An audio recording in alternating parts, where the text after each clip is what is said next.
6.5 hours.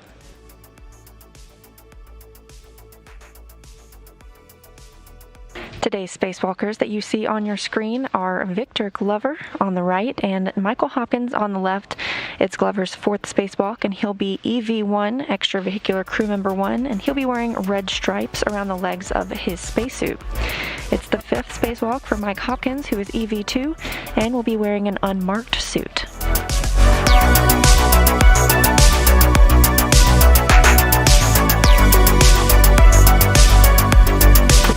Hopkins will address a variety of tasks, including venting early ammonia system jumper cables and relocating one of them near the Quest Airlock in order to reconnect the jumper cable to the current cooling system.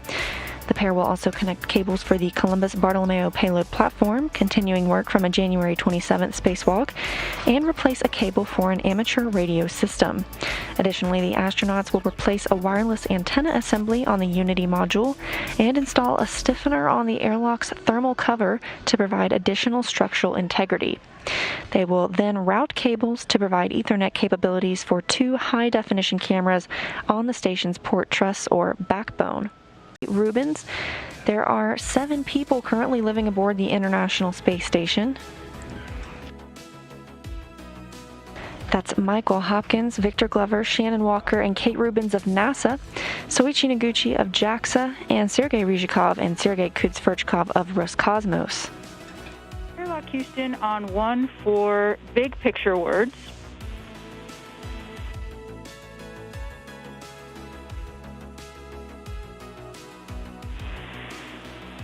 So, Eric, we are looking to swap out this comm cap, but we are hoping to be able to do it in 10 minutes to avoid having to depress the airlock again. We definitely don't want to rush through it or make mistakes, but that will be the goal. And with you guys having already have completed it, we know you're experts.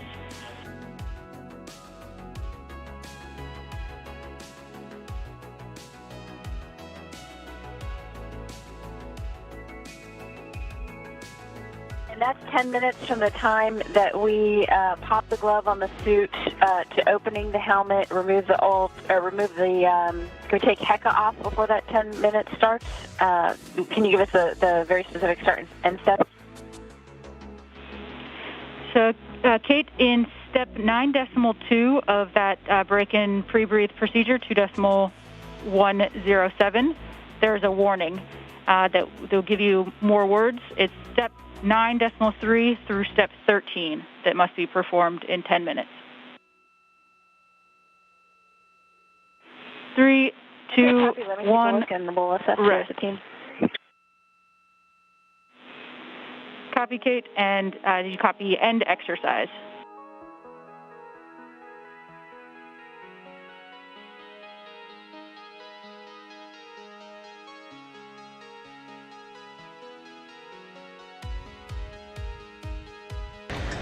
As you hear, teams on the ground are communicating with the crew in the Quest Airlock, discussing the communications cap that Mike Hopkins is wearing. There are multiple spares on board, and he is having trouble hearing in his comm cap, and so they will be swapping out that cap as we continue preparations for today's spacewalk.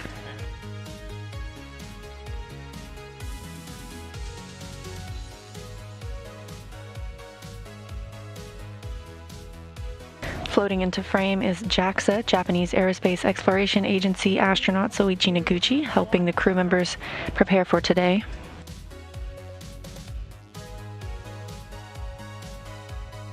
Copy, Wadi, and we see in step 7 that we will be taking care of the HD EMU camera before the critical time, so that sounds good.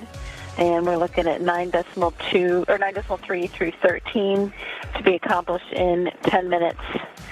And let's discuss up here, and we'll get back to you. Good words, Kate. Thanks.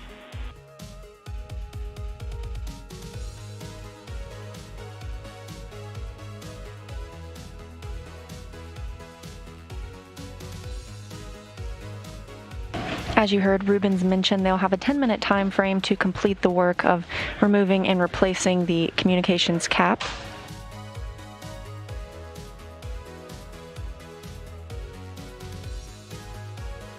Meanwhile, the astronauts are currently in the pre-breathe portion of today's preparations.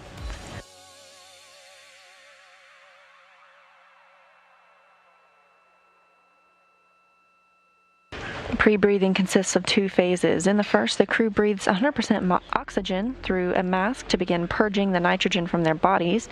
And in the second phase, which is where we see the crew members now, they are in their spacesuits and conducting something called the in-suit light exercise, or ISLE, where they move their arms and legs and raise their metabolic rate just ever so slightly to help speed up getting rid of any excess nitrogen.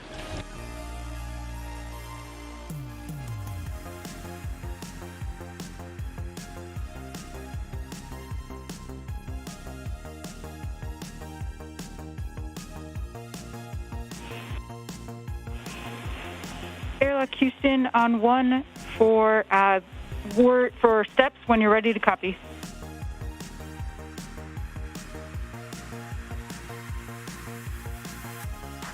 Yeah, ready to copy.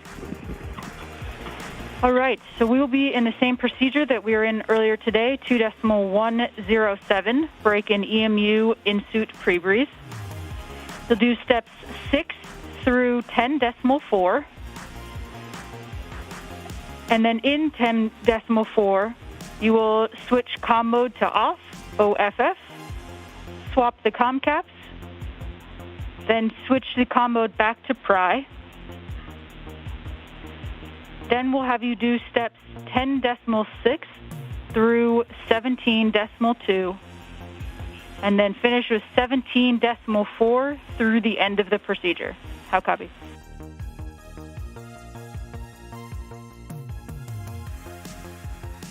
Starting step 6 through 10.4, then comm mode off, swap comm cap, comm mode back to PRI. I guess you want to do the comm check.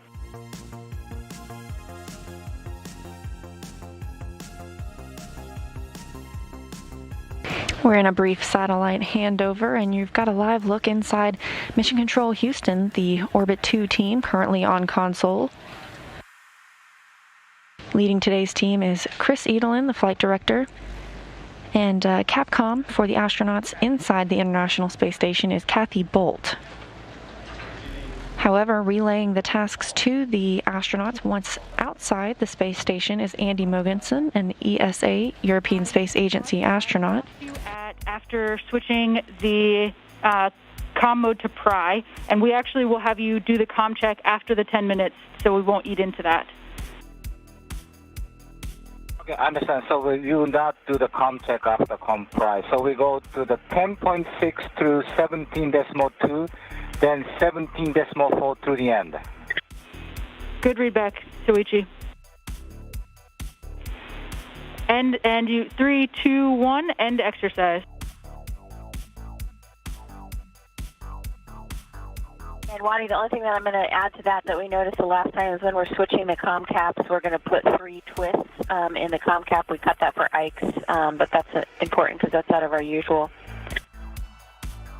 And Copy, Kate. Good catch. Procedure that you read to me, then steps 9.3 through 13 are the critical ones where the 10-minute timer applies. Those are good words, Kate. 3, 2, 1, start exercise.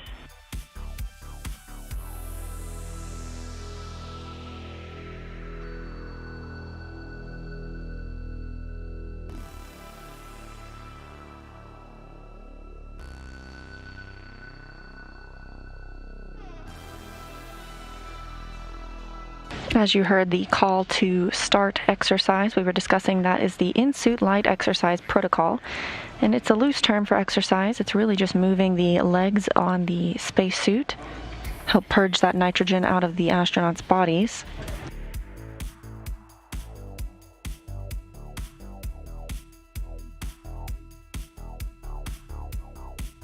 And crew members Suichi Noguchi and Kate Rubins are preparing to swap out the comm cap for NASA astronaut Michael Hopkins. He is EV2 today, having some trouble transmitting through his comm cap currently.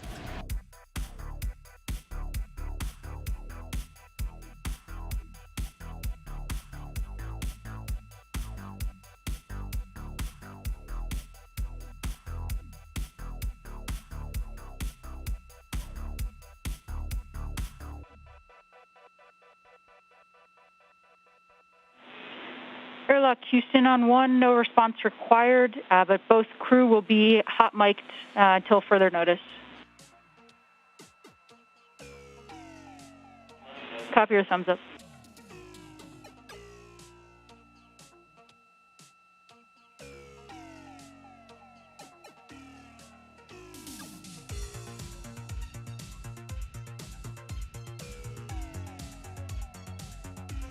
Zoom a little.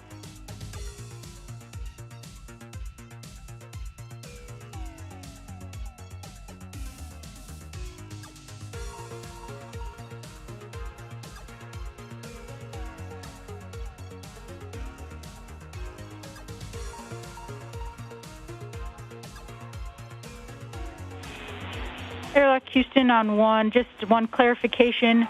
We are on the 9th cycle out of 10 for exercise, and then once we're complete with the exercise is when we'll start into those steps in 2.107.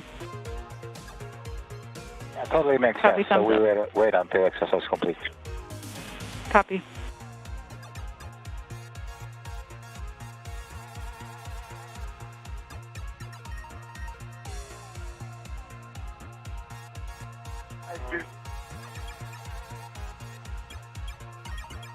Hi.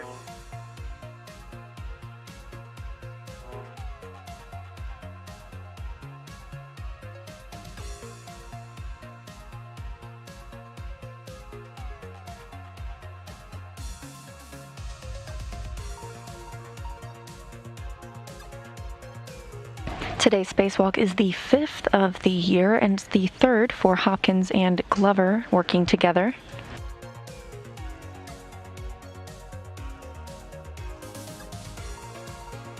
Earlier this year, the astronauts have continued station upgrades as well as preparing the International Space Station for new solar arrays.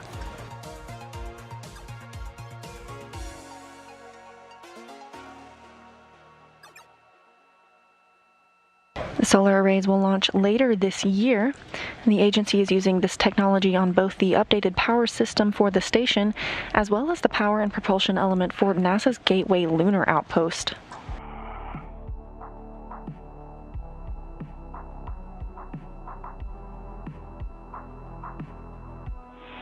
Three, two, one, end exercise.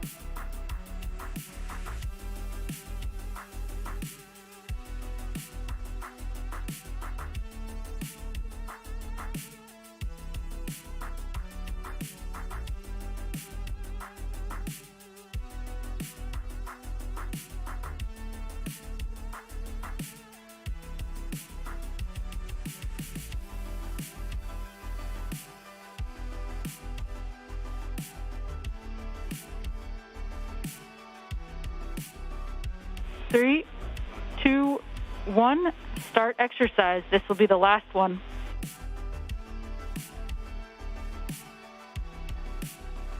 Go faster.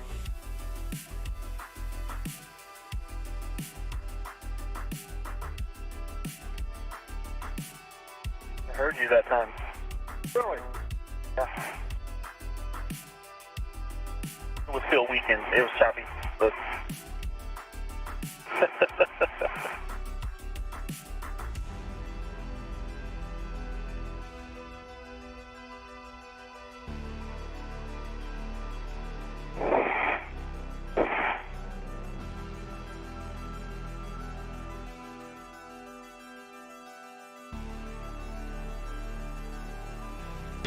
NASA astronauts Victor Glover and Michael Hopkins continue the pre-breathe portion of their EVA preparations today.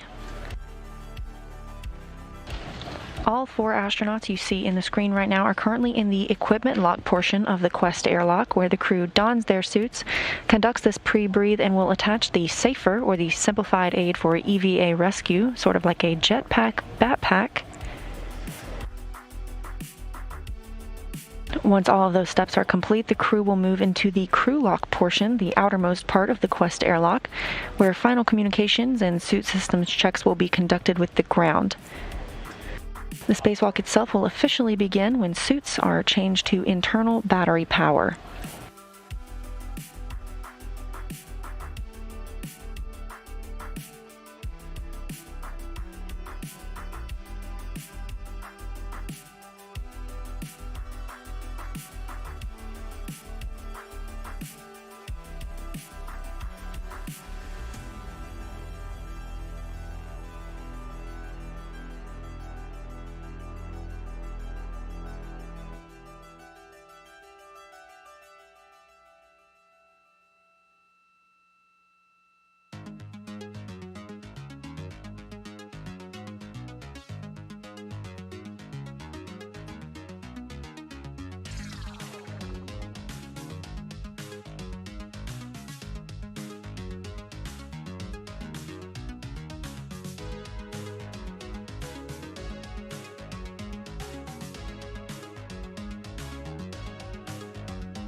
The in-suit light exercise, or ISLE, pre-breathe protocol is now complete. End exercise. And our in-suit light exercise is now complete. You are go to start into 2.107 to swap the comm cap.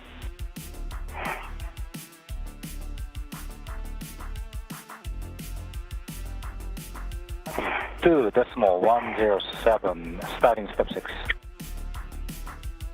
Good words.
Electrical connection. Just electrical connection.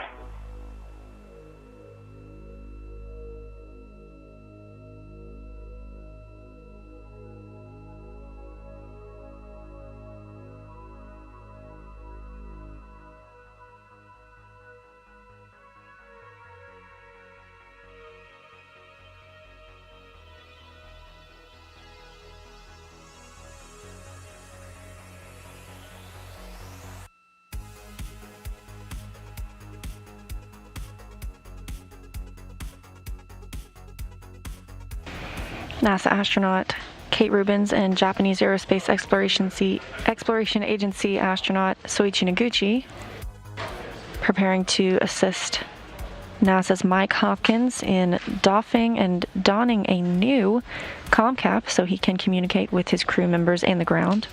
Time is 11:21. Copy 11:21.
Kate Rubins and Soichi Noguchi making a quick switch of that comm cap. You see Mike Hopkins now donning. That will be underneath his helmet and allows him to hear and communicate with teams on the ground as well as his comrade Victor Glover.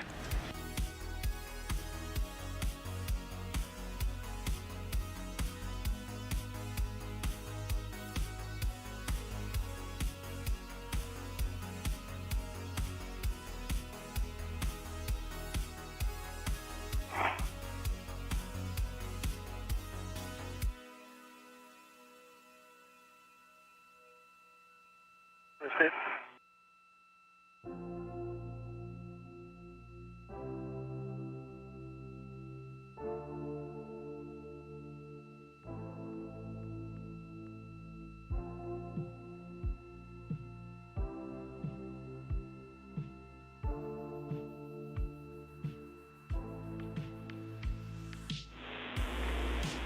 Airlock Houston on 1. Go ahead and move the comm mode to Pry.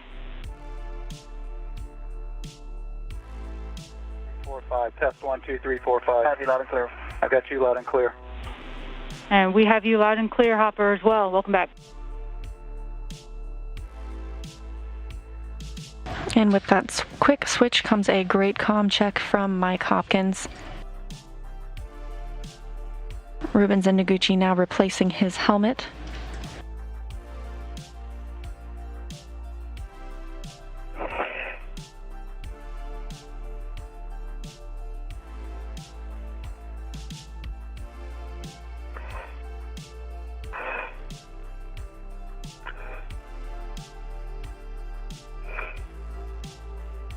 Nicely done. Up. You hear me? Yes. Okay.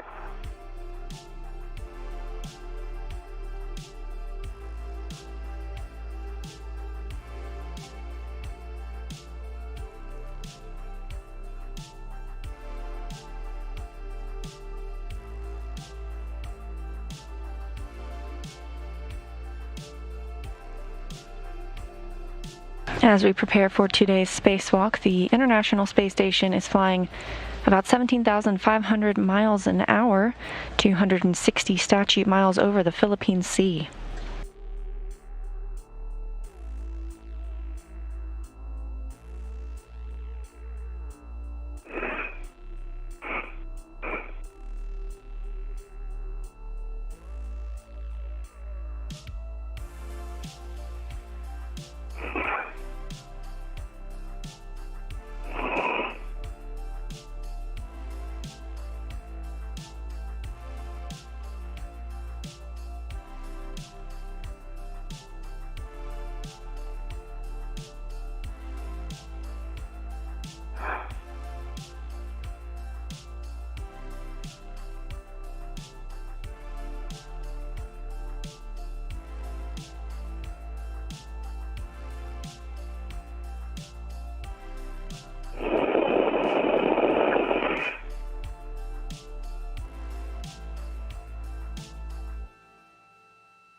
As the astronauts continue walking through their procedures, preparing to exit the Quest Airlock this morning,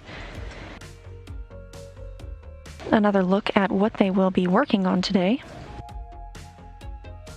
First, both astronauts will go to the early ammonia system and vent 2 jumpers. Glover will relocate one of those to near the airlock. Break time was 11:27, which means only 6-minute break, and I started the 12-minute first time on. Copy all, Soichi. Excellent work.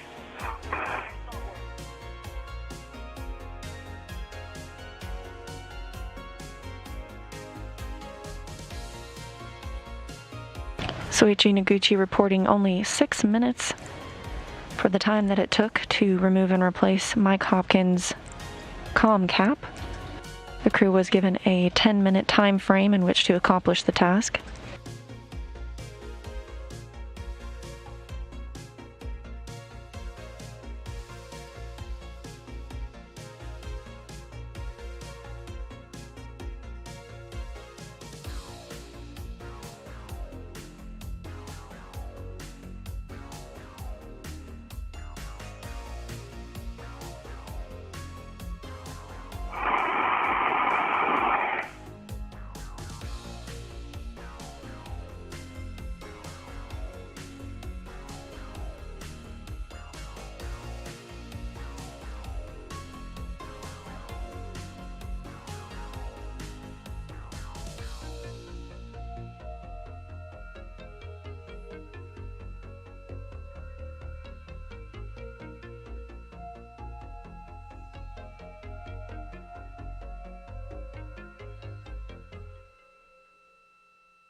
Yep, I can feel it.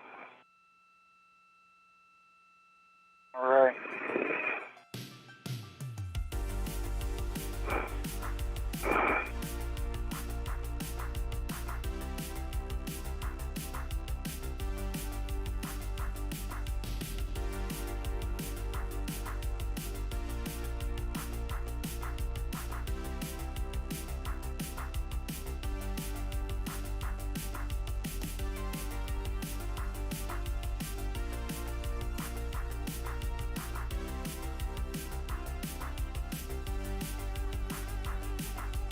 We are in a quick satellite handover of the satellites on the tracking data and relay satellite system.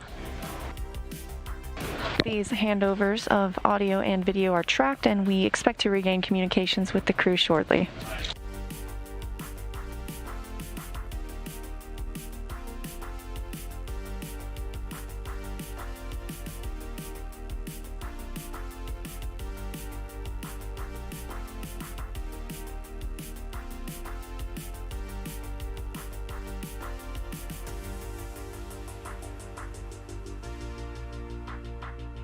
Back inside the Quest Airlock and back to our look ahead at what will take place today outside the station. Victor Glover will also remove and replace a wireless video system external transceiver assembly known as WETA. There are 3 WETAs that receive video from wireless video systems. This one failed in December 2020, so he will remove the current unit and replace with a brand new one. Michael Hopkins will be completing a multitude of tasks at the Columbus module, one being working with the jumpers and plugs on the Bartolomeo science platform. During EVA 69, US EVA 69, astronauts reported the jack socket tines might be more closed in than was expected, so he will be troubleshooting some of the work there today. While at the Columbus module, Hopkins will also reconfigure a ham radio, and he'll continue work on the Bartolomeo science platform by fully closing 11 cable clamps that were originally used to hold down the cables during launch. Back at the airlock, both astronauts will work together on installing a stiffener for the airlock's thermal cover. This will help keep the thermal cover from blowing open. It continues work from a previous spacewalk this year where a magnetic plate was installed adding a tether point. The astronauts will then move on to routing some cables, which will eventually create a Wi-Fi hotspot when connected. All in all, we're looking at about 6.5 hours of work today outside the hatch for our two astronauts, Michael Hopkins and Victor Glover.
And Houston Station 1, that's step 17.6. I turn on the EMU TV just in case you want to check out.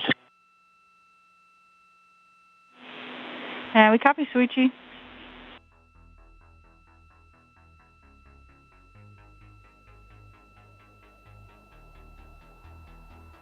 I'm sorry, the WETA.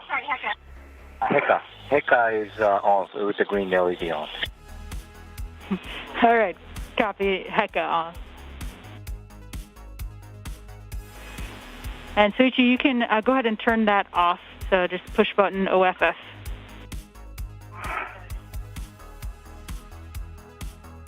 And the green LED OFF. Copy all. And Wadi, now it's only 7 minutes into the purge. I believe we have to go through 12 minutes for the purge, right? That's affirmative, Suichi.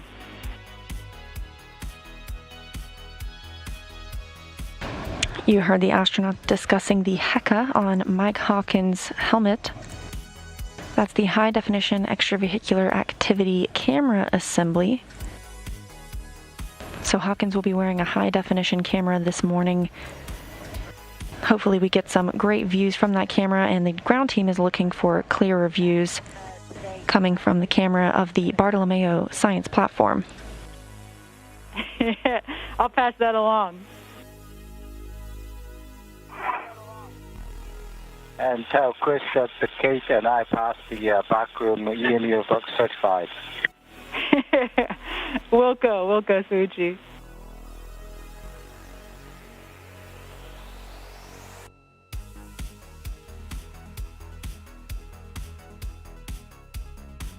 Not so shocking.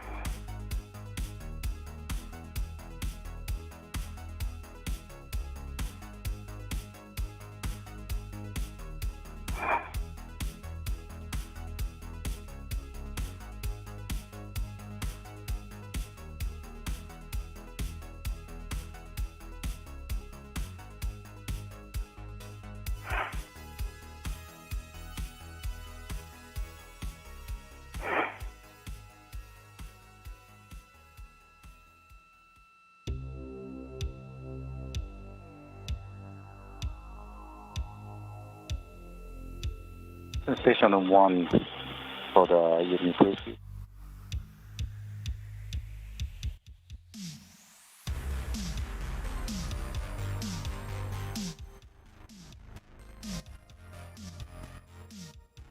To the end, and then after that we go back to the EMU briefing with the Maddox changeout, I guess. That's affirmative, Suichi. You have a go in step 15 to proceed with the Maddox replacement.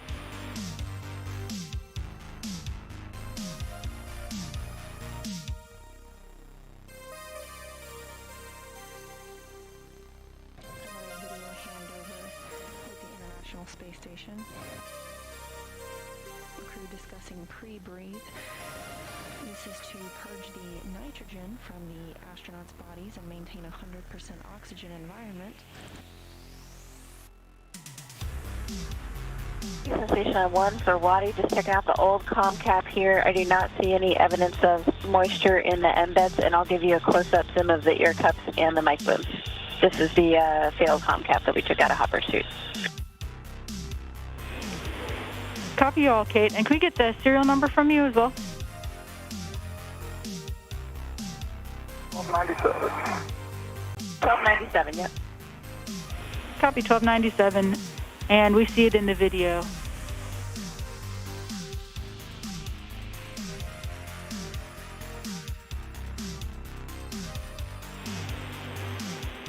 Excellent. Thanks, Kate. And can we see the mic booms as well? Yeah, perfect.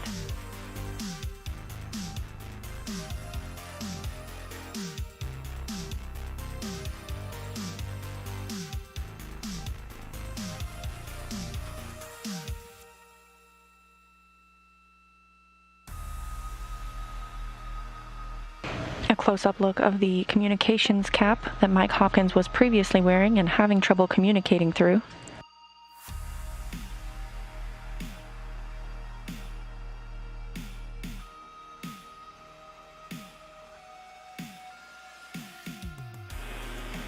Copy. We see it. Thanks, Kate. And Kate, did you see any damage to the pins in that pigtail?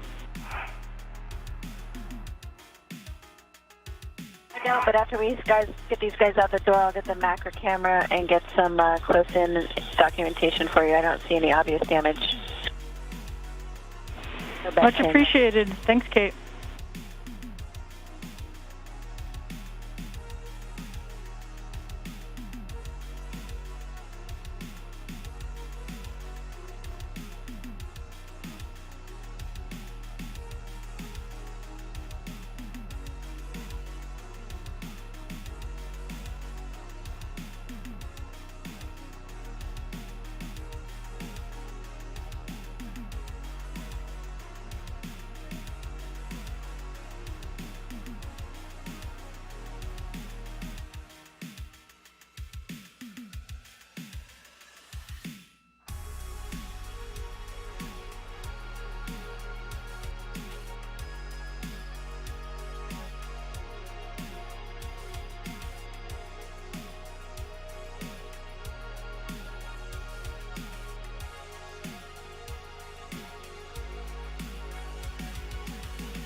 Houston Station, step 18 is complete.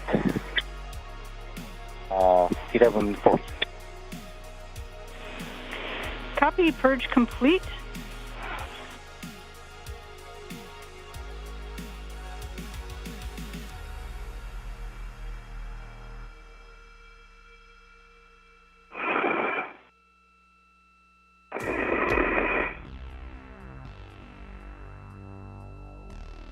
Noguchi reporting that purge of nitrogen from the spacesuit is complete. The spacesuits are kept at a lower pressure to help allow for more flexibility. The gloves inside the spacesuit are extremely rigid, and with a 6.5-hour spacewalk and using hands the entire time, helps to have a little bit more flexibility. So inside the spacesuit, the pressure is about 4.3 psi. And to mimic that on Earth, you'd need to be at about 30,000 feet elevation. The average atmospheric pressure we're used to on Earth at sea level is about 14.7 psi, so that's similar to the pressure of the inside of the International Space Station with a mixed oxygen and nitrogen environment, again, just like we are used to here on Earth.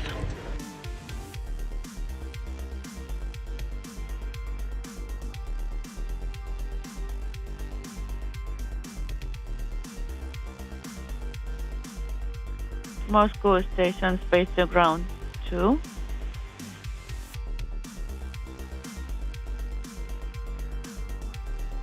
Go ahead on Space to Ground 2.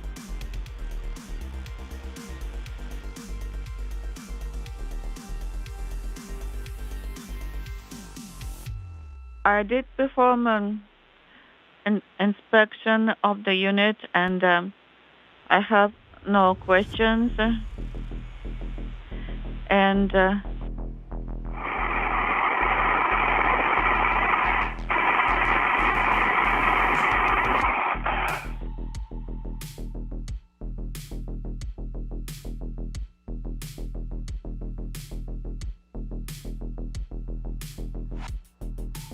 If you are in the Houston area and watching this morning's spacewalk, in less than 10 minutes you can go outside and see the International Space Station fly overhead. It'll be about a 6-minute pass. 0.1, and I believe that's end of this procedure. Go back to step 15 to 1.225. Copy all, Sushi. Those are good words and a good leak check.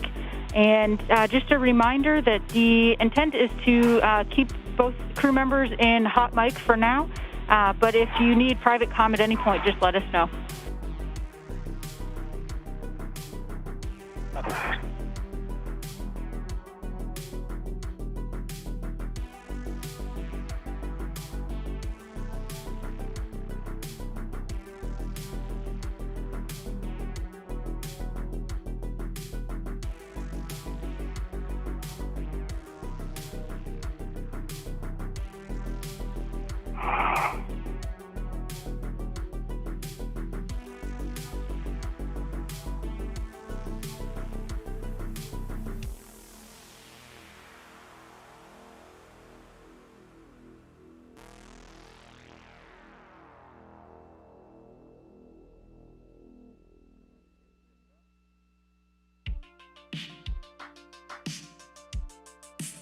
Houston Station on 1, double check we are allowed to start the Maddox changeout at this time. Maddox replacement crewed. That's affirmative, Sushi. You are go.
Soichi Noguchi and Kate Hopkins working to remove Victor Glover from his place in the crew lock portion or the equipment lock portion of the Quest Airlock, and will eventually move him into the crew lock portion, the outermost part of the airlock.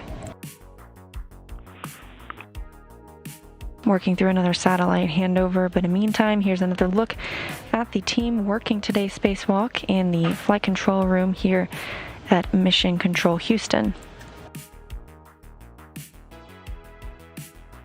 Here's your team for today. Victor Glover and Mike Hopkins are spacewalkers. Soichi Noguchi and Kate Rubins working inside the equipment lock portion to prepare the crew for the day. Your flight director leading all of the teams on the ground who are monitoring the station systems, Chris Edelin, and Andy Mogensen, the ground IV, who will be relaying tasks to the astronauts once they begin the spacewalk.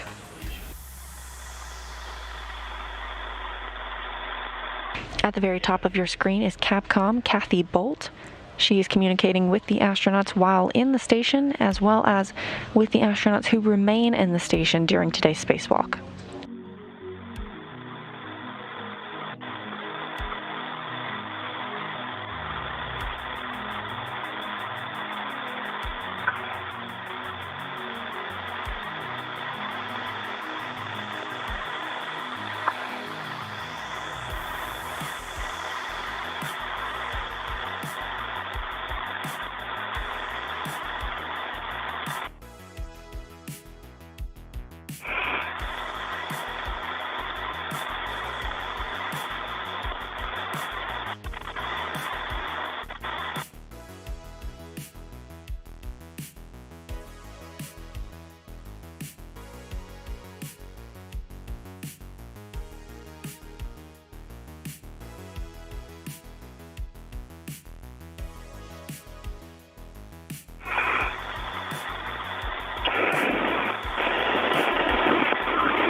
And Kate, we copy number 10, and we saw 9 earlier for Ike.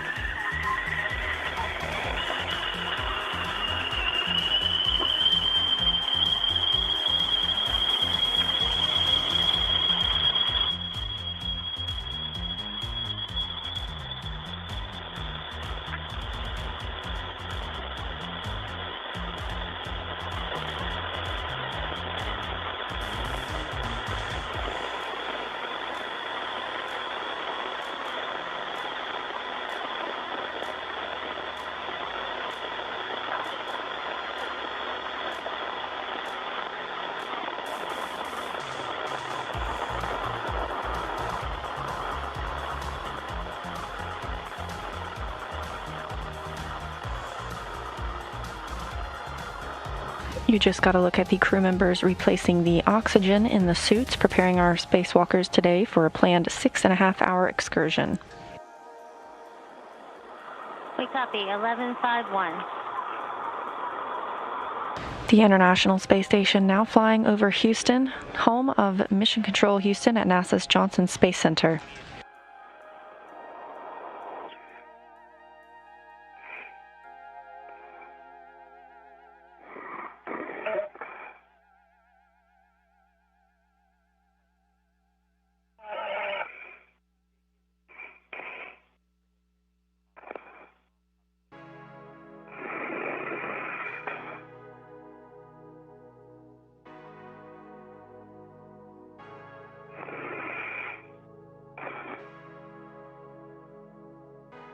If you'd like to know when the International Space Station is flying over your area, you can go outside and see it yourself. You can go to spotthestation.nasa.gov, put in your location, and sign up for alerts.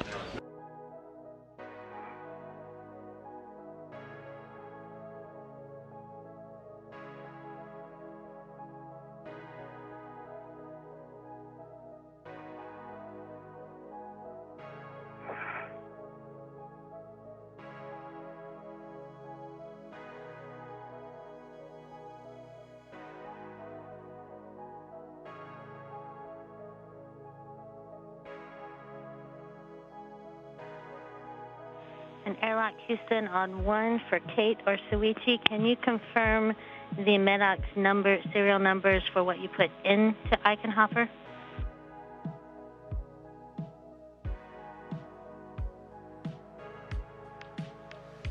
That was 1031 for Ike EV1 and 1032 for Hopper EV2. We copy those are good numbers, and we have taken you out of box for now. Good copy.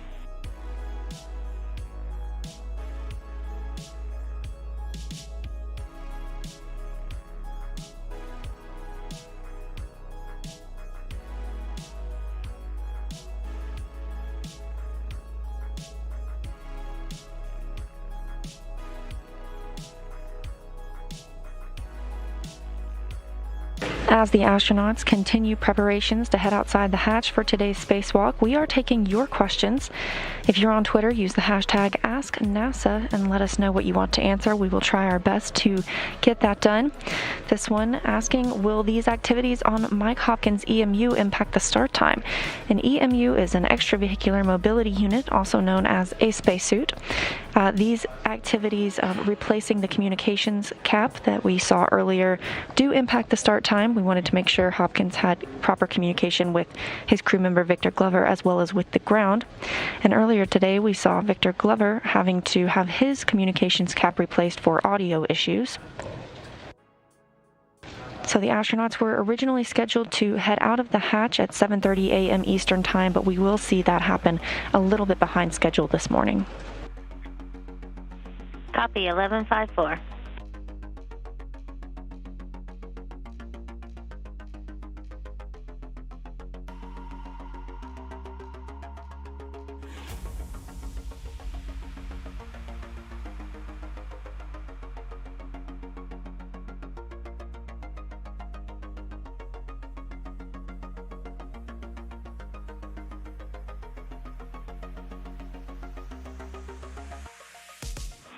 An airlock on 1, just for your awareness. The new no earlier than go for depress is 1241, 1241. 241, thank you.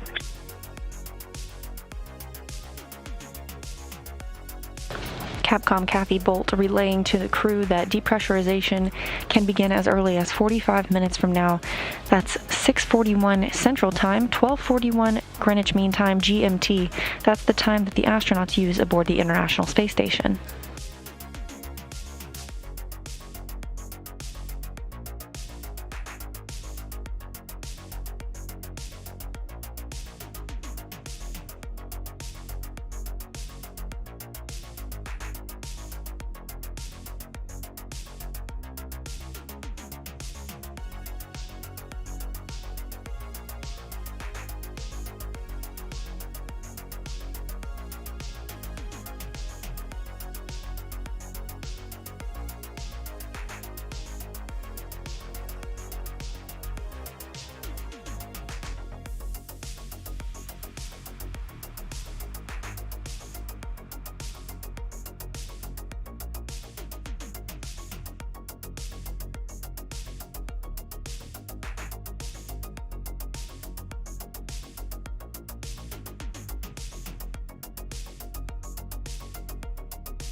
1 goes past the manual leak check, then I'll go back to step 16 of EMU pre-read.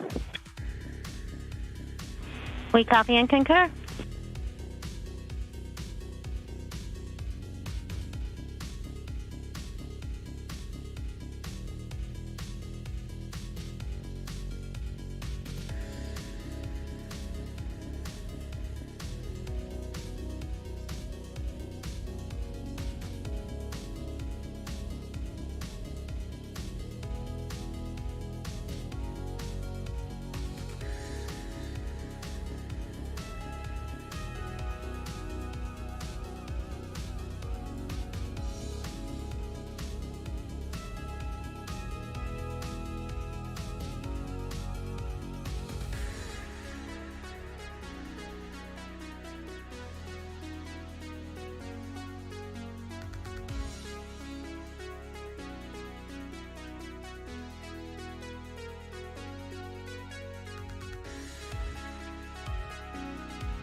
A couple more Ask NASA questions coming in as our astronauts prepare for their spacewalk today. You can see NASA's Victor Glover. He's our EV1, or extravehicular crew member 1. They are preparing to don the SAFER, or the Simplified Aid for EVA Rescue.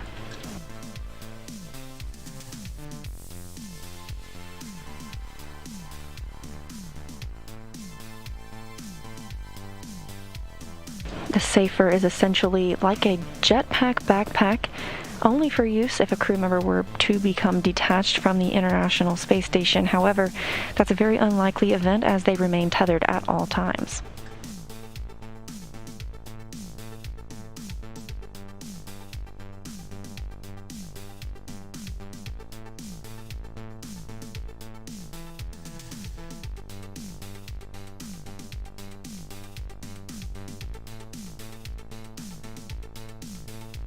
Back to those Ask NASA questions. This one from Melissa. You can see that red tube at the bottom of your screen. She wants to know what exactly that red tube is there for.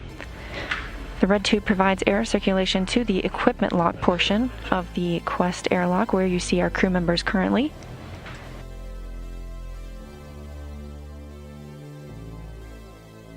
And another question, this one from Joseph, asking how the microphones are attached to the wall. Is it a Velcro or magnet?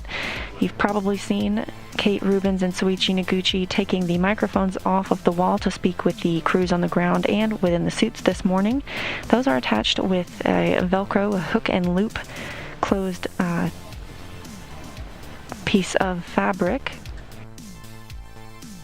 You'll also notice that sometimes on astronauts' pants and other clothing items. That way they can properly attach things and keep them from floating away, as you see the tablet currently on Kate Rubins.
Kate Rubins and Soichi Noguchi now moving Victor Glover toward the crew lock portion of the Quest Airlock, the outermost portion. You see those red stripes on the legs of his spacesuit. That will help you identify him once he's outside of the hatch today. He is EV1, or Extravehicular Crew Member 1. Meanwhile, Mike Hopkins, who is still attached inside the equipment lock portion of the Quest Airlock, has an unmarked suit, and he will be EV2.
NASA astronaut Victor Glover now in the crew lock portion of the Quest Airlock, and preparations being made for Mike Hopkins to join him there as well.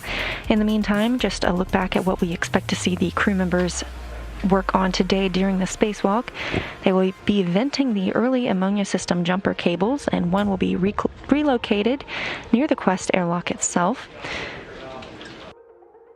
Mike Hopkins will connect cables for the Columbus Bartolomeo payload, as well as clamp down 11 clamps to secure some wires there. He'll also work on the ham radio in the nearby area. Additionally, the astronauts will replace a wireless antenna assembly on the Unity module and then work together to install the stiffener on the airlock's thermal cover. This will keep the thermal cover from blowing open. Their last task of the day is currently scheduled to be routing some cables, which will provide Ethernet capabilities for 2 of the high-definition cameras on the station's port truss.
Kate Rubens and Soichi Noguchi attaching the safer simplified aid for EVA rescue to Mike Hopkins, and we are answering a few more of your Ask NASA questions. This one from Jeremy asking, can the astronauts control the temperature in their spacesuit during the spacewalk? The answer is yes.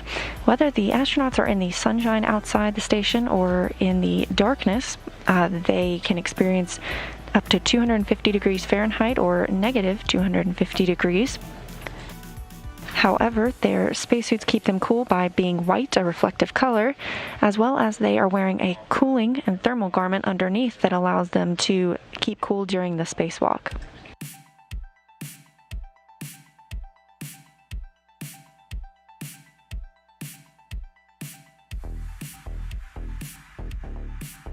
Next question comes from Ruben, 5 years old. Thanks for watching, and we love your question. How do the astronauts have a drink while on the spacewalk?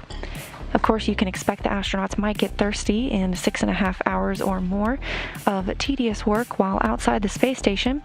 The astronauts do have a drink pouch inside their suits, and near their mouth is a bite valve. Whenever the crew members bite down on the valve, they are able to drink water, and when they release, that valve is closed.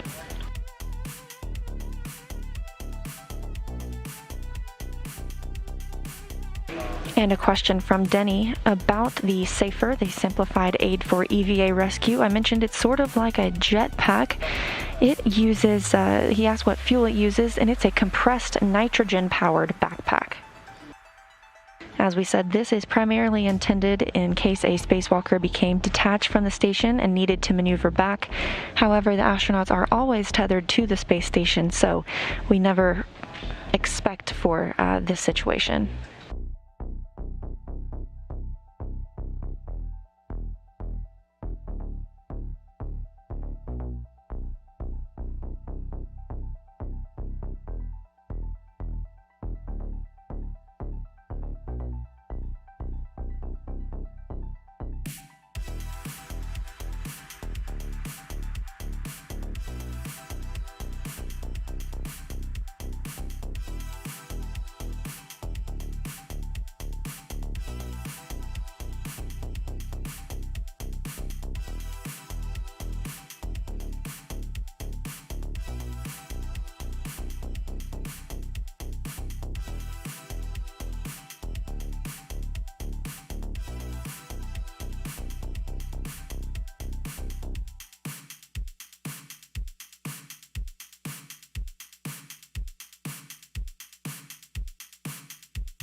Both Victor Glover and Mike Hopkins now inside the crew lock portion of the Quest Airlock.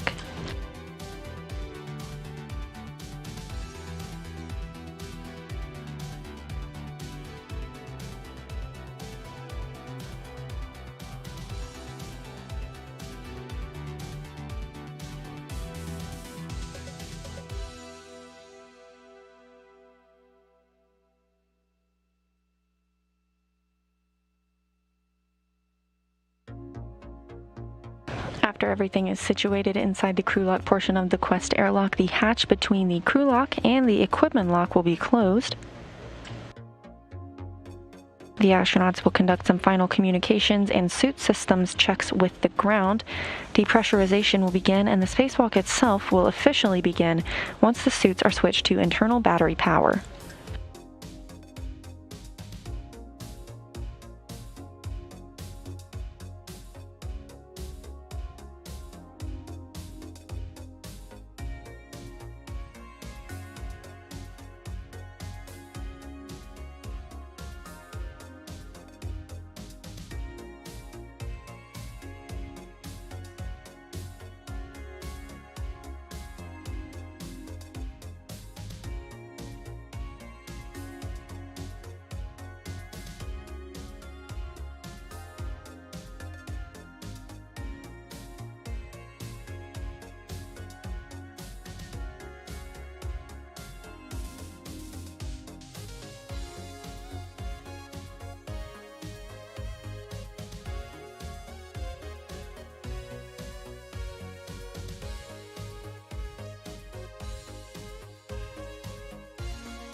Both astronauts now in the crew lock portion of the Quest Airlock, and we've got a few more Ask NASA questions.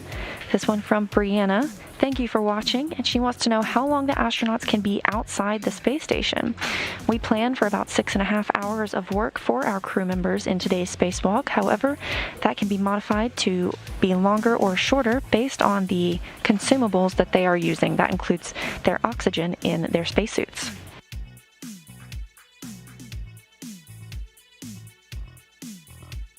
Nathan wants to know the website that gives notifications when the space station is flying over your local area. You can visit spotthestation.nasa.gov, type in your location, and sign up for email or text message alerts when you'll be able to see the International Space Station.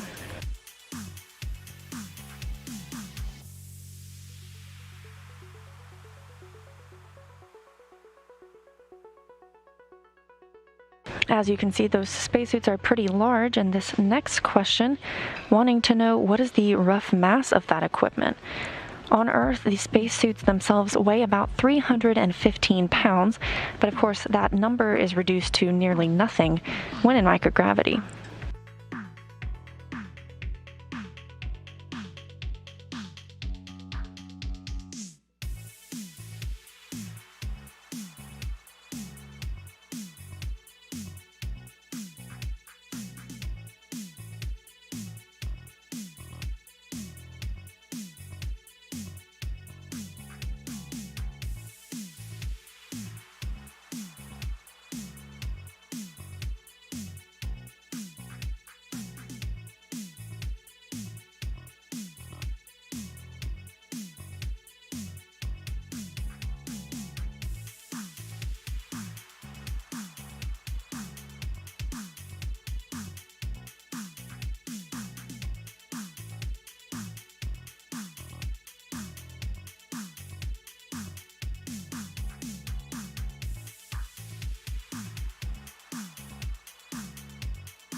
NASA astronaut Kate Rubins now closing the hatch between the crew and equipment log portions of the Quest Airlock.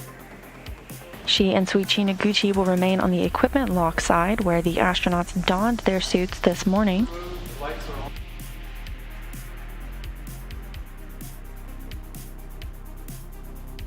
Meanwhile, Hopkins and Glover are now inside the crew lock portion, fully suited and ready for today's spacewalk.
Station System 1, we're checking step 73. You guys can do the step 74.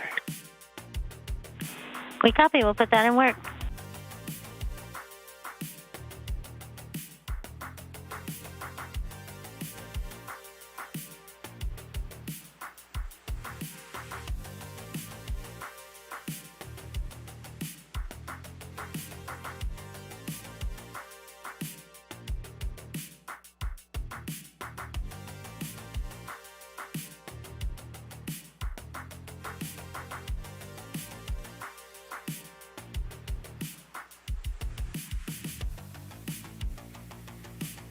User Station 2, I believe you guys also performed 75, 76. We are standing by for 77. We copy. We've got 75 in work, and we're going to wait just a few more minutes for 76.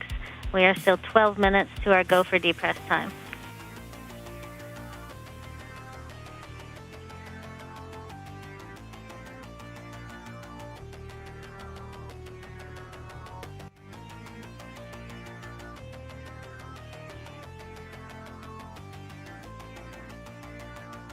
Things moving smoothly for the astronauts now as they prepare to exit the International Space Station. However, we still have less than 12 minutes until depressurization of the crew lock portion of the Quest Airlock begins.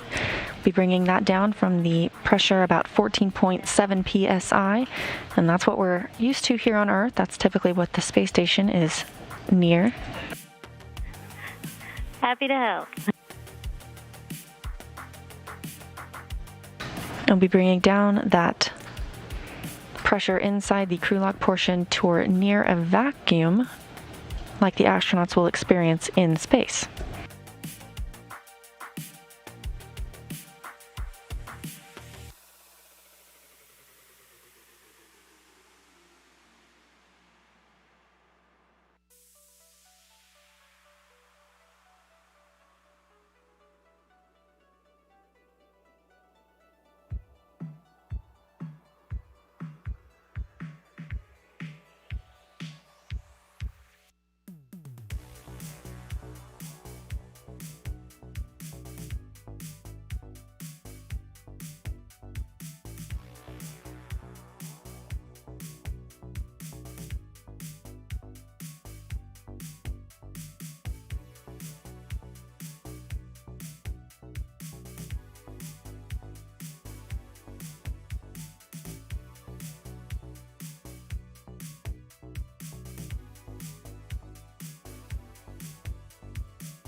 Okay.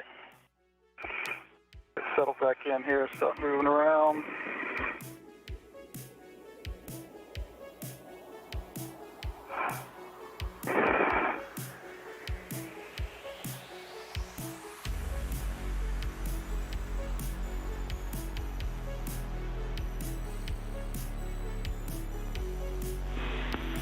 And Airlock Houston on 1. EV crew are now hot mic on space to ground 1. And Soichi, you are go for step 77. UV1 copy. Great to hear from you, Kathy. UV2 copy. And EV1 copy. Step 77 is complete. Copy all. You guys have fun out there and be safe. Looking forward to a good day.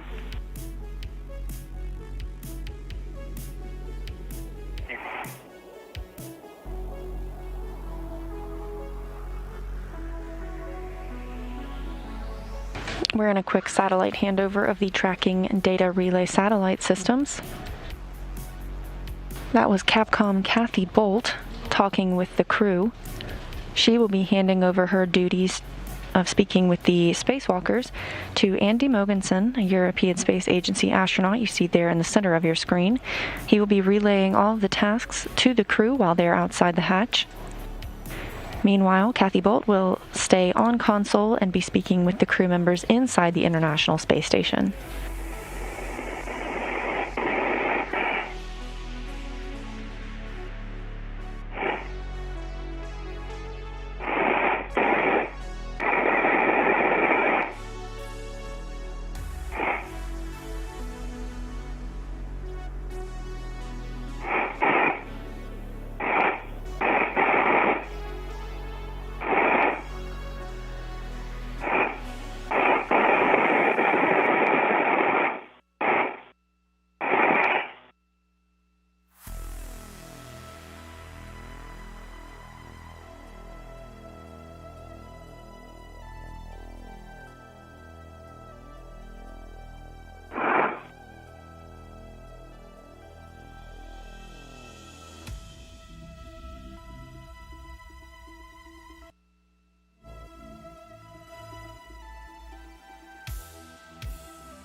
While we wait for depressurization of the crew log portion of the Quest Airlock to begin, we are still taking your Ask NASA questions. Dan wants to know where the crew members are from and if there are language barriers on the space station. It truly is an international space station, and in your screen here you see JAXA, or Japanese Aerospace Exploration Agency astronaut Soichi Noguchi. 4 of the crew members are from NASA and are American, and 2 of the crew members are from Russia of the space agency Roscosmos. Crew members learn to speak English and Russian, that way they can all communicate with one another aboard the International Space Station.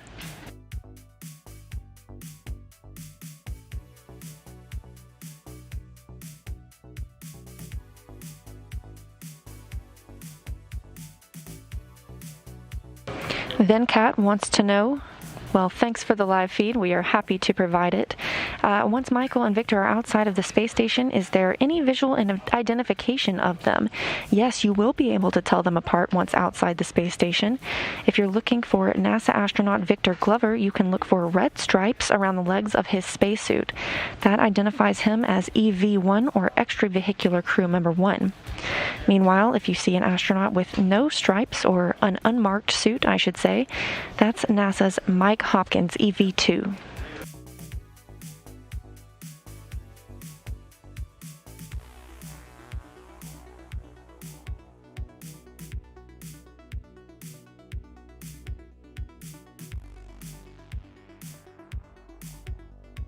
Teams on the ground conducting their go, no-go poll for depressurization today, and everything is looking good. This next question is from Nathan, age 6. Hi Nathan, and thanks for your question. He would like to know how fast the space station travels and how many minutes it takes to go around the Earth. The space station travels at about 17,500 miles per hour, and it sees 16 sunrises and sunsets a day. So it takes about 90 minutes for the space station to go around the Earth, and every 45 minutes they see either a sunrise or a sunset.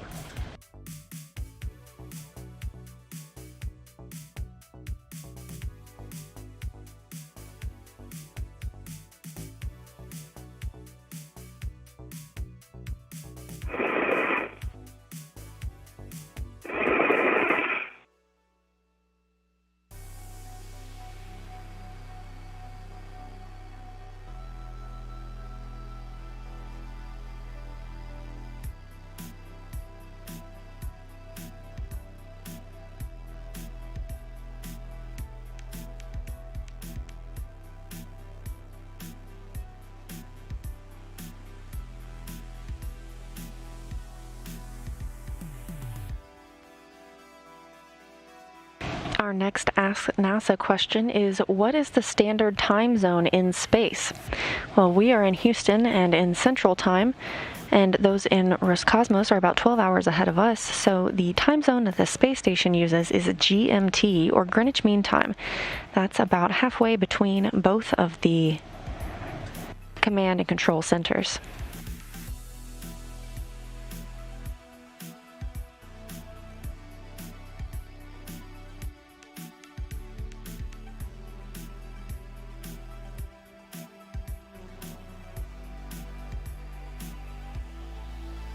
Just a couple of minutes until we'll be looking for that go for depress call. And this next question from Arya wanting to know how old the space station is. The first element of the International Space Station was Zarya, a Russian element. Zarya launched on November 20th, 1998. And just last November, we celebrated 20 years of continuous human presence on the International Space Station, meaning that for 20 years since last November, there has been a human in space at all times.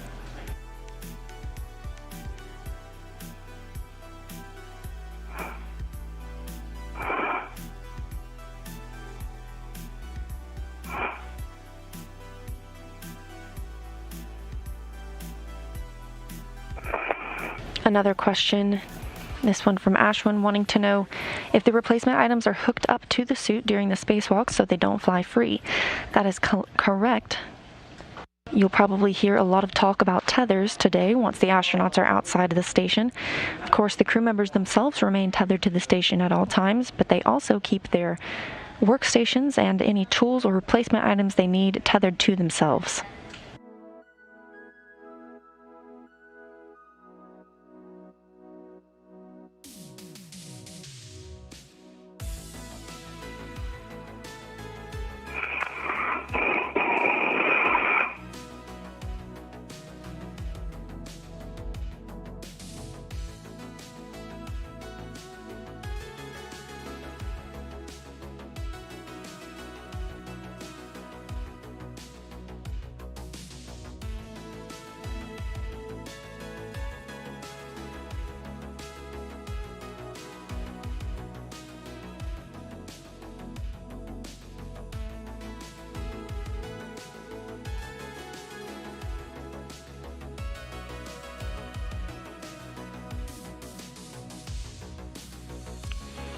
And Airlock Houston on 1, we are ready for depress. You can pick up in step 80, crew lock, depress, repress, Q card.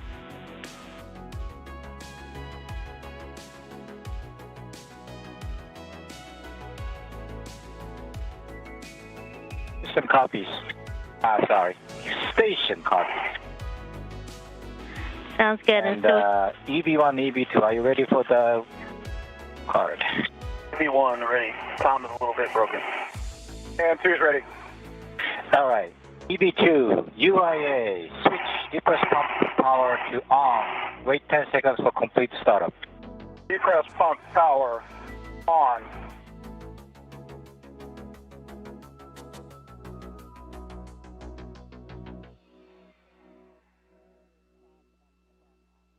All right. EB2, depress pump manual ISO open. Expect alert tone. Open. Depress pump man ISO. EB1, EB2, monitor suit P gauge less than 5.5. If it's greater than 5.5, stop depress. EB1. 2.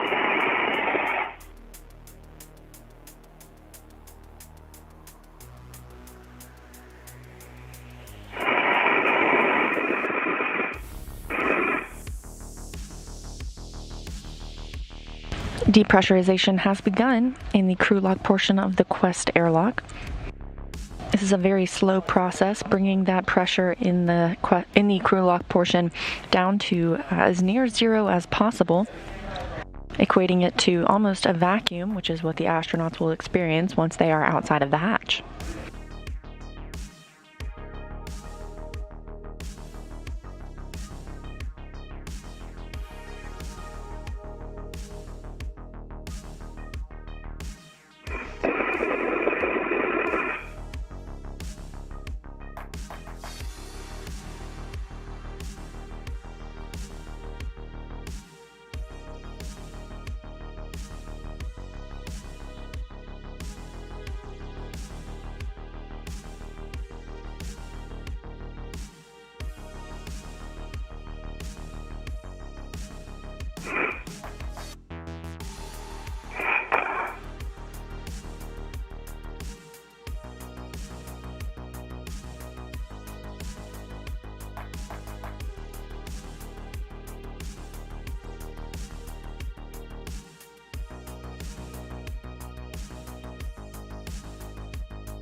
Crew lock pressure now under 10 psi.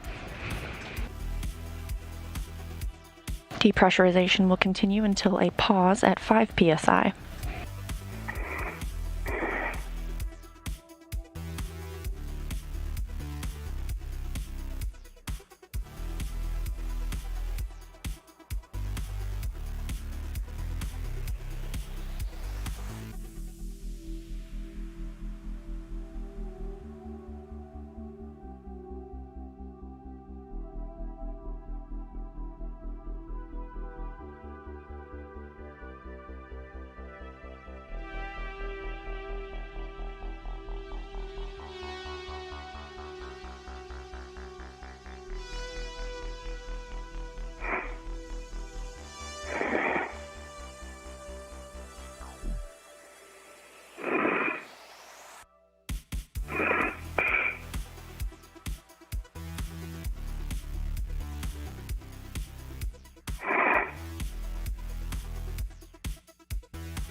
And EV2, next step will be when the crew lock got 6.0, you hit alert tone, and at 5.0 psi, you close the manual ISO valve.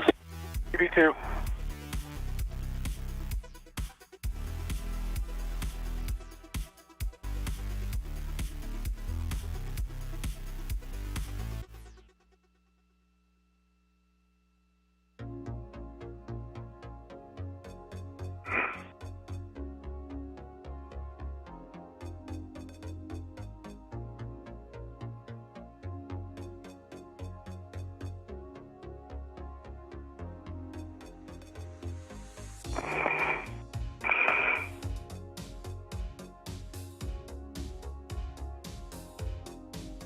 5.0. Copy.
Depressurization continues in the crew lock portion of the Quest Airlock, and in your frame right now you see Japanese Aerospace Exploration Agency astronaut Soichi Noguchi peeking in on the crew members as he monitors depressurization.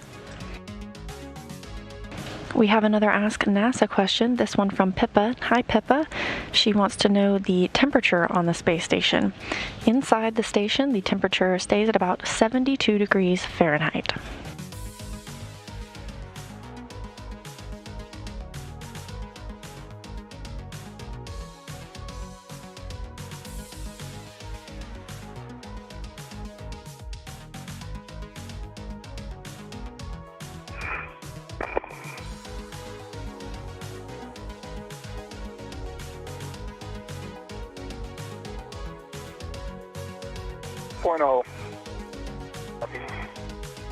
Copy 6.0. Next, when 5.0 psi, you close the manual. DK.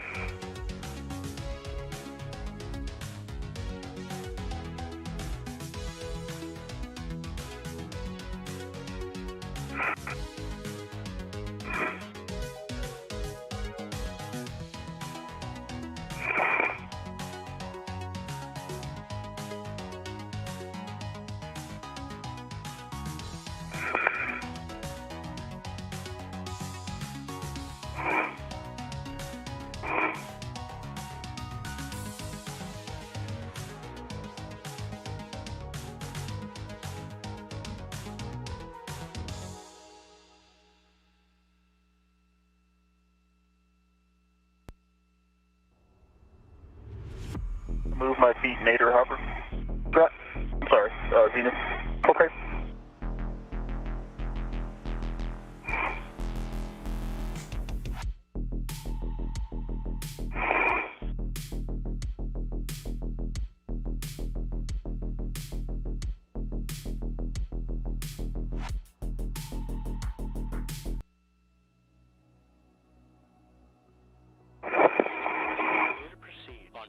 Vehicles ready to launch. Mission Director. 3, 2, 1.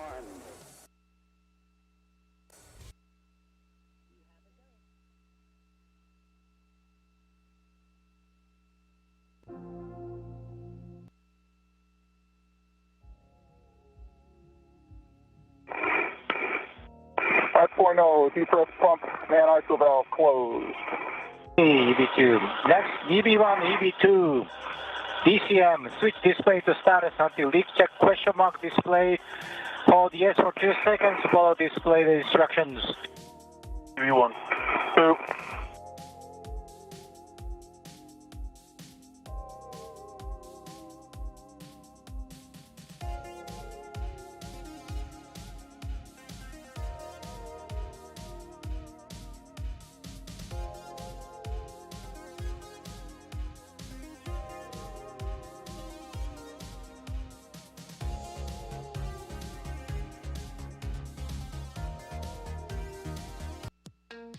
Launch director.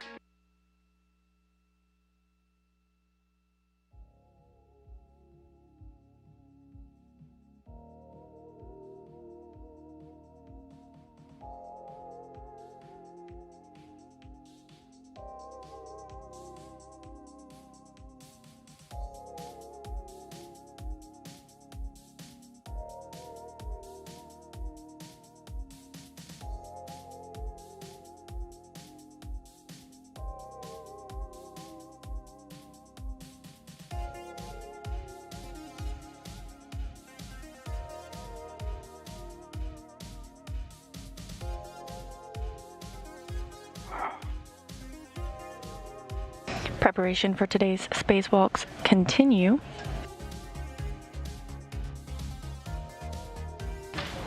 The crew lock portion of the Quest Airlock is currently being depressurized, bringing it down to near vacuum, just like space.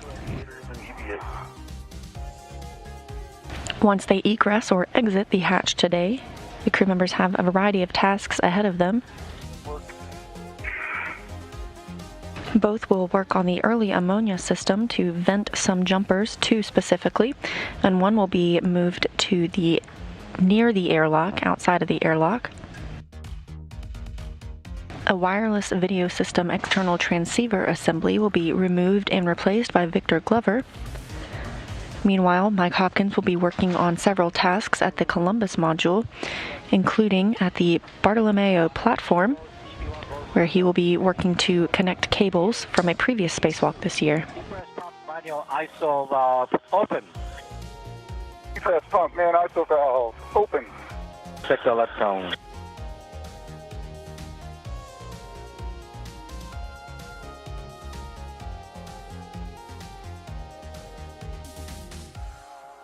And the emergency impulse is now open. EV1, EV2, monitor SUPI gauge less than 5.5.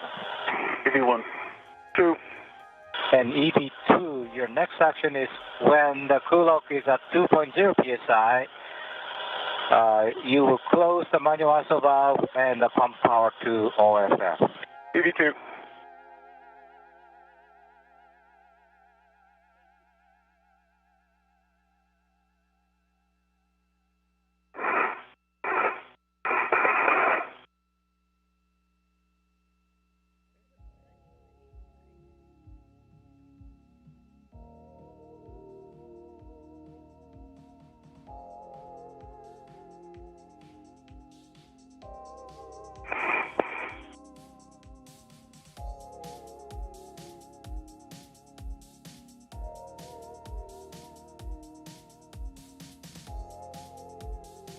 This handheld camera view coming from Soichi Noguchi inside the equipment lock portion of the Quest Airlock, monitoring depressurization of the crew lock, where Michael Hopkins and Victor Glover are now preparing for today's spacewalk.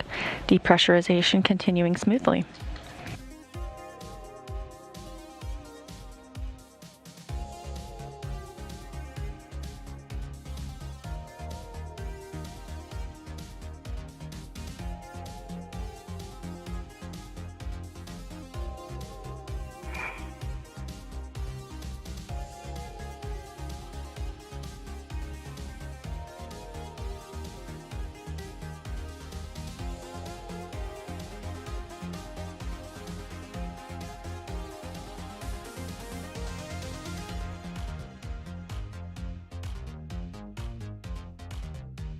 We're in a quick satellite handover as depressurization continues.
2.0, depressed pump man ISO valve is closed.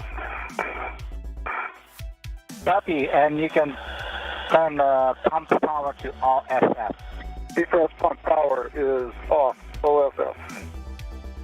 Okay, I see it off. It's been a pleasure serving you. And now the Space Ambassador of Denmark is going to take over. Andy.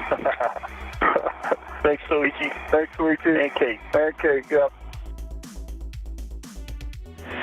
Good afternoon, Ike and Hopper. I'm ready for an initial tether config if you are. All right, Andy. It's great to hear your voice. All right.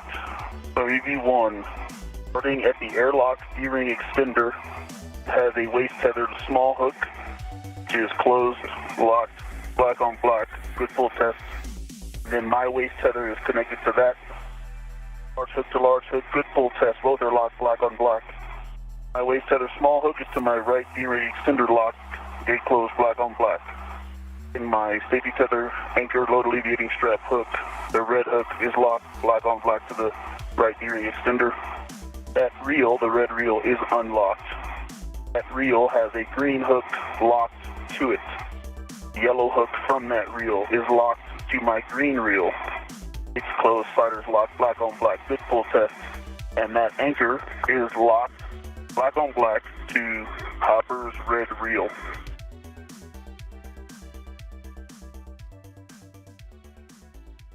And that reel is unlocked. Copy all for you, Ike. That sounds good.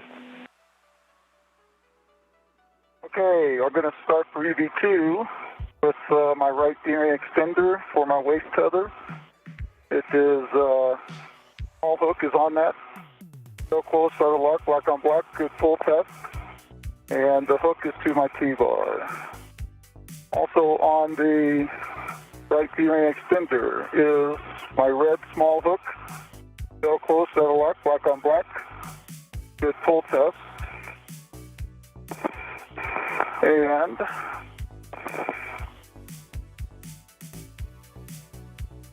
the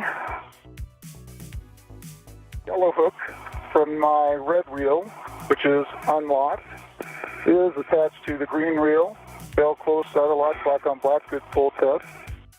Green reel is unhooked or unlocked.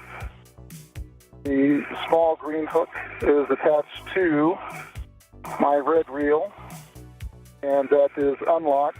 And my anchor hook is to my T-bar. Also attached to my red reel is EV1 already reported, is his anchor hook, bell closed, starter lock, black on black, with a good full test.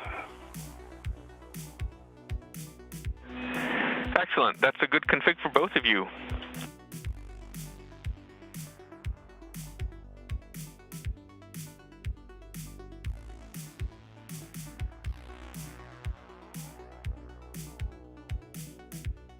Mike Hopkins and Victor Glover reporting their tether configurations ahead of today's spacewalk. This view you can see through the window of the hatch that separates the crew lock and equipment lock portions.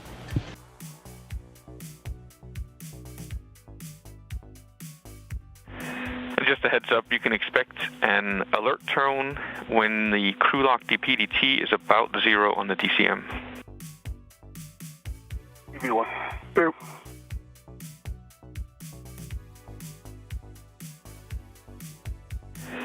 And we have about 10 minutes until we're at vacuum.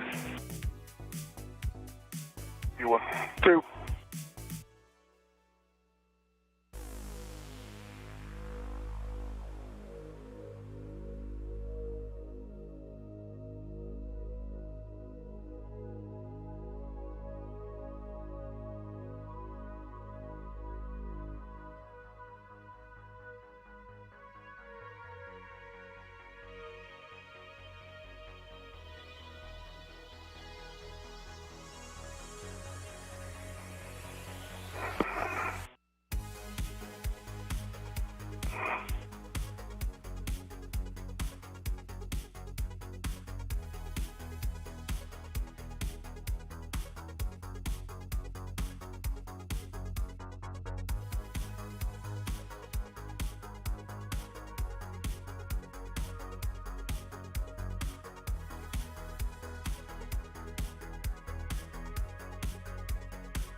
Depressurization of the crew lock slowly continues, bringing that down to a vacuum before the astronauts open the hatch and egress or exit into space.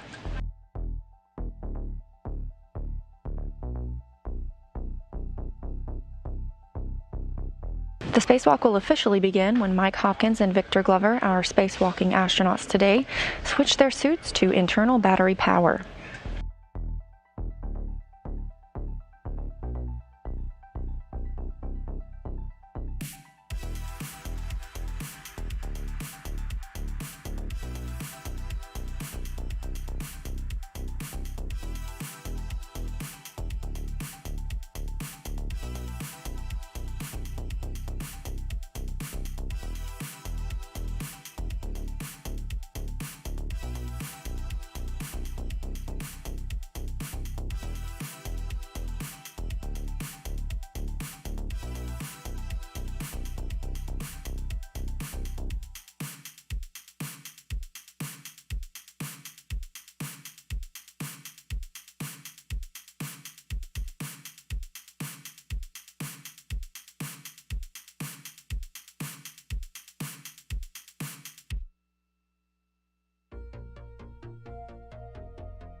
As we await depressurization's completion, another look at what we can expect to see the astronauts work on today.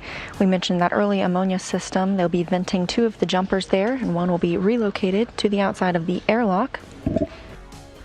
Victor Glover will remove and replace a wireless video system external transceiver assembly. Meanwhile, Mike Hopkins will be working several tasks at the Columbus module, including working on some jumpers and plugs for the Bartolomeo platform outside Columbus. Additionally, he will be reconfiguring a ham radio and closing 11 cable clamps used on Bartolomeo. Copy, 0.6. So when it reaches less than 0.5, then you can open and stow the EV hatch.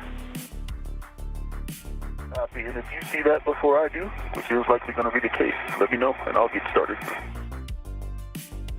Copy, will do. Andy Mogensen, today's ground IV, reporting to the crew that they are almost ready to open the hatch. But back to the tasks we can expect to see. We'll also see the crew members install a stiffener on the thermal airlock cover. This will help keep the cover from blowing open. And their last scheduled task is to route cables to camera ports 8 and 9. These will create a Wi-Fi hotspot once connected.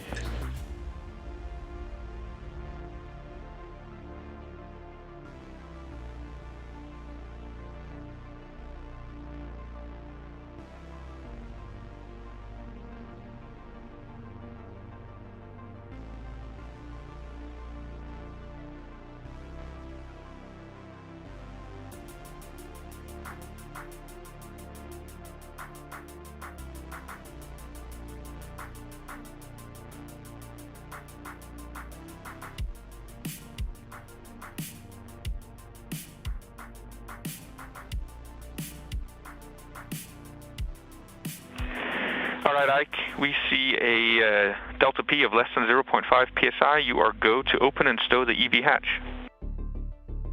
Copy, in work, and I see 0.5 on the gauge, just for your info. Wow. All right, Hopper. Yep. Let's scrunch down your way a little bit. You bet.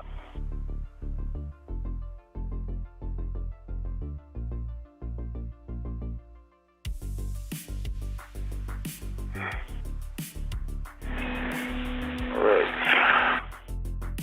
That's just unlocked.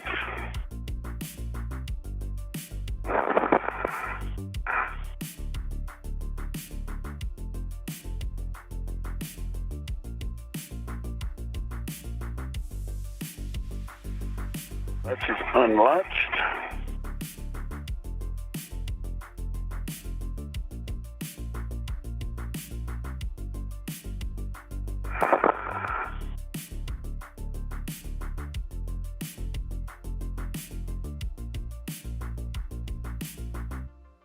Nicely done, Ike. Hey, that little forearm trick worked. Yeah? What do you know? All right. I like it. Andy, the hatch is open. Copy. And Suichi in the airlock, you are go to close the emergency MPEV. Anything for you, Andy? The MPEV is closed. Copy.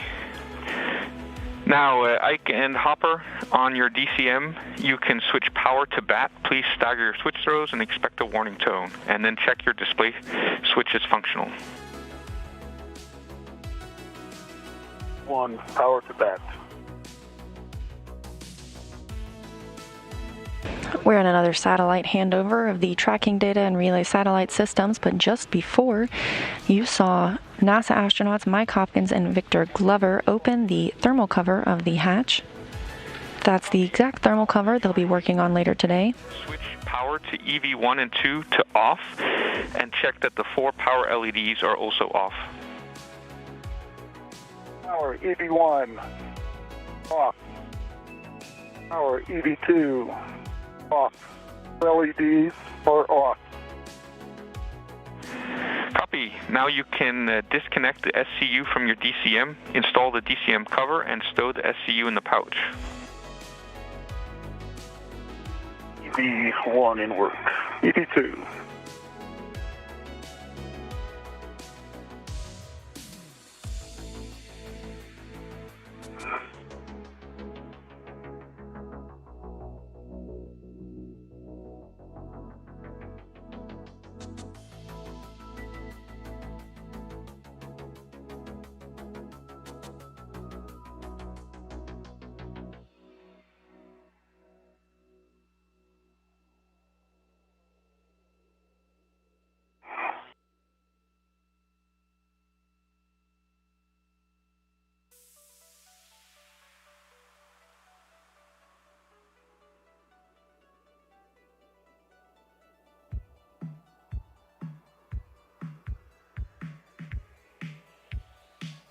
And since the spacesuits have switched to internal battery power, the spacewalk has officially begun at 7:14 a.m. Central Time.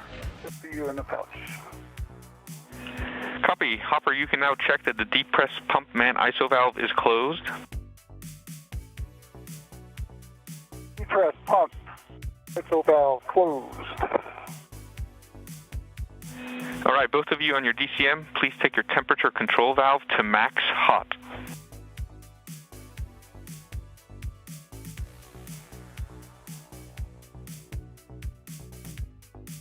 In work. E1 max hot. EV2 max hot. Now switch water to on, ON. EV1 water on. EV2 on. Check your DCM is blank and bite is off. EV1 blank bite off. EV2 blank bite off. Now you can set your temperature control valve as desired. EV1. And check your suit P gauge and report please to us. EV1, suit pressure gauge is 4.2. EV2, 4.2. All right, you'll be exiting into night, but there's only about 5 minutes left, so you can set your visors as you'd like. One, two.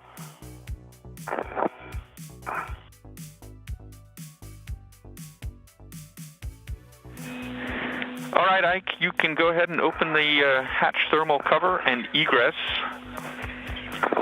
On your way out, Cover's open. Copy. On your way out, please check that the pip pin is in place, and please give us a read of the hatch gauge. Copy. And there are several pit pins, any one in particular? And the hatch gauge is 0.2. All right, Hopper, I am heading out. Roger. Copy, 0.2. I'm going to come your way a little bit first. You got. Can you go toward the UIA? Later. Here you go.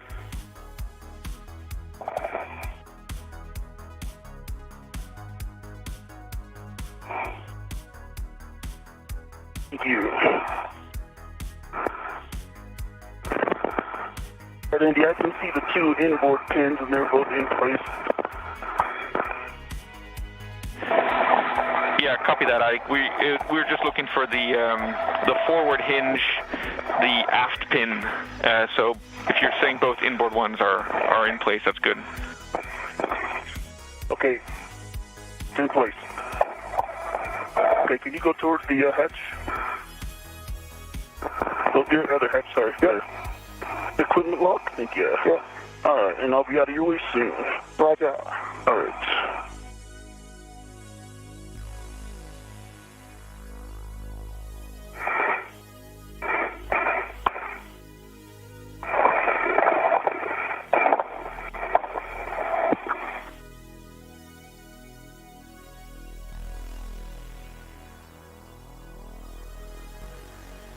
All right, ET1. Outside.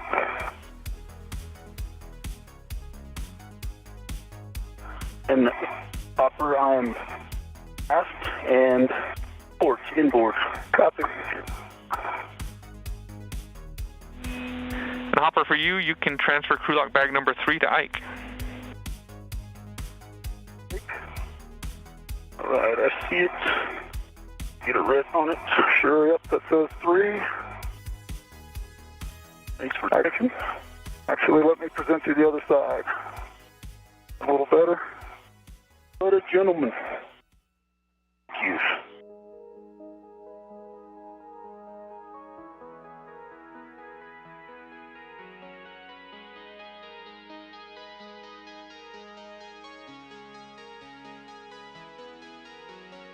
All right, I've got a red on it.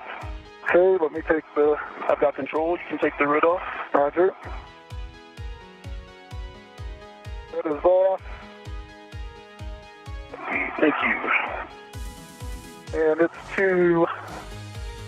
just one of the rings on the airlock here. Perfect.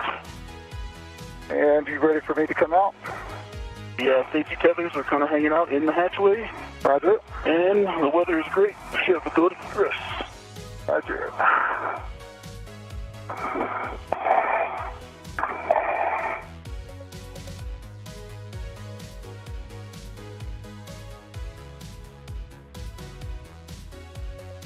This view of Mike Hopkins egressing the Quest Airlock coming from the inside of the equipment lock portion, and the camera we saw Soichi Noguchi setting up earlier.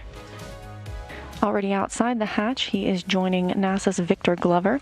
You'll be able to tell them apart today by the stripes on their spacesuits. Hopkins is wearing an unmarked suit. Meanwhile, Victor Glover will have red rings around the legs of his spacesuit. Roger. Let me get my Heka. Heka with the green LED. Roger. I see 1, 2, 3. Actually, your BRT tab looks a little different than the other two. Come this way. Roger. Okay, yep, it's up. Has a little bit of play, but it's up. You got 3 tabs up. Give me a yaw each direction. I'll check your safer handles. Okay. All right, your right safer handle is down. Hand control module door closed. Your left safer handle. Looks like you might be able to tap it like half a centimeter down. Roger that. It's down. Okay. And safety tethers. Unlocked. Your hooks are locked. Ring extender has 2 small hooks.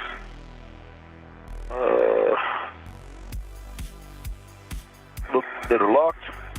All right, now see you got a local down. You look good. Okay. I do not see your WBS light. Or your green light. Okay, stand by. But now, I got to. Okay, when you look at your tabs, I see 1, 2. And where's that third one? There it is. Tabs. Your left safer handle is up right now. Okay.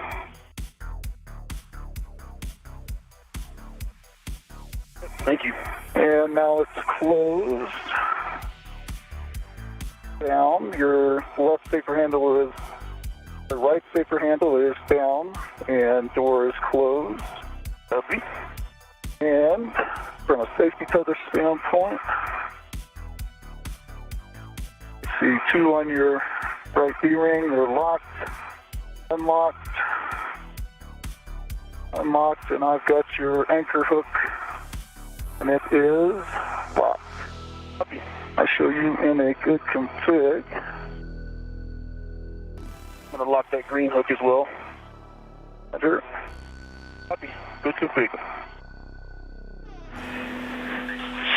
Sounds like good buddy checks for both of you. We'll take a baseline HAB check and a hatch thermal cover close, please. Roger. EV1's half is dry. EV2, half is dry. Okay, I'll finish it once the tether is Copy. Clear. Roger that. All right. Thermal cover is mostly closed, Andy. We've got the waist tether going in there, so. Yeah, thermal cover. we copy that. So whenever you're ready, Hopper, you can retrieve the vent tool extender bag from the top of the airlock.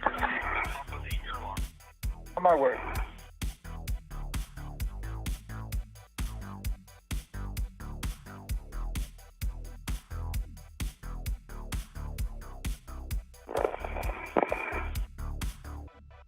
A quick satellite handover, but just before that you saw the sun come up on the International Space Station. As we mentioned, the sun rises every 45 minutes or sets every 45 minutes.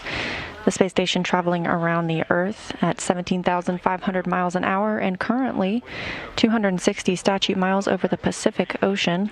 APFR in WIF 11. That's the APFR without an ingress aid. Okay, didn't work. 11.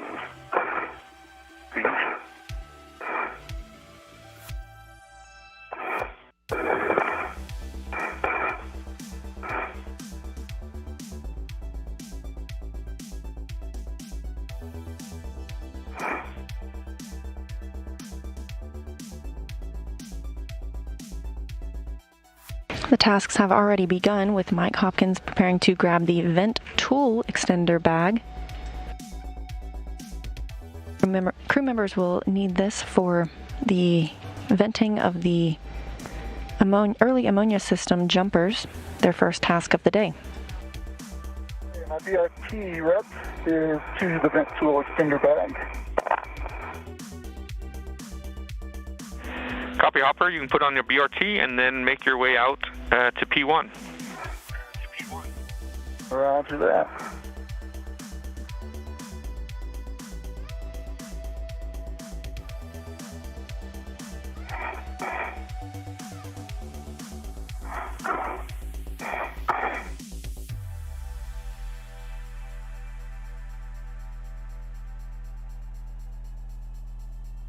Andy for EV1, just confirm, I am taking the WIF extender, correct?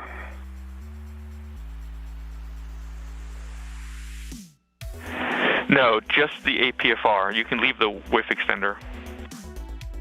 Okay, thanks for clarifying. Just the APFR, copy.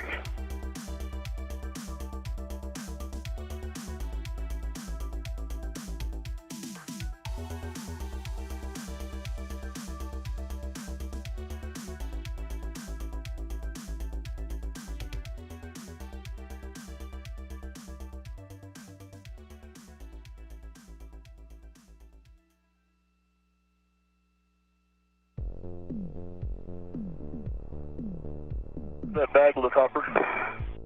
Old?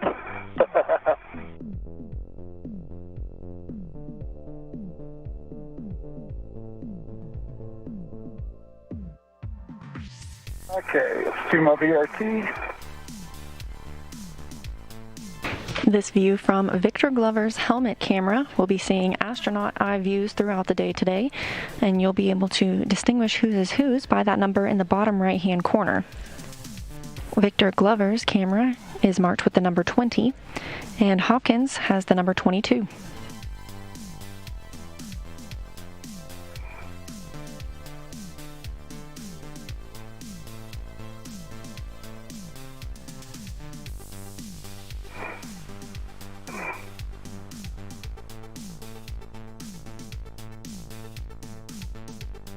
All right, I come to see the... Awesome. I've got the APFR only on my BRT, and I'll be standing.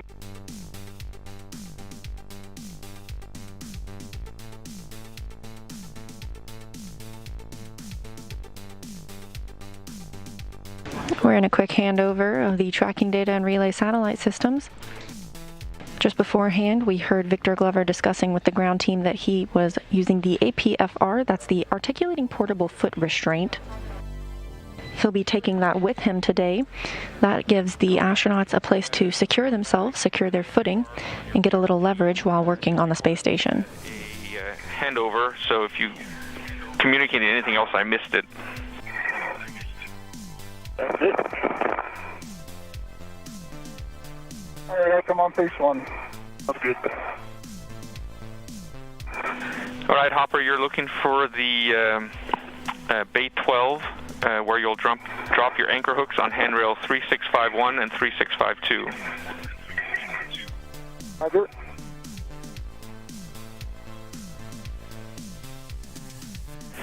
And just a quick reminder about a caution to avoid inadvertent contact with the deployed truss cable along the zenith and nadir cedar rails.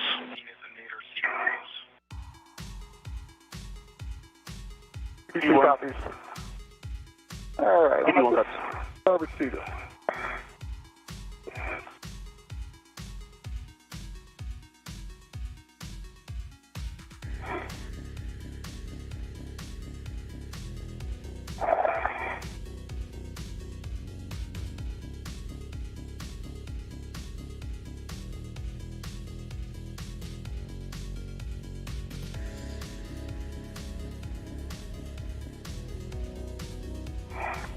Okay, going under the NT.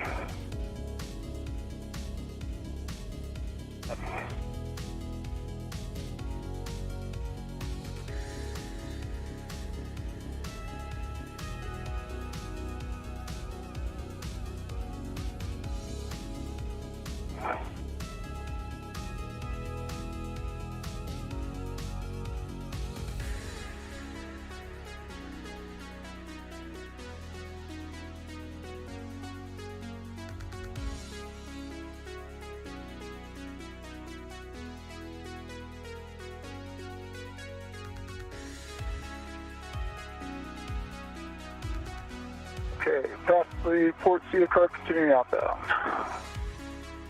Making great signs.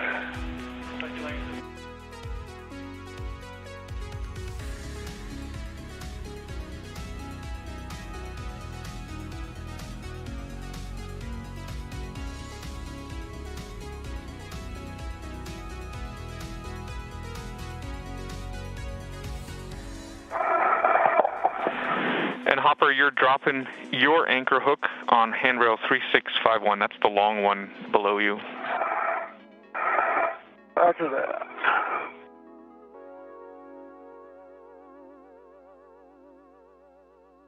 Okay, EV2's anchor hook 3651.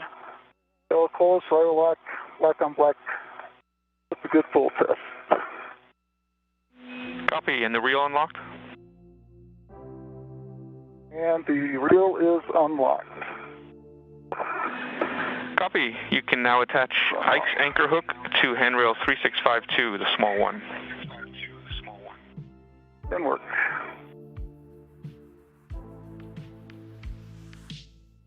This view from the high-definition camera on Mike Hopkins' spacesuit. This high-definition view will provide for even better views during the Columbus work he'll be performing today, specifically at the Bartolomeo Science Platform.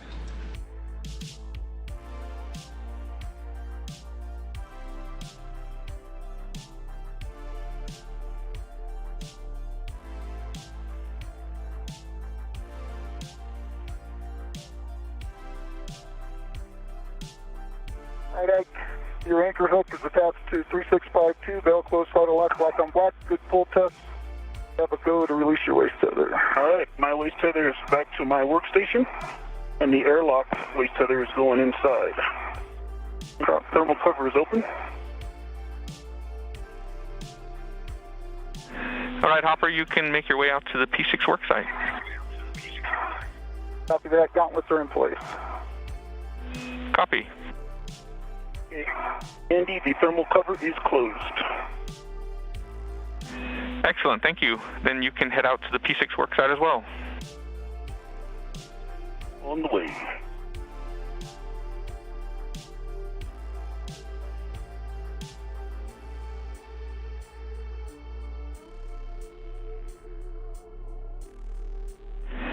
And as you're both translating, I'll read you a couple warnings. Just a reminder that the P4 BGAs are rotating. Please avoid contact with any of the rotating structure. Also, please avoid contact with the radiator. And finally, just a reminder about the sharp edge hazards out of the P6 worksite. The pip pins on the TTCR and STCR do not meet the EVA kick load, and so they would present a sharp edge if broken. And also, there's the outboard MT rail attachment lug that has a sharp edge. You want that? 3-2. All right, Hopper, I'm up on phase 1, coming your way. Roger, I'm at the Sarge.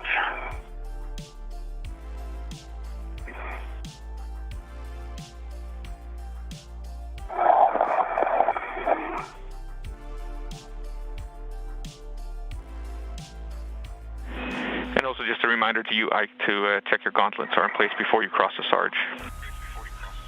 Will do.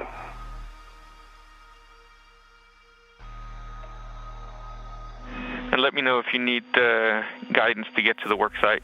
If not, Hopper, you're looking for P5 handrail 5223 for your green hook. Copy. All right, Hopper, I'm going under the MT now. Roger.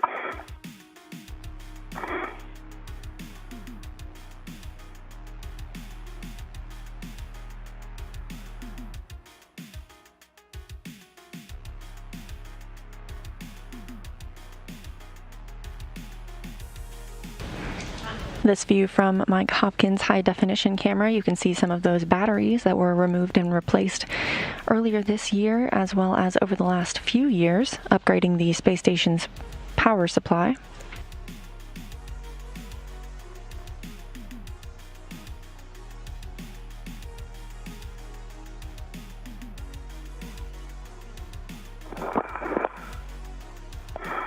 All right, now I'm passing our safety tether anchors. Roger. Nice work, nice work.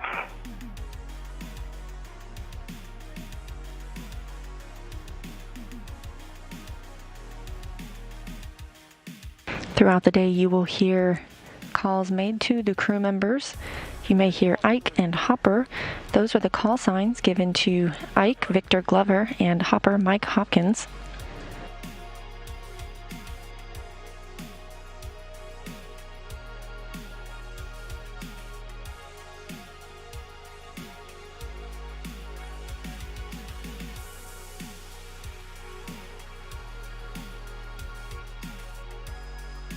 Glover now making his way to the first work site to vent those early ammonia system jumpers alongside Mike Hopkins.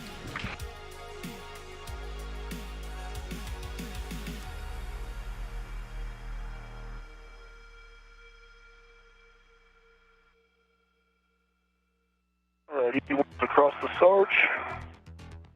On your way, Hopper. Roger.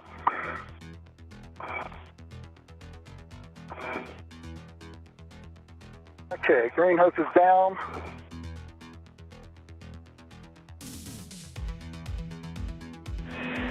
Copy. Green hook down.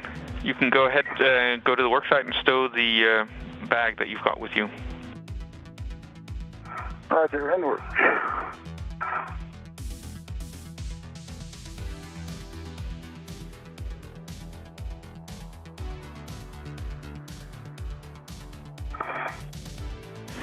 And Ike, you're looking for handrail 5231 for your green hook. Be at 5105 heading out.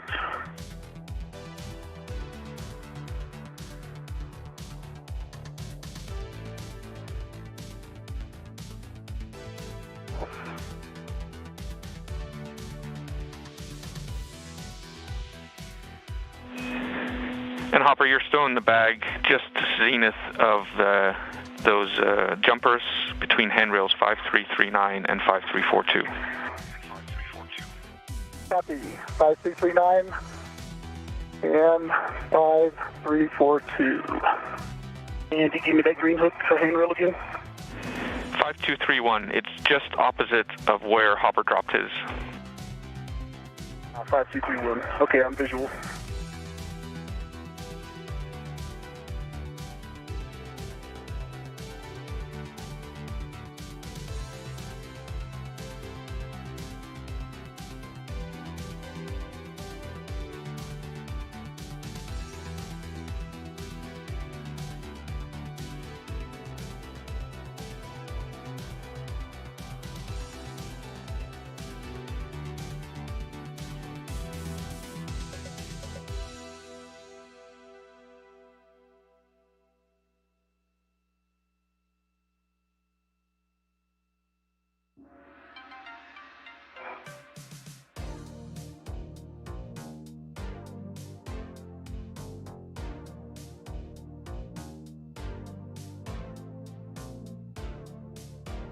Andy, do you have any issue with me just dropping it right here on 5203, which is just right adjacent to it?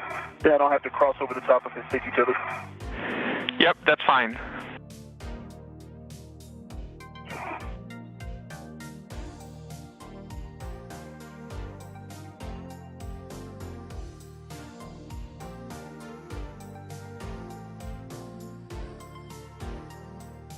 All right, 5203 it is. Green hook is in place.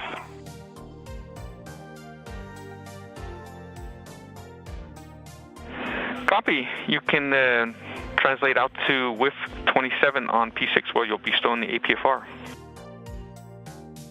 On the way.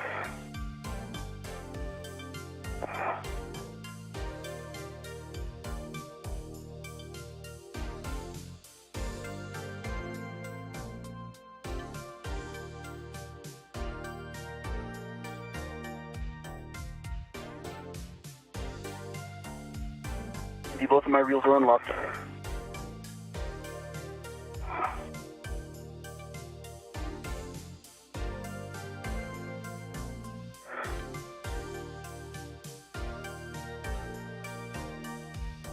Okay, Andy, I'm heading out to put my rich man down. I'll get me out of the way if I.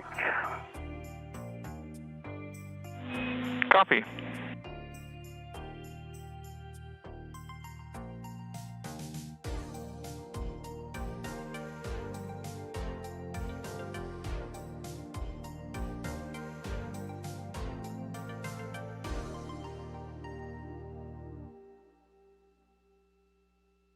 All right, Hopper, I'm at P6, the inboard corner of the IEA.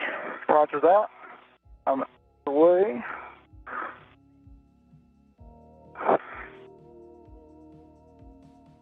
Okay, Andy, give me that whiff number again. 27, so it's on the forward edge. It's almost about as far out as you can. There should be an APFR in the adjacent whiff 31. She'll be putting this one in 27, which is just next to that. That is a great detail, right next to the, sorry about that, Hopper. Right next to the other one, all right? See it?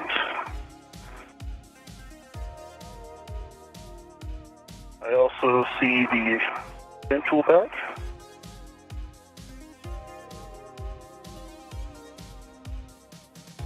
All right, Andy, I'm with 27.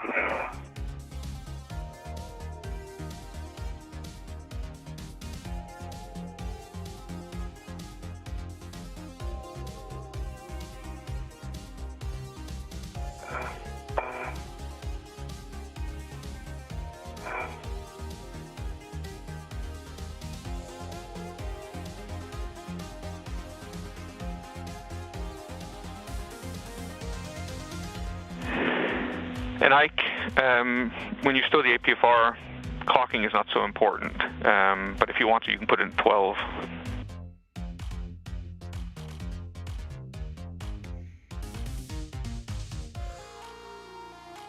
Okay, Andy, Richmond fair lead is down, heading back to the back. Copy. The first thing you'll be doing is retrieving the vent tool adapter and removing one cap from that. Copy. Andy, clocking to 12, it points the boot plate in toward the IEA. Perfect. That gives Hopper room to get past it later. The other settings, we have time, I think, so the other settings are Indigo, Indigo, Fox 12. Indigo 12 in work, and it is in with a good pull test, good twist test, and it is black on black. Indigo Fox 12 in work. Good readback. And just give us a check on the pitch knob as well, please.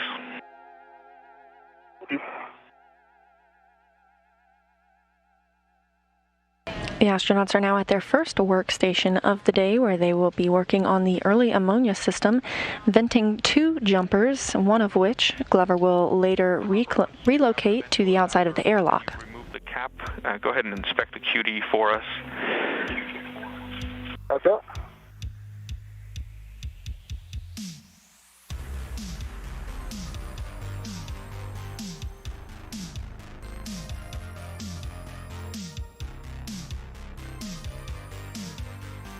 There are a lot of moving pieces for this first task, and you just heard about the QD. That's the Vent Tool Quick Disconnect. From the lock position. It's a little sticky and ratchet to push in. It wasn't huge, though, 15 pounds of force maybe. And then turning it the first 15, 20 degrees, it was that same feeling. As soon as I got past that, it moved freely. I got it to India, and it locked freely. And then it's the same thing. The last 20 degrees, a little ratchety, but it popped out. And I can push it in, and it pops right back out. We copy all that. We appreciate the words. Problem.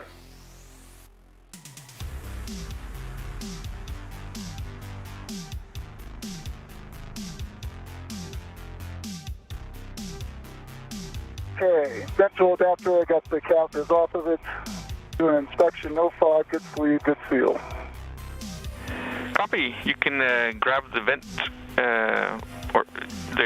you can remove the plug from the vent tool QD and give us an inspection of that too as well, please. Roger, in work. And I see a good lanyard. Once Hopkins has removed the plug from the Vent Tool Quick Disconnect, he will mate that quick disconnect to the Vent Tool adapter. Good fingers, good feel. Copy. So now we'll mate the Vent Tool adapter to the Vent Tool QD, and I'll read out the steps in Block C for you. Ready to copy. Okay, so verify that the female QD is ready to mate by making sure the detent button is up and the forward white band is not visible. Up and not visible. Go ahead and mate the QD and check that the forward white band is visible.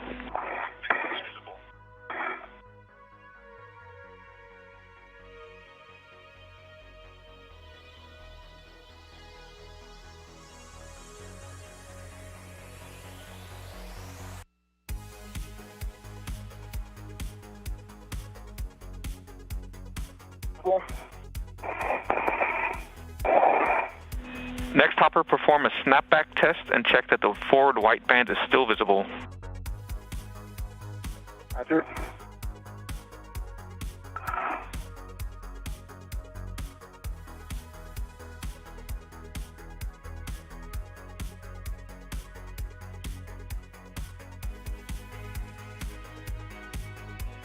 And visible. Finally, perform a pull test and a visual gap test. Pull test looks good.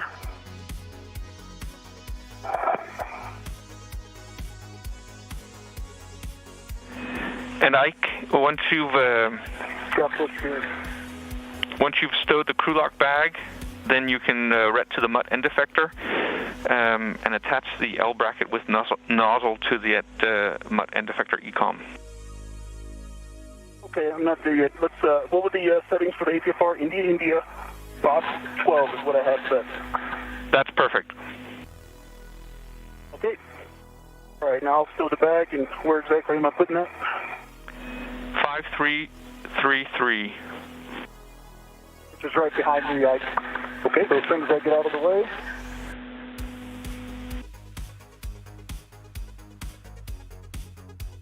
Okay, Andy, I have the vent tool and adapter ready.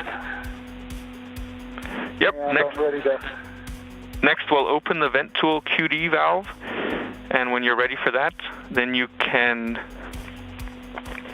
depress the detent. ready.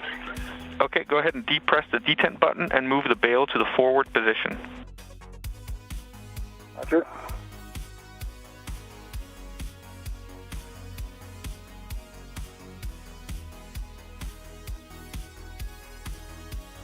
Okay. Forward position. Detent button is up. Aft light band is visible. Excellent. That means the QD is open. You can now retrieve the vent tool and the vent tool adapter combo. Roger.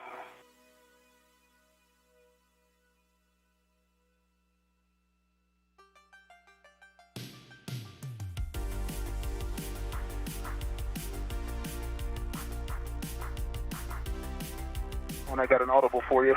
Roger. I'm done. What's your audible? Will you tend stow the bag since it's behind you, and I can start on the vent tool bag stuff? Yeah. Stand by. Roger.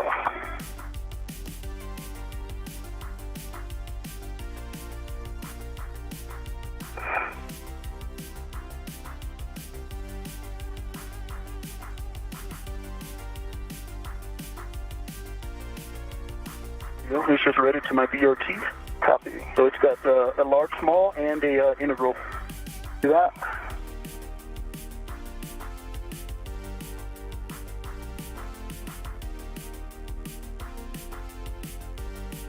Yeah, you can take your rep.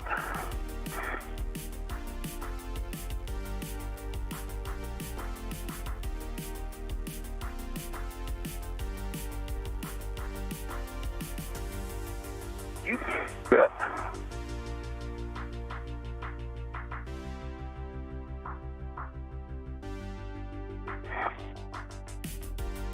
All right, Andy, I'm at the vent tool bag.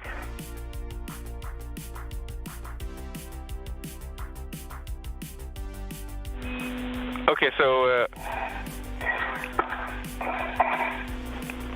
Ike, you can ret to the MUT end effector from the vent tool bag, and then you can attach the L bracket with the nozzle to the MUT ECOM fitting. The clocking is a yaw setting of alpha.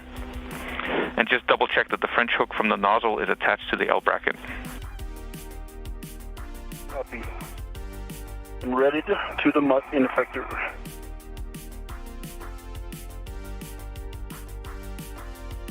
That's the nozzle. The French hook is connected.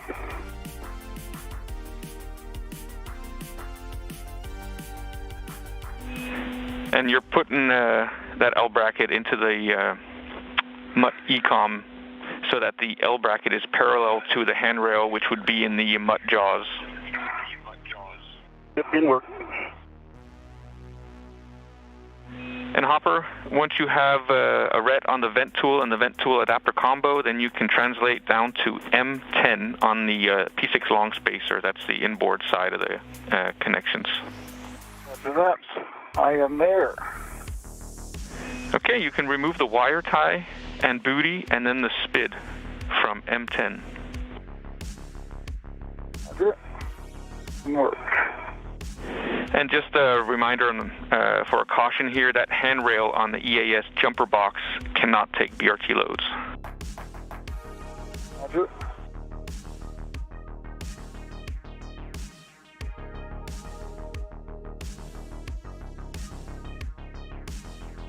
All right, Andy, the MUT and the bracket are together. It is the bracket alpha is, sorry, no, it needs to be parallel to the handrail.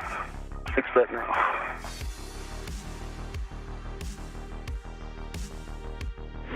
Yeah, Ike, it looks like you're about 90 degrees off. Yep.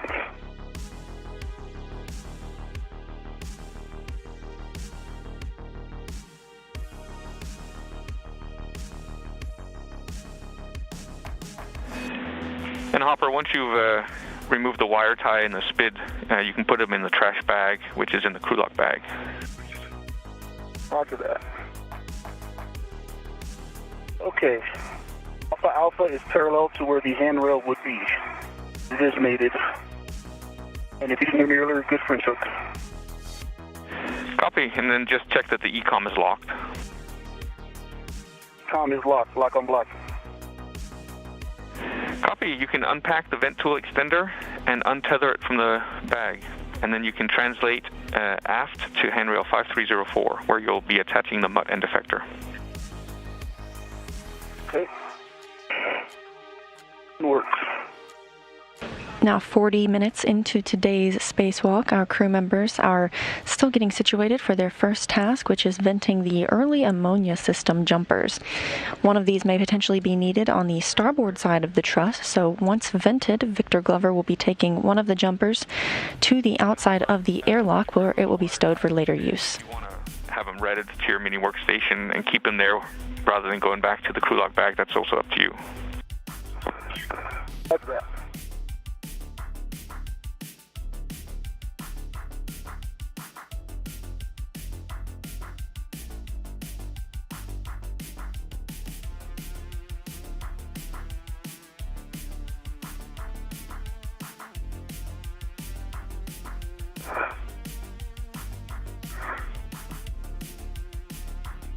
All right, Pepper, I'm going to go over the top of you. Roger.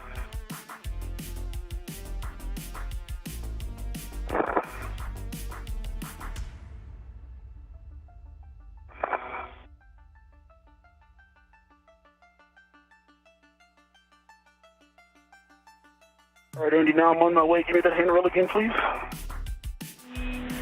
5304, and you'll be attaching the MUT so that the nozzle points aft.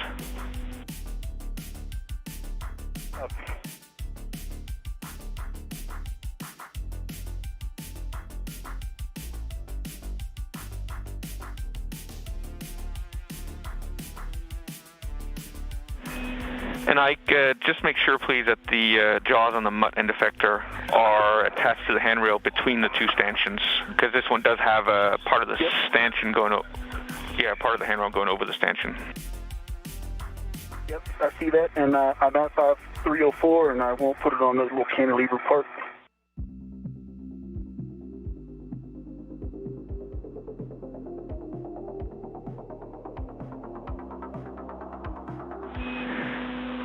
Hopper, once you've removed the SPID, go ahead and push the bail full forward, please. Roger.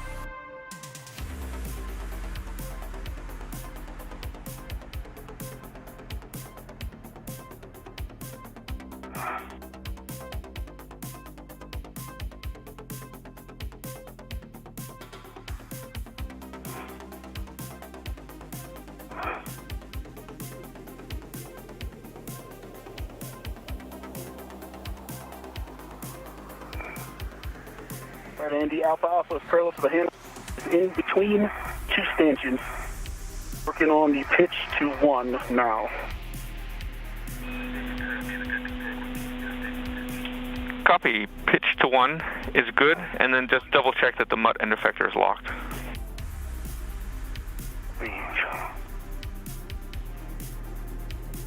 And work. MUT end effector is locked.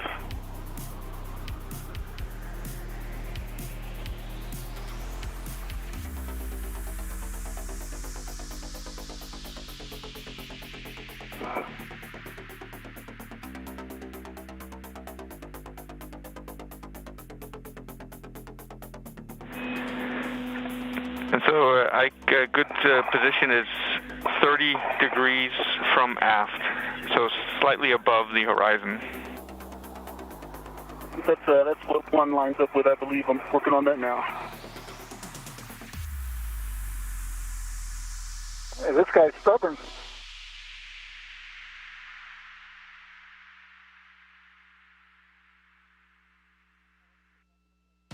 The crew will orient the jumpers so that they are venting ammonia away from the crew and away from the space station.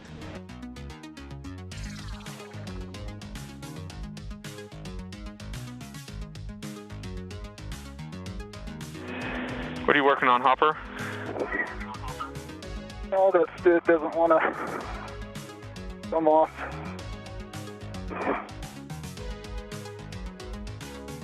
Orienting.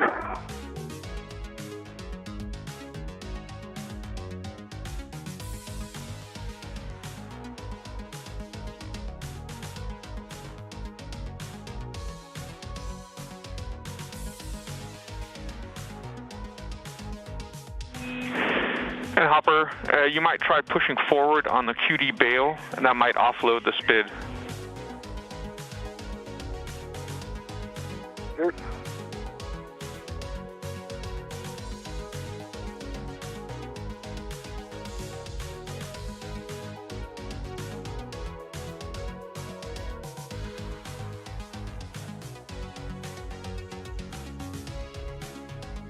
There we go.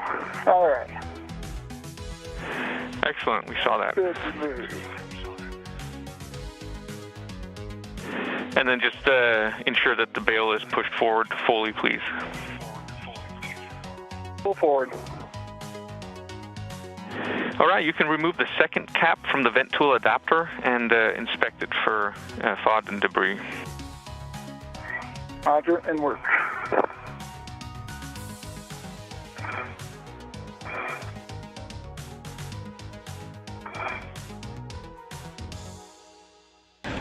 This view from the helmet camera of Victor Glover, our EV1 extravehicular 1 crew member today.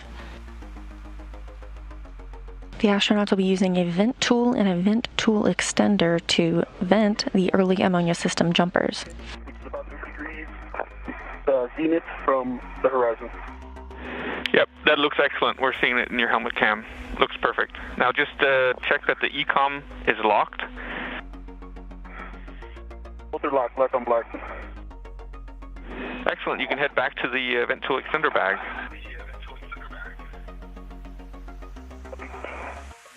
And there you'll be removing the plug from the vent tool extender.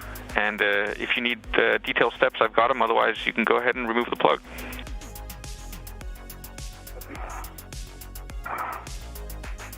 Okay, it's removed.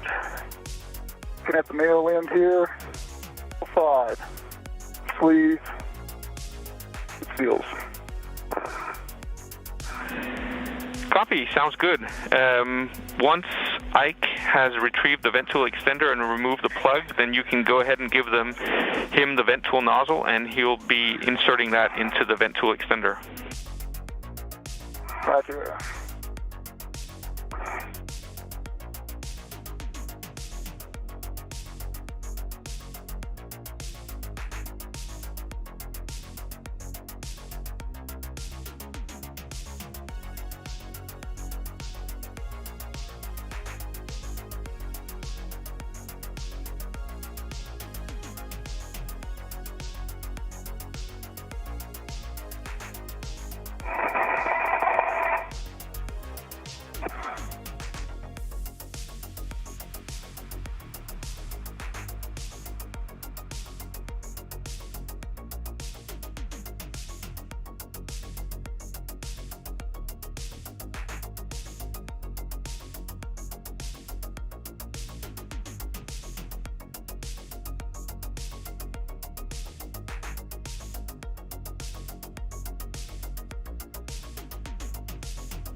Next to your left arm there, Ike. Again? So the plug is right next to your left arm. Okay.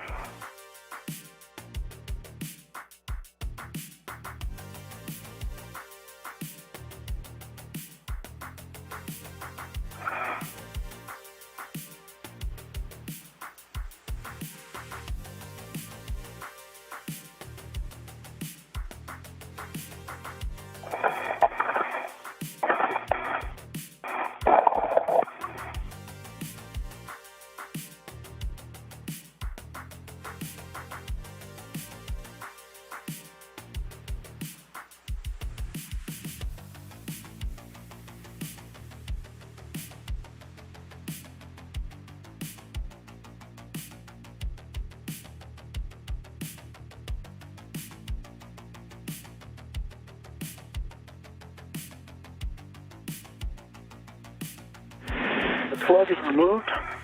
Andy? Copy. You can get the vent tool nozzle from Hopper and insert that into the extender. The vent tool is inserted into the extender. The lock soft dock is very, very soft, so it's locked right now, but it pulls out of lock very easily.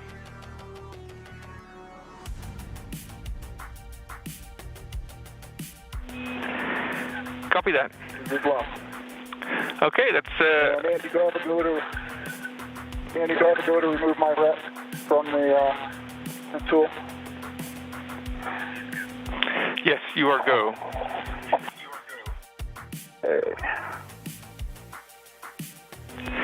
And as you're doing that, I'll just give you a big picture. We are about to start venting ops. We are in orbital night, so we do have 20 minutes, so we do have time for this.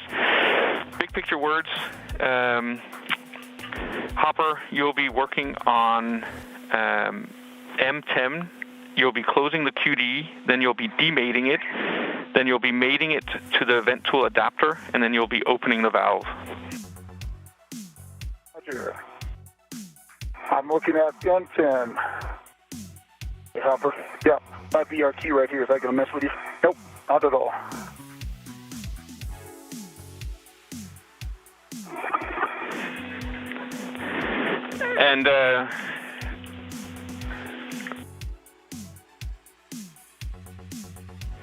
And I obviously had that wrong, which you probably noticed. We're in daylight, not in night.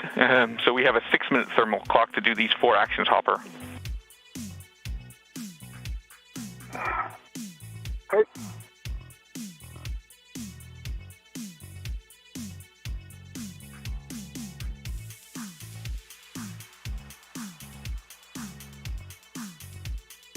Let's review them already.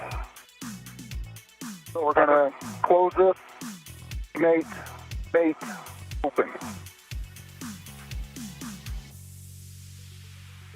When that last open happens, that's when we start the vent.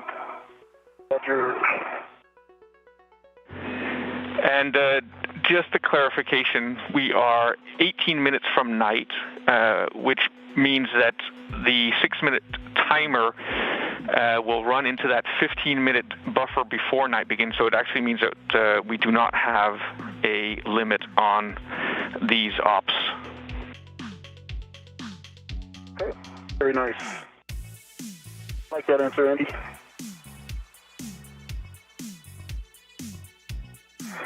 Okay, Ike, when you are in a good position on the forward edge, then I'll start with the ops for Hopper. Ike is in position.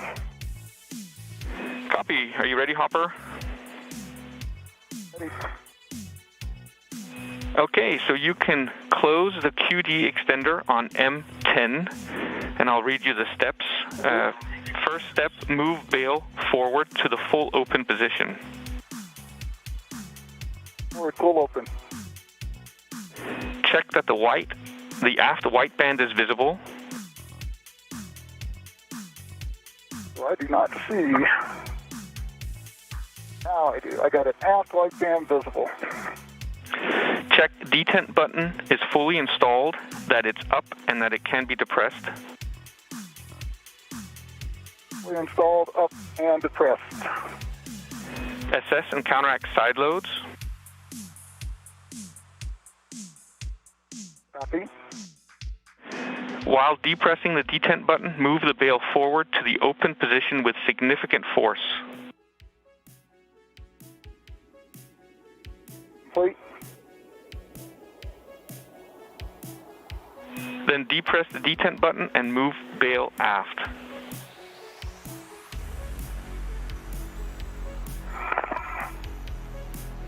Full aft. Check forward white band is visible and detent button is up.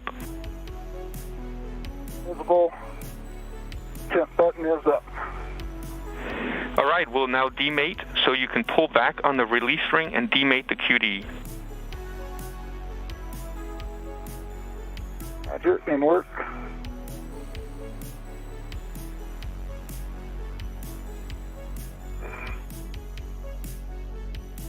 Stand by.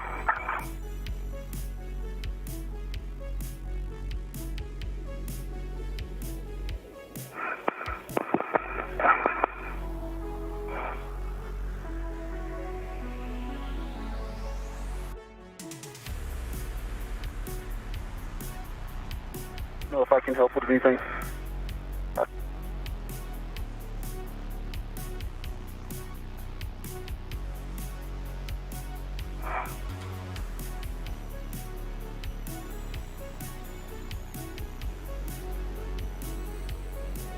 Yeah, you want to grab that the release tool?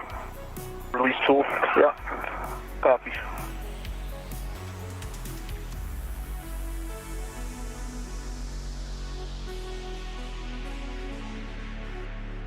You can use it right to the bag. You okay with that? Yep, absolutely.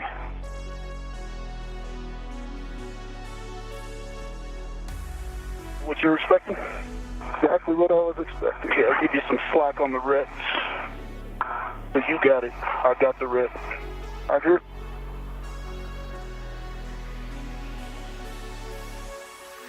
Got a handover coming up now. As you heard, we are now in a satellite handover. The astronauts continue to prepare to vent the early ammonia system jumper. Just about an hour into today's spacewalk, and this is the first task for Mike Hopkins and Victor Glover. At the early ammonia system, they will vent 2 jumpers, and one will be relocated to the outside of the airlock for future use. The bail on this one right next to you is also in the way. This is a tight. Yeah. Okay, is it in place? Yeah, it's partway in place. So if you try, I'll hold it in place.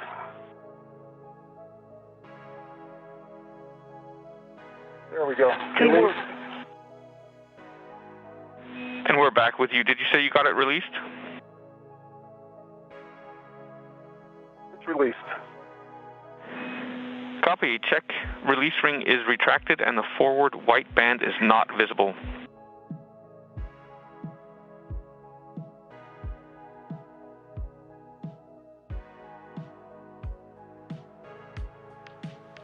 I don't see a white band. No white band.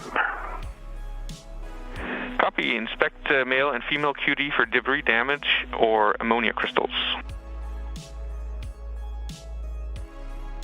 Okay, we have a few ammonia crystals that are coming out from the female. Yeah, we see that.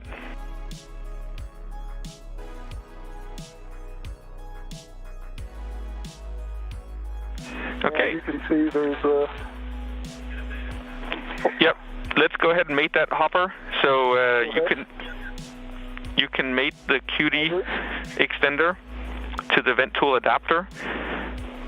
So verify that it's ready to vent. Check that the detent button is up and the forward white band not visible. Detent button is up, forward white band not visible. Go ahead and mate the QD.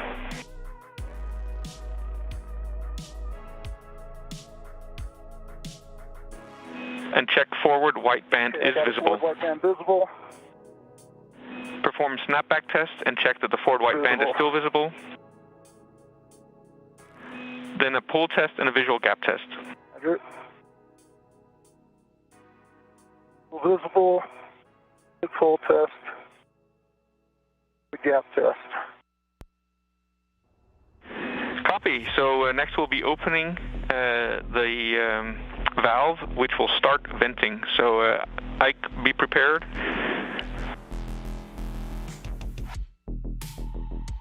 Ike is prepared. Hopper, you can depress the detent button and move bail to forward position. Pull forward. Off light band visible. Detent button is up. I see venting. Copy all.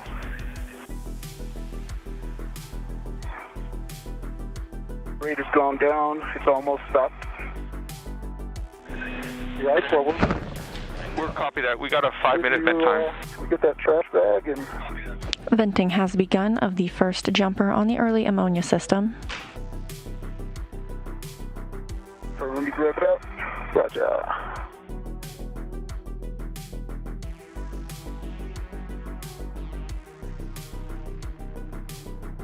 Oh yeah, look at that go. Can you see that in the Hecka?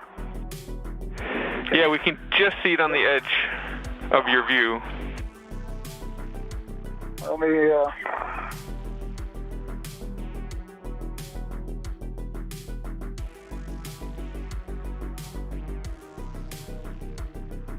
Okay, spit is in the trash bag. Copy that, Hopper. Next, you can release the wire tie between the two jumpers. The wire tie should stay captive to the jumper that you're currently venting. And there is no wire tie there.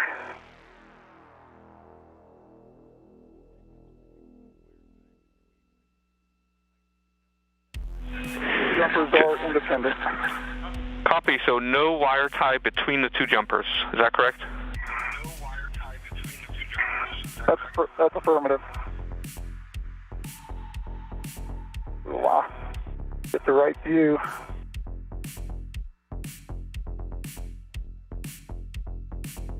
That is more than I thought. Yeah. Still going. You expecting that much, Andy?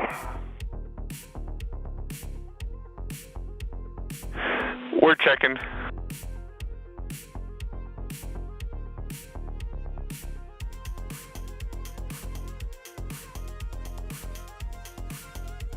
M3 closed.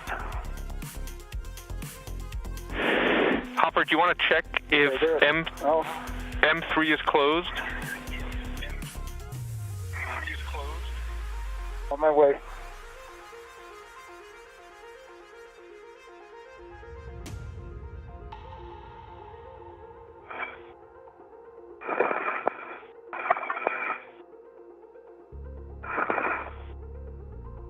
Venting continues of the first jumper on the early ammonia system.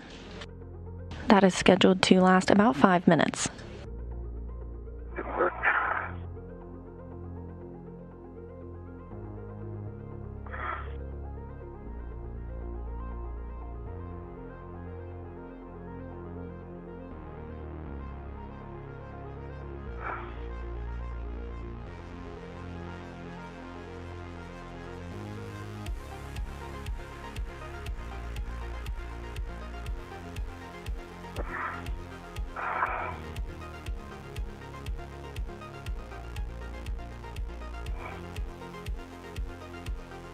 Okay, I'm at M3.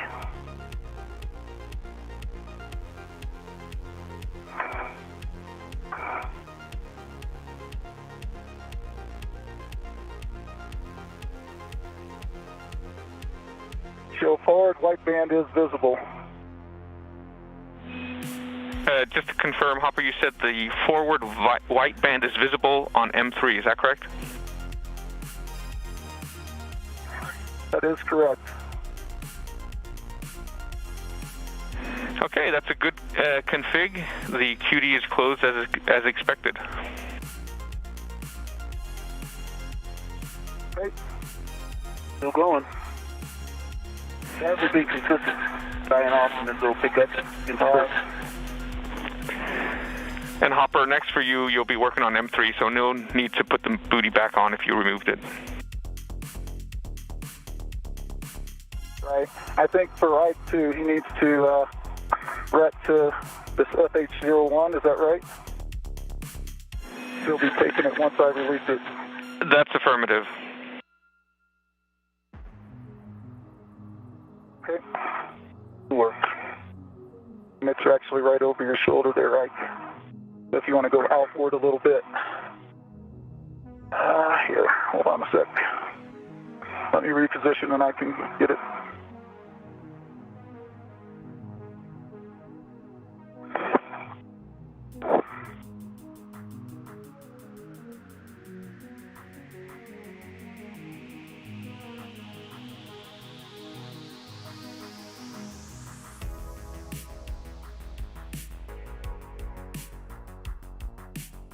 There you go, Ike.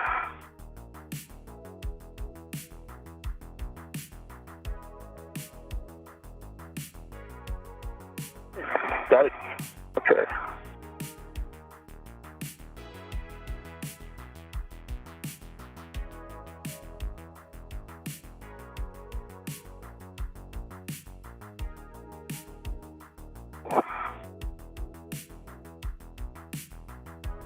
As venting continues on the early ammonia system, the International Space Station has crossed the terminator line, or the difference between day and night while on orbit.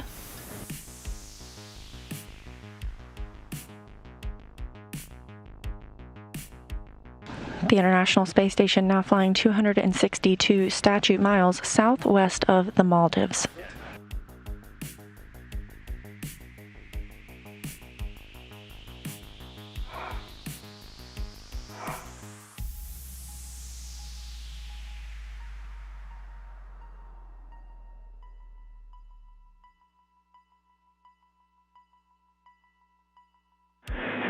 All right, our 5-minute vent time has expired. If you can confirm that you see no more venting, then we'll go ahead and press on. And EV1, I see no more venting for about 45 seconds to a minute.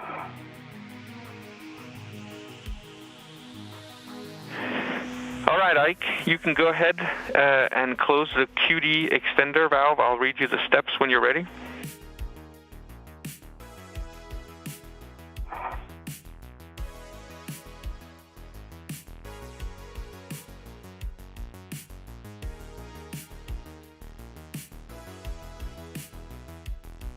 Venting is complete on the first jumper. Victor Glover will disconnect or close the quick disconnect extender valve. Okay. Actually, stand by. Let me put my BRT back down. Sorry about that, Andy. This is the jumper that he will coil and relocate to near the airlock. Yeah. And actually, the power was off. You have no light right now. Now you have a good green light. Excellent, thank you. I copy. Okay, Andy, ready for steps. So you are going to close the QD extender valve, and I'll read you the steps when you're ready. Ready. All right, you can move bail forward to the full open position.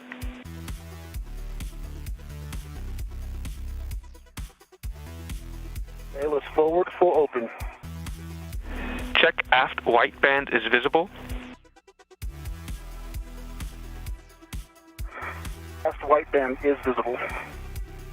Check detent button is fully installed, that it's up, and that it can be depressed. Fully installed, up and depressible. All right, assess and counteract side loads, and then while depressing the detent button, move bail forward to the full open position with significant force.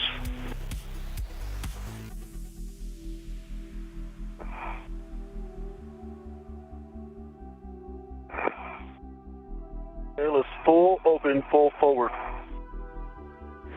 All right, now depress the detent button and move bail aft to close the valve.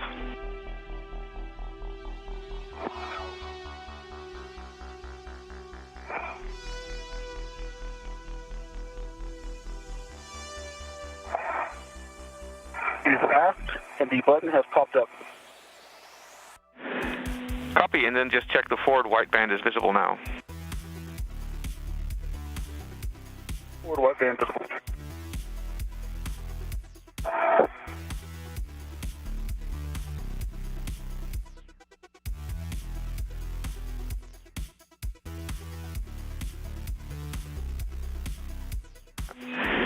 All right, guys, we'd like to take just a minute to stop at this point and have a quick discussion about your impression of the amount of ammonia that was vented when you demated M10.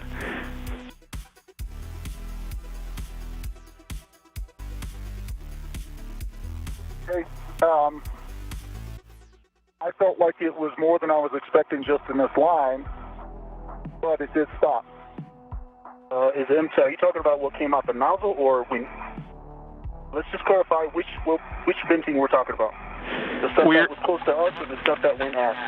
We're talking about the stuff that was close to you, the QD, when it was demated at M10, and Hopper was inspecting it, and a few flakes were coming out. Where? Let's say less than 30.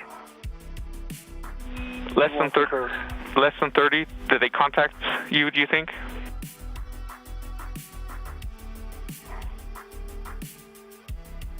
I had some contact my advisor.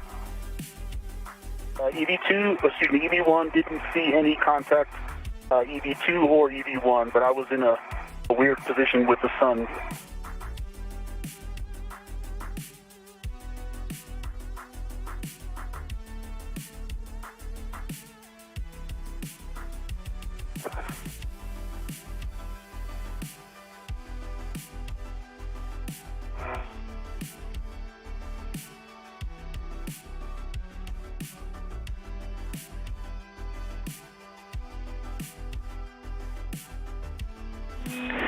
All right, guys, we appreciate the report. From our camera views down here, we did see what looked like propulsive movement of the flakes, so we're going to go ahead and be conservative and call that a suspected case.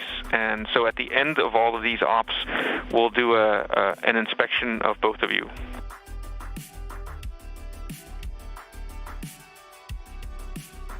One, two.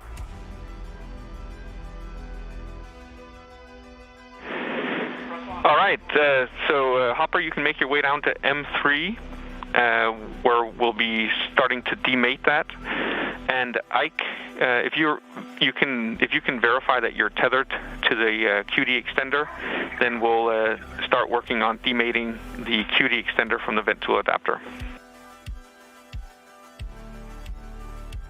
Okay, I'm currently threaded to the bail of the QD extender. That's the piece that is on the extra bail that's on the end, F2, right?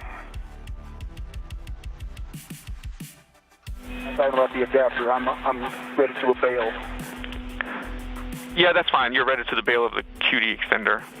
That's good. When you're ready, then we'll work to demate. I think I'm ready to the bail of the QD extender. Ready. And Hopper, are you ready to demate as well? Because then I'll give you the same steps simultaneously. Crew's ready. Okay, Ike, so you are demating the extender from the vent tool adapter, and Hopper, you are demating the jumper from M3. EV1. And Hopper, for you especially, you want to assess and counteract side loads here prior to demate. When you're ready, you can both pull back on the release ring and demate the QD.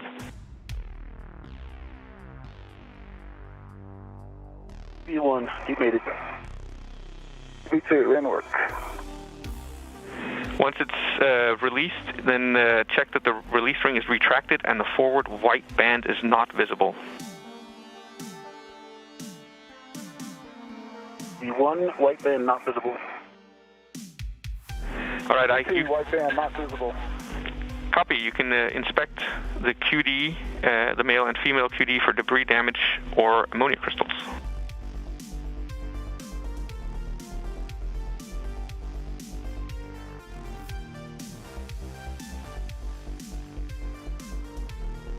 EV1, both sides, male and female look good.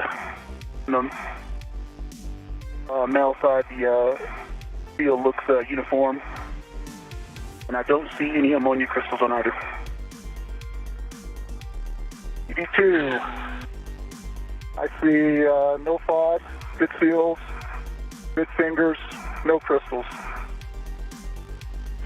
Copy. We appreciate the inspection. Now you'll be swapping what you've got. So Hopper, you'll be given the jumper to Ike, and Ike, you will be given the vent tool adapter and vent tool to Hopper.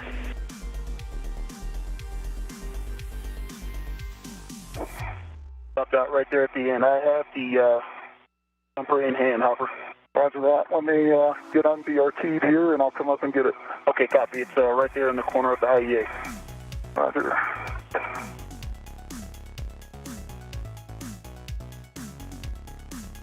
And Ike, once you have the jumper, then you'll be installing the plug into the QD extender and closing the booty. The booty is in the crew lock bag. Yeah, I think you could hand it down a little closer. Sorry, Ike, the plug that you're installing.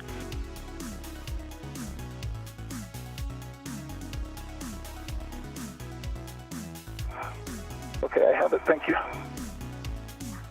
The plug from the crew lock bag install into the extender and work. Yeah, so one plug is on the lanyard and one... Okay. Ike, one plug is on the lanyard, the other plug is in the crew lock bag.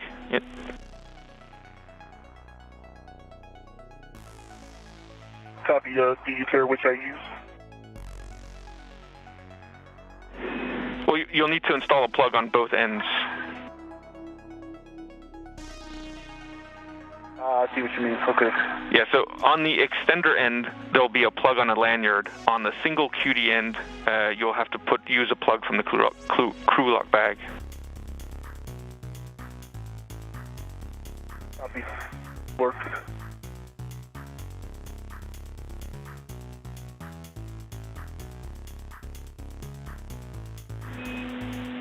And Hopper, the QD end is cast. Confirm I can take the bag.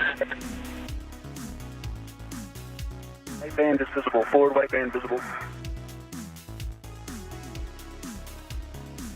Yep, you can remove the ret.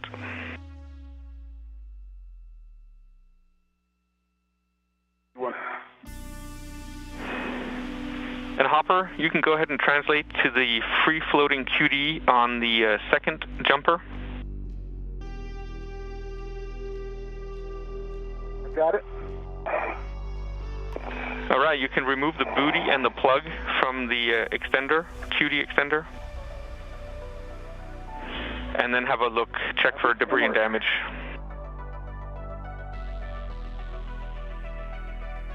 Okay, plug is removed.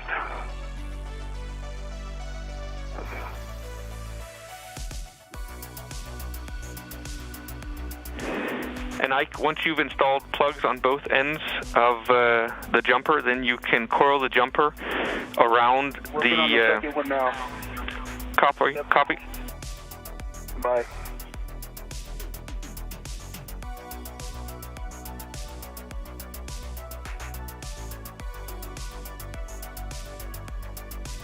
And you've got a good inspection on the extender, full side, fingers, good seal. Copy, Hopper. So now we will be mating the vent tool adapter to that QD extender. We'll only be mating it and not opening it at the moment. So when you're ready, I'll give you the steps for mating it. Me too, ready. Okay, so verify it's ready for mate, so you can check that the detent button is up and the forward white band not visible.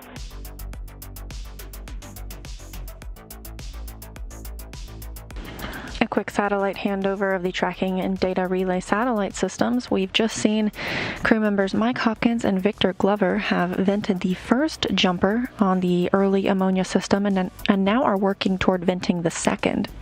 We're coming up on an hour and 20 minutes into today's spacewalk, and because of suspected contamination of ammonia from the quick disconnect that the astronauts were working with earlier. They will inspect each other and conduct some tests while in the airlock upon the conclusion of the spacewalk today.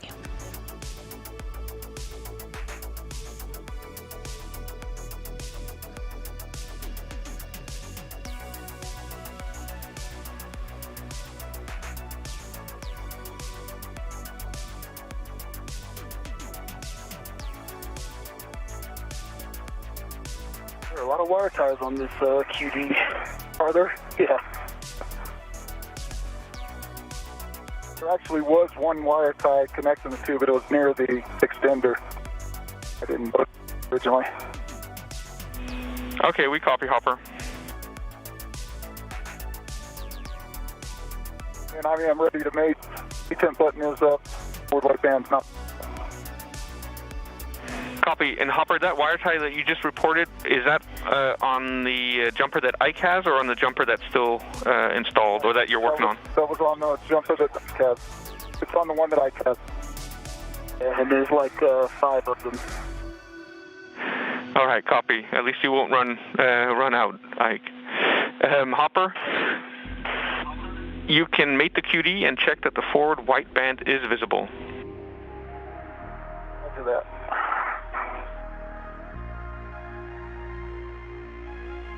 Mated, forward white band visible.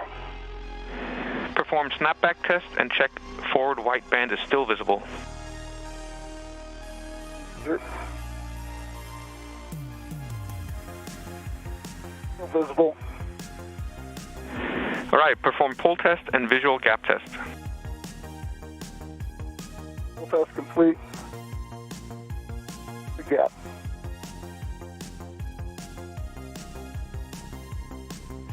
Okay, you can go. You can translate over to M9 on the P6 long spacer and remove the booty and the SPID from that QD.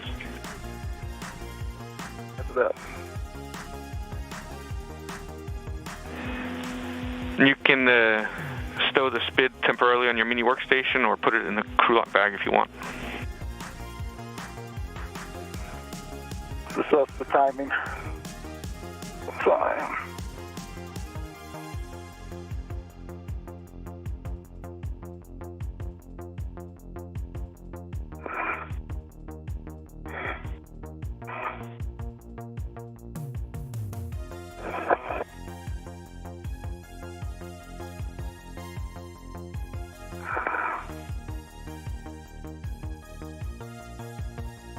While Mike Hopkins continues to prepare the second jumper for venting on the early ammonia system, Victor Glover is coiling the first jumper that was vented. He will relocate that to near the airlock, and it will be stowed outside the space station.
How's it going, Ike?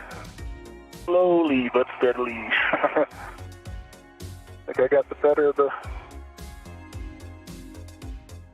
two deals here. We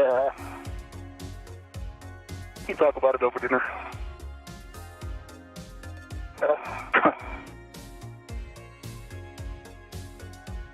Okay, one SPID removed. Copy, one SPID removed. At this point, we have 17 minutes of night left, so we'd like to get working on the venting ops. Ike, you can finish coiling the jumper after we've vented. So go ahead and get in position at the forward edge like before. And then big picture, Hopper, you'll be closing the QD on M9, and then we'll be opening the QD extender that's attached to the vent tool adapter. Roger. D1. Boot.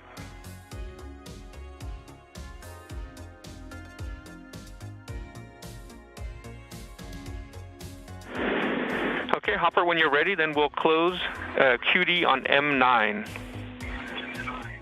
Ready. Move bail forward to the full open position. Full open. Check aft white band visible. Visible. Check detent button fully installed, that it's up and that it can be depressed. Fully installed, up, and can be depressed. Assess and counteract side loads, and then while depressing the detent button, move bail full forward to the open position with significant force.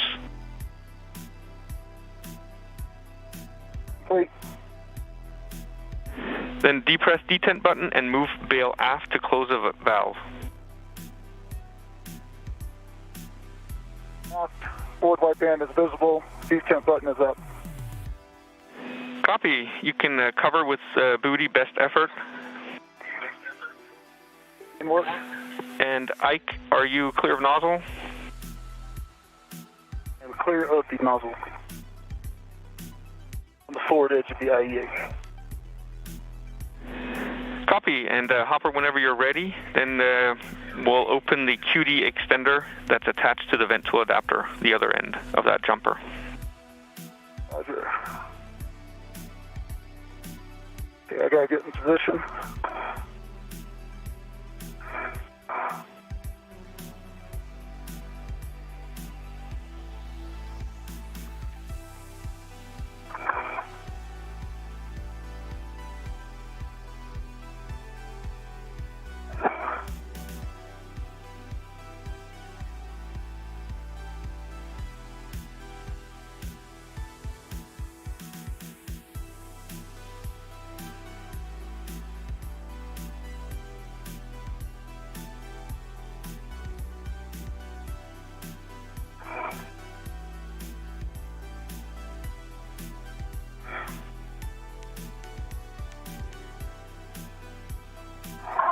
Okay, I'm in position. Copy. So you can now depress the detent button and move bail to the forward position, and this will start venting. Forward position, aft white band is visible, detent button is up. We are venting. Copy venting, and we have another 5-minute timer on this vent. An hour and 28 minutes into today's spacewalk, the crew members are now venting the second jumper on the early ammonia system that will be vented today. The first, we saw a vent time of 5 minutes, and we're looking for the same on this one as well. Just give them a good shake to release any potential ammonia crystals. Take the tools before stowing them in the bag. Copy.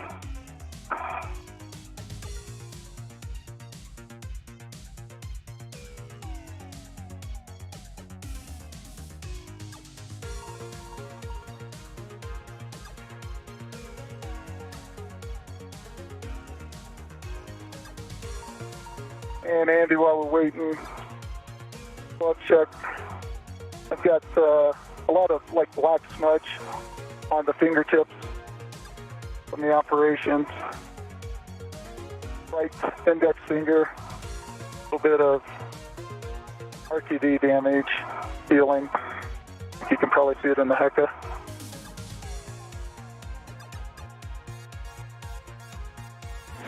Yeah, we copy and we see, Hopper.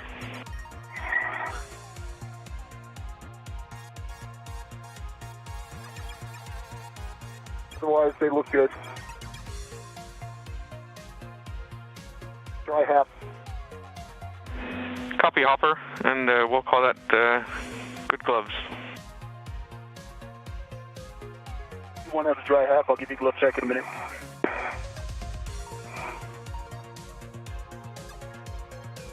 While venting continues, the astronauts provide the ground with a glove and HAP check. HAP stands for Helmet Absorption Pad, to make sure there's no liquid that is loose in their spacesuit. And the astronauts, of course, use their hands almost exclusively during a spacewalk, and so they do frequent glove checks to make sure that the gloves are in good condition. Hopper, you were closest. If Ike, you could use your helmet lights to look over Hopper's suit to see if you see any signs of ammonia on him. Work.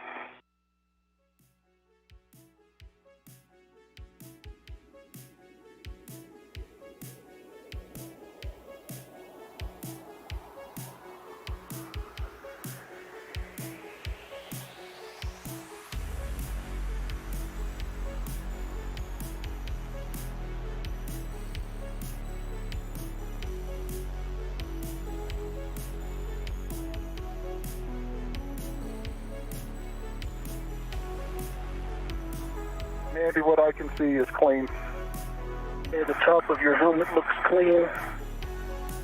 Normal. Okay, what I can see, Hopper looks normal.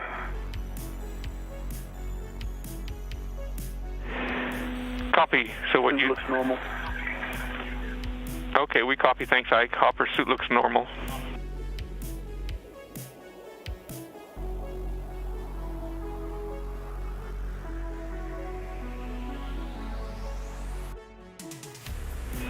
And while we wait, Hopper, if you want to take a quick look at Ike as well, we'd appreciate it. Stand by.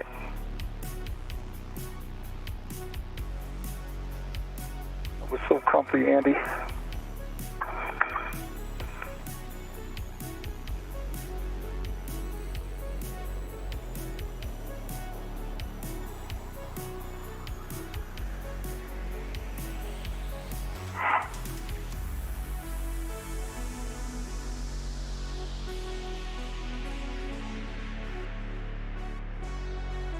The crew members are performing a visual check of each other's suits to ensure there is no ammonia present.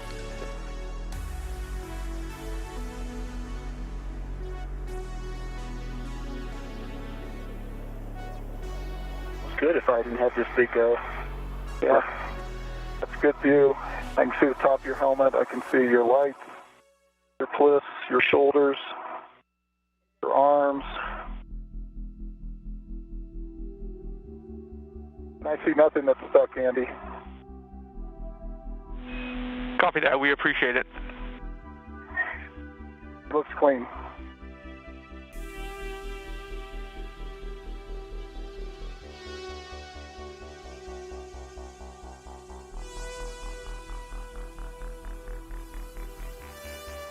All right, so once the vent timer has expired, Ike, you'll be working to coil the jumper around that vent tool extender bag, and then Hopper will be working to close the jumper QD extender. EV1. 2.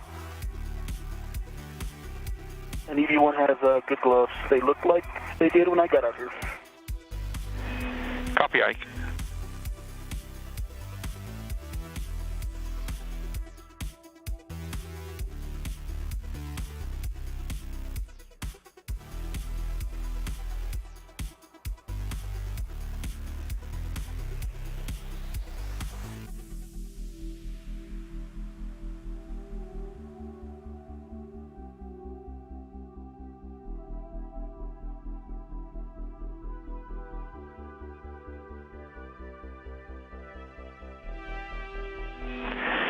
All right, our 5-minute vent timer has expired. If you could have a look at the vent tool extender and see if anything is coming out, we'd appreciate it.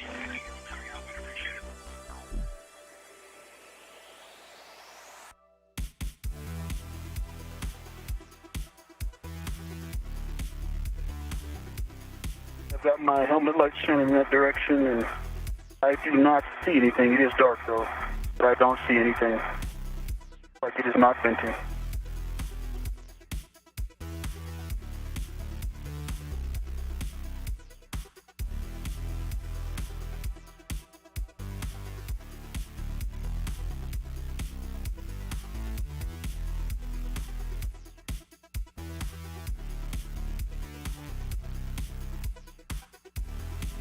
copy, Andy. Yeah, we're coughing. We're just trying to drag our feet a little bit to give it another minute or so. No problem.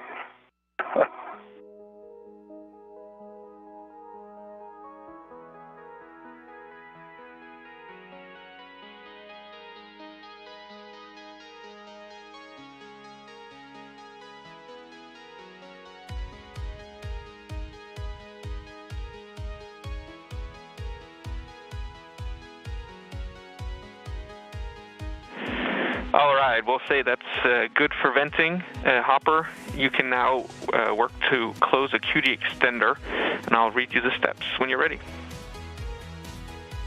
QT's ready. All right, move bail forward to the full open position. Wait. Check aft white band is visible. Visible. Check detent button fully installed. It's up and can be depressed. Fully installed, up and depressed. Assess and counteract side loads, and then while depressing the detent button, move bail forward to the open position with significant force. Complete. Depress detent button and move bail aft.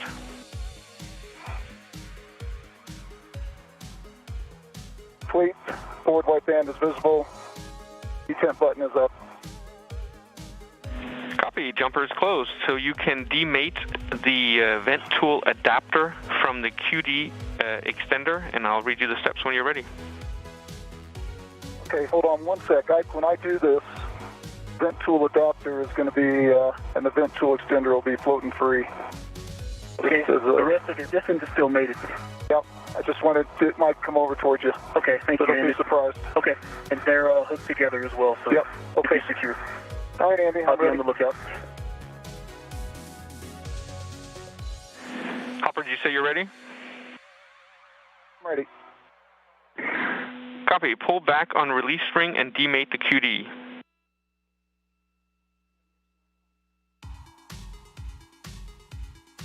Complete. Check the release spring is retracted and forward white band is not visible. Retracted, forward white band not visible. And then just no FOD.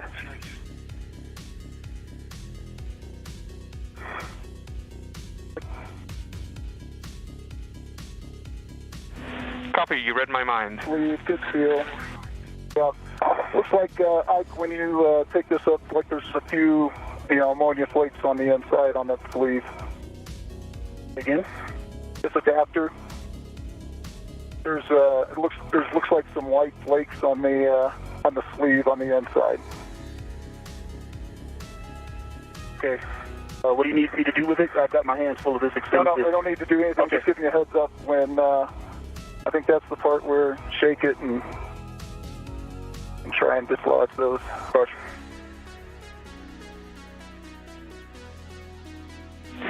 Yeah, we. Andy's the extender. No pods, good fingers, good seals, no crystals. Copy that. And Ike, those crystals that Hopper reported should be ice, so it should be no worries. Just make sure to shake them away from you. Will do. Still working on the bundle. Copy. Hopper, next for you, we will mate the QD extender to M3. Okay, I'm ready. M3, no FOD, good seals, good sleeve. And I just gave you the extender. Copy. So just check detent button is up and forward white band not visible. Detent button is up, forward white band not visible. You have a go to mate the QD. In work.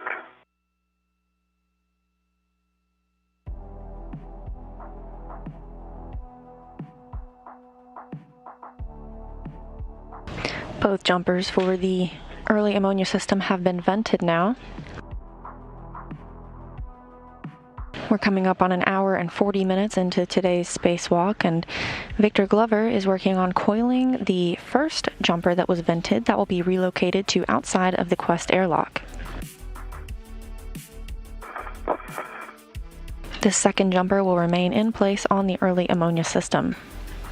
All right, perform snapback test and check that the forward white band is still visible.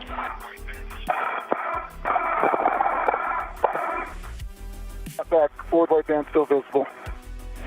Perform pull test and visual gap test. Full test.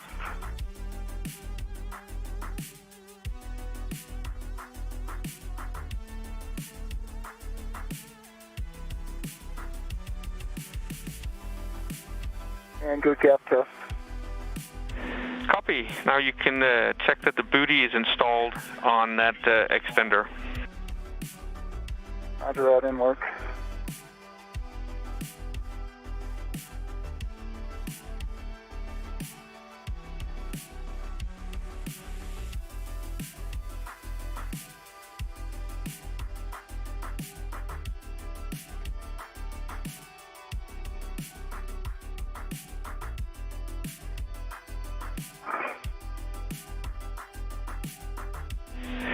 And just a heads up, we're a minute away from sunrise. Thank you.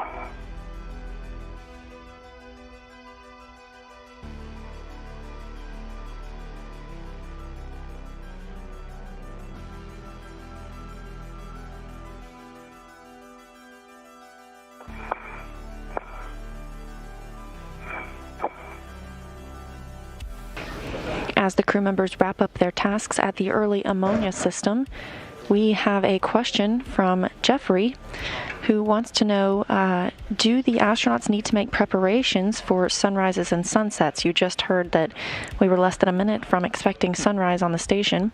The astronauts do have opportunities with that announcement to make some preparations. They can lower their visors if they'd like some shade. QD from M9. They can also turn on those headlamps like you see here if they are entering a night pass.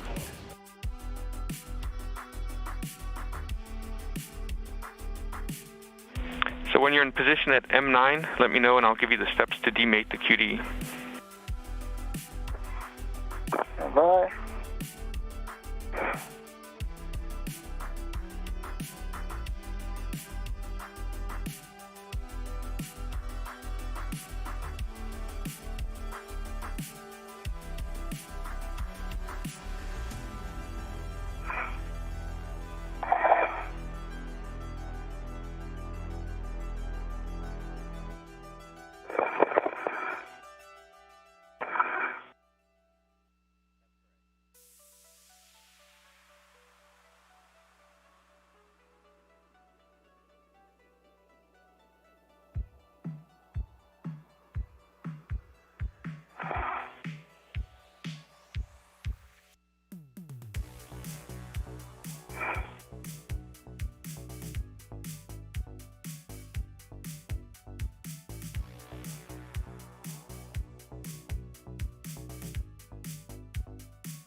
Hey, Andy, when can I take my red off of the jumper? How many wire ties do I need engaged?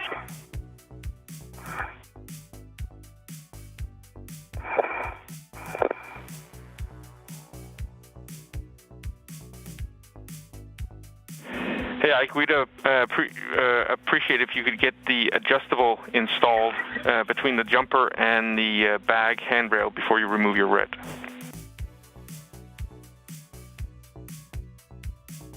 Okay.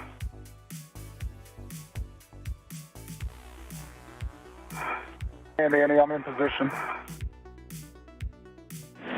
All right, so we are going to work to demate the QD from M9. So first thing you can do is pull back on the release ring and demate the QD.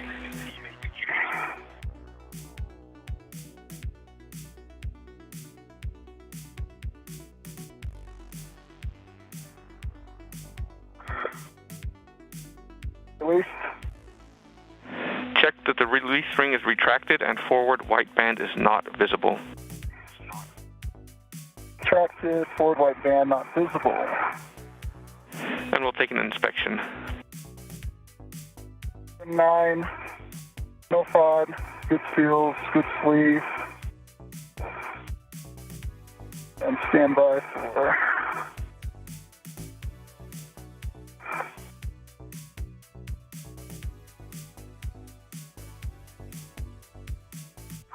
And the QD, same, FOD, good seals, good fingers. Copy, so...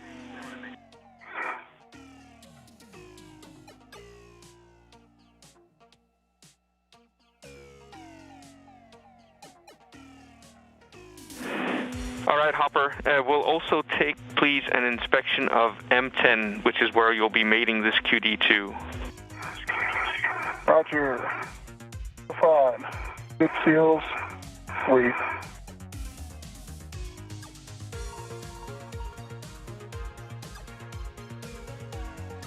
Okay, we're ready to mate the QD to M10. So when you're ready, check that the detent button is up and the forward white band is not visible. Detent button is up, forward white band is not visible. You can mate the QD and check that the forward white band is visible. Forward white band is visible. Perform snapback test and check that the forward white band is still visible.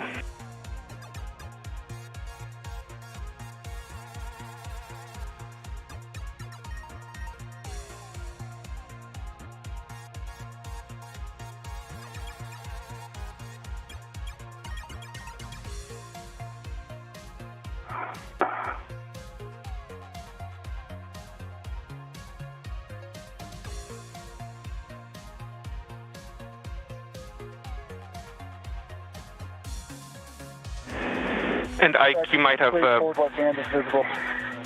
Copy, so you can perform a pull test and a visual gap test. And Ike, your WVS might have switched off, so if you could try to power it back on for us, we'd appreciate it. My hands are busy, and when I'm done wrestling with this jumper, I will gladly turn that back on for you.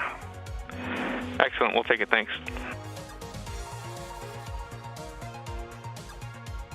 Good pull, good gap. Copy.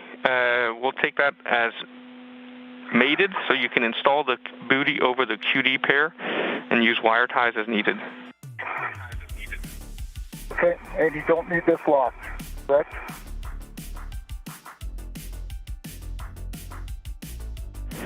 That's correct. We're going to leave it in the closed position. Not locked. Got a lock on it.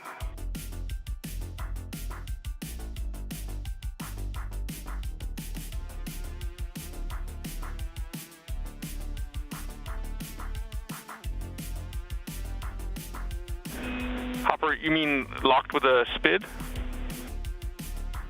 No, there's a lock on it. Not the SPID, just the rotating lock. Yeah, we'll take the collar into the lock position. We'd appreciate that, please. Okay, it's in the lock, and I could probably go do it on M3 as well, on that extender. I think there was one there as well.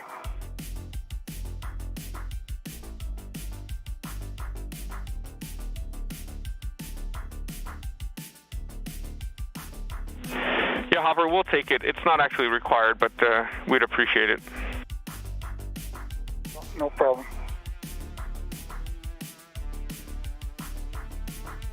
And before you leave that worksite, we'll also ask you to install a cap on M9. It should be on a lanyard. Yeah, I see one. I'll get it here.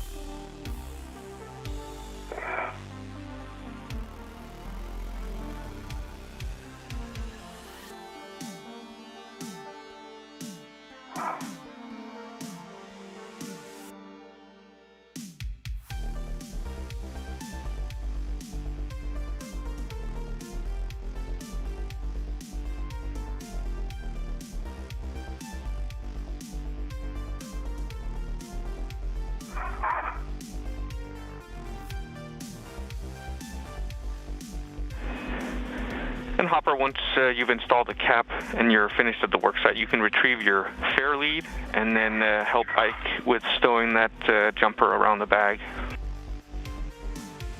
Roger that.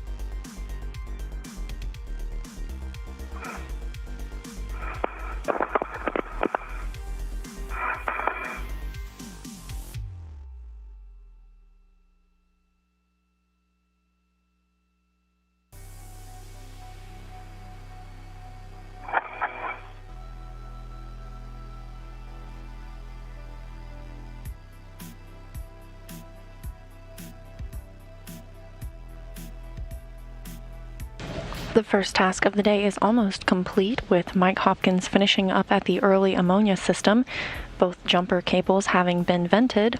Meanwhile, Victor Glover is coiling the first cable that was vented. He will be taking that back to the Quest Airlock and stowing it outside the International Space Station for future potential use. Fucking collars in place. M3. Copy.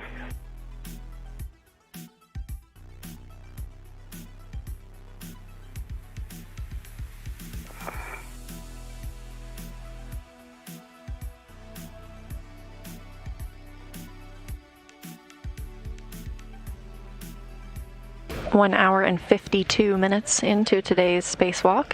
International Space Station currently flying 260 statute miles over the Pacific Ocean.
I don't know if you want any of this, man.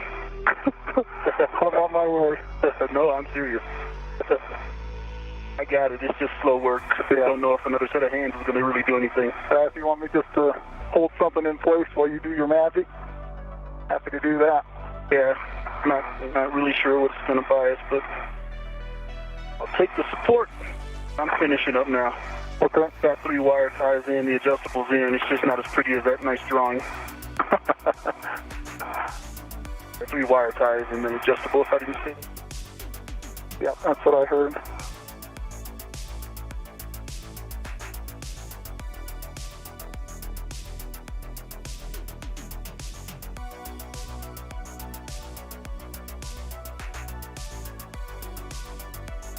Right, here we go. So I got a perfect job for your hands. All right, let me get a local down and I will be ready.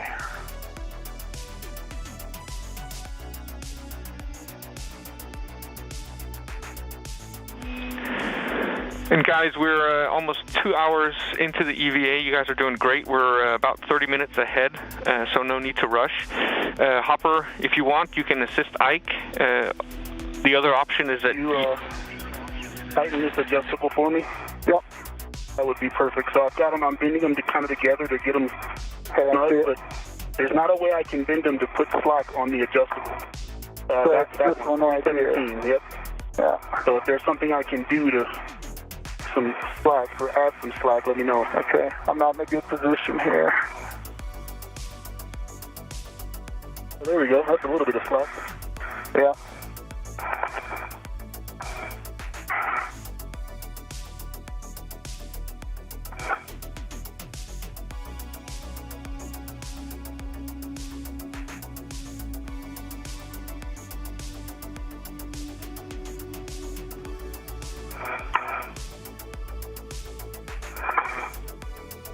Okay.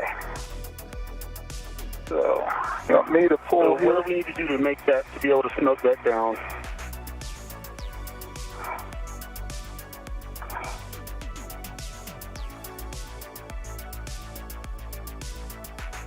As much as we can. That's just about as far as it'll go. Perfect. Thank you. You bet. That's about as far as it's going to go. That looks pretty, Ike. Yeah. Oh. Wow. Thank you. It wasn't pretty getting there.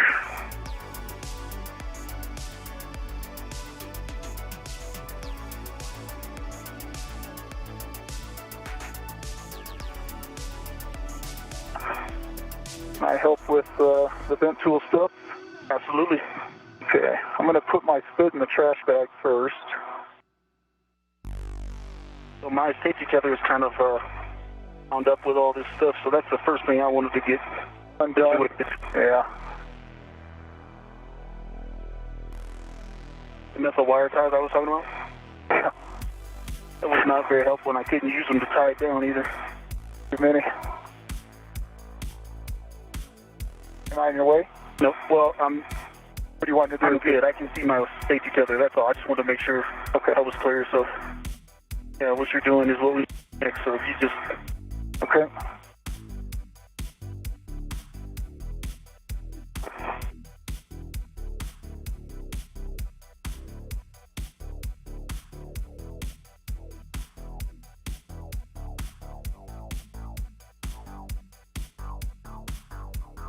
Are you cleaning up the crew lock bag? Well, I was just putting this spit in the trash bag, getting it off my rack, and then I can do an inventory on it if we want. We got to get this vent tool in the bag. So yeah, I'd say do that next. I agree. You want me to go get it since I'm on this side? If you could, that'd be perfect, because I'm in a good position to coil it. Okay. I am with you. Okay, it's in the trash bag.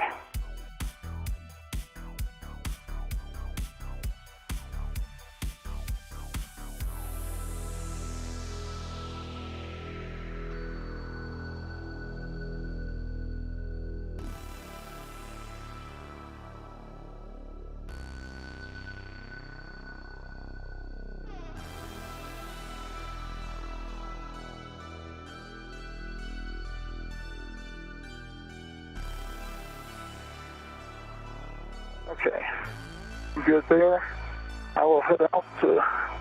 Oops, sorry about that. No worries.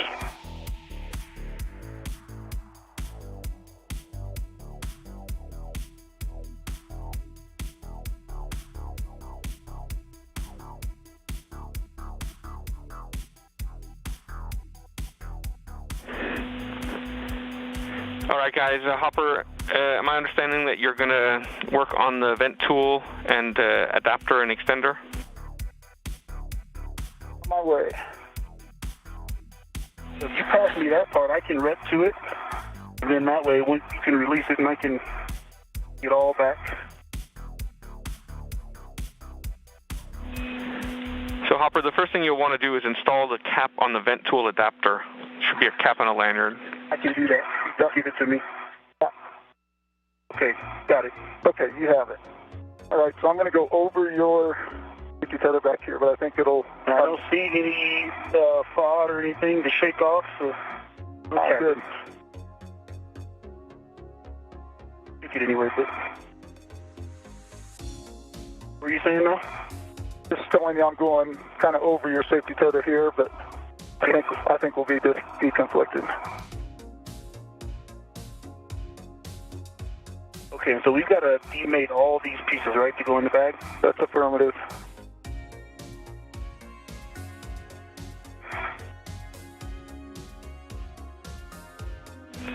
And we also do have to close a QD, and I do have the steps for that, so we close it properly. 2 hours into today's spacewalk, and the astronauts are finishing up on their first task. These high-definition views coming from a camera on Mike Hopkins' spacesuit. You can see the batteries that were removed and replaced over the last few years. Tool adapter. Ready. Okay, so move bail forward to the full open position. Bail is forward, full open. The button is up. Aft white band visible. Copy. Then while depressing the detent button, move bail forward to open position with significant force. Seems like it was already full forward, done. Aft white band visible, buttons up. Depress the detent button and move bail aft.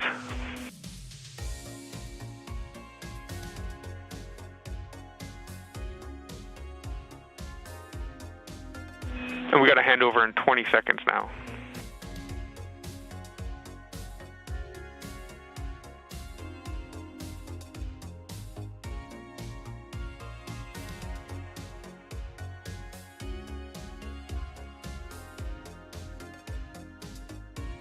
Up.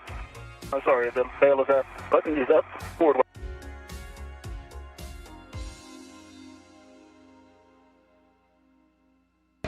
We're in a quick handover of the tracking data and relay satellite systems. This is Mission Control Houston. You've got a live look at the teams that are helping make today's spacewalk happen. They're monitoring all of the systems aboard the International Space Station, which happens 24 hours a day, 365 days a year. Yeah, I mean, it's, this bag is going to be a little bit of a mess until we get things tacked down anyway. Okay. So, yeah, you can. I'm ready to both pieces, so I've got it now. Okay. I've got it tended, so I'll just try and bring it back under control. Even better, yep. Okay, Andy, the bail is at lever. Yeah, the bail is at. The button is up. Forward white band visible. Copy. And Ike, is the cap installed on the vent tool adapter? One side has a cap on it, yes. Okay, excellent. So you can now tether the vent tool adapter to the bag with an integral hook? Done. And then when you're ready, we can demate the vent tool adapter from the vent tool QD.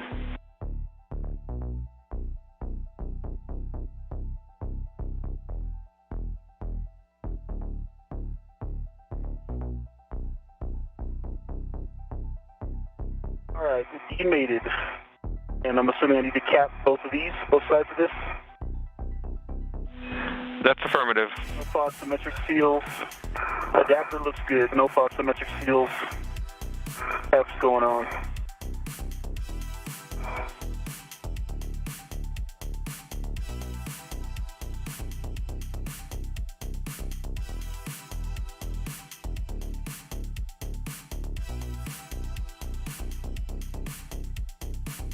All right, he just capped. Copy. So next step will be to remove the vent tool from the vent tool extender. Just want to make sure that both pieces are now redded. So once you've removed the vent tool from the vent tool extender, make sure that hopper's also redded to that extender. Now stand by. I'm not ready to it. I do have just my mini workstation to it. Yeah, I'm not going to disconnect it. Okay. You don't need to be ready to it if you get over here.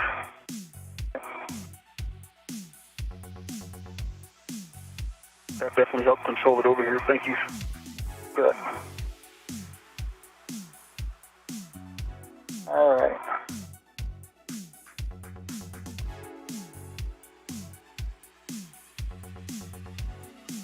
All right, Andy, cap is on the adapter, and the cap is on the vent tool. Male and female are capped, and on the female, the forward white band is visible. Good full test on both.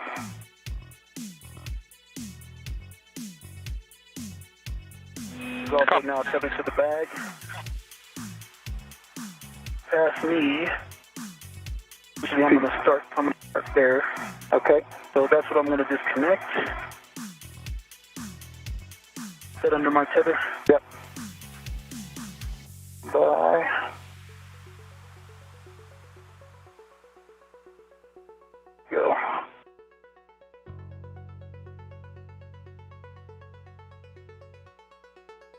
Okay. And I do have a ret to this now. You can disconnect from all of it because I'm going to have to unwind it from my safety tether. Okay. I'm going to do that first. You bet. Well, it doesn't matter if you want to go ahead and disconnect that, I'll unwind it and I've got a ret to it. That side, okay, so I will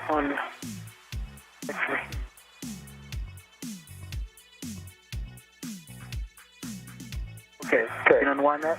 But I will. Hold on, they're also connected here. They're checked. Hold on for a second. Okay.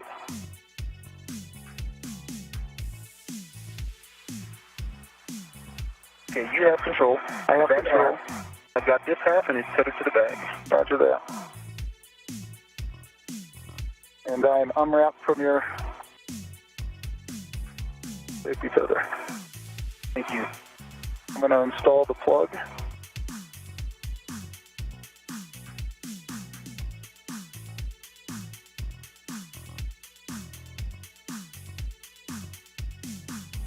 All right, Hopper, so I think I saw you install the plug into the vent tool extender. Affirmative. And if you'll just give it a pull test once you've locked the lever. Pull test.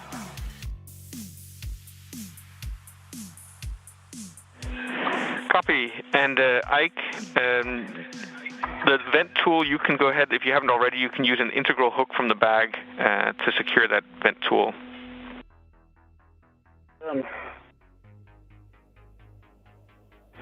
Copy. And then just one go back, just want to make sure that the booties are covering both QDs on the jumper.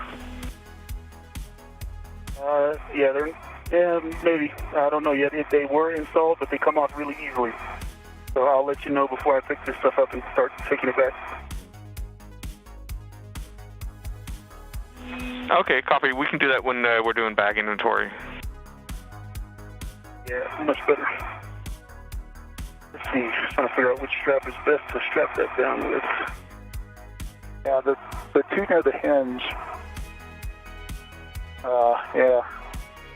We're kind of perfect. Thank you. All right, so that piece is in and it's connected to the bag. So that's the next piece to go in. I think that's the last piece we got. The nozzle comes off the mud end effector. Okay. All right. So let's see, I can connect that one. And then if you want, put that hook in there.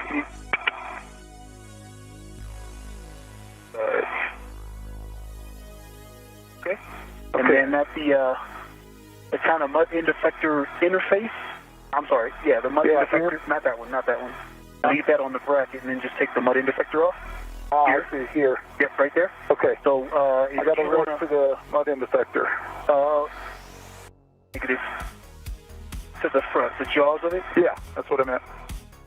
With you. Okay. Yep. And then I'll have the rest of it.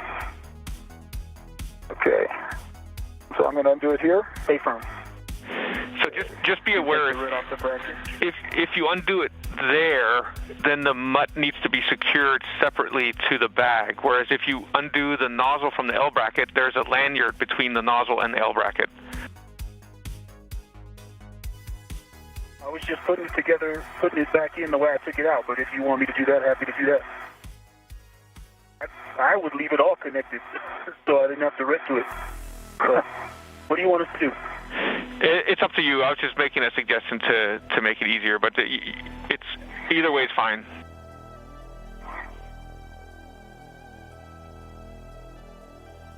Paul, what do you want?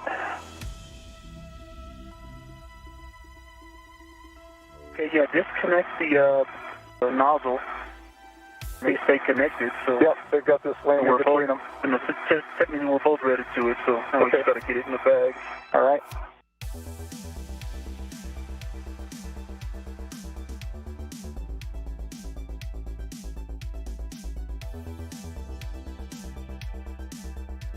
2 hours and 10 minutes into today's spacewalk, the astronauts are packing the bags after the first task today, which was venting the early ammonia system to jumper cables there specifically.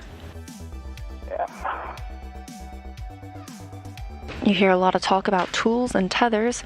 At all times, the astronauts themselves are tethered to the International Space Station, and their tools or workstations are tethered to them as well.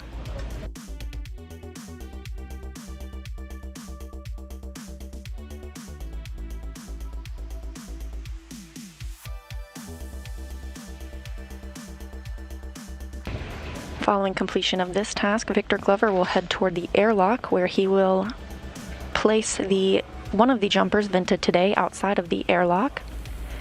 He will then pick up a new wireless video system external transceiver assembly, then head to remove and replace a failed one. Meanwhile, Mike Hopkins will go to the Columbus module, where he will be performing a variety of tasks, including connecting some cables on the Bartolomeo science platform. And just a heads up, for the next 10 minutes we could have ratty comm due to some blockage. Okay. Think I can get my red out of the way. Okay. Yeah, if you can just stuff it back under that strap. Okay.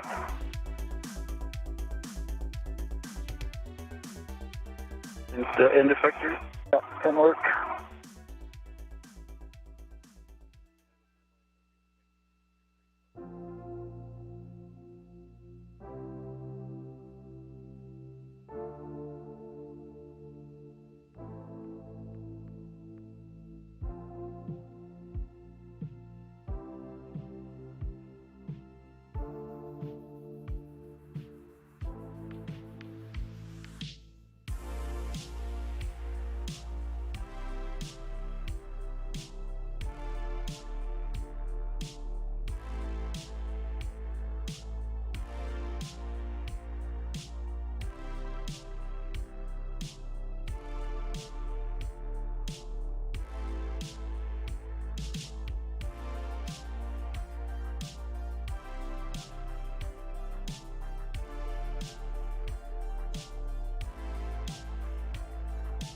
You can let that cable go.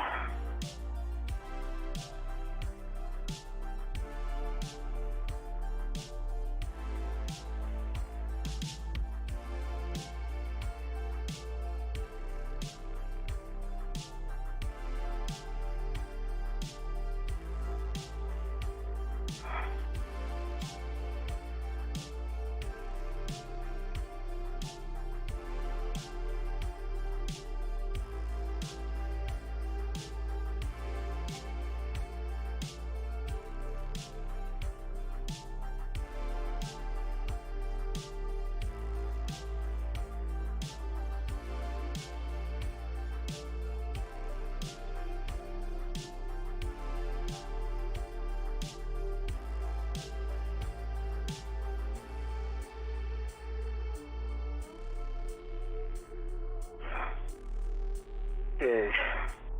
Now hold, or you want a lid? I will hold first.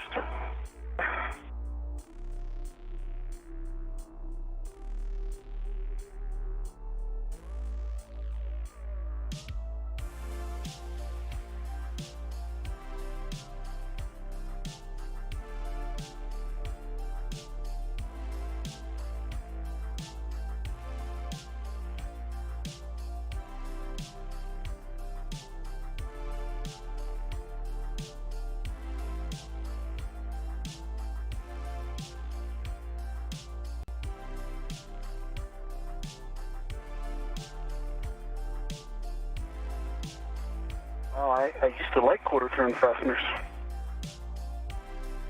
That's not these.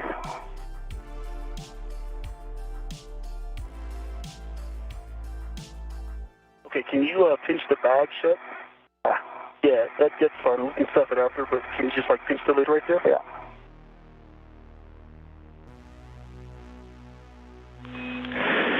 And guys, before you close the bag completely, we'd like an inventory of the bag, please. Couldn't see what was... Okay, alright. And let me... Alright. Do you want a WVS, or can we just tell you what we put in there? Yeah, we have, we're in KU blockage, unfortunately, so we don't see anything.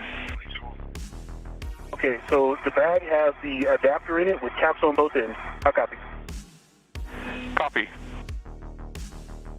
Then there's the vent tool, which was demated from the adapter, and it has a cap on it as well.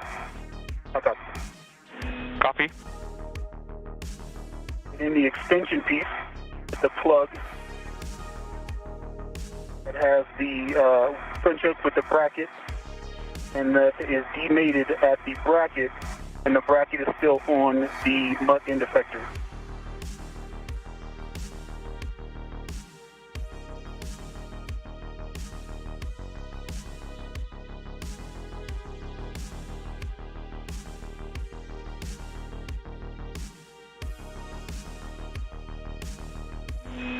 Okay, we copy all, Ike, and at last, we just have if you could just check the booties on the jumper QDs. Yeah, we'll get that here in a sec.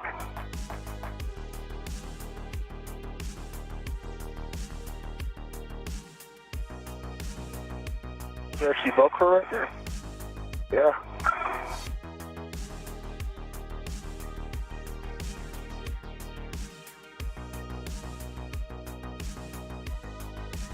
Oh, yeah.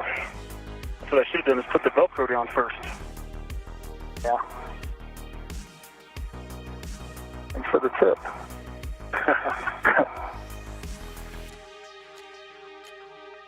Well, you're welcome. Can you do the other side, too? What's it to you? Okay, you can do the booties.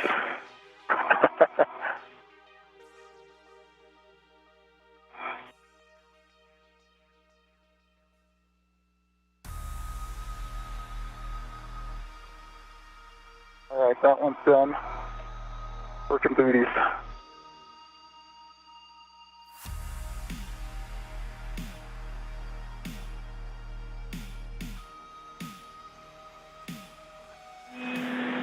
And whatever it's convenient for you, Ike, we'd appreciate it if you could turn on your WVS. There are all these wire ties down here if you use one of those. I think it's going to be necessary. I didn't either.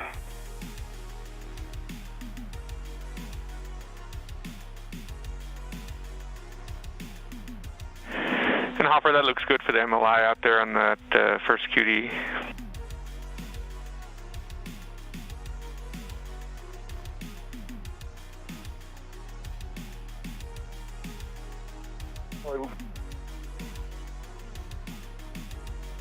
On the jumper. Oh yeah, no. I have some on my PRD too. One of these. Okay, yeah.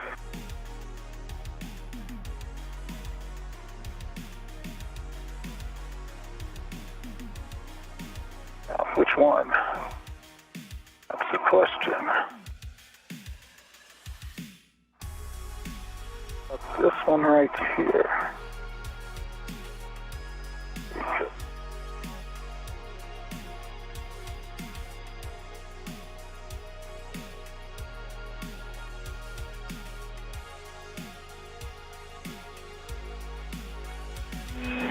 And Ike, whenever it's convenient for you, we'd appreciate it if you'd hit your power button on the WVS.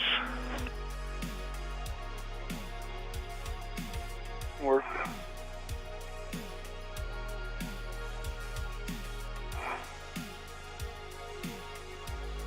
WVS power's on.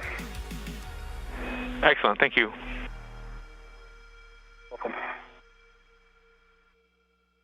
Job. Alright.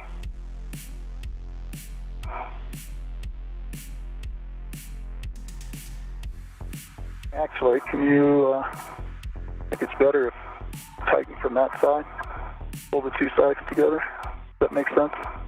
I think so. I'm working this one right here. Yeah.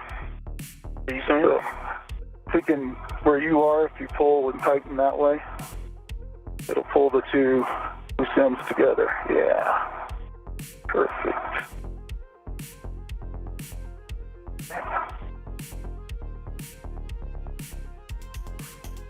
That looks like it's doing anything. Yep.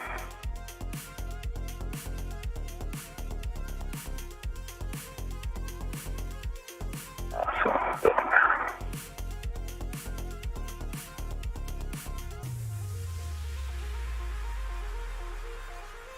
2 hours and 20 minutes into today's spacewalk. This view from Victor Glover's helmet camera. He is EV1 today, or extravehicular crew member 1.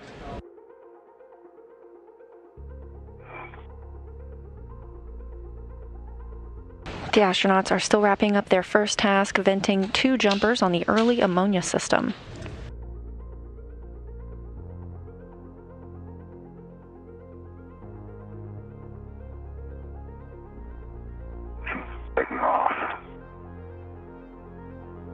Coming up next, Victor Glover will head back to the airlock to stow one of those jumpers outside.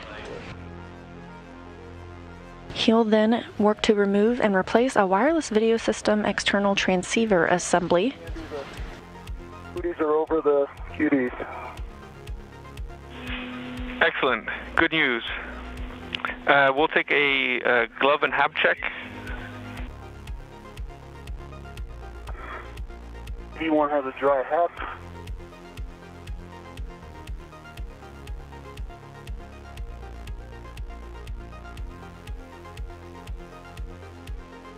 Change to the gloves. Copy, Ike.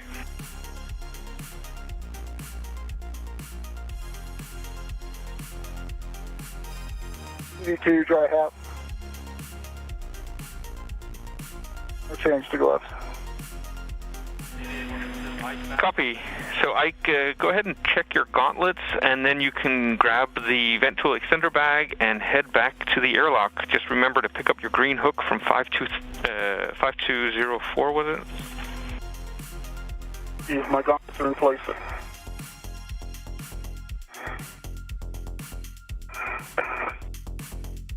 Get out of your way, Ike. No rush.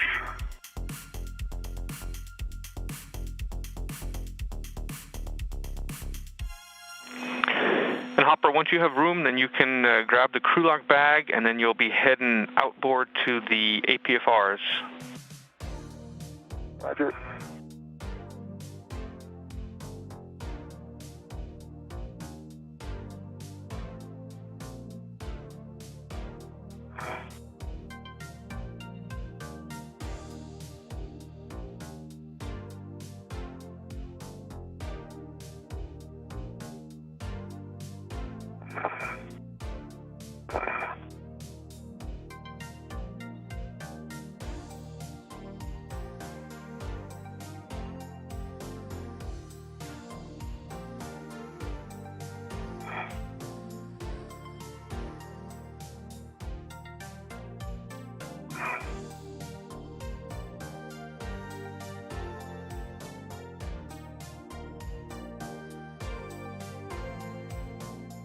All right, Andy, I've got the bag with the jumpers.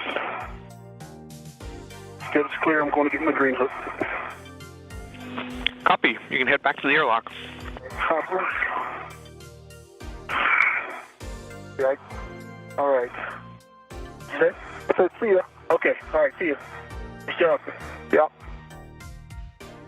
Victor Glover now heading back to the airlock, the first task being completed. And we've got a few more Ask NASA questions coming in. This one mentioning some major upgrades happening on the space station, but how will that happen without the space shuttle? The shuttle indeed was a very important part of building and upgrading the space station, and now we're fortunate to work with commercial providers and Roscosmos, who are able to use their vehicles to help deliver upgrades to the space station. Over the last several years, we've upgraded the batteries on the International Space Station, which were delivered by the JAXA, Japanese Aerospace Exploration Agency, HTV vehicle. We have other cargo delivered by Northrop Grumman, and of course by SpaceX, who will be delivering the new solar arrays on their Cargo Dragon later this year. At some point, we'd appreciate an inventory of crew lock bag. You don't need to open it up. We'll just take whatever you can see through the that plexiglass. Okay. All right, so here's what I can see. I've got a camera. I've got a bail drive lever attached to, looks like an integral ret. Got the quick release tools attached to the integral ret. And I've got a trash bag attached to the integral ret. Excellent. That should be it. There should just be an adjustable large small on the outside, I think. And that's affirmative. I do have a large small on the outside. I am ready to it with my BRT ret. Time. Excellent. That's a good config for the crew lock bag. You can grab that and then head out to the APFRs. Roger.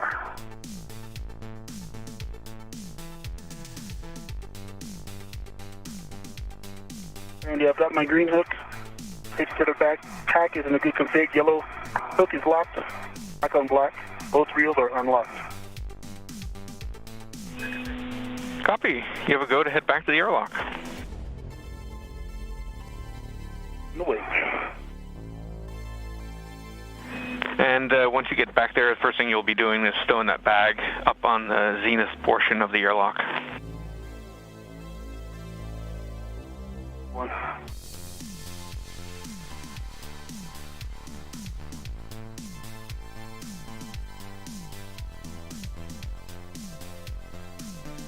Okay, I'm heading out.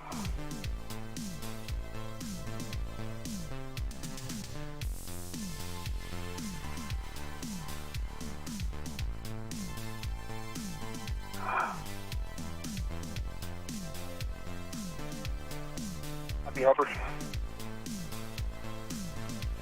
Okay. I'm going to keep going past the APFR and Yeah, Hopper, your first task will be to relocate the ingress aid from APFR in WIF 31 to the APFR in WIF 27. Copy.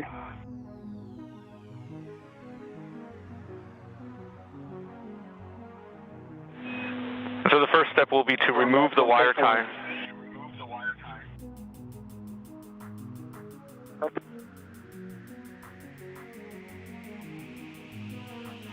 And take a second to see how it's installed, because you'll be installing a wire tie once you've installed the ingress aid on the other APFR.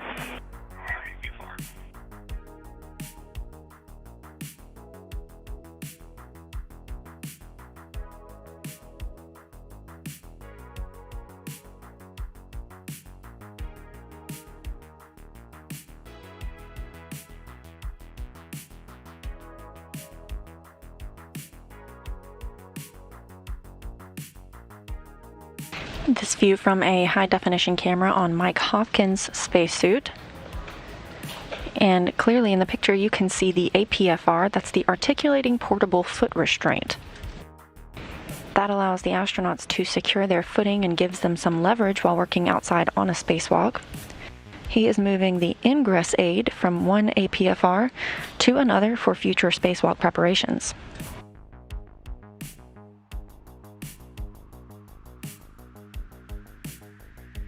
Meanwhile, NASA astronaut Victor Glover is on his way back to the airlock.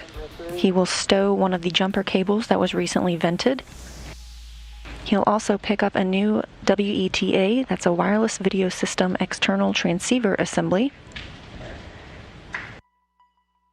He'll remove and replace one that recently failed.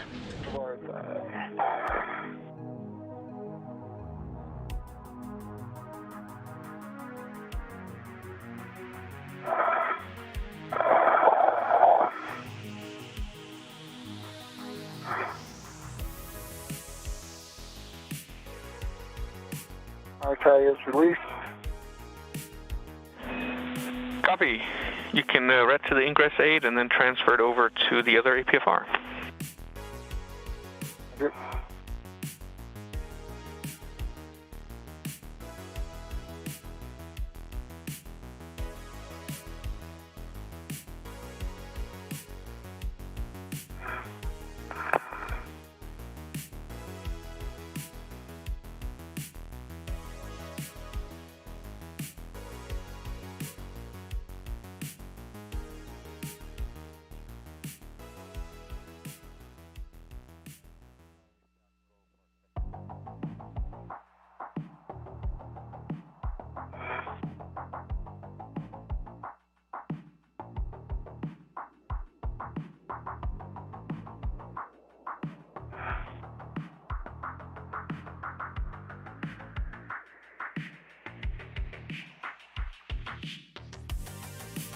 Hopper, I'm going under the MT. Yeah. Well, usually the return trip seems faster, but not this time.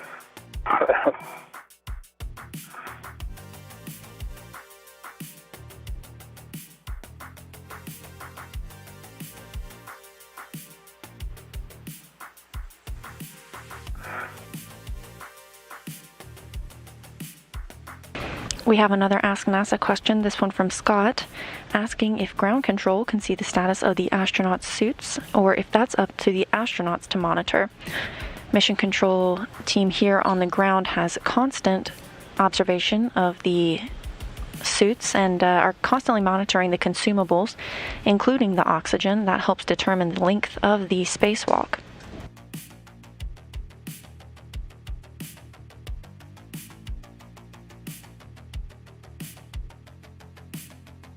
Okay.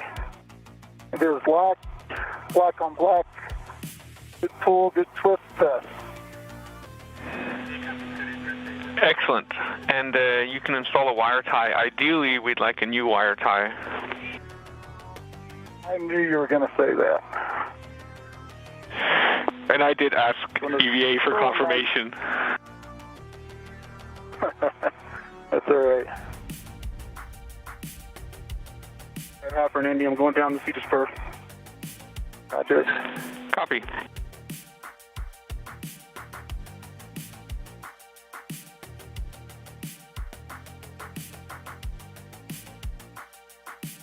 Indy, I'm just putting this bag back in its normal place, right?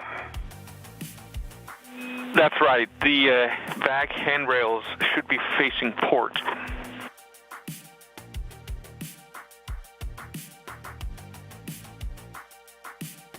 Okay.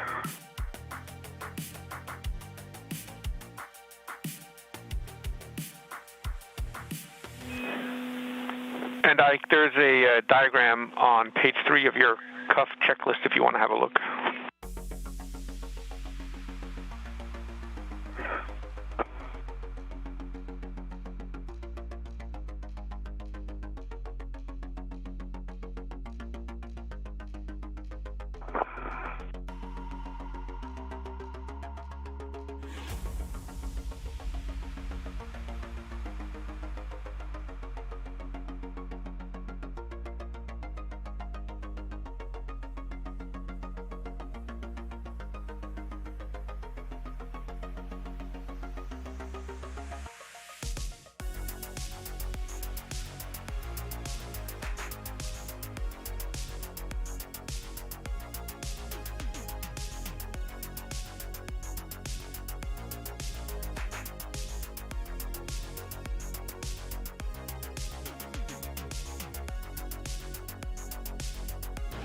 Our next Ask NASA question comes from a viewer wanting to know why the spacesuits are white instead of any other color.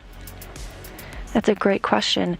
When the International Space Station is in the sunlight, as you can see now, it can heat up to approximately 250 degrees Fahrenheit outside. So in order to deflect some of that heat, the spacesuits are white. The astronauts also have cooling garments on underneath their spacesuits and can regulate their temperature to help keep them cool.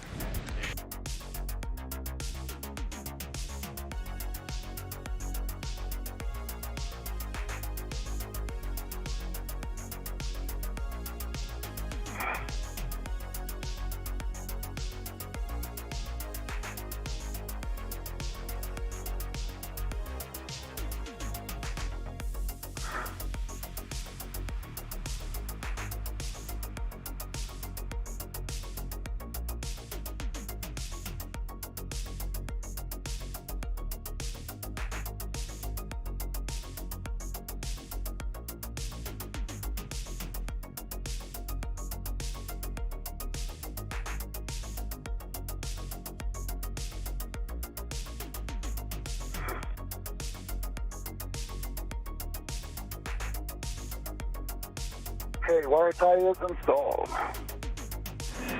Excellent. You can now bundle your Krulak bag to the APFR in WIF 31. Roger that.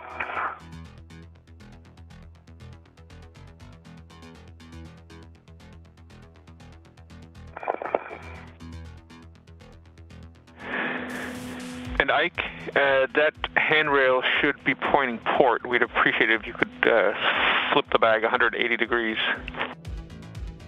Oh, that's, yep, okay, can work.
Put on my BRT, and then go get the other one.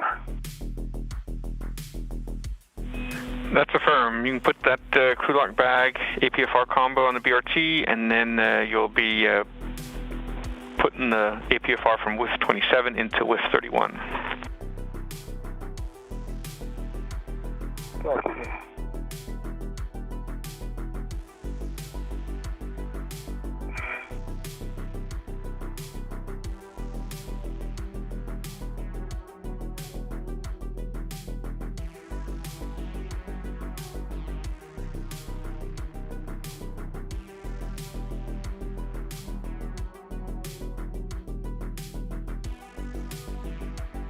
Okay, it has a rut.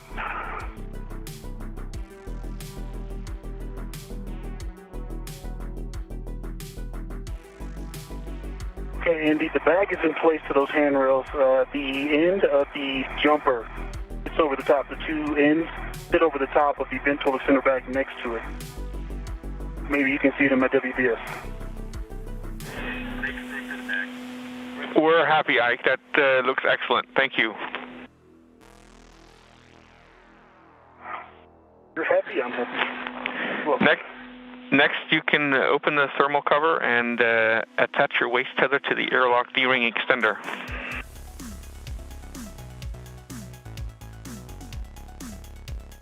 Work.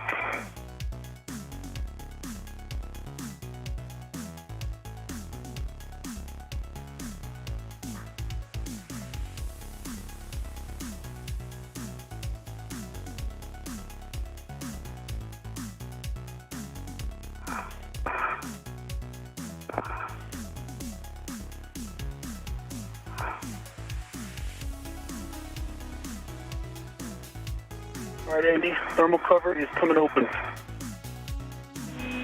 Copy.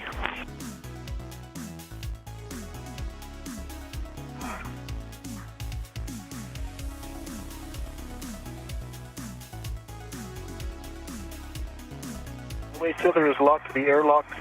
Waist tether, I see 1, 2, 3, 4 hooks locked, black on black. That is a good safety tether chain through airlock D-ring extender. Copy and concur. You can retrieve the WETA bag from the airlock and temp stow it on the airlock handrail 554.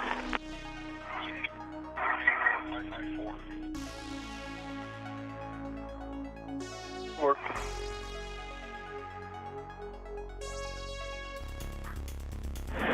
And Hopper, you're looking for a clocking of 12. Okay, clocking of 12 is set. And the other setting should still be good. It's Indigo Indigo Fox 12. Indigo Indigo is set.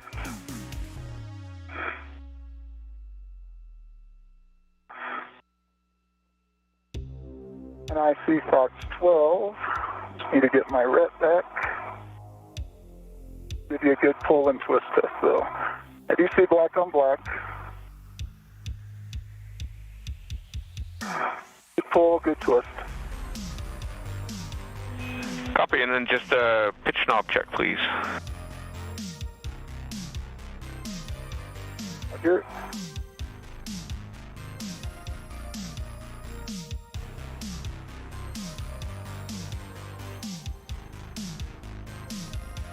Today's spacewalk now at the 2 hour and 42 minute mark. This view from the camera on Mike Hopkins' spacesuit. He is working with the articulating portable foot restraint. Meanwhile, NASA astronaut Victor Glover is back at the airlock. You can translate back to the airlock. Just a reminder to pick up your green hook from 5223 and check the gauntlets before you get to the Sarge. Roger. Come back.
You can see the colors start to change outside the space station, and that's because the station itself is entering an orbital nighttime.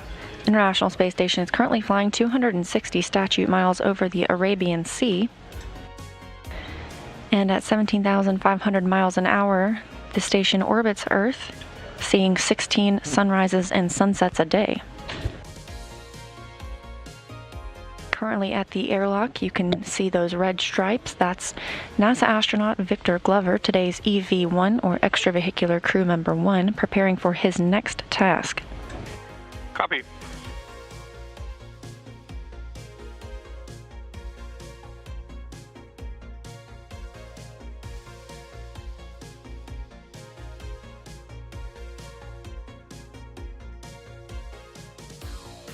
Coming up next for Glover, he will be removing and replacing a WETA. That's a wireless video system external transceiver assembly. There are 3 WETAs that receive video from wireless video systems. He will remove the failed one and install a spare. Then return to the airlock again to stow the failed hardware. Okay, green hook is to my red reel. Copy. And filter unlocked.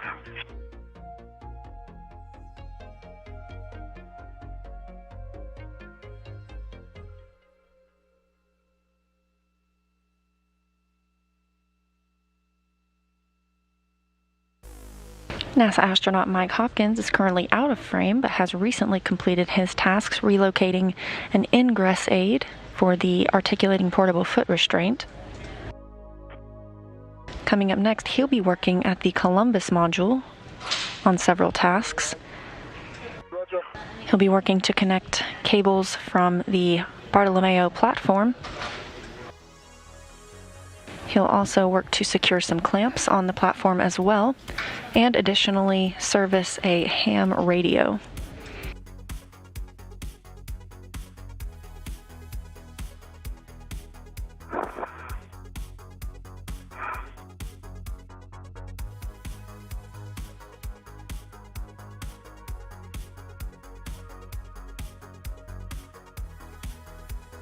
Gauntlets are in place.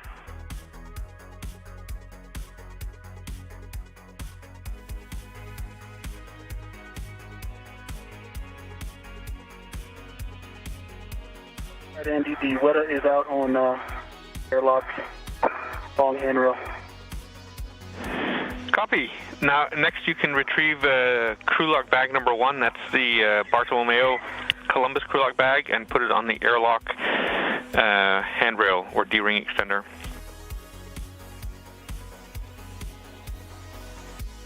Work.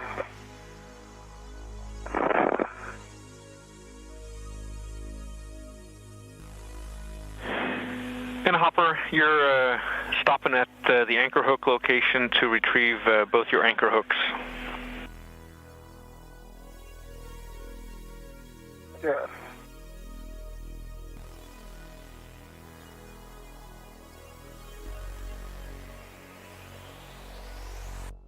Okay, I'm in board of the Sarge. Back on station. Copy. Copy.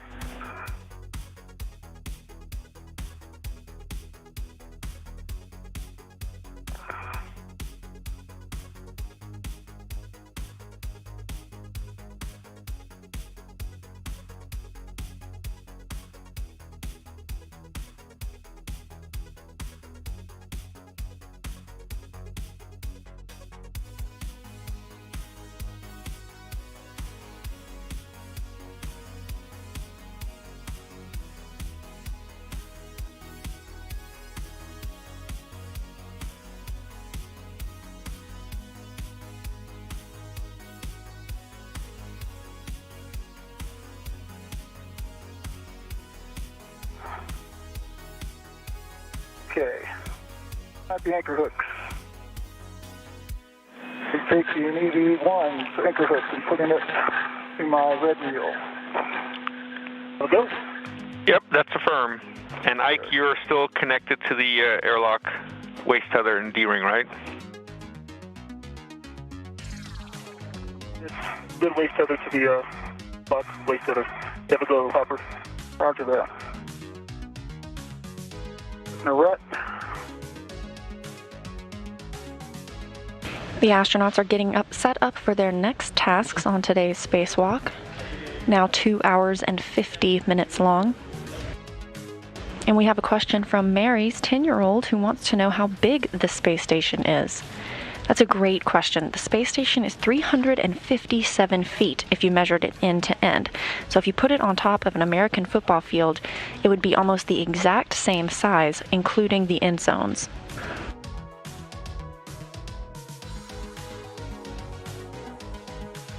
Okay, EV1 anchor hook is to my red reel. It's unlocked. Still close side of lock, black on black, good full test. Copy. You can retrieve your own anchor hook and stow it on your mini workstation. Sure.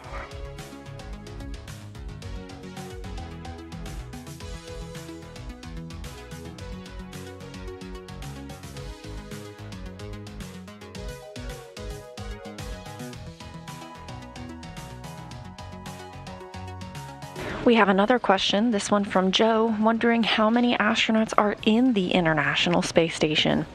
Right now, there are 5 astronauts inside and 2 outside, so in total 7 astronauts are living at the International Space Station. 4 of those are NASA astronauts, Mike Hopkins, Victor Glover, the 2 that you see outside today, Shannon Walker and Kate Rubins. We have Japanese Aerospace Exploration Agency astronaut Soichi Noguchi, and 2 Roscosmos cosmonauts, Sergei Ryzhikov and Sergei Kudzverchkov. Like large or used? It means what you think that it means. Nicely said. Okay, I'm at the port WETA cart. And I am asked, when you get to the airlock, your bag is on the forward part of the airlock circular handrail. Roger that. And Hopper, just a reminder to give a double tap to both port and starboard cedar cart to brake release pedals, please. Double tap. Zombie land double tap. Nice. 1, 2.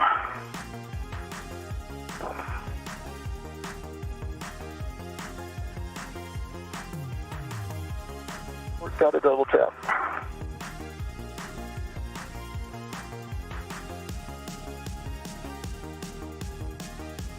Well, that got me thinking about Twinkies, Ike. I was just thinking it'd be a good Twinkie night. Wouldn't it be a good Twinkie?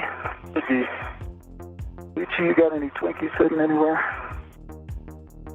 The master, he's got Twinkies. We'll search the space station, boys. Nice. Those are real friends.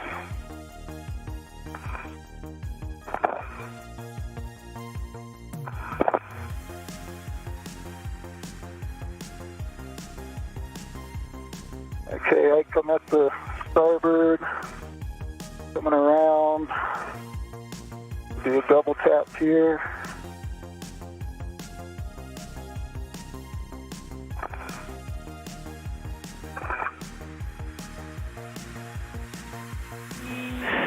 And Ike, we'd love for you to take a break and get your met rates down a little bit.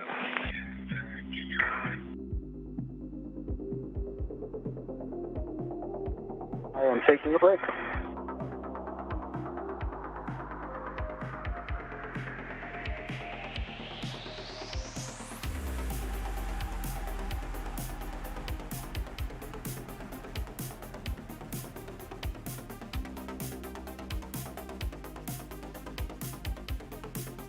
There's the seat of spur.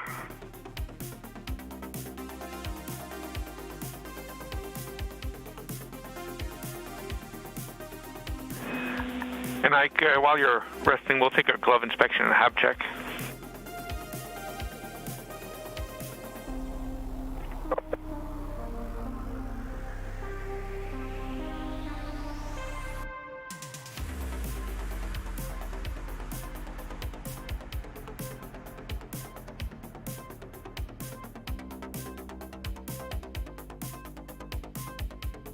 I hooks before I do the APS. Lock that.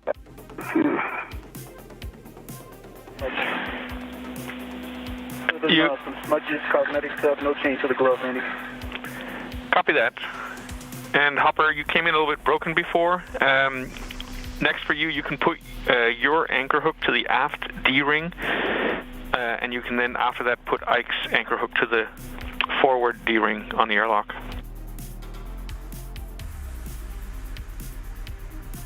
Work.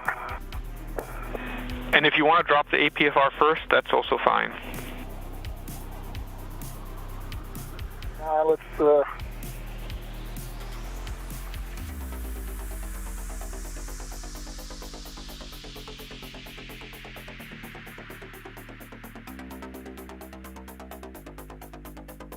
Alright, EB2 has an anchor hook on the lock D-ring, bell close, side of lock, black on black, good pull. That's it.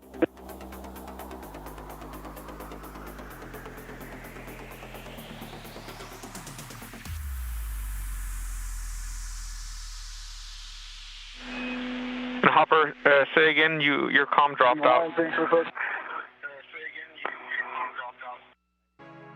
All right, EV2's anchor hook is on the aft airlock D-ring extender, bell closed, throttle lock. DB1's on the forward airlock, bell closed, throttle lock. From black bid pull test. That shows in 2 bid configs. Copy and concur. And Ike, you can release yourself from the airlock D-ring. Released. All right, Ike. Well, Here's our airlock D-ring extender. Whatever you prefer. Let's see. I'm going to try and present it to you.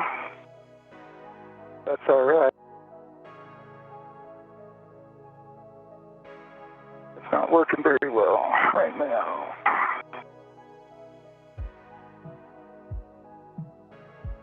There we go. Grab this rope off the D-ring extender. Okay.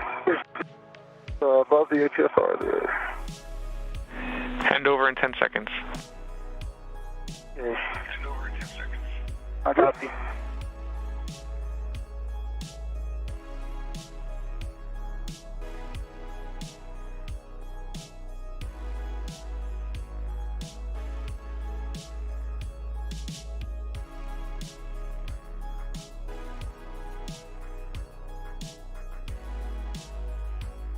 We're in a satellite handover during today's spacewalk. Both astronauts currently at the airlock and preparing for their next task.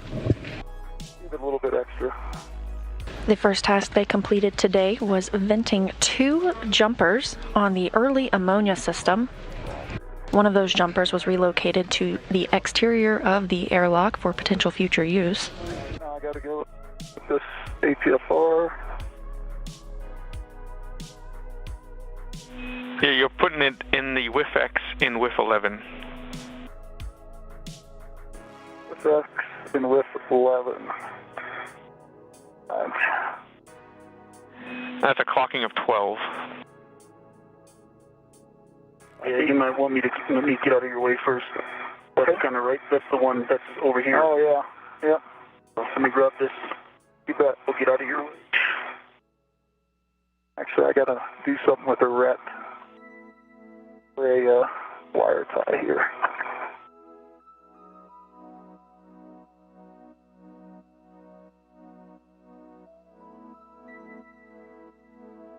All right, Andy, I just take the WETA and get out of Hopper's way.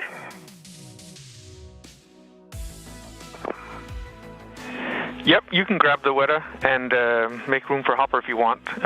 Since you've been in the airlock, we'll just take a safer handles down check, please. Yeah, they've got 2 good safer handles down. Thanks, Hopper.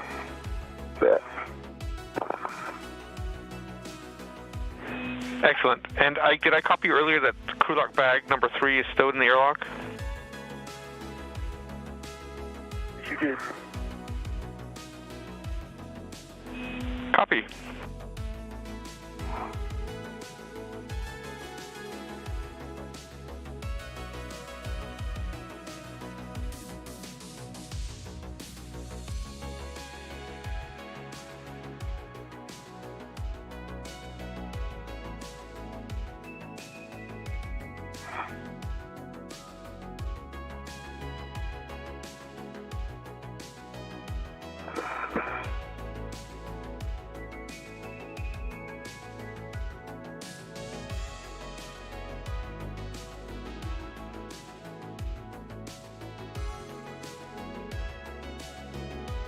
Andy, I'm going to get the cover closed.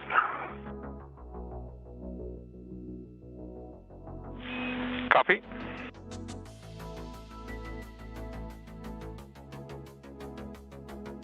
Okay, thermal cover is closed. All right, Hopper, I'm getting out of your way. Roger, I see ya. Happy wedding. Thank you.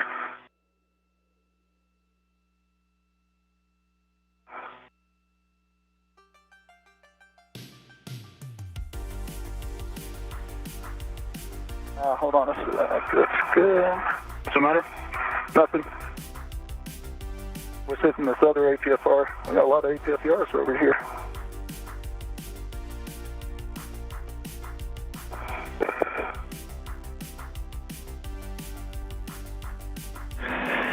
Yeah, Ike, that other APFR that Hopper was referencing, that's the one you'll be grabbing to bring up with you to do the WETA R&R. I'm over by the WETA. I'm just going to timstow the WETA bag here, and then I'll go back and get the APFR. Copy.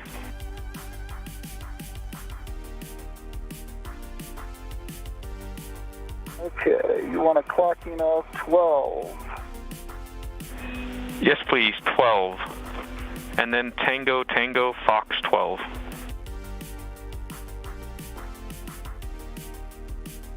Oh, you're getting picky. All right, clocking at 12. Good black on black, good pull, good twist.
All right, the WETA is timstowed on the node 1 circular handrail, on node 1 flagging wheel, hand wheel.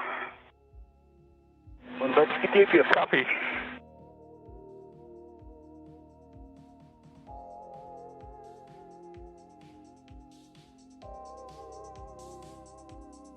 Okay, Andy, it's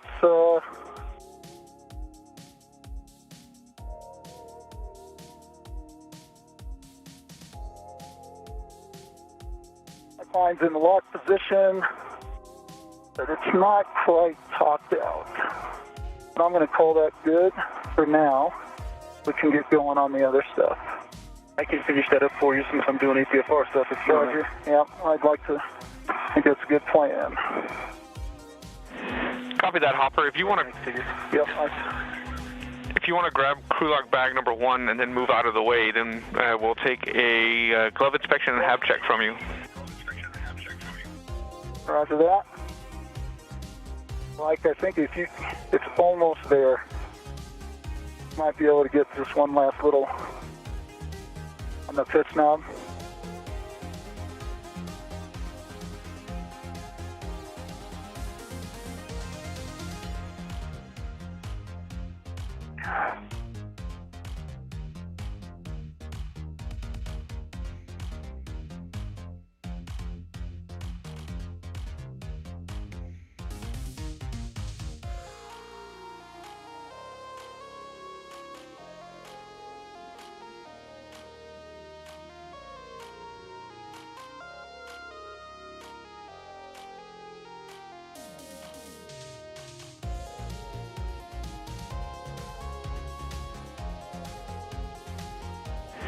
And if it's okay with you guys, I'll give you a quick big picture summary. We are exactly on the timeline. Hopper, your MEDOX is a limiting factor at 6 hours, 22 minutes, but this is in order to give us the opportunity to protect for a ammonia test in the airlock if we decide to do it. We haven't decided to do it yet, but we want to protect for it. And finally, inhibits are in place both for the Papos and WETA work sites. 1, 2.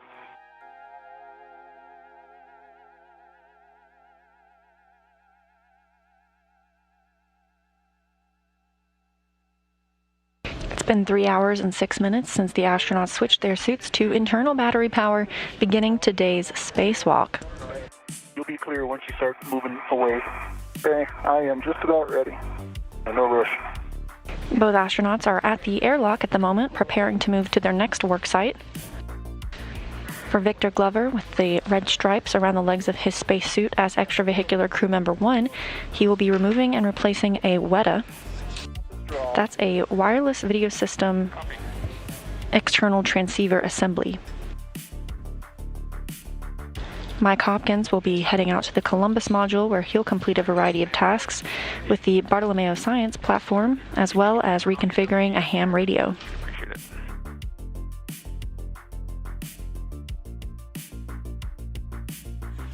Hopper, may the Schwartz be with you. Let me see. Where's my button? Yeah.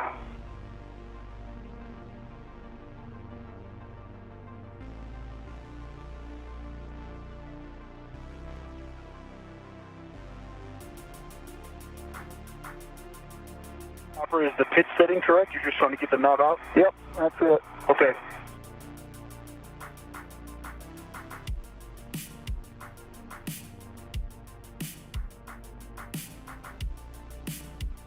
Okay, yep, it's just really ratchet and sticky to the end. You get another 10 degrees and it pops in and out. It ain't pretty. But it did pop. Yep. Nice. It's locked. It's locked in place. Okay, I'm out of here, Ike. Yep. I'll copy, Andy. Copy all. Thanks, Ike. Problem.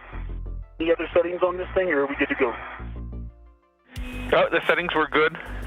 We are good to go, so you can grab the APFR in WIF 12 and then head up to the airlock WIF 6 where you'll be installing it. Work.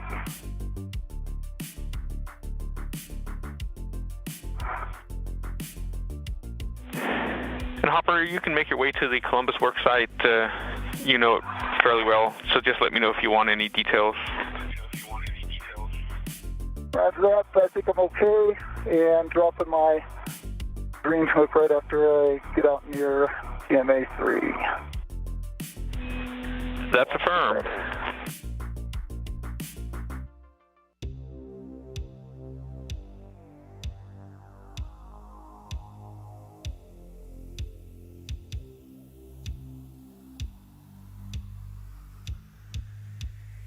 One. Copy, I'll see you. See you later. Yep.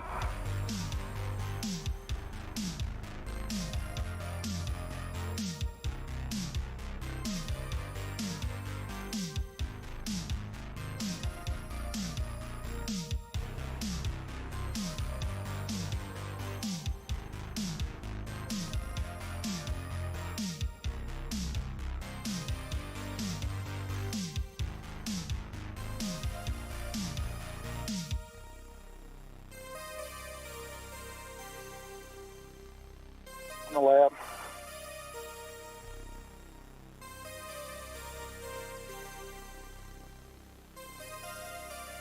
Copy.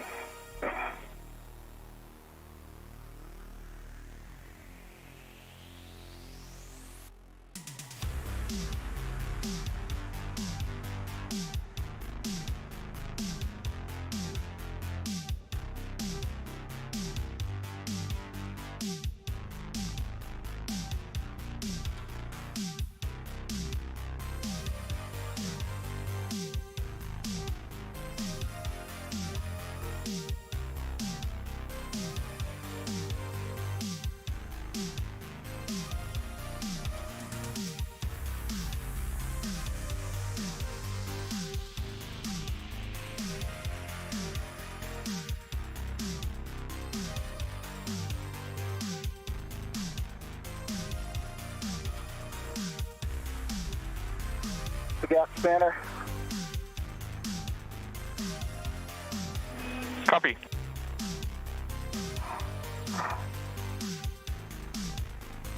And that gas spanner should take you to node 2 handrail 0345 where you're dropping your green hook. Didn't work.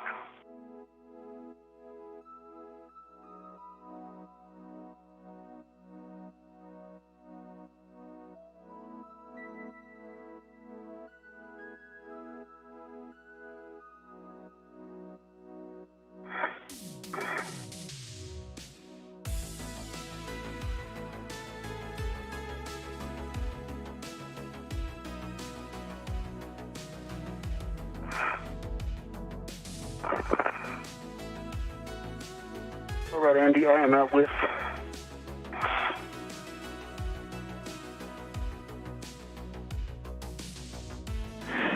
So you're looking for a clocking of 8 in whiff 6. I'm going to give this thing a tug test because I know the guy that installed it in his homework. All right, whiff 6 is solid. It's in there. Give me that clocking again, Andy. Clocking of 8. 8. The solid single black line on the number 8. Copy. Next settings are kilo. That didn't work yet. I'm just confirming. Not yet. Copy that.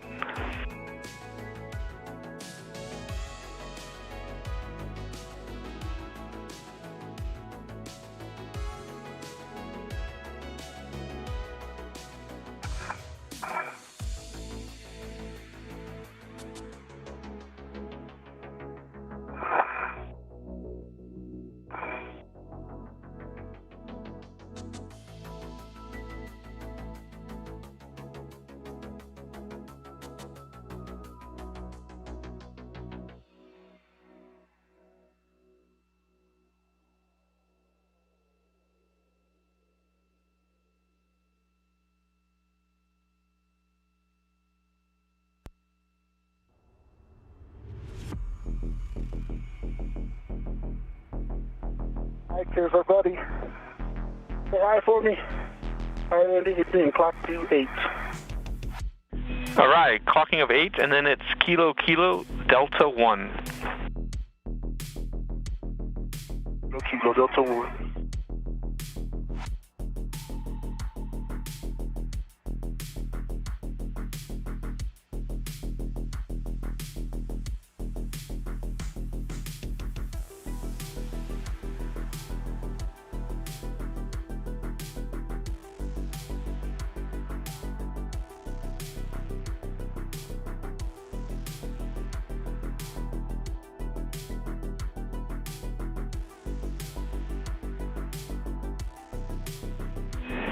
And Hopper, you're looking for handrail 0943 to stow crew lock bag number 1 on by the Pappas connectors.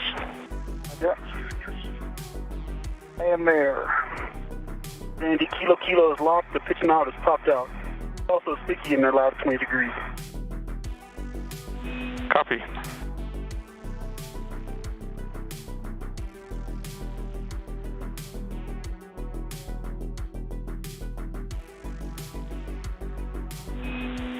And Ike, did you give it a pull and twist test and a black on black check? Pull and twist test. Black on black. Excellent, thank you.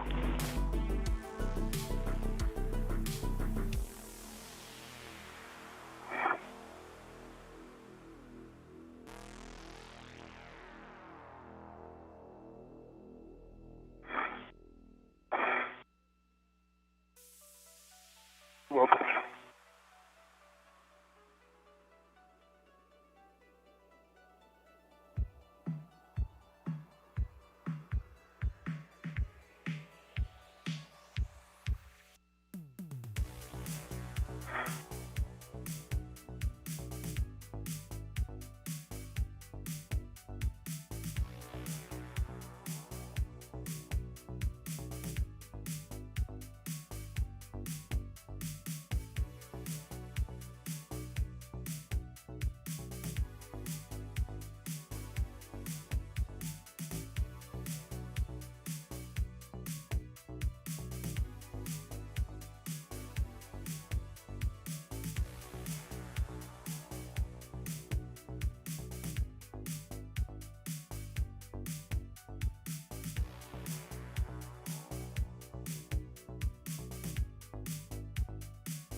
All right, old friend.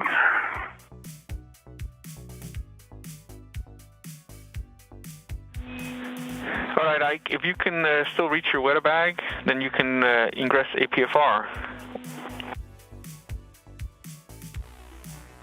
Copy.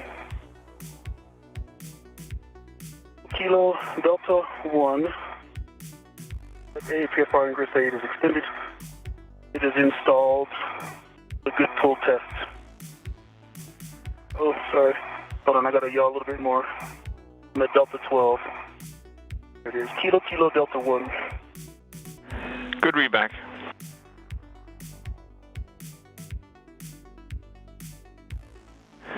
Just a reminder on the warning to avoid contacting that white thermal coating on the WETA. Roger.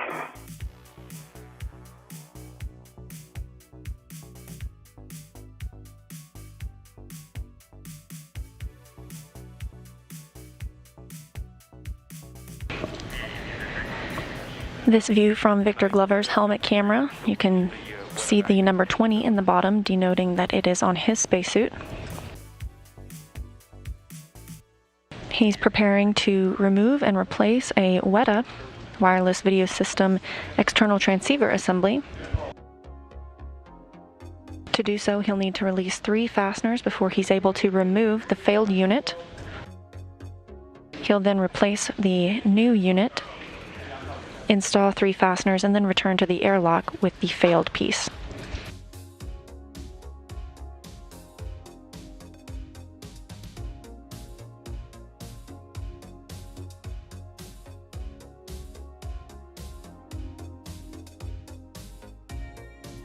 Meanwhile, Mike Hopkins is at the Columbus module.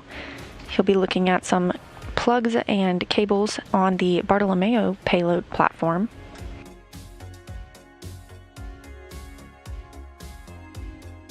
During US EVA 69 earlier this year, there was some difficulty connecting some of those cables, so he'll be troubleshooting that today, as well as providing more information about the area.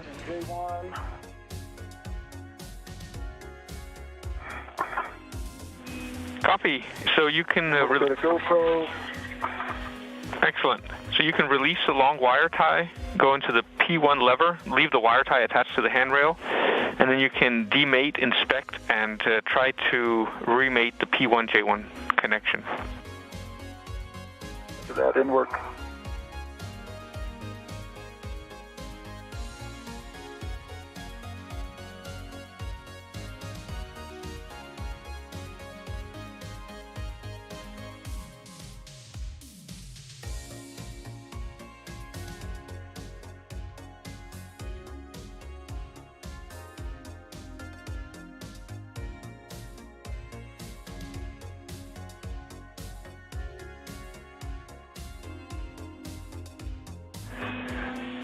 Whoever installed these wire ties did a really good job. It looks very pretty.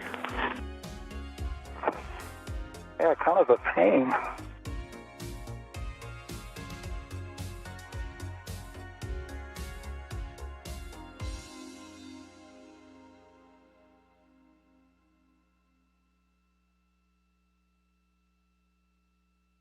The 2 plugs you see Hopkins working with right now are plugs 1 and 2 in an intermediate configuration, as they were left after US EVA 69 in January. You want us demated. Copy. And we've got excellent HECA views. Okay, I see no fraud. Good pins. Good EMI band on the P1. Let me come up.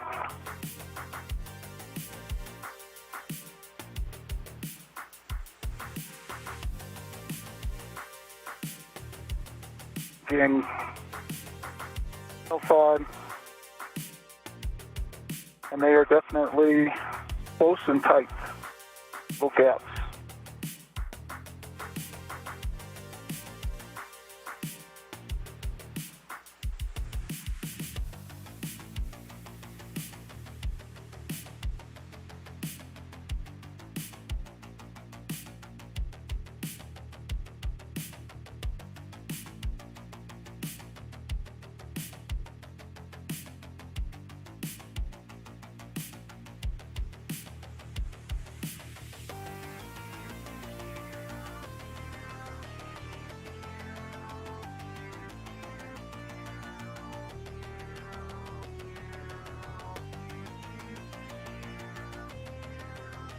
Okay, got a good soft dog.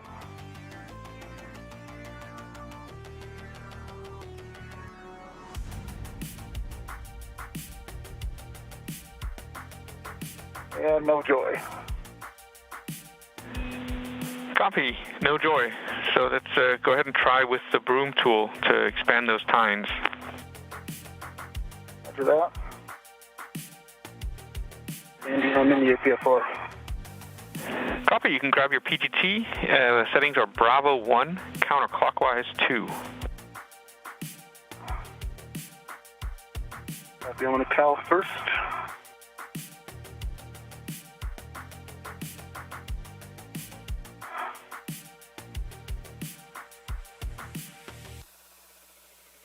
The connections for the first cable Mike Hopkins was trying to mate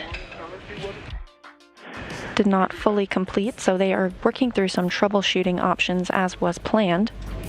1, counter 2, set. And you'll be releasing the outer fasteners in any order. It's 7 to 13 turns each until the bolt pops out. The outers first, any order, 7 to 13. Work. All right, I definitely see the floating around that Ike was talking about.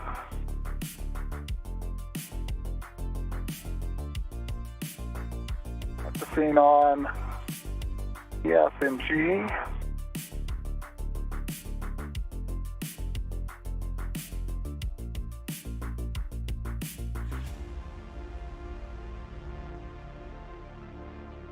During the initial spacewalk to work on these connectors, there was reported that the jack socket tines might be more closed in than were initially expected, so Hopkins is using a tool to attempt at expanding those tines. In what way? Picture that. It bent it up. I guess when I pulled it out, something caught. Or maybe I put a little side load in.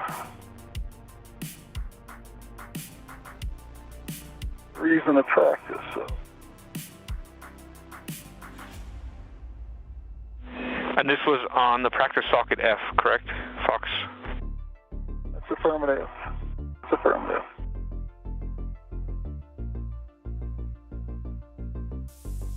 Andy, both of the outer bolts are released.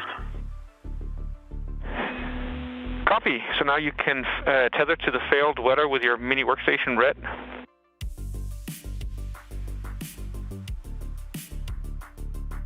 Work. Andy, can you guys see that?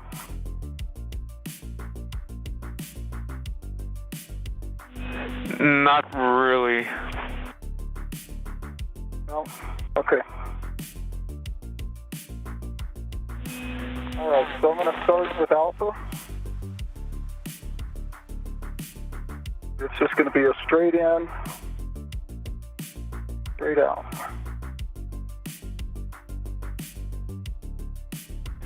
Just a second, Hopper.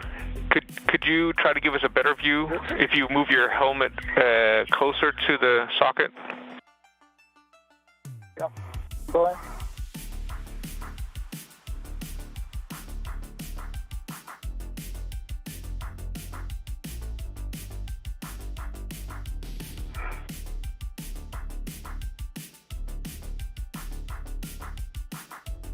Up there. Yeah, there's a cable in the way, unfortunately.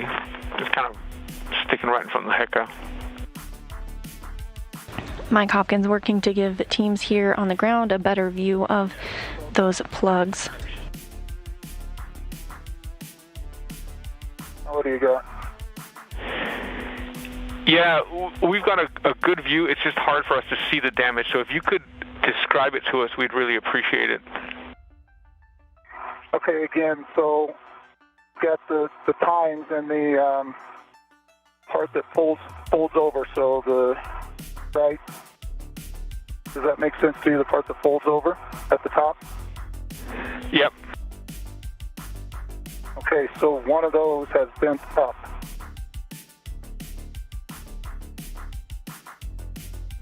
Okay, I understand. So it's as if it almost kind of grabbed a lip on the broom and the broom pulled it out? Is that what you mean? Right. Or I could have put some side loads into it that caused it to bend that way as well. If we went to the pin straightener, I think you'd have to be careful about that, because it'd be real easy to bend them back.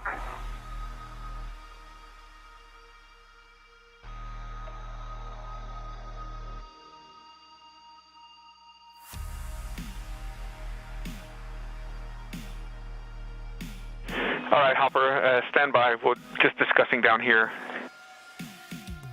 Yes. In the meantime, Ike, I'm guessing you've read it to the failed wetter, in which case you can release the center fastener 25 to 31 turns. The bolt does not pop out, but the box will be jacked off the back side. I have the WETA in hand, the failed WETA, no bent pins on the stanchion side or the plug and jack sides look good. Both sides look good. No fog, and I'm getting ready to put the round scoop on it.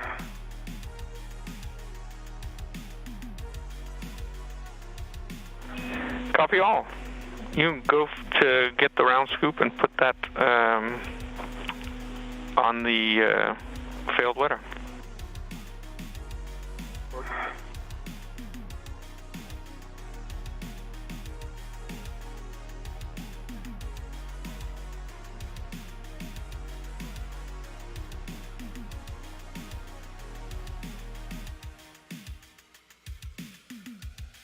Teams on the ground here continue to troubleshoot and provide options for the Columbus Bartolomeo platform outside of Columbus. All right, Hopper, I'm back with you. Let's grab the pin straightener and then have you practice on one of the practice sockets to see if you can expand the tines using the pin straightener. Okay.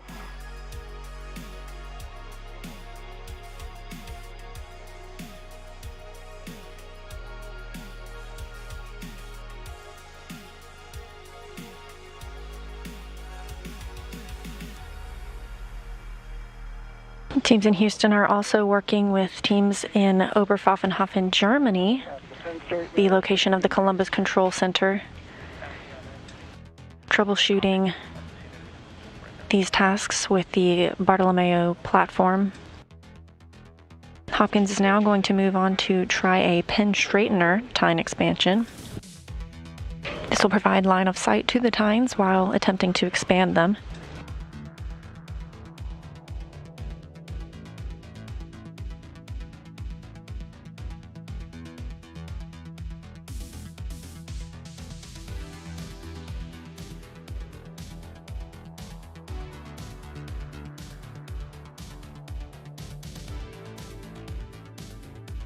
Practice on G. Not seeing any noticeable difference.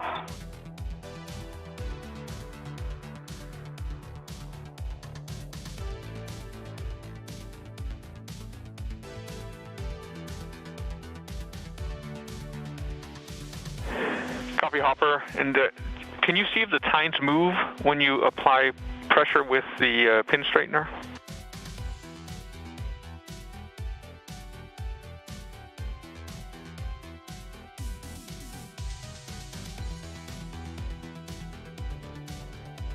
Yes. There is movement. Then it snaps back.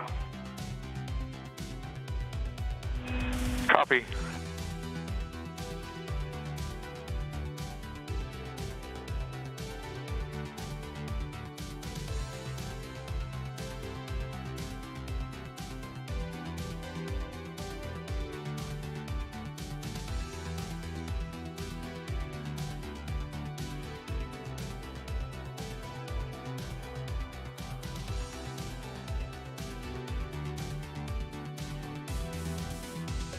And the spare wood is out. Good pins, no fog. Copy, Ike.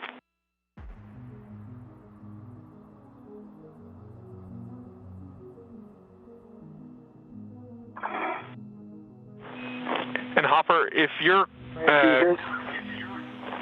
comfortable, Hopper, then you can use the pin straightener tool on the actual sockets alpha Bravo, Charlie, and Delta. Okay, copy that, I will. And just as a comment, I commented that they were floating. It looks like the only ones that are really floating in there are E, F, and G. Alpha Bravo, when I just kind of tap on them, they don't move, so they feel solid.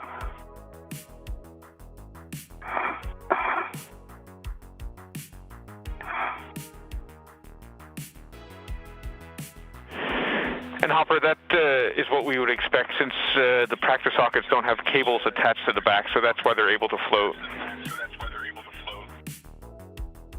Okay.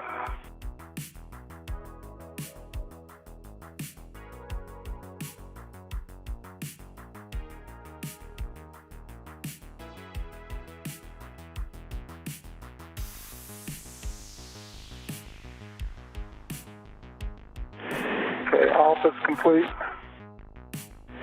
Copy, Hopper. And Ike, we see you read it to WETA. You can now release the scoop, which I see you've just done.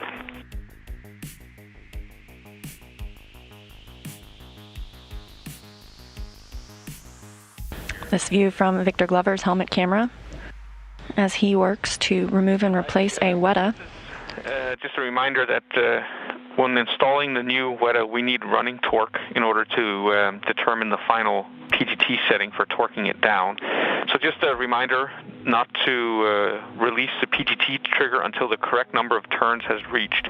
If you do release the PGT trigger, please report the running torque and the turns to us before you restart the bolt install. Copy.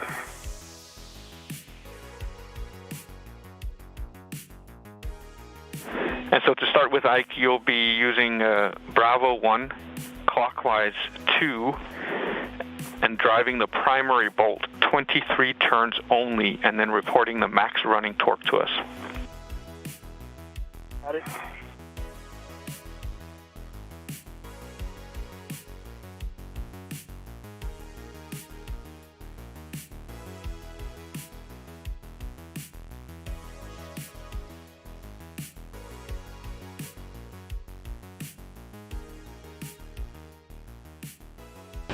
A look on the right of your screen as Victor Glover uses the PGT, or the pistol grip tool, to install a new WETA, a wireless video system external transceiver assembly. Just don't float as much as E, F, and G.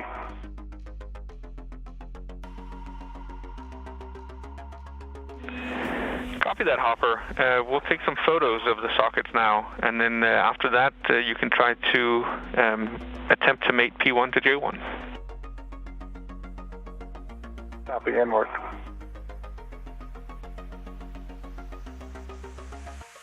Okay, Andy, 23 turns, max running torque 1.6. And that started at turn 21.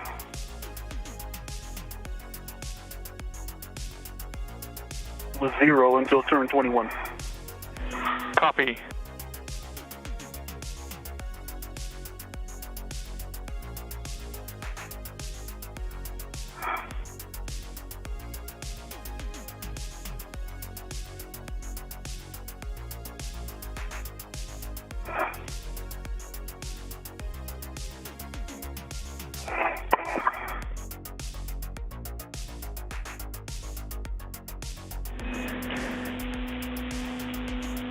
All right, Ike, you can set your PGT to Alpha 1 and leave it in motor, and then drive the primary bolt to torque, an additional minimum turn count of 1.5 turns.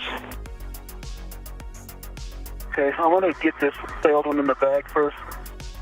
I'll call you back when I'm ready for that. Okay.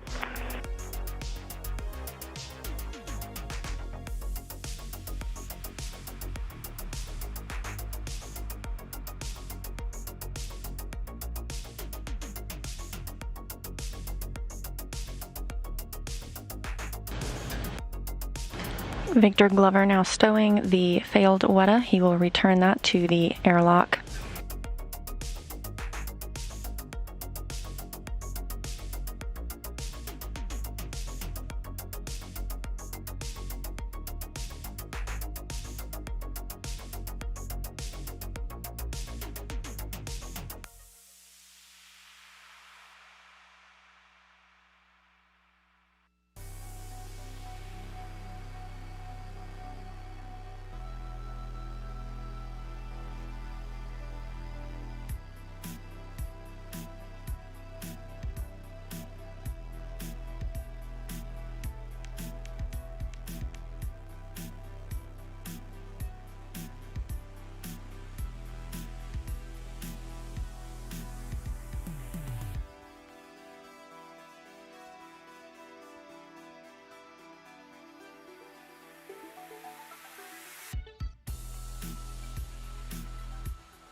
And you failed us in the bag. Was that Alpha 1, counter 2? Good read back.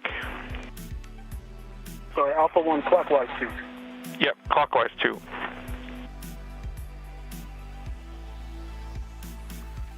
Alpha 1, clockwise 2. The torque and minimum of how many turns? Minimum 1.5 turns. Copy. All right, Andy, good stop back. Copy.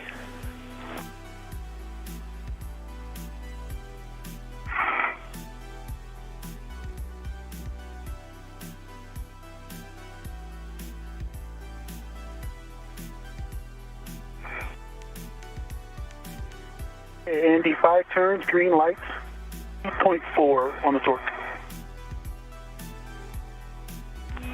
Copy. Oh, made it. Over center. Nice! And the crowd goes wild. Good job. Wow. Excellent. Good news. Say touchdown, but you played on the wrong side of the ball. Hey, we get interceptions once in a while. 6. Made it. Andy, can I take the red off now? Stand by.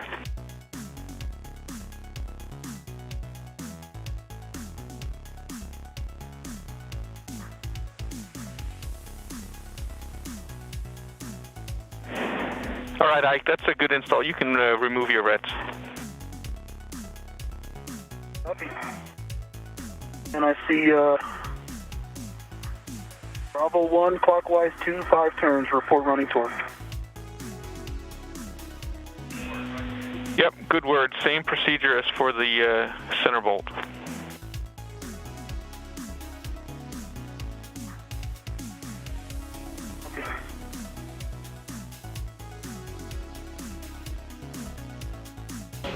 On the left of your screen, you saw Mike Hopkins successfully mate the first plug to the Bartolomeo science platform. They will now move on to the second and look to expand those tines with the tine expansion tool once again. Okay, I copy. Working the wire tie.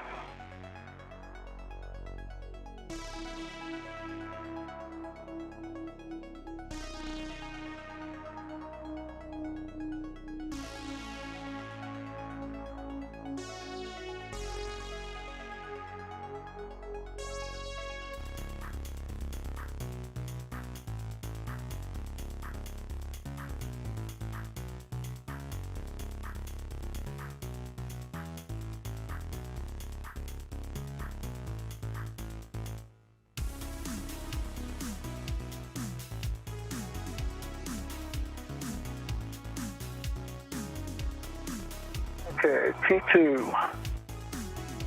Good 10, no pod. CDMI band. And I just a reminder, 5 turns only on the outer bolts, and then report max running torque, please. Okay, I drove the Zenith bolt, 5 turns, 0 is the running torque. You want me to do the same on the meter while I'm waiting? Stand by. That was just 1 bolt. Stand by.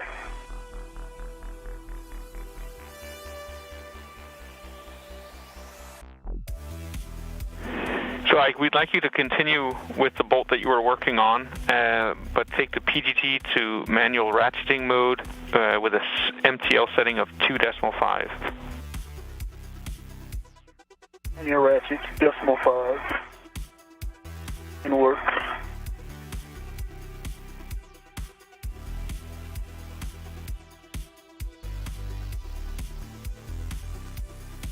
Alright, I'm in ratchet clockwise. 2.5 sets. Now what? Torque. And you're turning it until it torques out.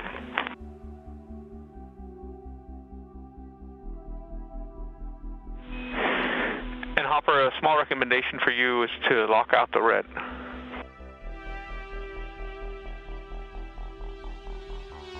Thank you.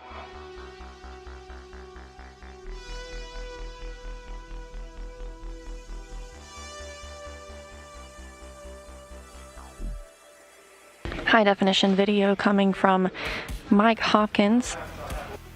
As he continues work on the Bartolomeo platform, we saw the first cable successfully mated. He's now using the pin straightener tine expansion tool to work on the second plug. Meanwhile, Victor Glover continues removal and replacement of a WETA, a wireless video system external transceiver assembly. I can turn it by hand.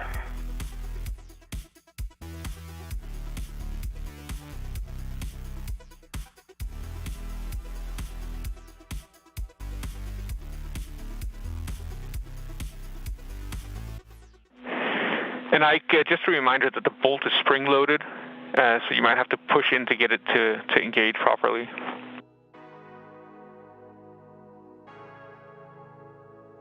Yep, that wasn't it. There was not enough friction to... Okay, I got 5 turns on it by hand and then a half a turn and it popped twice, the manual ratchet.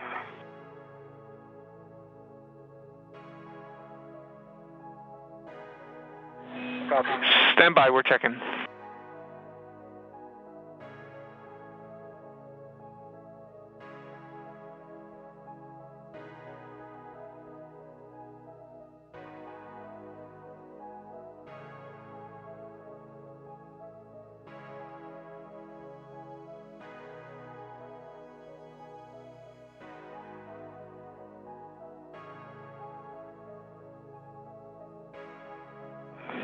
All right, let's proceed with the nadir bolt. So PGT and Bravo 1, clockwise 2, 5 turns only, and please report max running torque.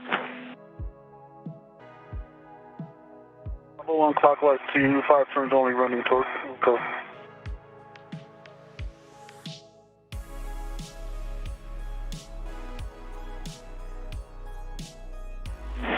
And EVA has just reported that the Zenith bolt is a good install. Thanks. Thank you.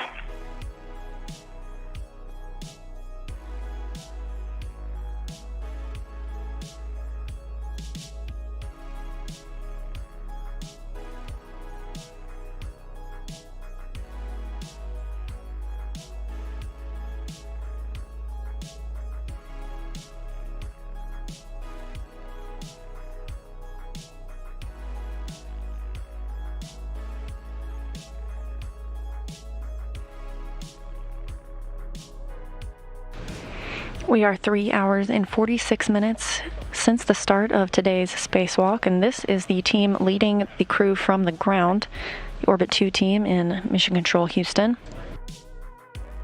The astronauts first completed venting of the early ammonia system, their first major task of the day. They have since moved on to their second major task for Victor Glover, that is removal and replacement of a wireless video system external transceiver assembly, or WETA. For Mike Hopkins, he is working on the Bartolomeo platform at the Columbus module. Good catch. And I'm looking at T02, no pod, good 10, Scooty in my band. All right, let's go for a mate then.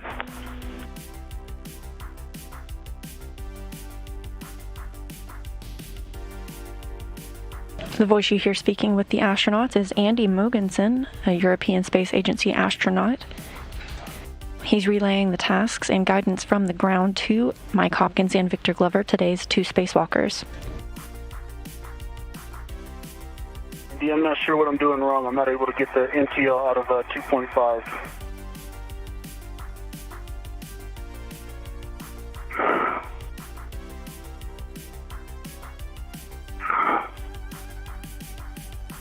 High-definition view from Mike Hopkins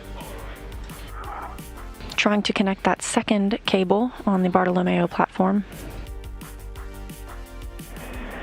So if you want to get it out of 2.5, you can move the collar to counterclockwise and then pull that little piece in and turn it. Yeah, that's what I'm trying to do, and I'm not getting it to move out of 2.5. Okay, stand by.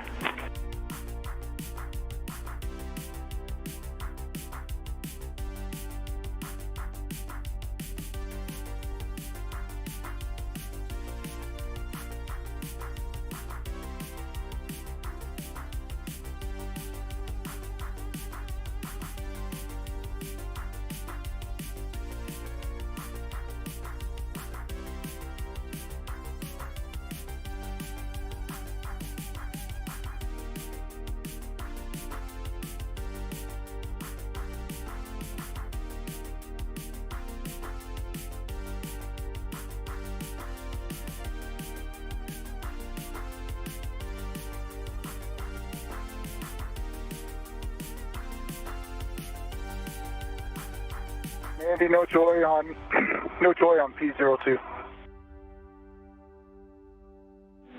Copy, Hopper. Stand by. And Ike, could you double check that you're in ratchet counterclockwise?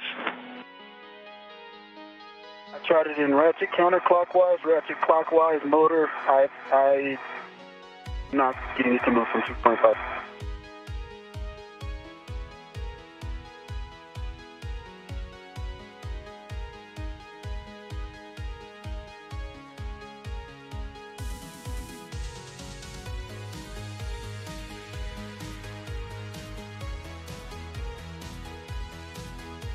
You guys able to see my WVS? Yeah, we're looking. Okay. I didn't do it once and then call you. I've been sitting here trying the whole time. Yeah, we understand, and we're just discussing other options.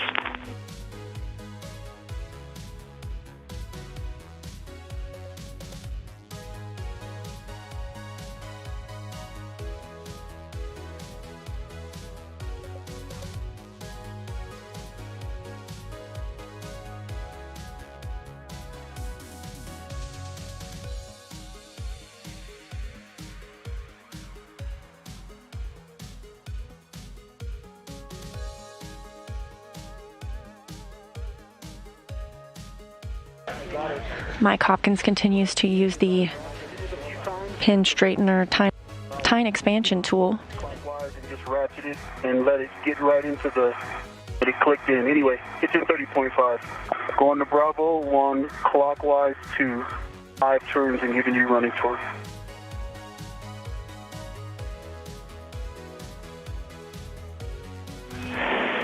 Good words, and you're go to drive the 5 turns.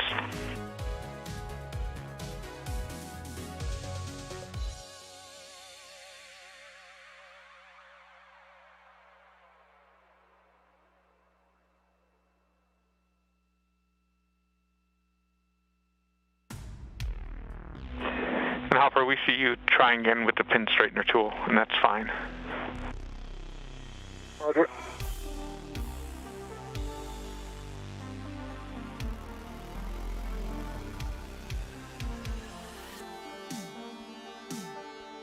The 5 turns, 0 on the torque. Copy, 0 on the I'm torque. going to have the same issue. There's not enough friction to ratchet it, so I can give you turns by hand, or I can turn it with the PGT. Let me know what you want to do. And Ike, we'll take hand turns until you think you have enough friction. Okay, and then give me the back to ratchet clockwise 2.5. Stand by.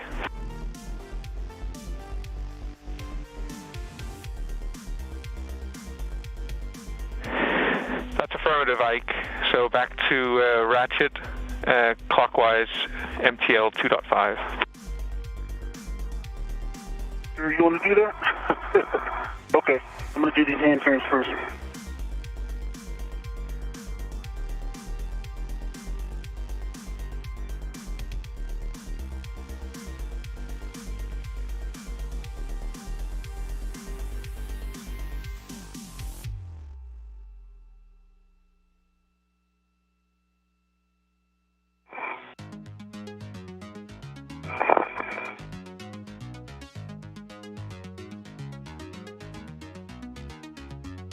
All right, Andy, so it was 6.5 turns by hand. Clockwise.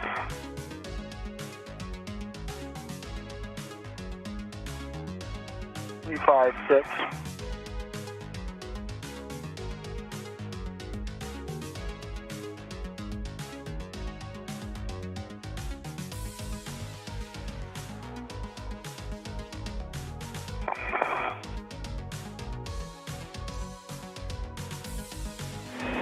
And Hopper, if you need... It was about 3/4 of a turn and 2 pops. Copy that, about 3/4 of a turn. And Hopper, if you need additional leverage, you can use an adjustable, the hook from an adjustable onto that bail. Okay. Getting pretty good leverage on it. We'll see. Or put the strap of the adjustable over the lever. Okay.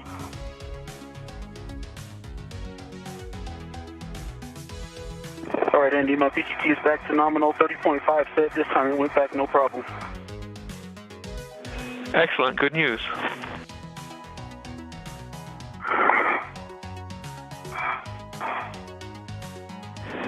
And that's a good WETA install. If you have a go-to, power it up. Fills at me. Thank you, and that's in work. And next we'll take a bag inventory. The bag has the failed WETA with a round scoop on it, and then there's a round scoop on the outside. There are reds to both of those round scoops back to the bag. Then there's an adjustable external and a red external. Perfect. So you can egress APFR and stow WETA bag on whatever airlock handrail is convenient. Work.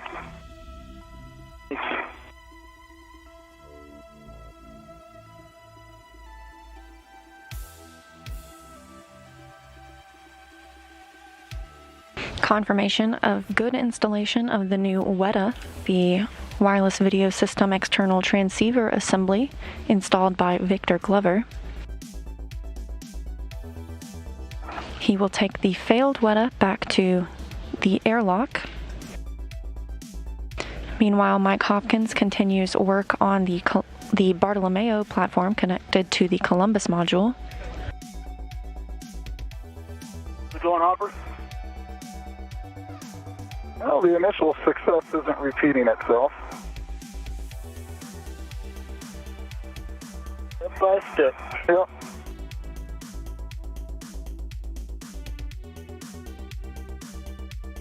Already been worth it, though.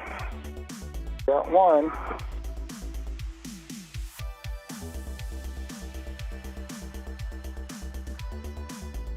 All right, Andy, I'll give it one more try.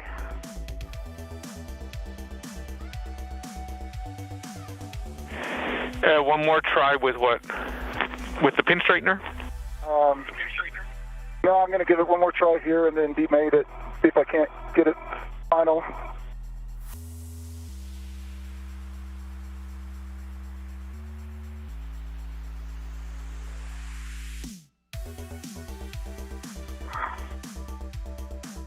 Okay, no joy. What would you guys like to do next? Hopper, we'd like to move on to P4. P4, okay. So I can just leave this disconnected for now? Or do you want it partially? We're going to leave it like this for now, but before we leave the worksite, we need to return it to its initial config. Okay. And you just confirmed you don't want the WETA in the airlock, you just want it temp stowed while we start on the stiffener.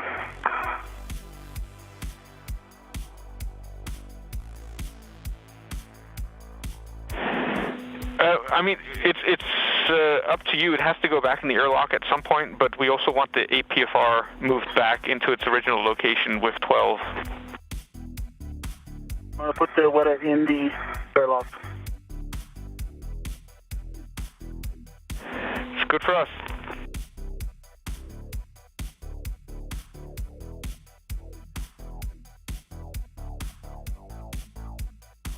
cap's been removed from J04. Copy, Hopper. And just a question from EVA for you. Did you see any flake fall off from the WETAs? Negative. Talking about the white paint, right? That's affirmed. Negative.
It's nearly 4 hours since our spacewalkers switched their suits to internal battery power, beginning today's spacewalk. We saw the crew members successfully vent 2 jumpers on the early ammonia system, one of which was relocated to the outside of the airlock. Victor Glover removed and replaced a wireless video system external transceiver assembly and will soon relocate the failed unit to the airlock. Meanwhile, Mike Hopkins has successfully connected 1 jumper on the Bartolomeo platform, and it continues to work at the platform to troubleshoot the connections.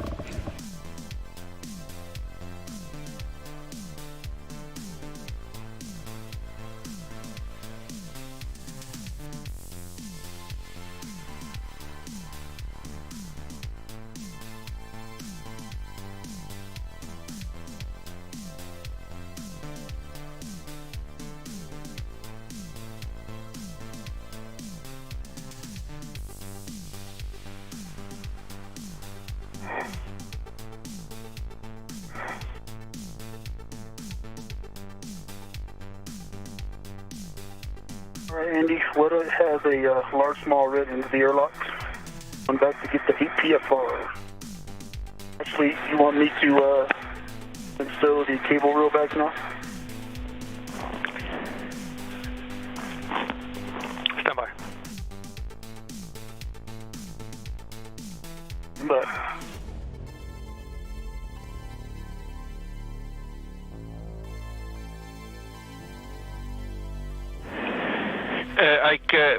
go ahead and retrieve the APFR and restow that in with 12, and then we'll have you working on the airlock stiffener rather than the cable routing. Okay, copy that.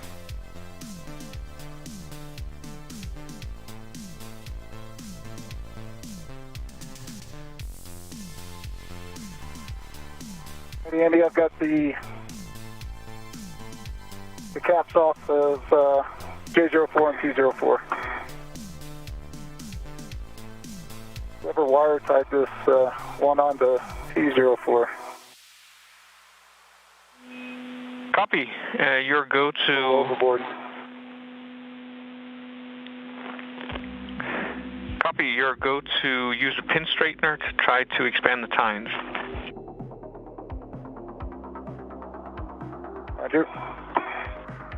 And on T04, good pins, no pod. Good EMI band. And let me get a picture where the sun goes down.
Okay, working the pin straightener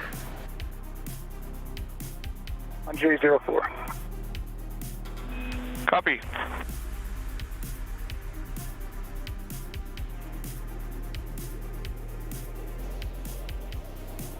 As the crew members continue work outside the space station, we are continuing answering your Ask NASA questions. This one, what purpose does the little mirror on the left hand of the astronaut serve? Great question. That mirror provides astronauts a visual of the front of their suits, and that is where astronauts can access the comms volume and the temperature inside their spacesuits. All of that is written in mirror image, so that way when they view it by the mirror on their wrist, they are able to read and adjust as they desire. And Ike, you're going to WIF 12 where you got it from, and you're looking for a clocking of 6. Copy. That's where it came from, clock to 6.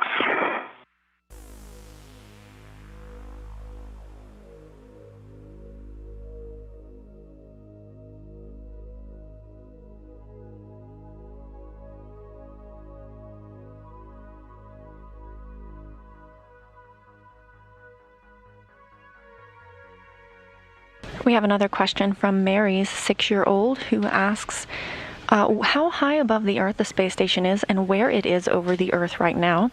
The space station is currently flying 266 statute miles over the South Atlantic Ocean, coming up on the west coast of Africa.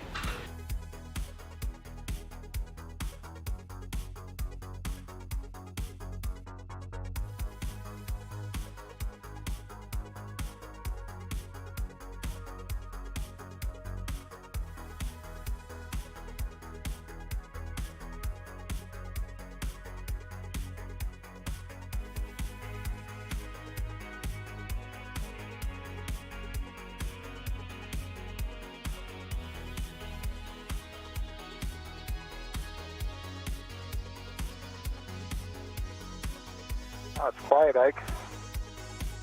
I was taking in the view, and the ocean is beautiful. That blue is something, isn't it? It is.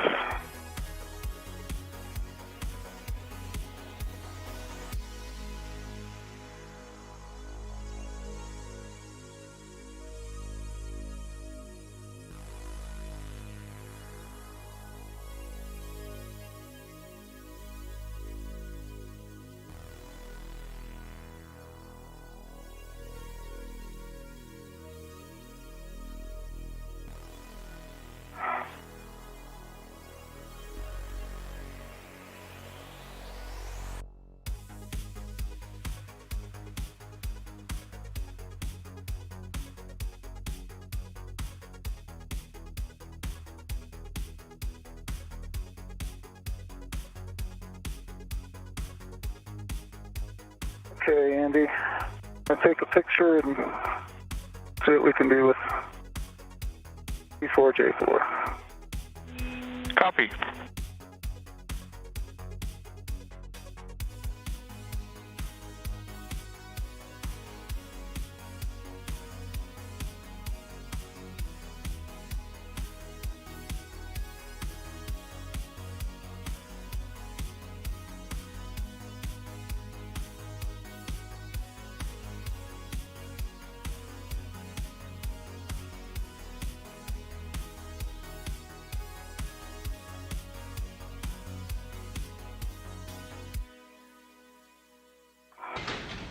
NASA astronaut Mike Hopkins continues attempting connection of the cables to the Bartolomeo platform.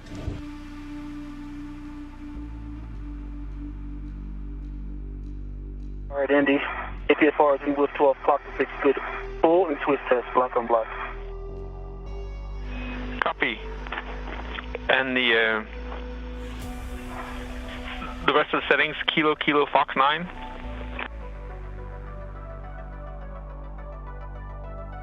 Good work.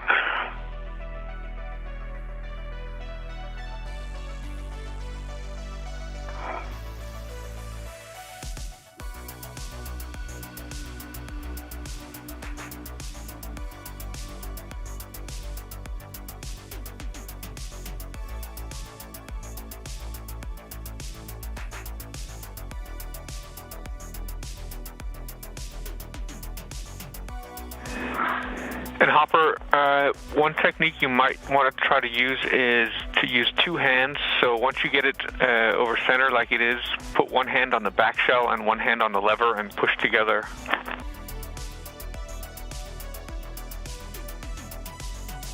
Roger. Kilo Fox 9 and the ingress 8 is folded down, Andy. Copy all.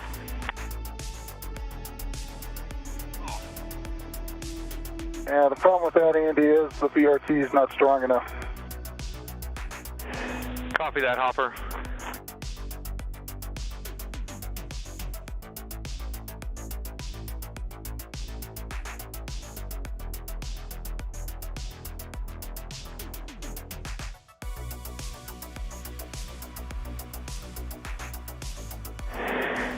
All right, Hopper, if you think you've exhausted your attempts on doing it this way, what you can do is you try to take an adjustable, put both hooks onto the bail, and then pull on the loop.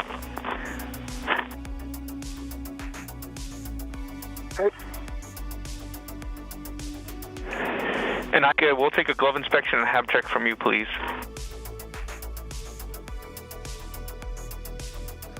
Copy.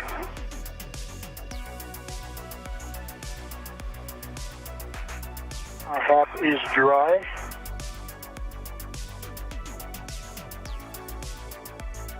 Gloves are in work.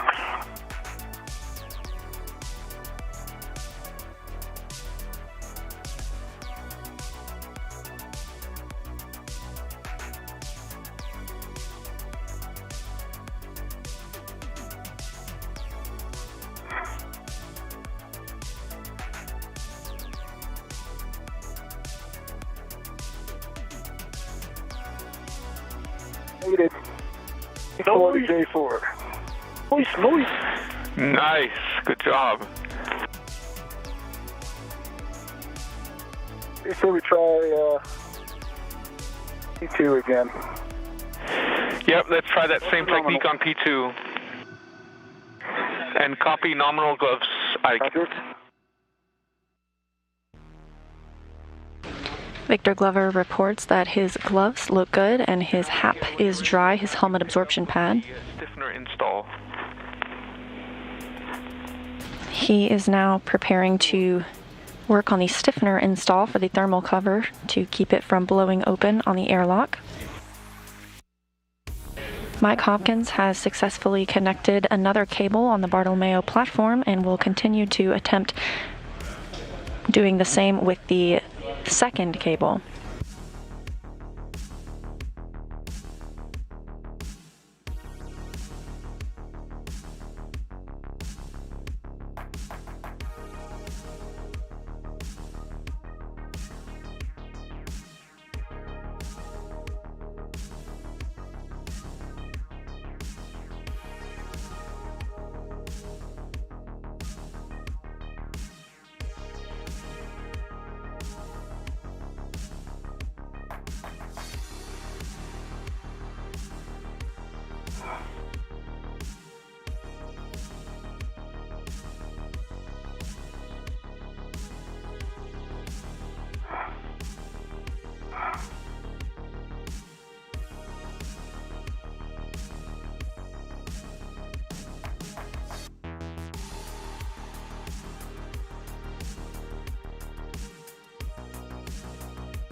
Okay, no joy on.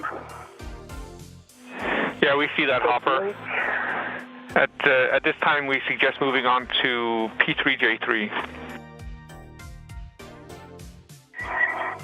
Okay.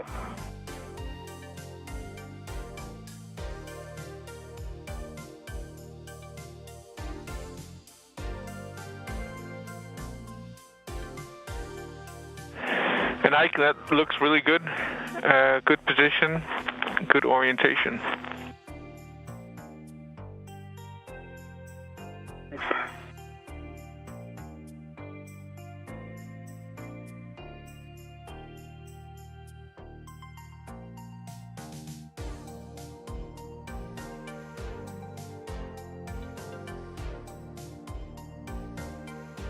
This view from Victor Glover's helmet camera as he is now holding the thermal cover stiffener. Once installed, this will help keep the thermal cover from blowing open outside the airlock. Got a few extra caps and wire ties. Sure.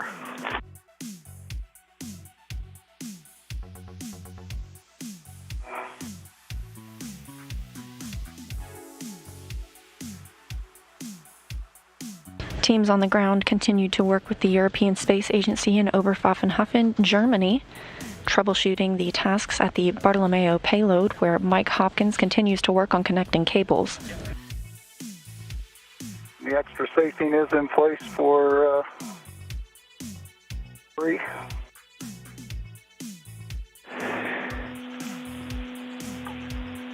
Yeah, Hopper, extra safing is in place for P3J3.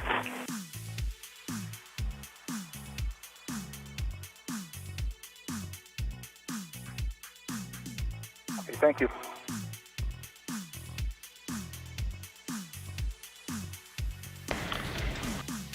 During venting of the early ammonia system earlier, the first task of the day, there was some suspected ammonia flakes that may have come into contact with the astronauts' suits. However, exposure to the sun has completed a natural bakeout of any of those potential flakes from the previous venting.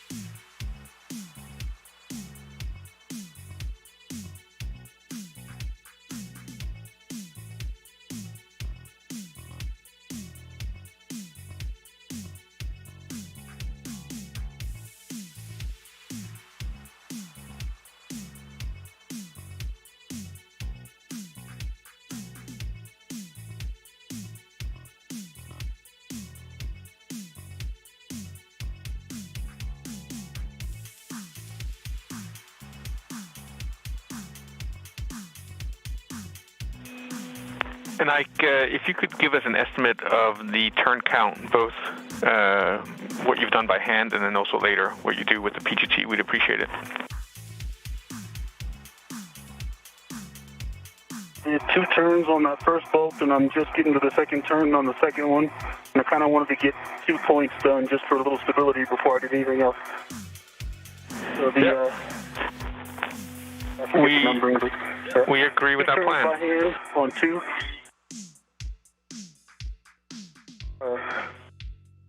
Now I'm going to alpha 2, clockwise 2. Over both 6 and 1 turn so far by hand. All bolts should be hand started before you start to drive. I'll start all 6. Yes, please. Okay. Yes, please. Work. I like that better. All right, P3, good pins.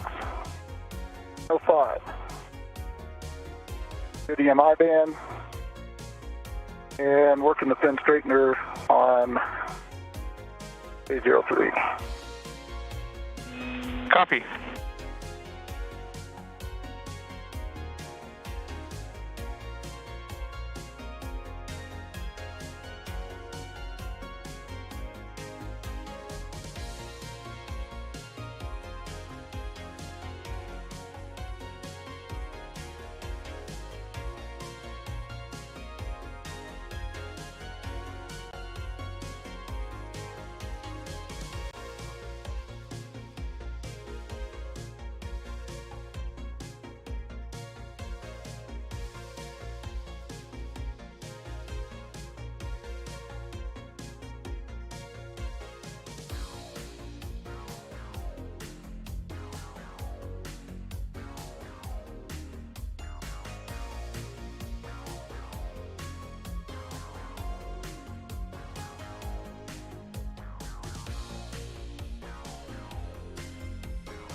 2 turns on bolt 2.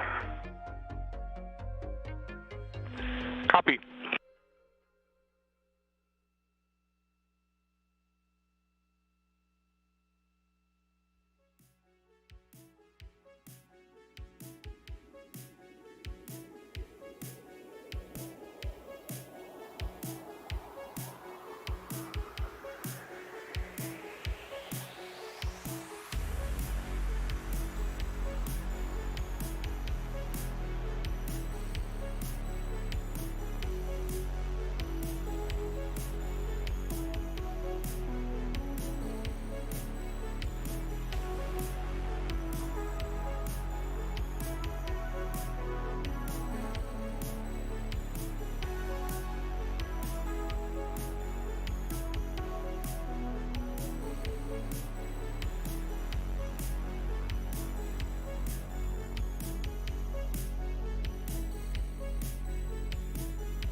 While Victor Glover has moved on to another major task of the day, which is installing the thermal cover stiffener, Mike Hopkins continues work at the Bartolomeo science platform. He is using the pin straightener tine expansion tool. He has used this tool and seen success with 2 of the plugs so far.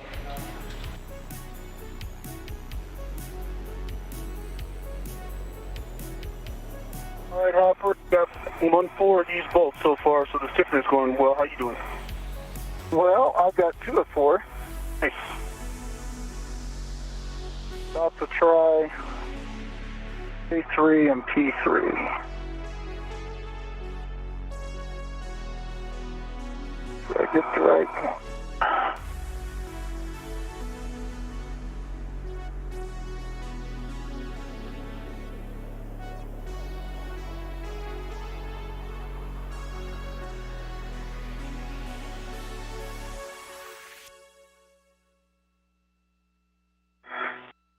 All right, 2 turns, bolt 3.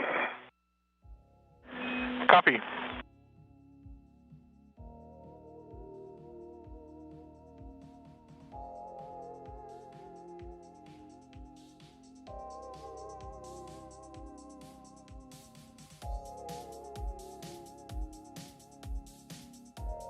Okay, good stuff, Doc. P3. P3.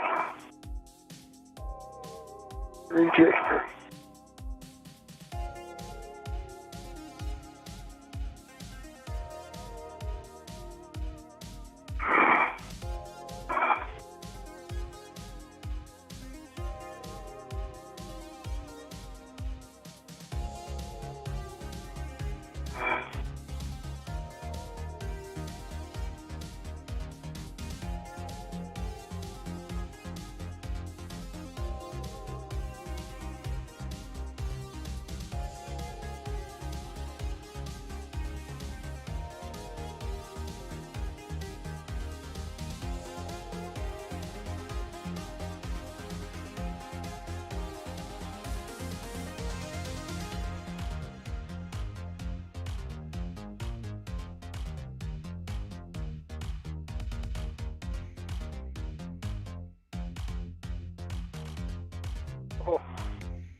J3 made it.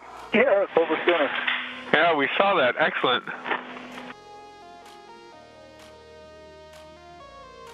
Using the same technique as on the 4th plug earlier, Mike Hopkins has successfully connected the 3rd plug to the Bartolomeo platform.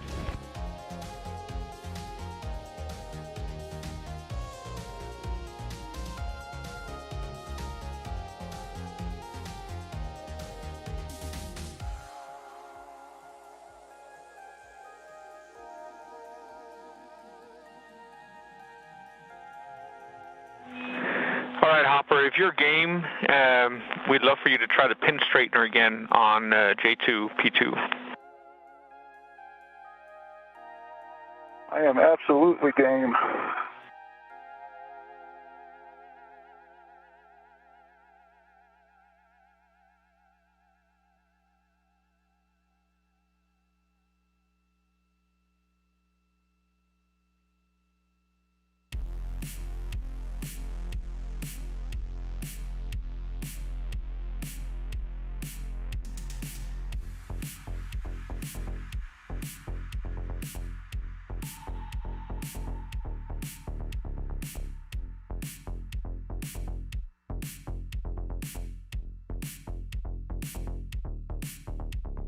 Mike Hopkins continues to use the pin straightener tine expansion tool to expand some of those tines that were reported initially during EVA 69, US EVA 69, to be a little more closed end than nominal.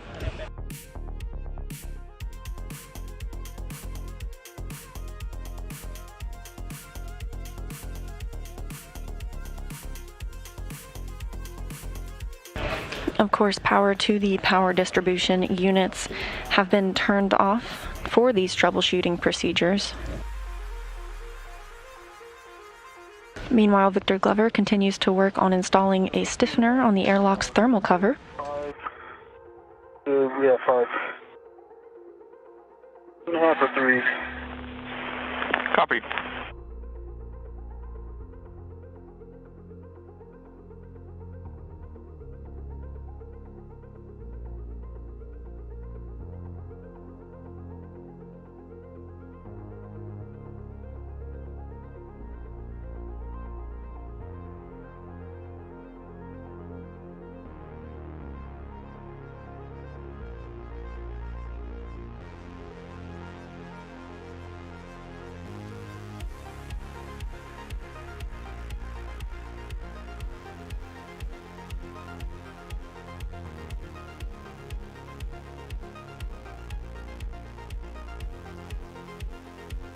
Let's do this again and install another thermal cover stiffener. Tubes. They need to be wobbles.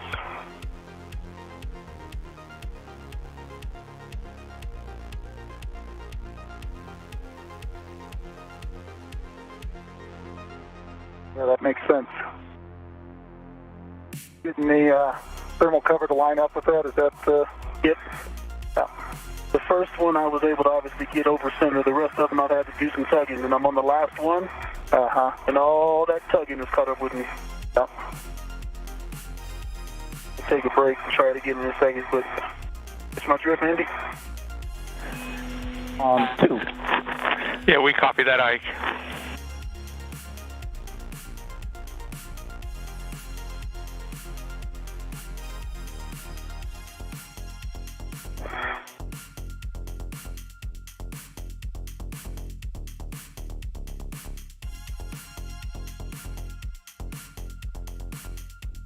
We're in a quick satellite handover, and we are watching Mike Hopkins attempt to connect a third jumper, Okay, good flop dock.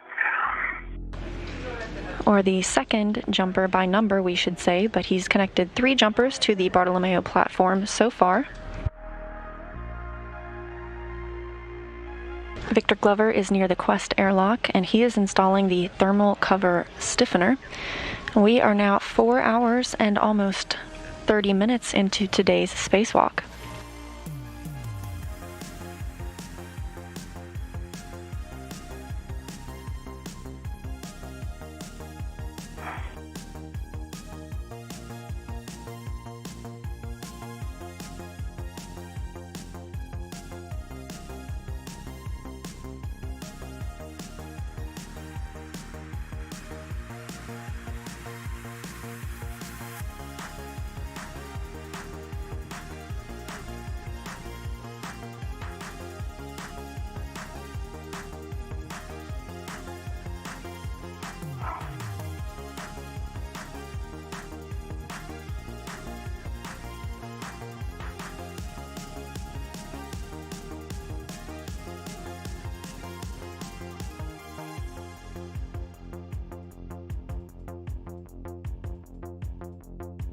Hopper. Yep.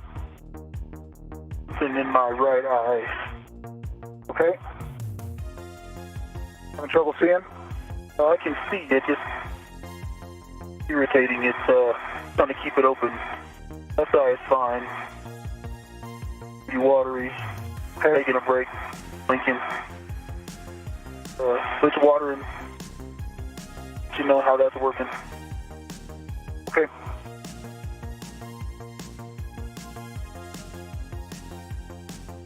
And when I open my right eye, it's a little irritated. Completely irritated? Yeah. Okay. Andy, you copying? Yeah, we copy. So is that water irritating your eye, Ike? Is that right? Negative. Something. I don't know what. It hurts to keep it open. It's irritated if I keep it open. When I close it, I'm fine. Slightly irritated, and it's watering. Tears. It's creating tears. I'm blinking. It's working. But if I try to keep it open, my left eye is fine. And for your information, I did not use anti-fog on my helmet. I didn't use any. All right, we copy you did not use anti-fog, and we copy it's your irritation in the eye that's causing your eye to water. It wasn't water in your eye, but something else that's irritating it. That's correct. Only chemical in this EMU is the paste on the electrodes.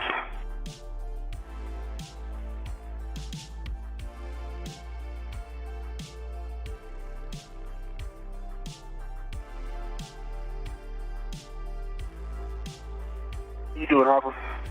Yeah, I can, what are you thinking? You want to...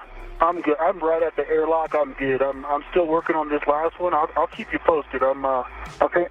Letting you know. Yeah. It keeps getting better. If Lincoln is working, I'll let you know if it doesn't. Okay. No joy on E2, J2.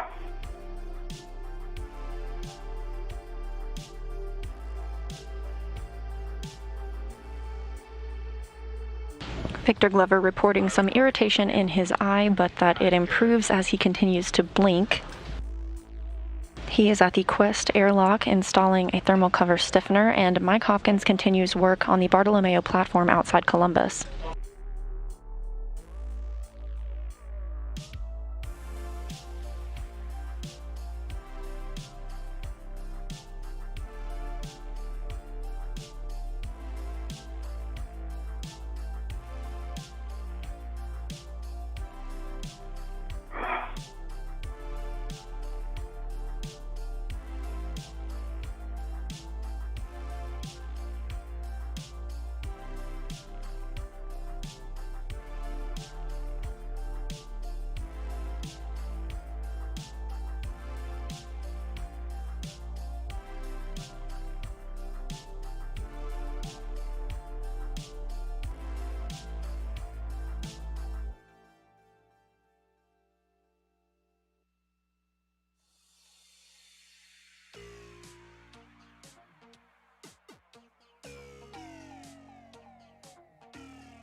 Any better, right? Same. Same. All right. Sure? No, yep.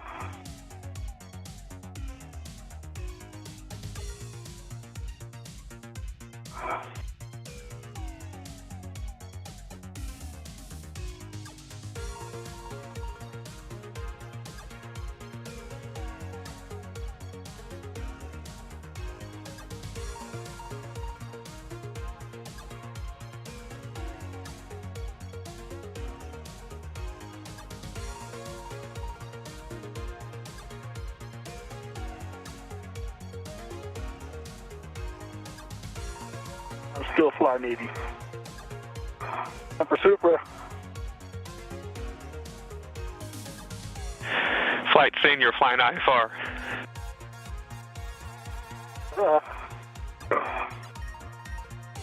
Let's say marginal VFR.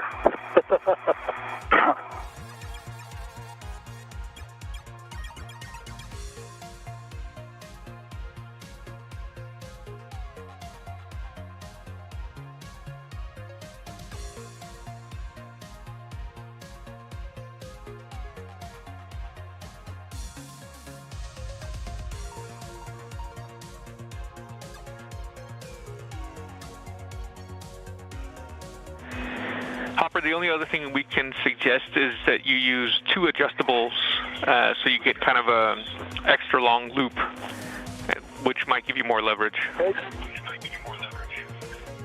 Okay.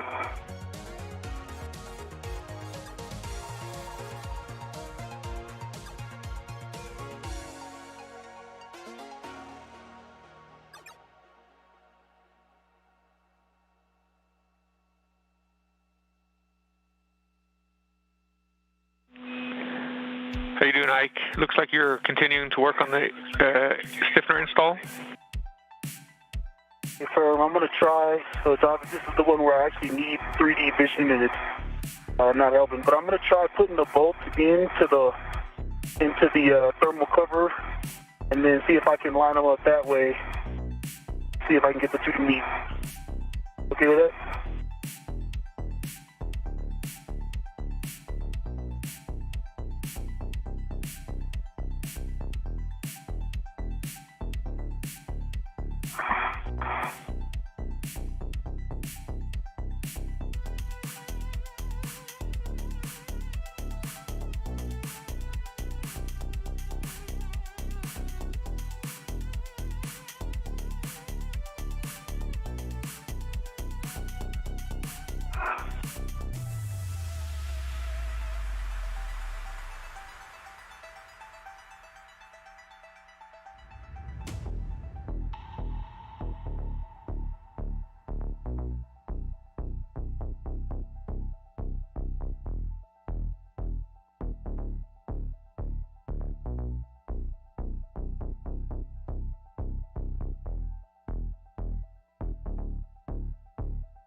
This is a view from Mike Hopkins' suit, his high-definition camera, providing a view of the plugs on which he is working on the Bartolomeo platform.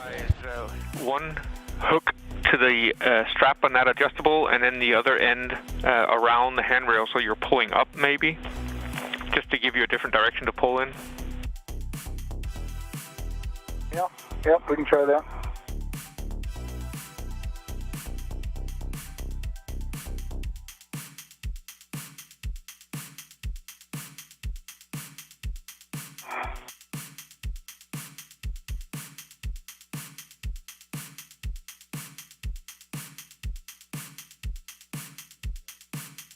I'm going to try using an adjustable tube. Ah, yeah. Get them aligned? Yeah.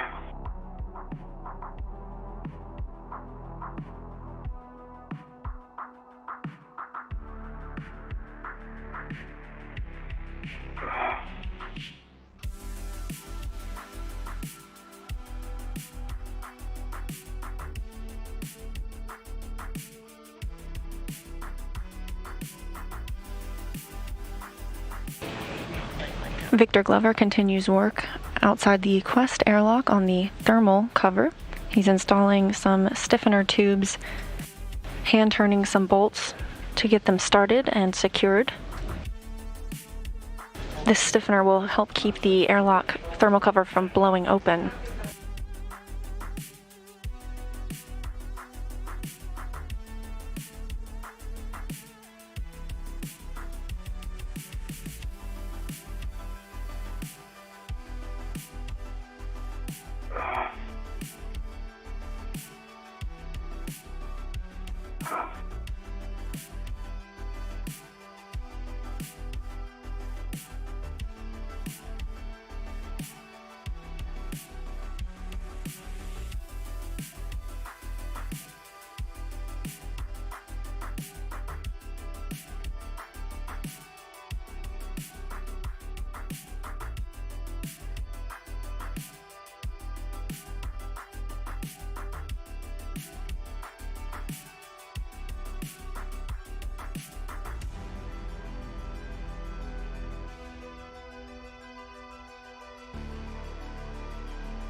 Hey, Andy? Yep, go ahead. In the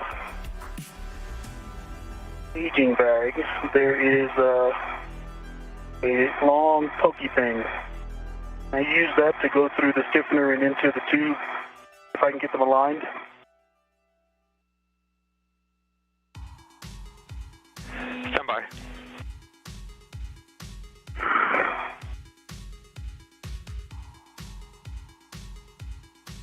Or even the thing that Hopper has. Yeah, the broom and a rotation tool.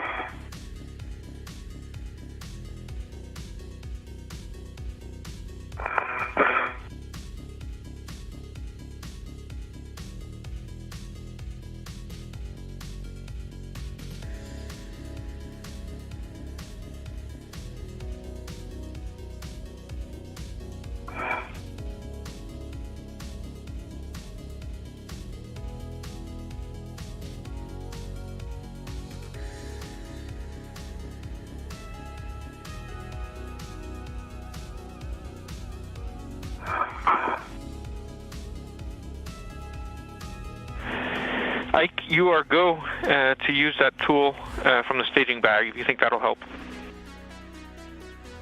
All right. Put that to work.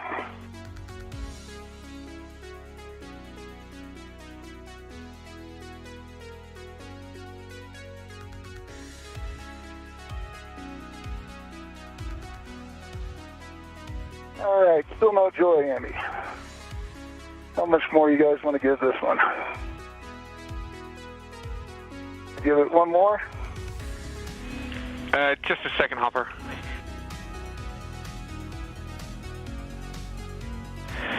All right, Hopper, let's try to do the plug extender eval, just so we get an idea of what might be wrong, and then after that, we'll probably just plug it. Okay.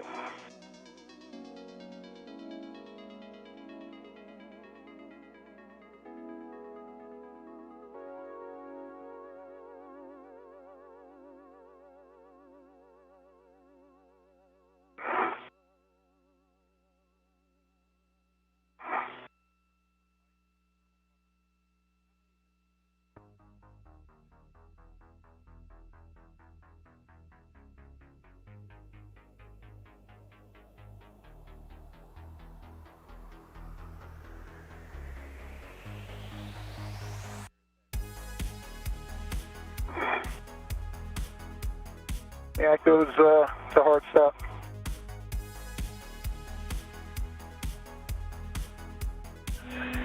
Copy to hard stop. Yeah.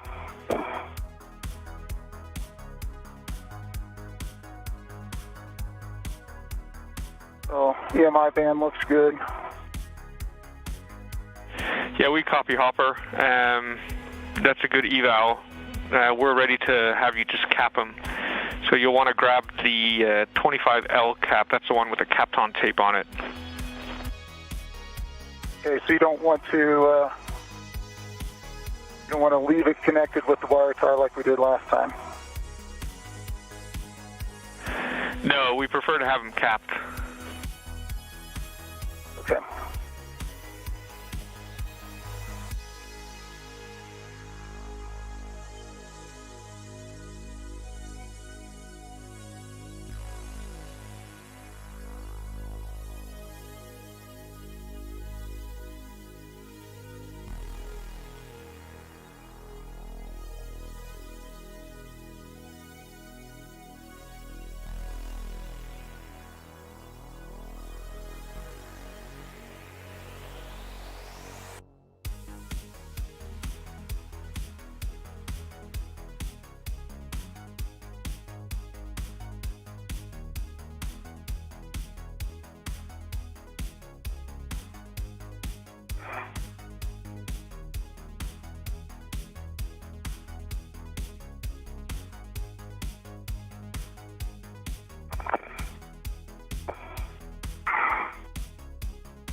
Uncle.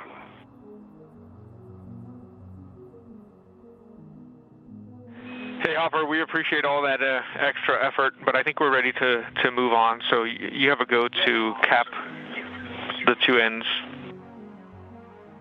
Roger that. And Hopper, we'd appreciate you taking pictures of the connectors prior to capping them. Yep. Get one right now. How far I was able to go.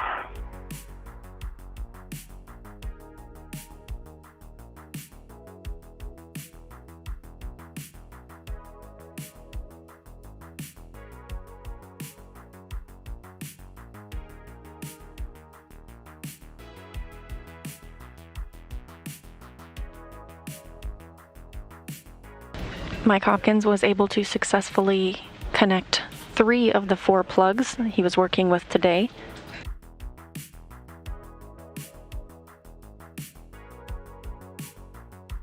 The European Space Agency and NASA teams have agreed that Hopkins will take pictures of the area and then cap the plug and the jumper.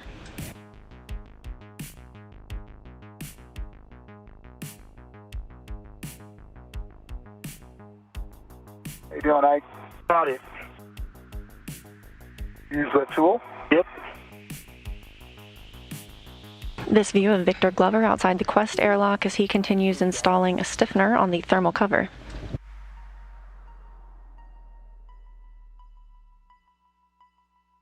Let's call that 3 turns on only one that's left. Copy.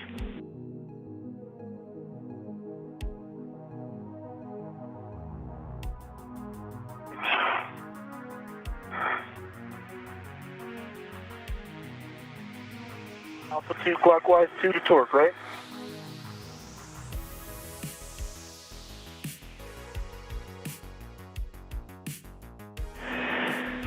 And Ike, we'll take a pull test on each hand-started bolt prior to driving with the PGT. Full test, okay. Can I just do it right before I drive each one, or do I have to go around all 6 and pull?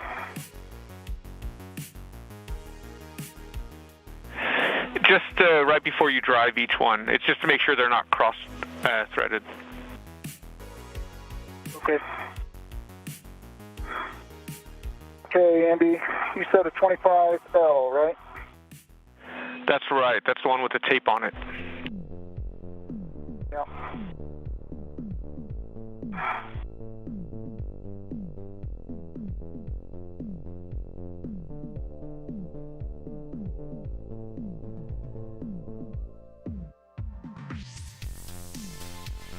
That mounted easy. Over center.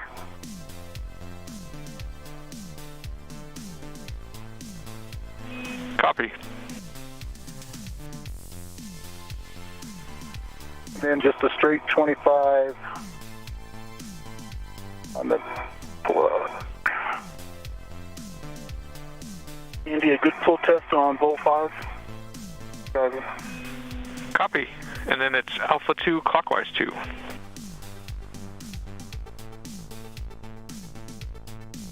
Four turns. Green light, 3.8 on the torque. Copy. Had a good pull test on 4 as well.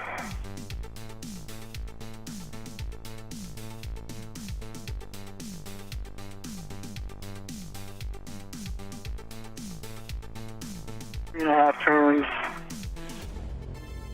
Green light, 3.6 on the torque.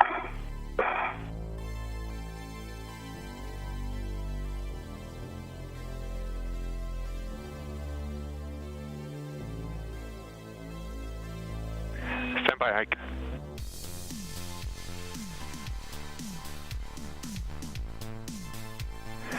All right, you can continue. It's fewer turns than we were expecting, so we might have to come back. But your go to proceed. Copy.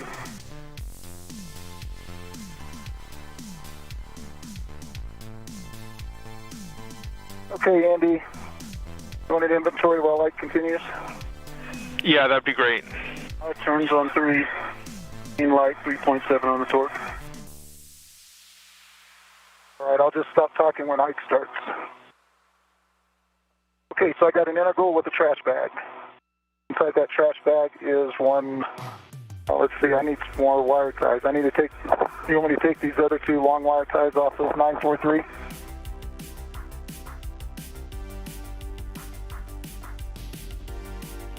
Yes, please.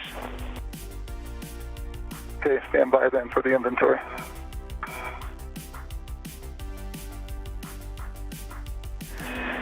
And Ike, what was your report on the last bolt? I think we missed it.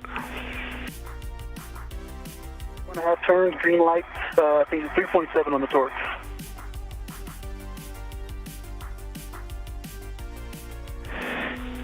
Ike, it's a little bit hard to read. Was it 2.5 turns or 10.5 turns? 4, 4.5 turns. Copy, 4.5.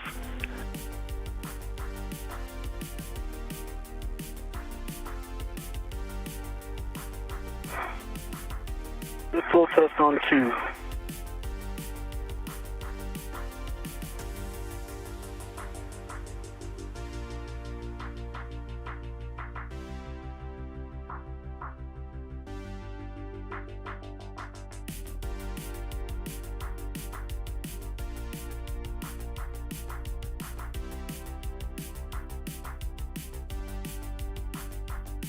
This view from Victor Glover's helmet camera as he continues using the pistol grip tool to install the airlock stiffener. Green light. I hit the trigger again, I lost the torque. Hit it again.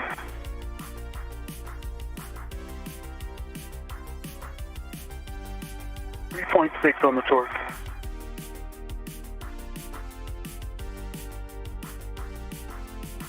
And what was the number of turns? 3.5 turns. Copy, 3.5 turns.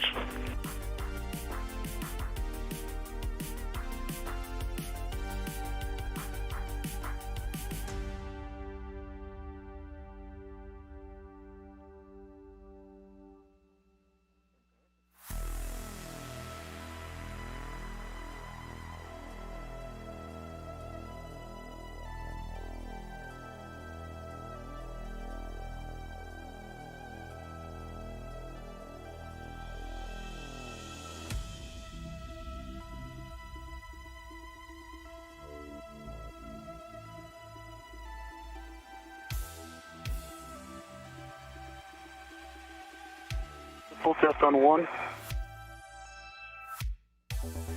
Copy, Ike. This is a high-definition camera view from Mike Hopkins' suit, and the small tool you see him holding is actually his trash bag.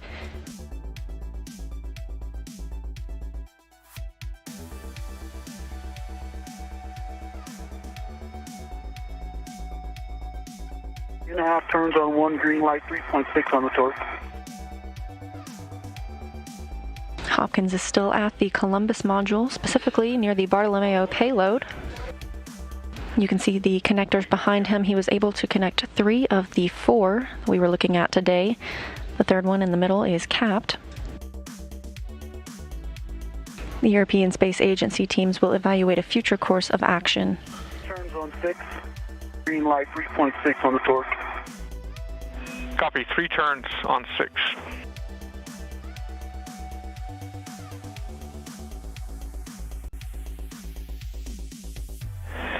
All right, Ike, give us a second to discuss turn counts.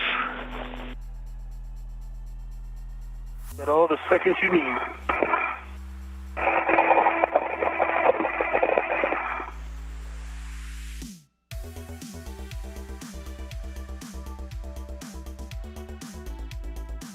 It would be strange to me if they were out of family, but given that they all match,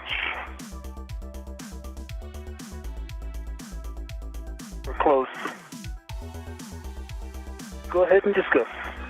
Yeah, we concur. We're still just double checking to make sure, because it's a lot less than the 11 turns we were expecting. In the meantime, how's your right eye doing? Just back to normal. Excellent, back to normal. And if you want to give us a glove check and hab check, we'd appreciate that. Map is dry. Does have a couple new black spots. Weather changes. Copy. Here's the fix.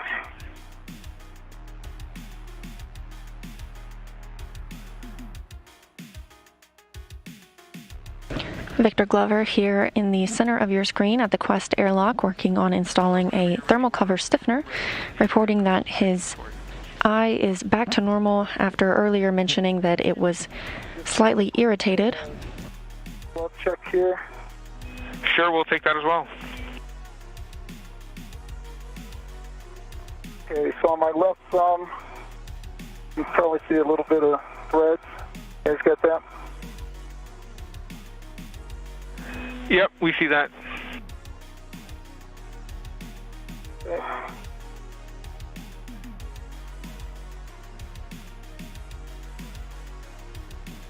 More. It's just the RTV on that right index finger.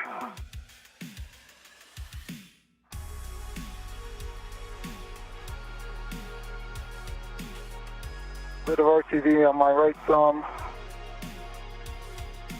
Check the outside.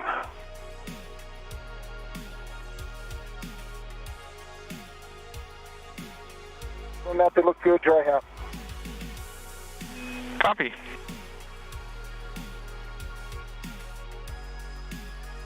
Okay.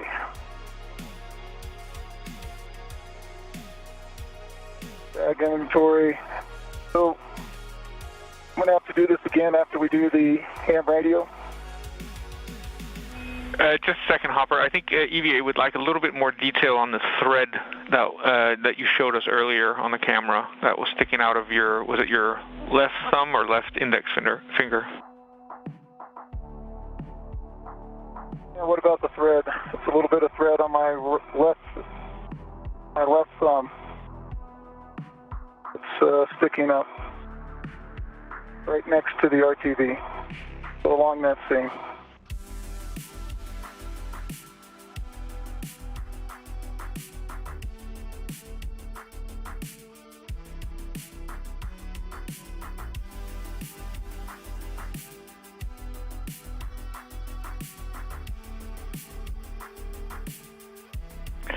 All right, Hopper, we're just double checking with the mirror, but as long as it's from the seam, we think it's okay. Okay, copy that. It looks like it is in that area. Hey, on this inventory, am I going to have to do it again if when I open this bag for the ham radio? Good call. We can skip the inventory now, and we'll go to the ham radio worksite. Okay.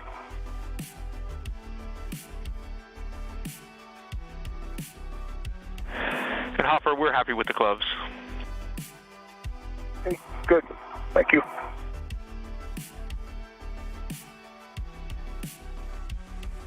Just over 5 hours since today's spacewalk began at 7:14 a.m. Central Time, 8:14 a.m. Eastern Time. So far today, the crew members have vented 2 of the jumpers on the early ammonia system and relocated one of those jumper cables to the outside of the airlock for potential future use. Victor Glover removed and replaced a wireless video system external transceiver assembly.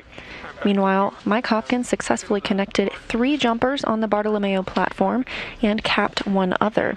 The thermal cover is flush with the stiffener, and also that each bolt head is flush with the tube or receptacle.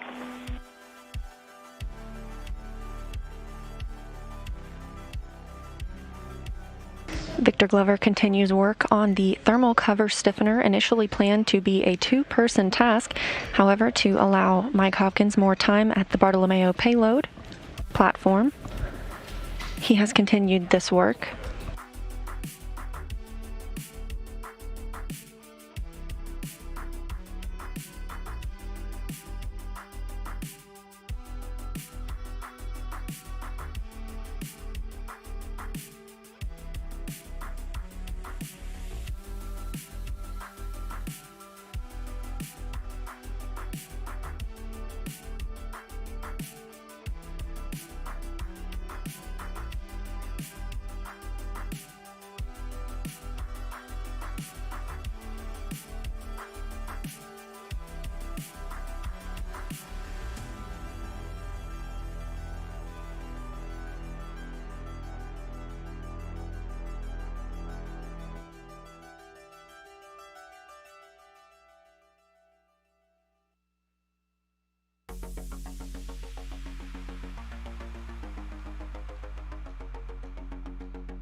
A good view from Victor Glover's helmet camera of the thermal cover, where you can see underneath he has installed this stiffener.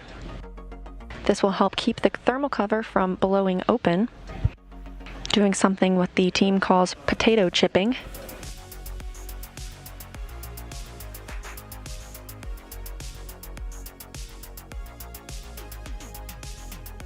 They're all flush, the stiffener to the thermal cover. And it's like there's like a metallic or composite plate between the stiffener and the fabric of the thermal cover. And the bolt heads are flush. There's a stock washer. I mean, there's the bracket, the lanyards too, and then a washer on top and 3 washers underneath. So it's all flush. There are no gaps in any of it, and none of it is crickets. It's all flush.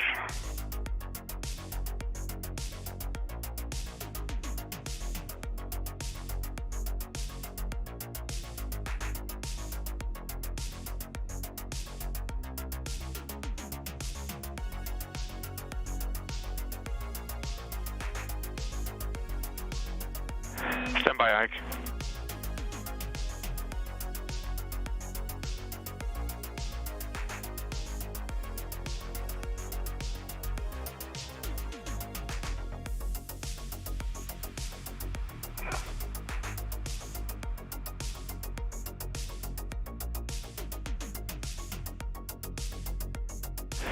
All right, Ike, we'd like to try one final thing. So on one of the bolts, either bolt 5 or bolt 6, which are the 2 bolts at the closest to the hinge, if you could try to install one of those bolts with a PTC setting of alpha 3 clockwise 2, alpha 3. Okay, I'll try, I'm next to 6, alpha 3 clockwise 2.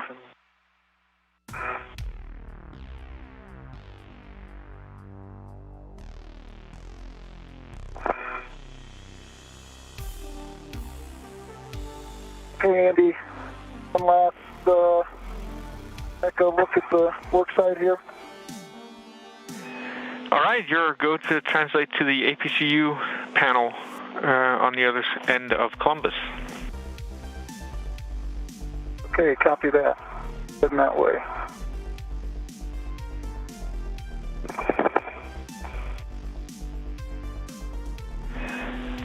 And just for your awareness, Hopper, the ASIM payload has had a good power up.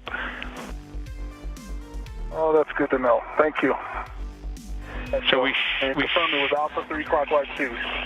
That's affirmed. Alpha 3 clockwise 2. Got a quarter of a turn on bolt 6, alpha 3 clockwise 2. An additional quarter turn. Return green light 5.0 on the torque. Stand by.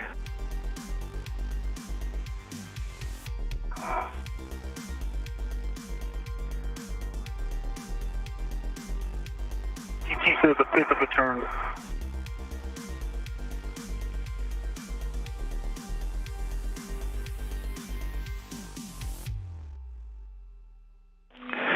All right, Ike, we appreciate that extra effort. We're going to say that this is a good install, and we're done with this task.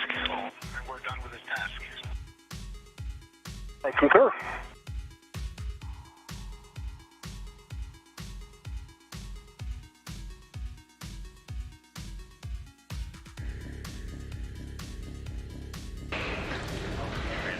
Mike Hopkins given some good news that the power checkouts for the Bartolomeo platform and the 3 of 4 jumpers he was able to connect today went well. Victor Glover just being informed that the thermal cover stiffener task is deemed complete. Mike Hopkins, the view here from his spacesuit and the high-definition camera, is now on his way to work on the ham radio reconfiguration. Coax and sensitive to bending loads.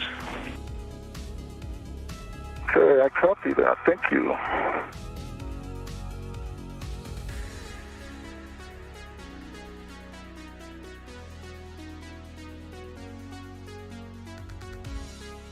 I am at the work site. All right, if you need to, you can stow your crew lock bag, and otherwise you'll be working to demate the antenna P2 from the APCU J2. Roger that. I am going to stow this crew lock bag.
"5 hours and 10 minutes into today's spacewalk, you just got a glimpse of Earth, specifically the South Pacific Ocean, from Victor Glover's helmet camera.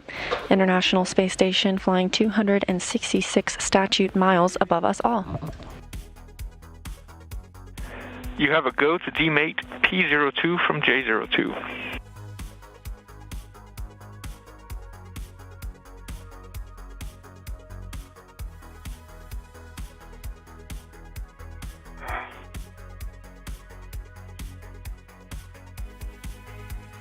Mike Hopkins has now begun the ham radio reconfiguration task.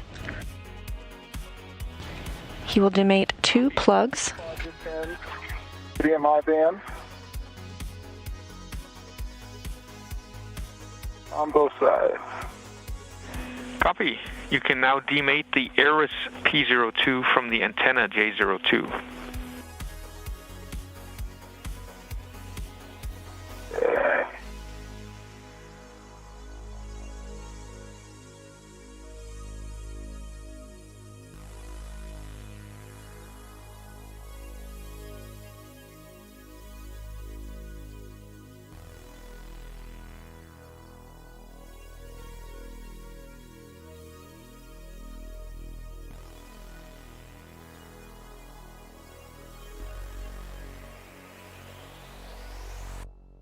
Andy may have to uninstall bolt 1 on the stiffener. The rect is between the fabric and the plates.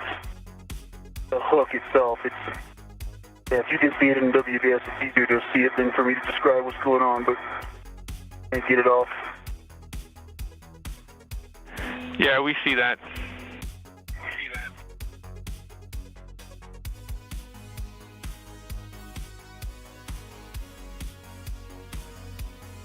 Uninstall 1. Give me enough room to get out of there. And I know what you're thinking. That's not the reason they didn't go to torque. That is a long way from 11 turns. It's going to be the same amount of turns when we reinstall it. Yeah, the other bolts either. We agree, and we're good with your plan to release one of the bolts. Okay, give me a settings, please. Step Alpha 2, counter 2. The Alpha 2, counter 2.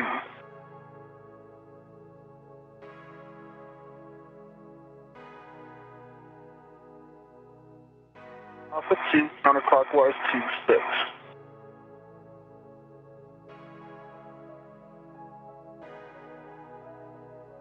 Bolt 1. Okay, J02.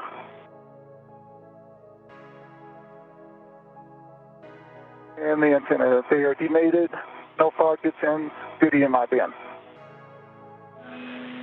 Copy.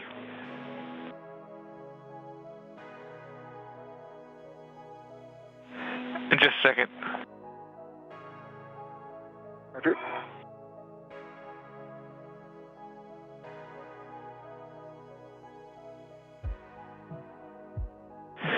All right, Hopper, if you can grab the camera and take pictures of the Aris P02, the antenna P02, the antenna J02, and the APCU J02, we'd appreciate it.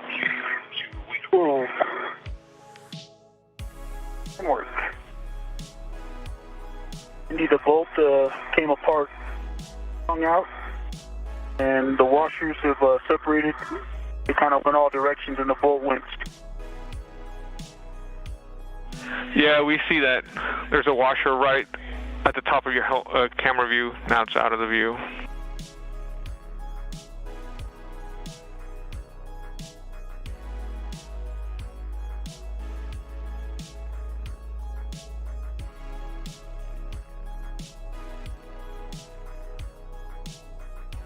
I think the bolt, I can see it going straight nadir. Bolt going straight nadir.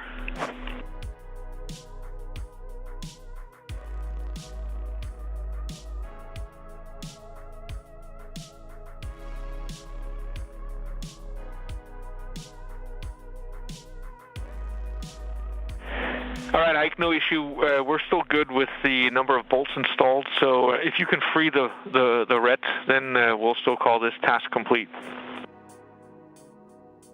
In work, sorry about that. No, that's not your fault. The bolt shouldn't have come apart.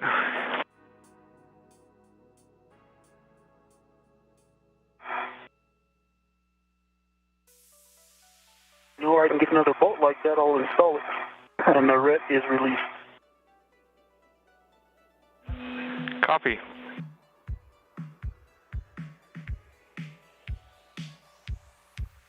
Hey, Kate, Shannon, or Louis, you can run to the store real quick. Yeah.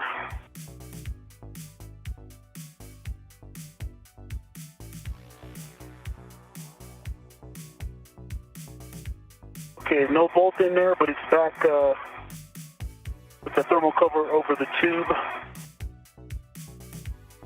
And I had to use that, I don't know what the heck this thing is called. Long pokey thing I got out of the staging bag. Yeah, I think we call that the probe. The probe. There you go. I had to use the probe. Works like a champ.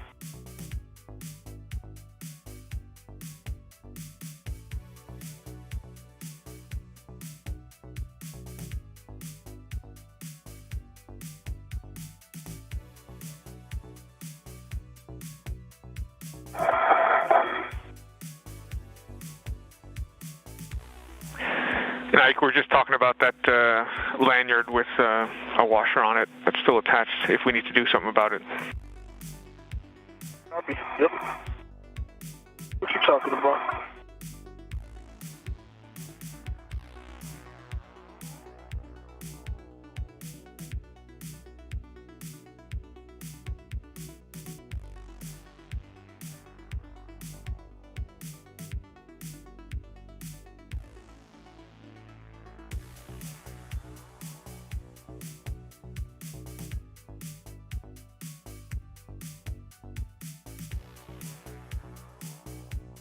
While you're talking, can I go put this probe back in the staging bag? Yeah, you can put the probe back in the staging bag. Work.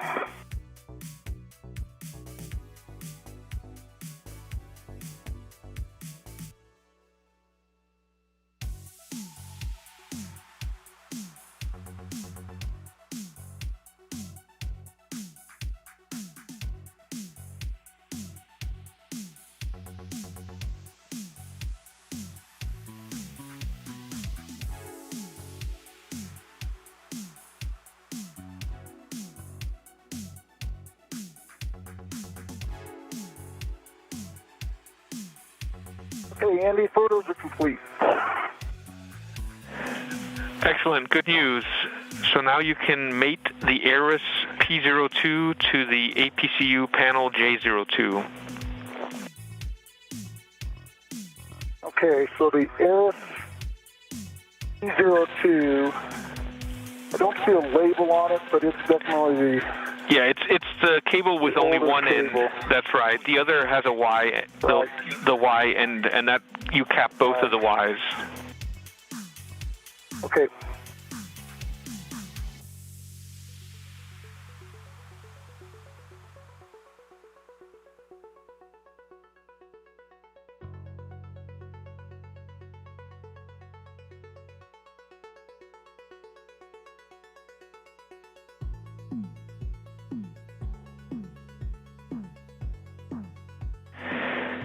And Hopper, if you need further confirmation on the Aeris cable that you're mating, there should be a label that says HMU 895.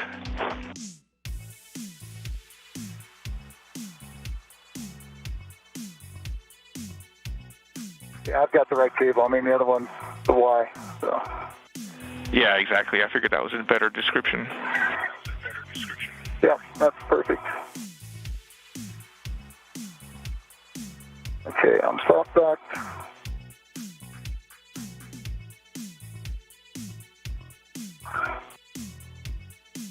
Over center.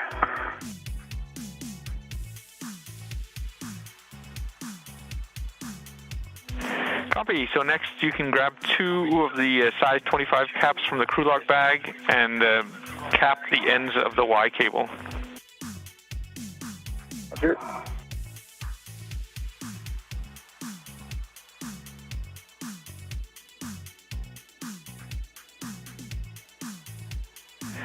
And those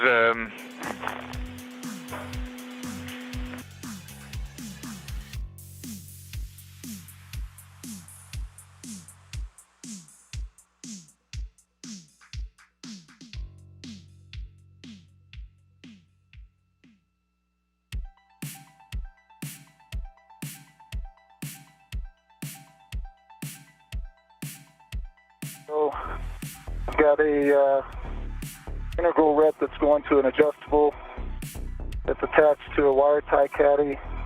Like it's got 3 smalls and 6 longs, and then that's also attached to a connector cleaner tool. Copy, Hopper. So we just had a handover, so I got an integral ret with an adjustable to a connector cleaner and a wire tie caddy. Yep, that's the first part. And I've got an integral ret to a GoPro. And then I've got the camera that's attached to its own ret. That's one side of the bag, so I'm going to close that side up. That's all right.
Okay, getting the plug on 02. This high-definition video coming from the spacesuit of Mike Hopkins, today's EV2 or spacewalker number 2. He is working to reconfigure the ham radio.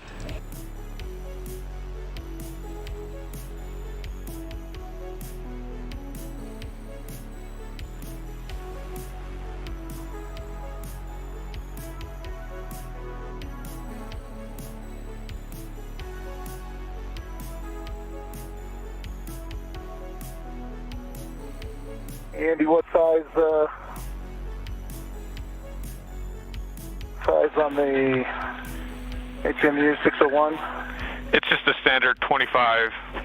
No tape on them. Okay. Roger.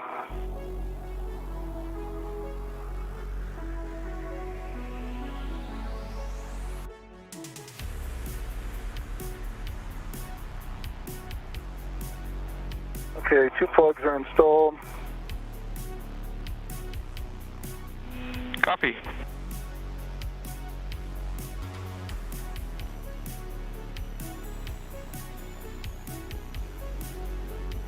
And you ready for an inventory on this side? I am. Okay, there's an integral that's got a trash bag. There's 3 wire ties in that trash bag. There's a ret small, the broom tool, a ret small to the pin straightener, and an integral ret, the cap caddy. There are 1, 2, 3, 4, 5. 5 caps on it.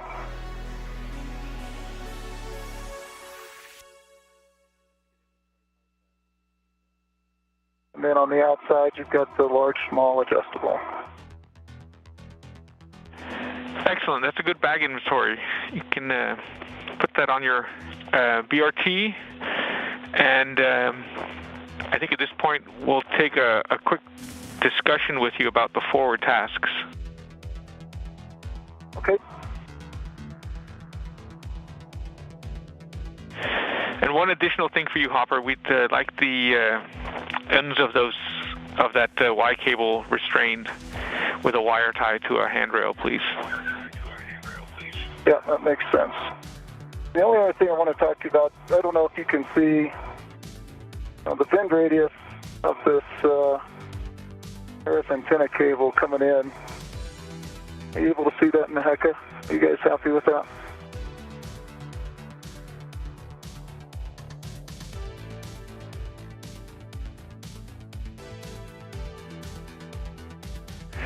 Yeah, we see it, Hopper. Just a second.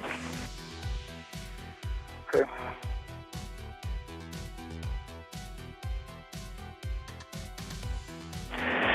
All right, once you've closed the crew lock bag, let's get you working on tying off the end of the Bartolomeo cable, Okay. and then if we need to do anything about that bend radius, we'll let you know. Okay.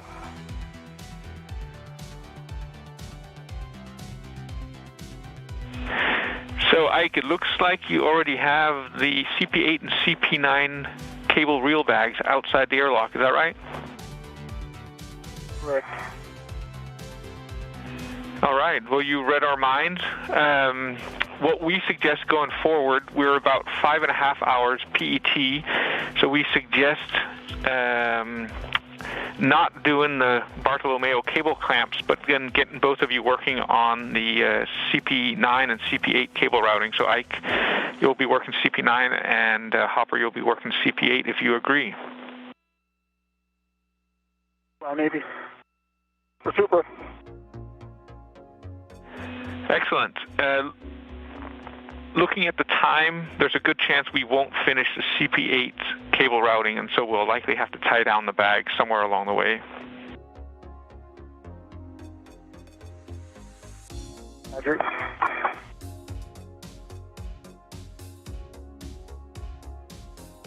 Copy that.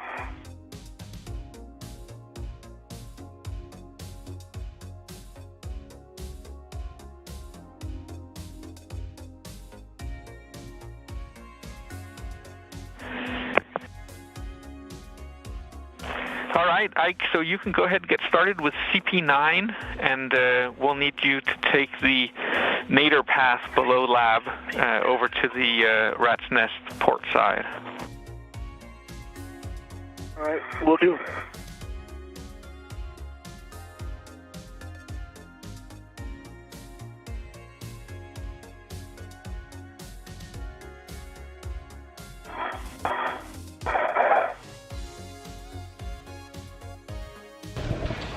As Mike Hopkins continues reconfiguring the ham radio outside the space station, Victor Glover is going to begin some cable routing procedures scheduled for the spacewalk.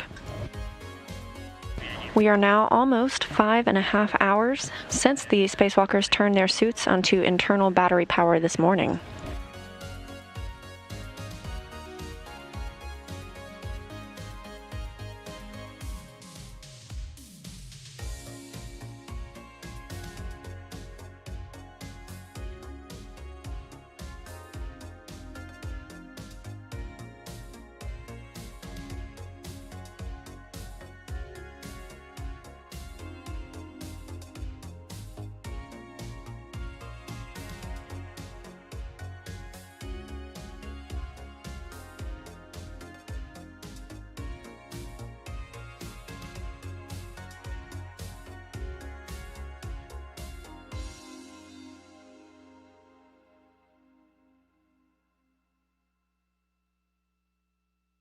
All right, Andy, they're tied down.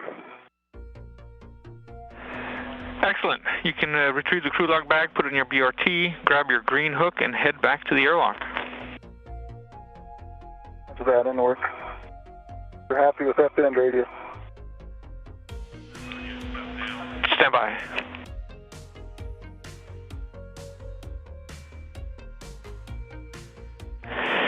Yeah, we're happy. There's not much we can do about it in any case, so go ahead and stow the crew lock bag in your BRT, grab your green hook, and head back to the airlock.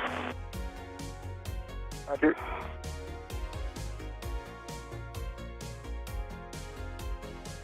All right, Andy, I've got the CP9 go bag B, and I'm starting my translation to the lab. Copy. And once you get to the port side of the lab, you're looking for handrail 285 for your green hook.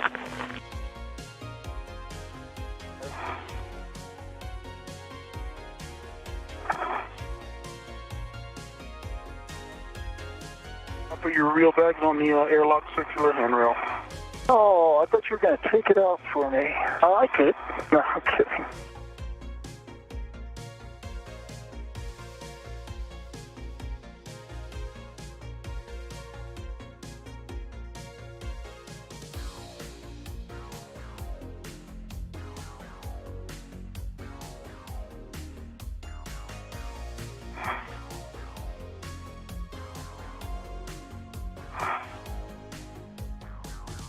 A recap at the progress throughout today's spacewalk so far. The spacewalk began at 7:14 a.m. Central Time, 8:14 a.m. Eastern Time, putting us now at over 5.5 hours of this spacewalk. The crew members first vented 2 jumpers on the early ammonia system and relocated 1 jumper cable to the outside of the airlock. Copy.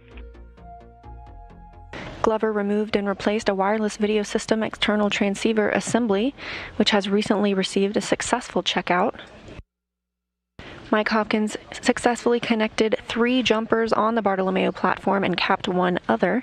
This leaves Bartolomeo in a mostly operational state with power checkouts good on those cords. Victor Glover recently installed the thermal cover stiffener, while Mike Hopkins worked to reconfigure the ham radio. As he continues to work on this task, Victor Glover is getting ahead with some cable routing tasks planned for this spacewalk.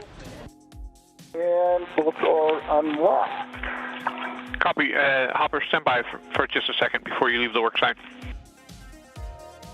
Okay.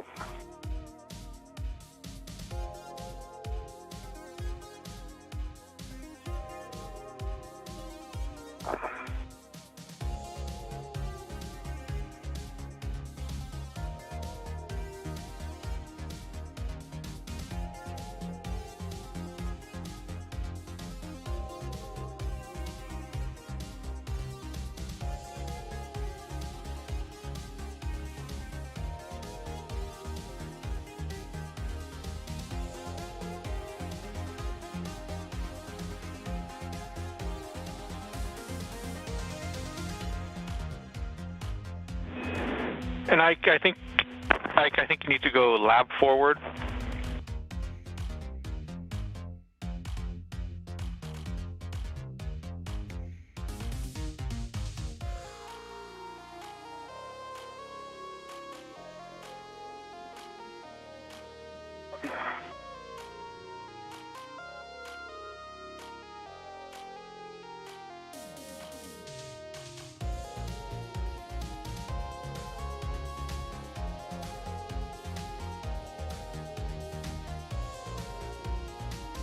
This is the handrail route. You can see another way to get there and then get across this gap of handrail. This spanner is the one I was looking for. Yep, it looks right. It looks like you're on the right track, Ike. I'm looking at 285 now, getting ready to drop my green hook. Copy. Yeah, this is where I was going.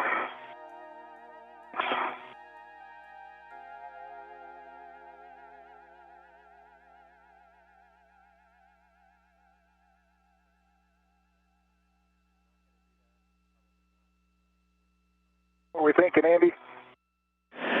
Yeah, I apologize, Hopper. We're discussing how much PET we actually have. Give us a few minutes, because there's no point in getting you started on CP8 if we only have, say, half an hour. Then we might as well do the Columbus or the Bartolomeo clamps.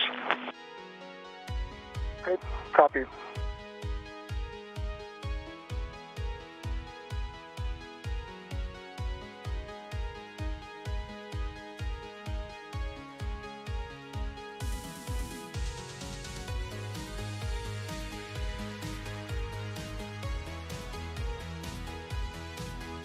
Right, Andy, green hook at 285. Copy. You can translate aft on ESP1 to the lab end cone, and then on the port lab strut.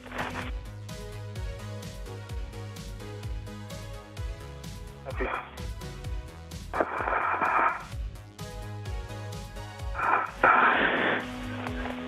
All right, Hopper, we've made a decision. We do have enough time to go to a PET of 6:45, so we'll get you headed back to the airlock and start working on CP8. Okay. Moving out.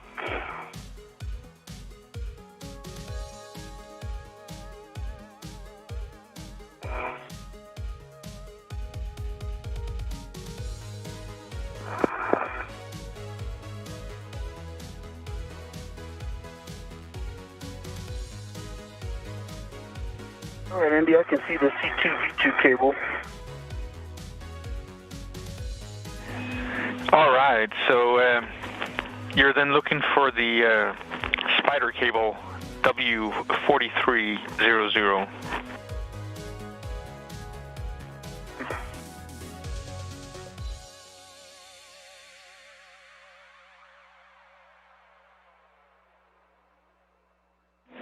And once you find that spider cable, you'll be pulling out the P8 from your cable reel bag with about 10 feet of slack, and then mating it to J8 on the spider cable. Okay. One thing at a time. Need a number for that, is it Whiskey 4300? Say again? Cable that I'm looking for, is it 4300? Whiskey 4300. That's correct. Okay, found it.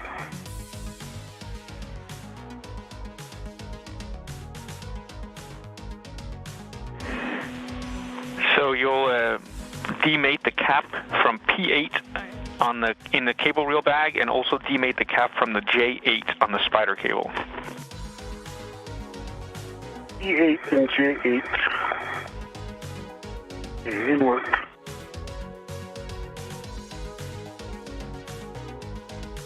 Alright, from the bag, at about 10 feet.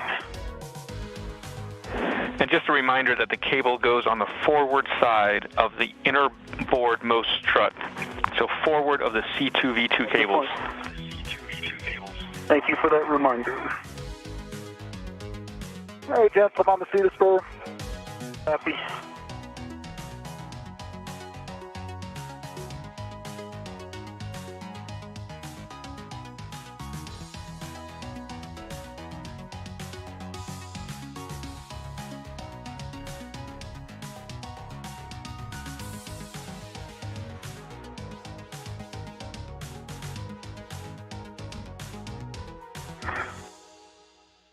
Andy, I'm going to stay where I'm at because it's a good position, but I'm going to put the bag on the other side.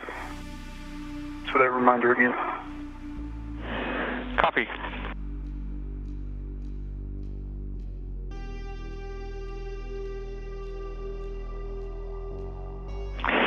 And Hopper, you can just temp stow the crew lock bag on the outside of the airlock and then grab CP8 wheel bag. Roger, then work. And before you leave the airlock, we'll take a glove inspection and have check, please. Roger.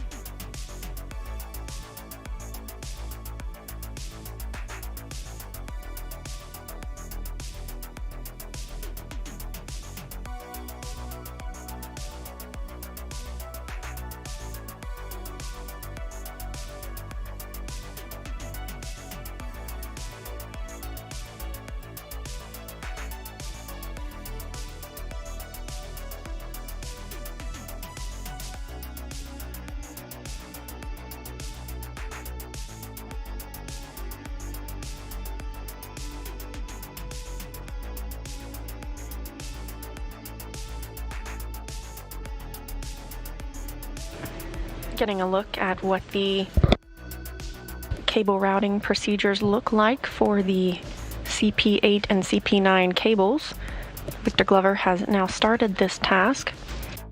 He will retrieve one of these cable bags and begin routing it.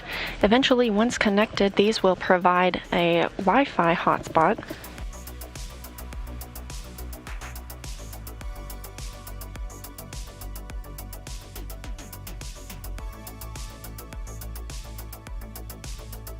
Andy, I've got about 10 feet of cable out. Cap is coming off.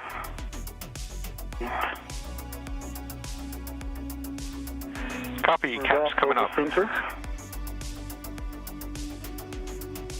Cap is removed, good pin, BDMI band. Copy.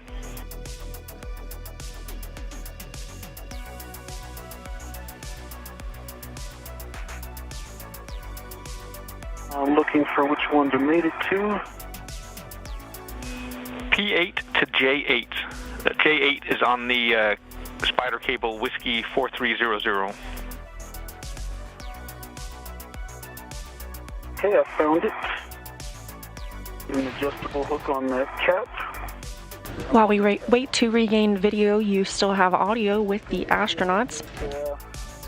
No change to the glove since the last report. Copy. And no change to gloves. Excellent. You can grab the CP8 cable reel bag and then translate port to the rat's nest. And if you need fair lead handrails, I've got them for you. After that, on my way. The voices you currently hear are of astronaut Victor Glover. You may hear him referred to as Ike. That is his call sign, or sort of a nickname given to him by his crewmates. I don't see any MI band on this side, but far. Copy. And just double check that you're not trapping your safety tether when you're mating these two.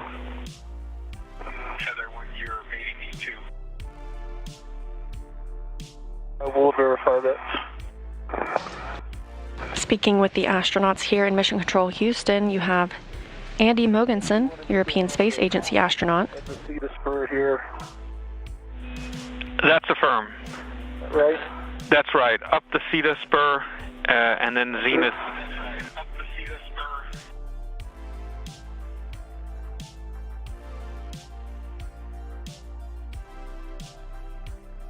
Victor Glover has started on the CP9, that's camera port 9, cable routing task. Once you get over to that wedge face, we suggest putting in a fair lead on 3437 and 3459. 437. I'm there. All right, Andy. Lever is forward over center. J8P8 made it. Each tether is Copy that. So you can begin your translation port, and where possible, use existing wire ties to secure the cable to handrails.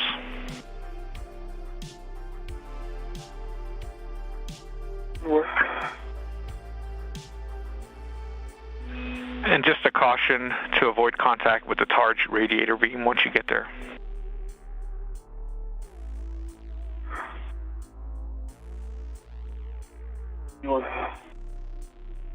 Glover confirms he has connected plug 8 with jumper 8.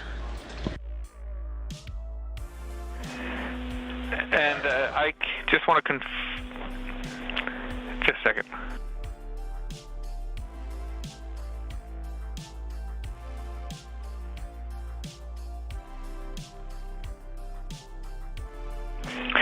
All right, Ike, again, just double check that the cable is routed on the forward side of the inboardmost strut.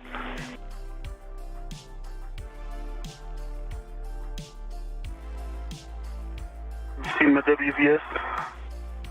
No, we don't have KU right now. Okay.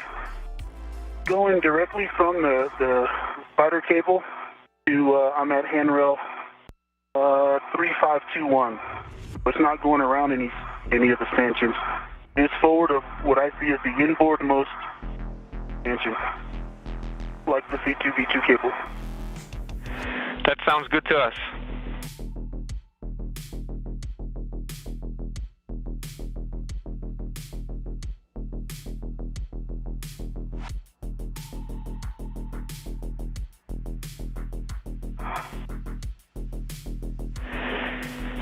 And I've got handrail suggestions for wire ties, but it's up to you. If you decide to do it on your own, just let us know which handrails you use.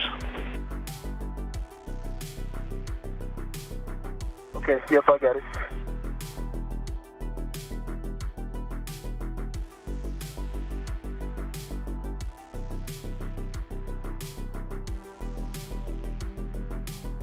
On the outboardmost strut where the C2V2 cable goes outboard, there is a wire tie, so I'm just going to put one there just to get it going the right direction. Help me take out some slack.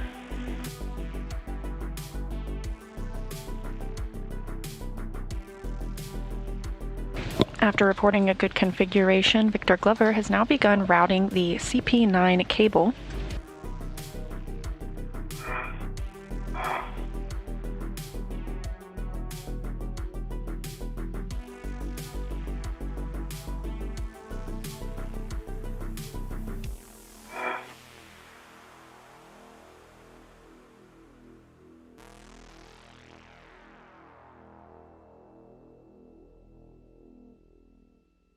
All right, Andy, continuing outboard.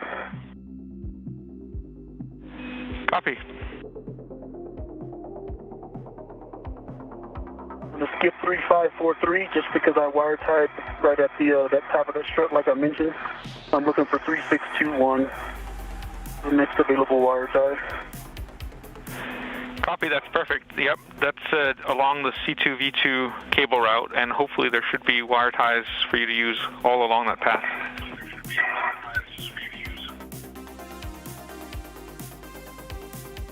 Good. Okay, Andy, I'm here.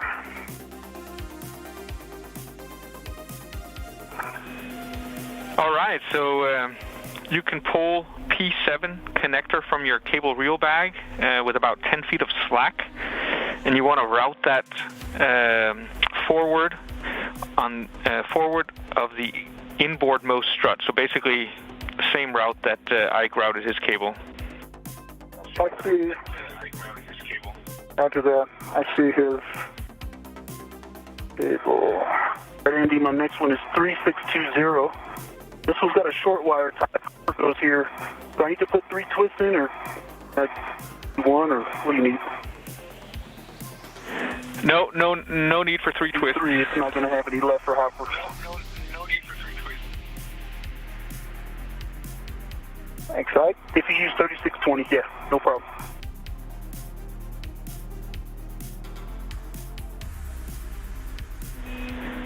And Hopper, you can demate the cap from P7, and then you're looking for J7 on the spider cable, Whiskey 4300. All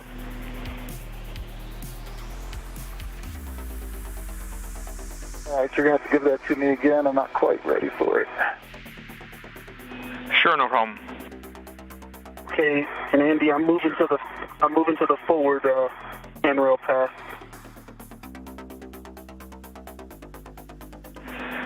Yeah, we copy. I'm looking for 3637.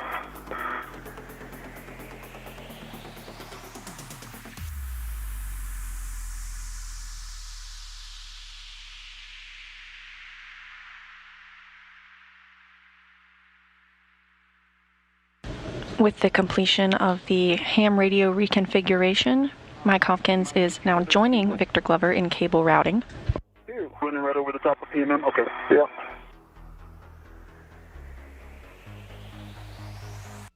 Why isn't my wheel or my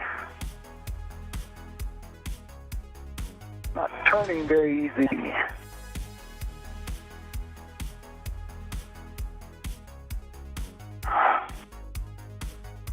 Suggestions, Andy?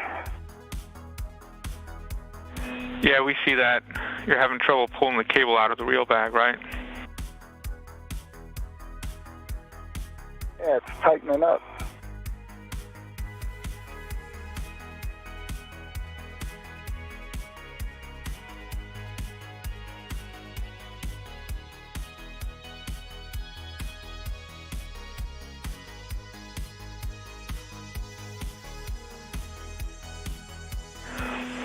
All right, Hopper, I've got some crib sheet steps for you. So first of all, you can pull black tab on the MLI flap to open the bag more fully.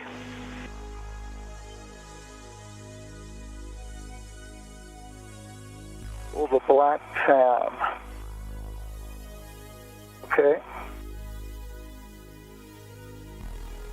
That's complete. And then verify. Not the MLI, it's tightening up.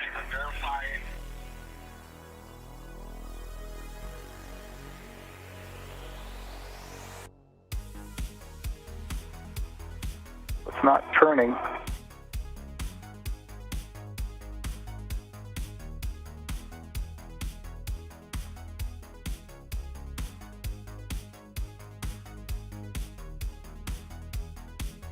I bet it's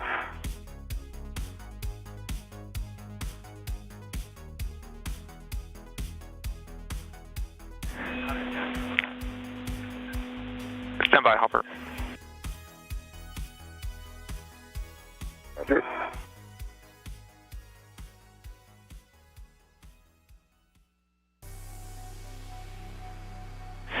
So, Hopper, you might want to look for a tape that says remove before EVA. That might be preventing it. It should be sort of, if you look inside where the opening is, along the edges.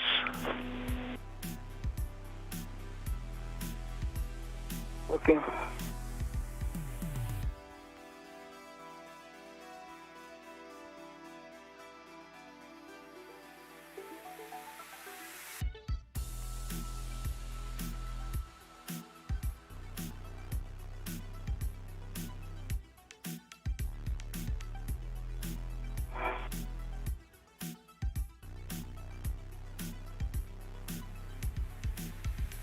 Is this the only opening, or is there?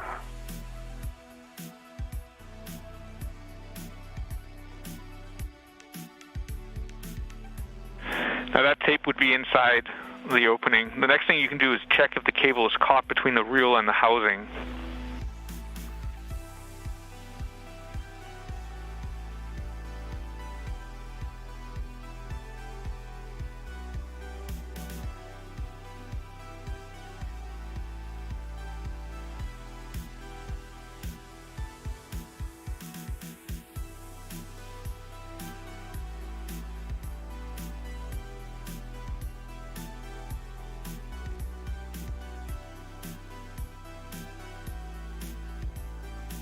looked like there were multiple openings on this bag, doesn't it? Yeah. I don't see any cable that's caught between the reel and the housing.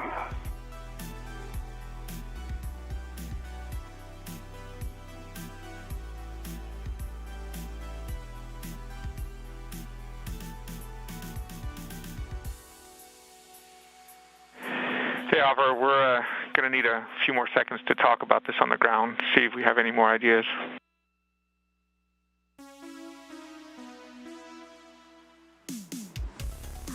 Roger.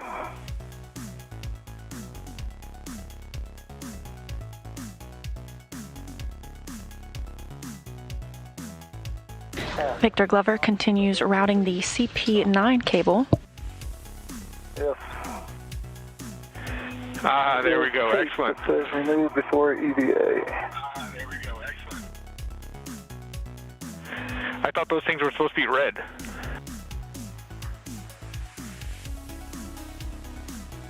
Yeah, no kidding.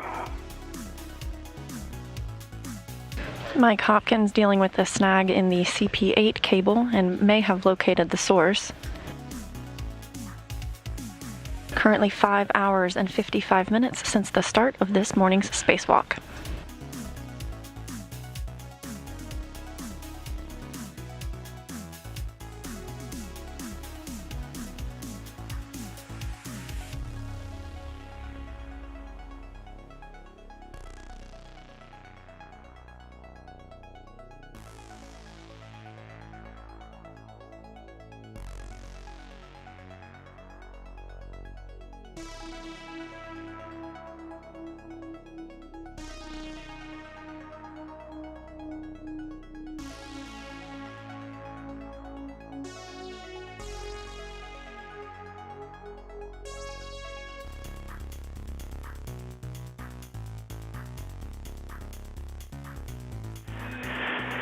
And Hopper, you might want to try to tuck that into one of the side pockets.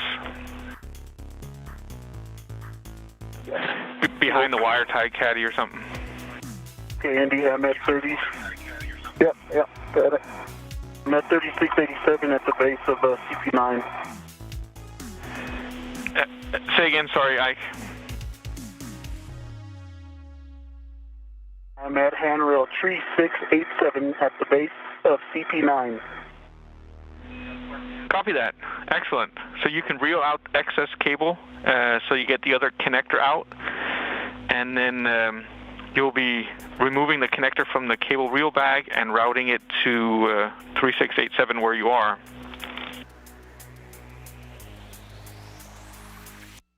And then you can loop the excess or the slack, and you can tie down or secure the slack between 3687 and 3688, which should be forward of where you are.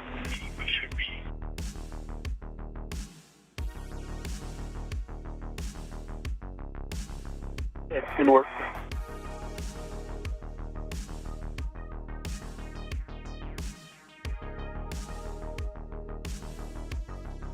And Andy, do you need it to be touching both of those handrails, or do you just want me to stow it in that vicinity?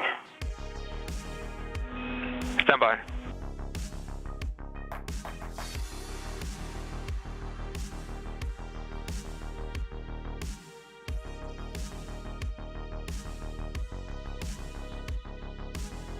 That works a little easier, Andy. That's good news.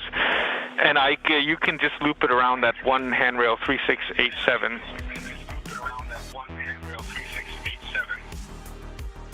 The important thing is to make sure that the targe rotation plane is clear so that it can't catch on that.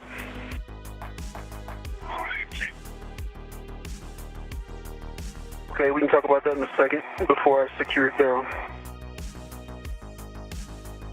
All right, Andy, which one of these am I going for? You are going to Juliet 7 on a spider cable. Juliet 7. Yeah, the labels are just past the connector on the wire. Yeah, we're not in an awesome location. And there should be a cap on there that you'll need to remove. 4300. It has 3 connectors right there. Yeah. And one of them is the one I connected. Right. And then if you follow the connector past the metal back shell, about within 6 inches of the back shell, along the cable, there's a P something label tied to it. It's on the other side. That's not in an awesome location. All right.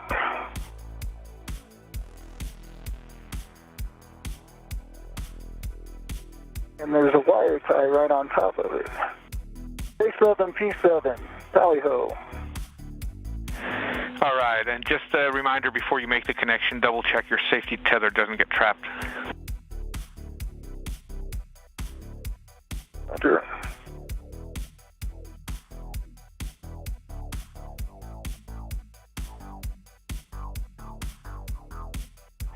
And again, also just double check that you're routing it forward of the innerboard most strut. Is forward.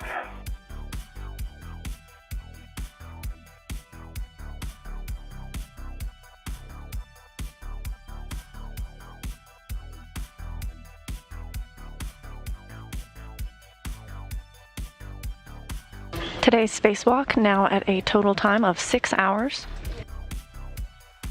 Both crew members are working on cable routing, and once connected, these cables will provide a Wi-Fi hotspot. That connection won't take place today. This is simply routing those cables in preparation for future spacewalks.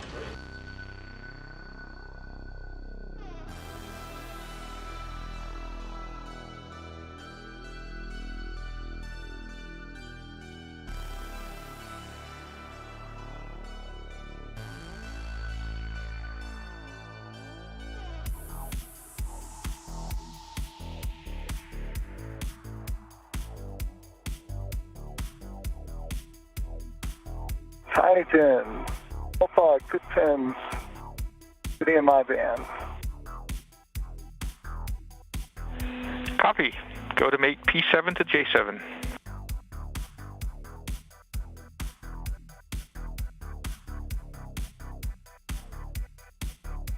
Made it.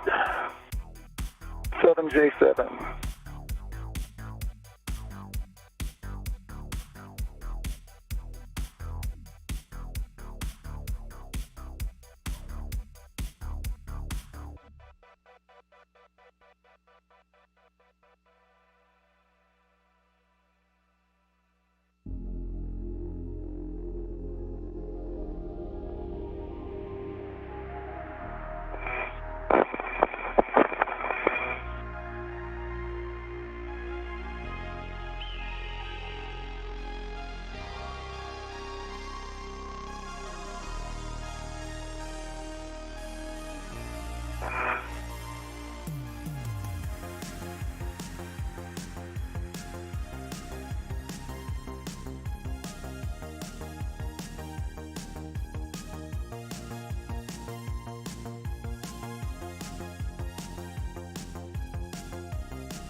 Okay, Andy, let me tell you what I'm doing with this cable, with the free end.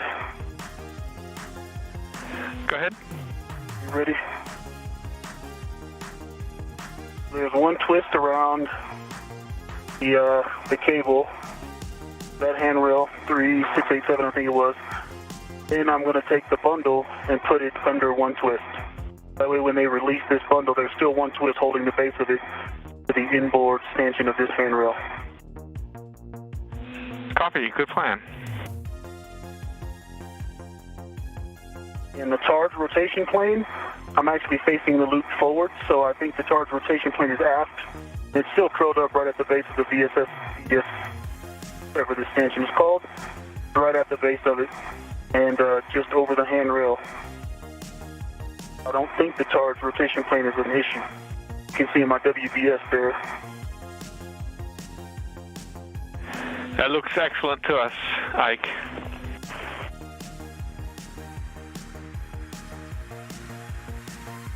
I was just shooting for average. You going, Hopper? Good. I got your first wire tie. Reaching up. And that was actually one that was on your path, so nice I used it as well. I was supposed to go to 3621.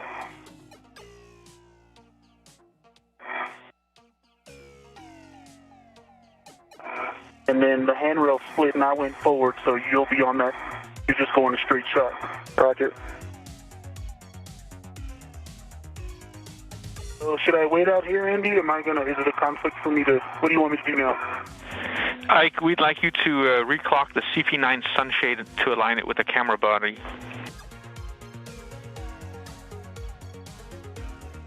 Okay. Can work. And just a caution not to translate or maneuver on the CP9 ORU due to the expansion load limits.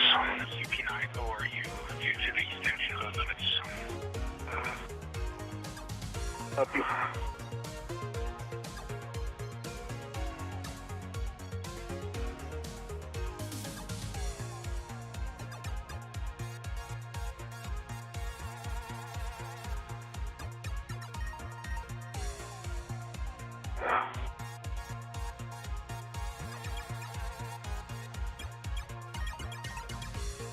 Say that last part again. You don't want me to translate what? Don't translate on the CP9 ORU.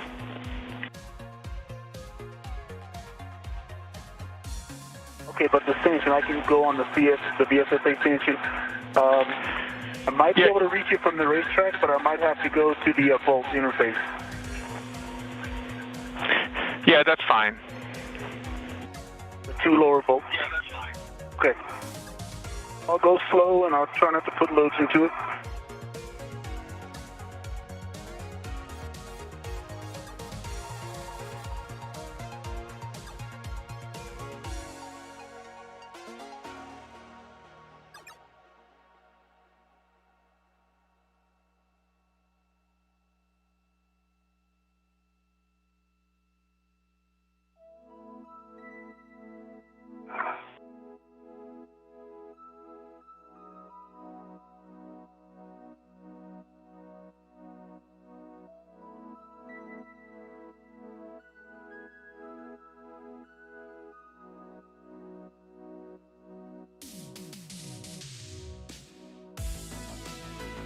And it wants to be crooked.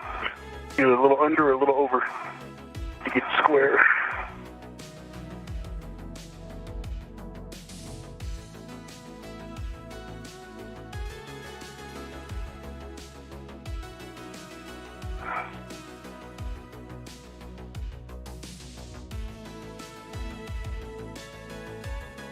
You're getting a look inside the International Space Station Flight Control Room. Flight controllers all monitoring the systems and the suits and the astronauts aboard the International Space Station during today's spacewalk.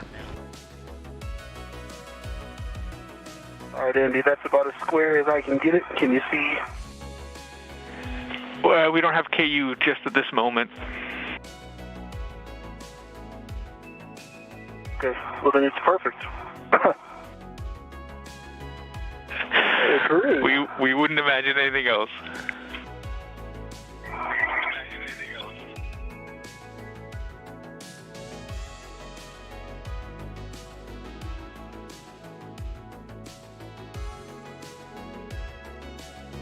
Okay. Just so you know where I am, 3620 is the handrail. All right. Visual, huh? That's it.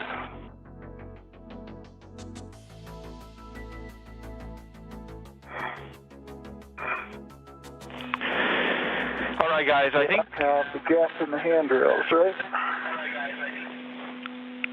So I think handrail 3620 is a good place to tie down the CP8 cable reel bag, and that's what we would suggest that you do. So we'll get it tied down nice and tight, and then we can head back to the airlock. Okay, 3620 is a short handrail. You want? Two copies. Do you prefer it on a longer handrail?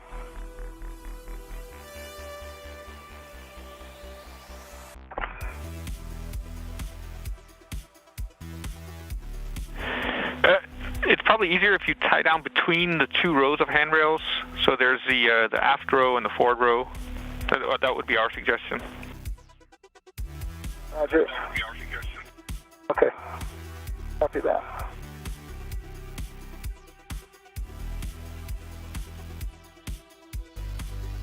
And just a reminder to push the bag opening up against structure.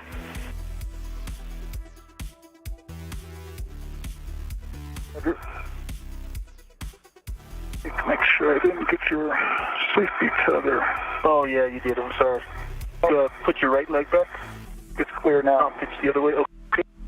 Yep. All right, excellent.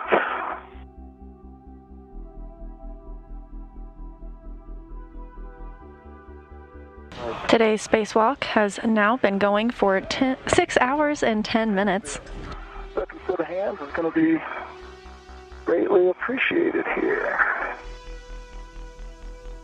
Give you what I got left. Ain't a whole lot. The astronauts are routing the CP8 and CP9 cables. Victor Glover's cable has been routed to the desired location. Right on my workstation, if that helps. Well, there's two adjustables right on there. Cable routing will end a little early for Mike Hopkins, and they are tying the bag down outside where it can remain indefinitely. However, both of these will be accessed on future spacewalks and eventually connected to provide a Wi-Fi hotspot.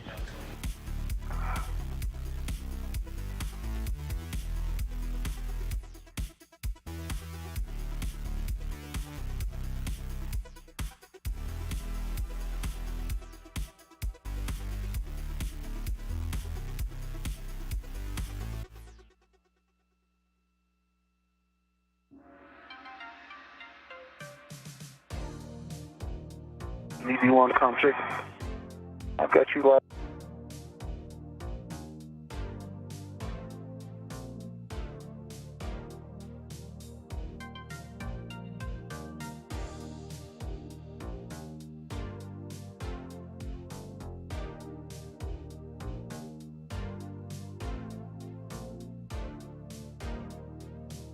Okay, yeah, I think you're right. They want the door. Okay, and I've got room to cinch my side over here. Okay, hold on. Got to get the extra cable. Oh, actually, you know what? This is just connected to the bag loop and then a rack. Oh, yeah, the bag loop. Okay, there we go. It'll tighten down on the bag. Yeah.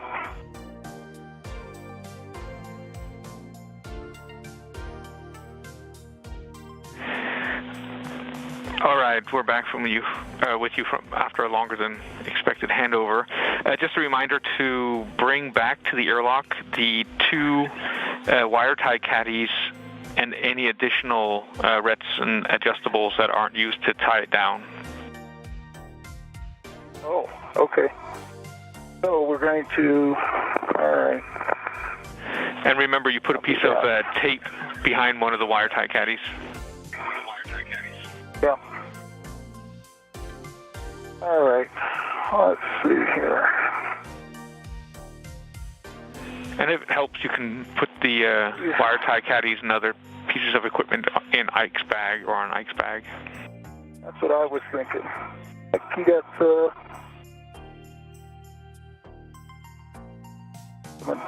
yeah.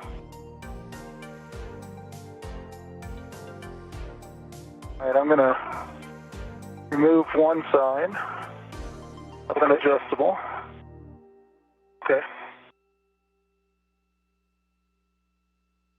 Well, let's see. So just remember, the hook goes through both the bag and the wire tie caddy loop. Roger. Okay. So I don't think that wire tie caddy is tethered now. That is. That's tethered on the other side. The other side. So you want me to use this tether to tether it to this side? Yeah, if you can. Do you have enough to tie it down? I've got I've got one right now to tie it down. Okay, so this tether that's on both of these I'm going to take both of them on this adjustable that's on my side. Okay. I'm going to connect to it now. Okay. If you have any other connections to the wire tie caddies on your side, you can release them. Okay, no, I've got these. Let's see. I do have one. You don't have this one, though. No, this side. The side facing me, I've got. Yeah. So these two, I'll leave connected and take them off with that. All right, so can you just confirm right here that this wire tie caddy has got a vet on this side? Do you see where I'm pointing? I can't. Just give me a second. Okay.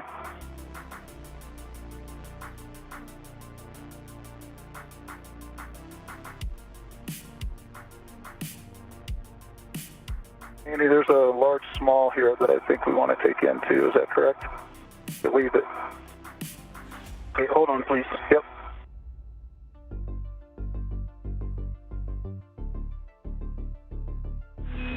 So everything comes back inside except for the two adjustables that are used to tie down the bag.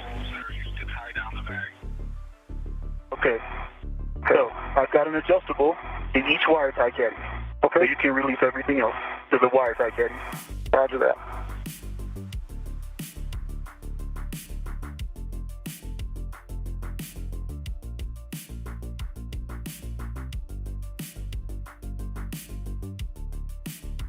Okay. I've got the one on this side.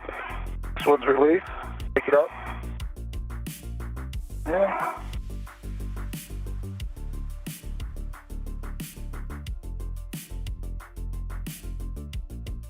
Let it go once it's out. There's the tape. Nice catch. Got it.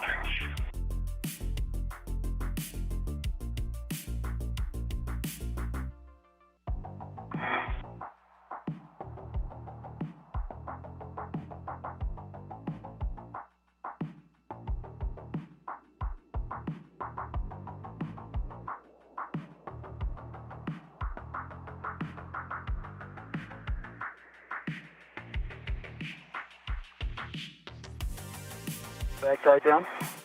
Okay, I've got a ret to the bag. I'm going to, let's see, where's the opening? See the opening going up. I'm still retted. I can take this off.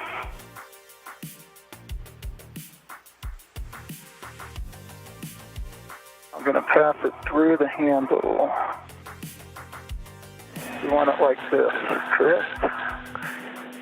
Yeah, and just to confirm, we'd like the large, small adjustable to come inside, so please use two small adjustables. Roger.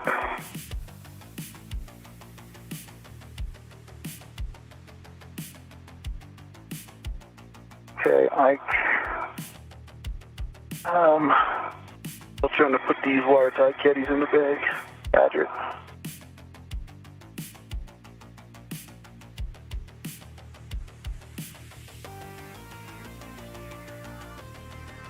As easy as it seemed in my head. I know.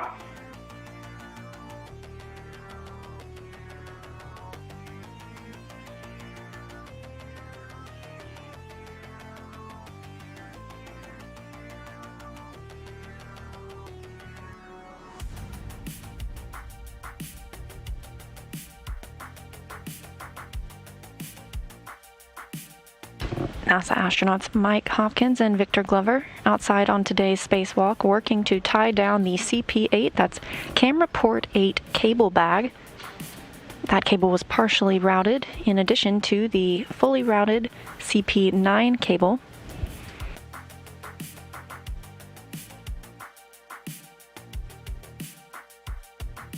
This is the last major task for the astronauts today. All right, Andy, I got a small. It's coming off the CP-8 bag. Going on my MWS.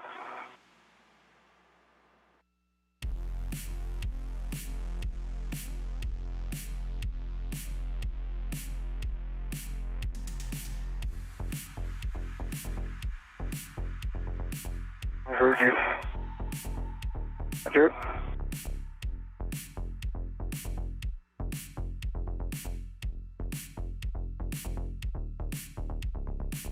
A large, small.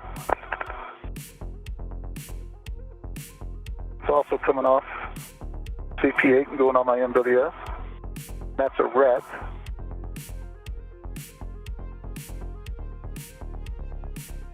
Okay.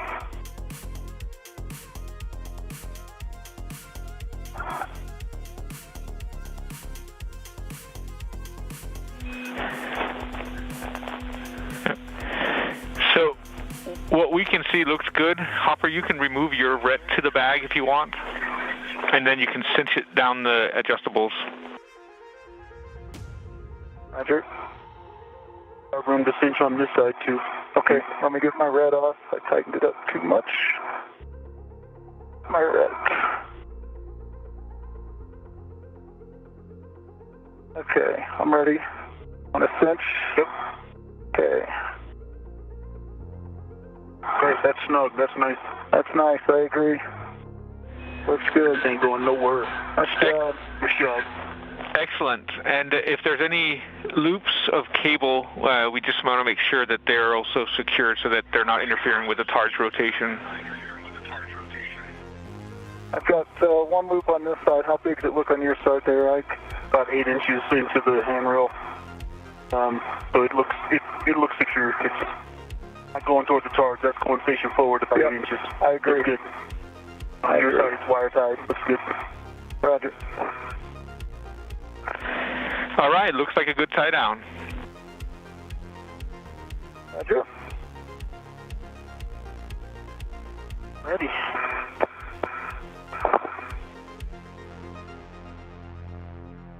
Ready to head back? I am ready. Roger.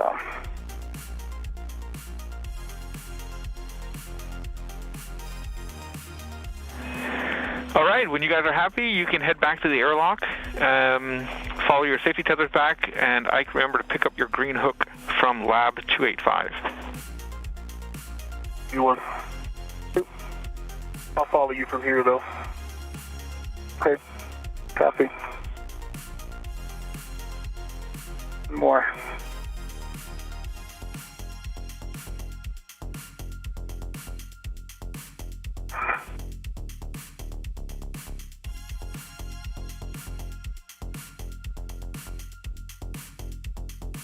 Now that looks like the picture. That's a nice job on that bag. That came out all right, didn't it? Yeah, it did. Must be the same person who did the wire ties on Bartolomeo Pappas. I don't know that person because it was a little hard.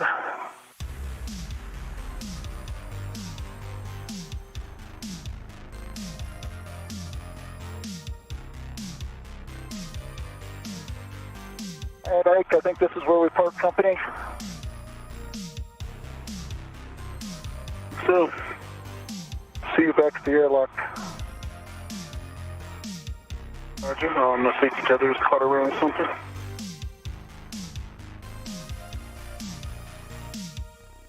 Crew members have wrapped up their tasks for the day, and the sun rises on the International Space Station as it orbits 260 statute miles over the North Pacific Ocean. Got a small glimpse from a helmet camera of the solar arrays. The next major upgrades for the International Space Station will be installation of new solar arrays arriving later this year. These are known as IROSA, standing for Rollout Solar Arrays. This technology is not only being used on the space station, but also for the power and propulsion element for NASA's Gateway Lunar Outpost. The main difference between those two solar arrays is that these on the space station will be installed and deployed manually through spacewalks, but those on Gateway for the power and propulsion element will be deployed autonomously after launch.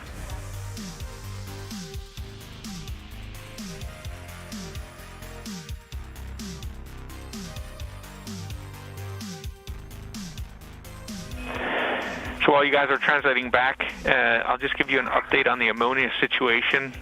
You've now had 3 full bakeouts, and combined with the fact that you didn't see any contamination on your suits and that the propulsive stream wasn't directed at you directly, then our recommendation is that we do not do an ammonia measurement test inside the airlock. But of course, we want your opinion of it. What do you think? I think we're okay. I'm comfortable with that too. Yeah, Andy, we like it. Excellent. Then we'll forego the ammonia measurement test. 1, 2.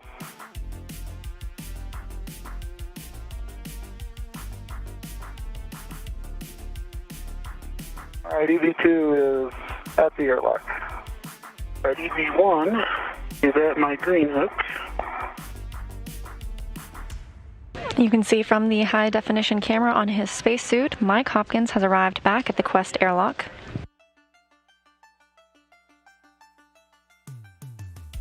As Victor Glover makes his way there as well, just a quick recap of what our astronauts accomplished today. It's now been 6 hours and 25 minutes since the start of the spacewalk.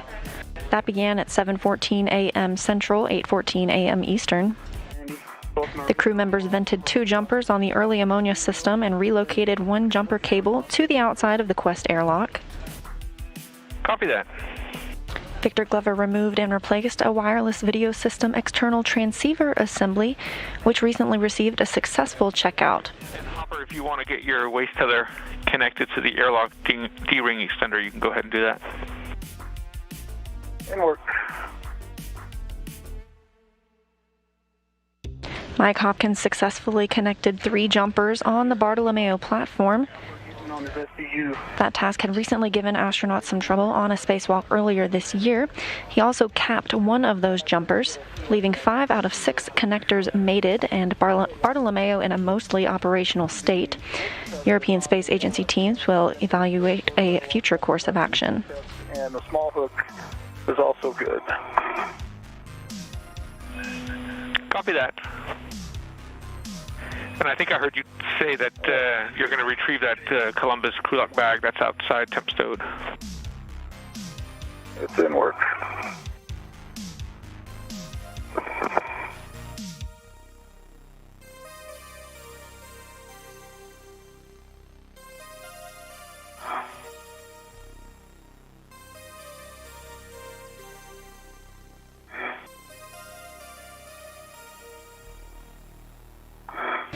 Power checkouts were reported to be successful on the jumpers connected on the Bartolomeo platform today. Victor Glover installed a thermal cover stiffener to keep the thermal cover from blowing open. On the forward D-ring, I think I am, right? Forward, you are on the forward. Okay. We do kind of have a cross. It's going to hang out here. Yeah, okay. I've got the red from inside. APFR is kind of serving as a fair lead for me, but you see my cable? Yeah, I do. Okay. Yeah.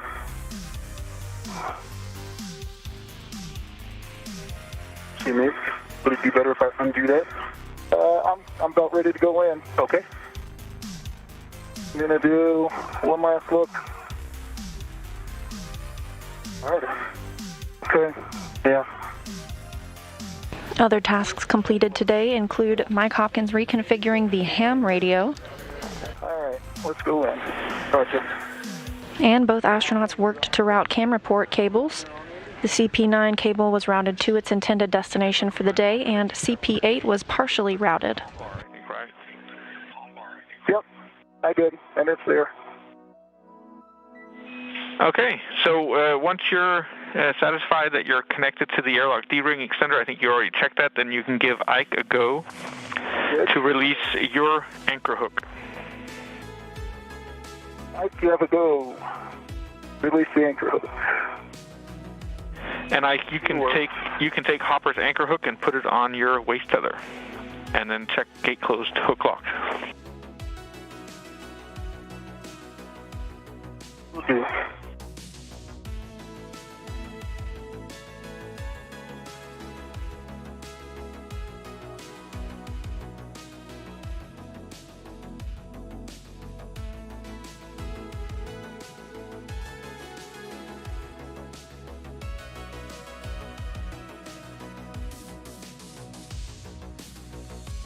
Red Hopper, your anchor is off of the aft D-ring.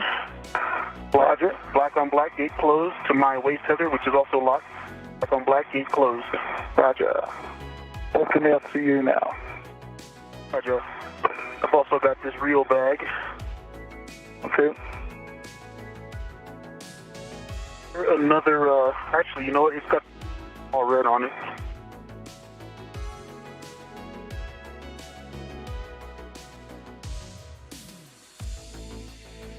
Hop up and put that in. Roger.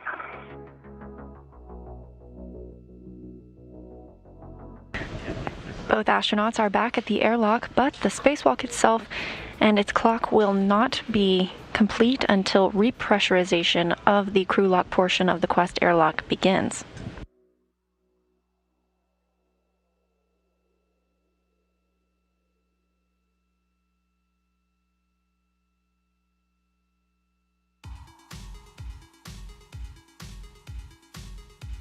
Okay. Little reel bag is on the search handrail. Roger that. Still locking, getting my FCU locked. Okay. Got it. Then you can retrieve your own anchor hook and stow it on your mini workstation.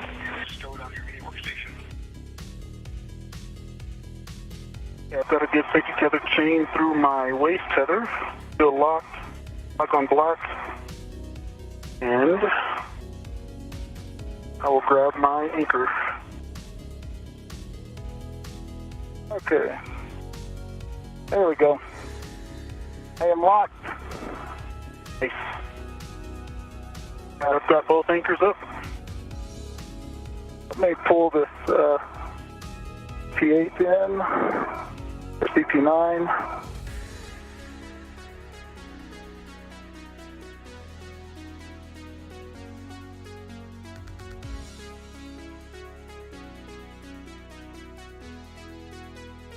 All right, Ike. You are clear. All right. Getting my BRT situated, and I'll be in shortly. Good job.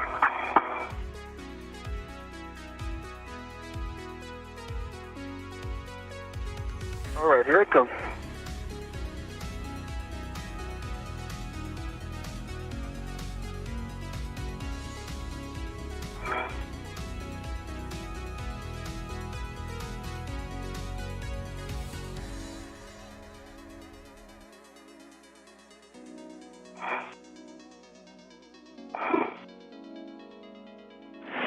And Ike, is pushing up against something? You see anything right here? Not seeing. Under my cliffs or my feet. Okay, well, whatever it is, it's gone. That's much better. Can I say, Andy?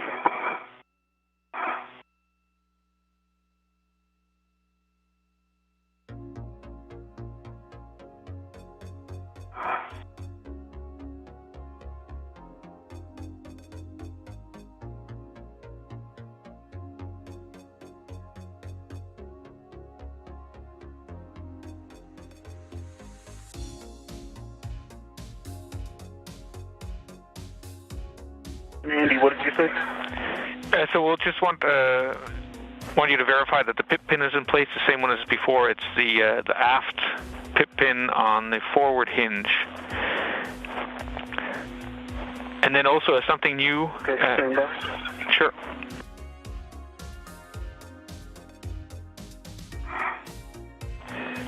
And now there should be a hook Pip that pin you... looks like it did when we egress. No, don't. You don't need to egress to verify. All right, Andy, the pin looks like it did when we egress. No change. Copy that. So you can now close the hook and cinch the strap until it's fairly snug, and then let us know how many Sharpie lines are visible.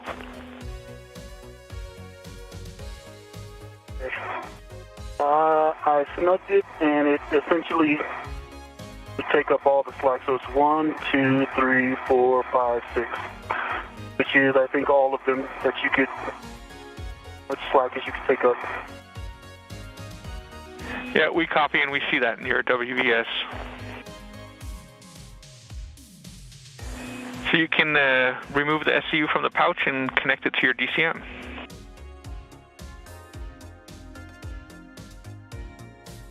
Copy.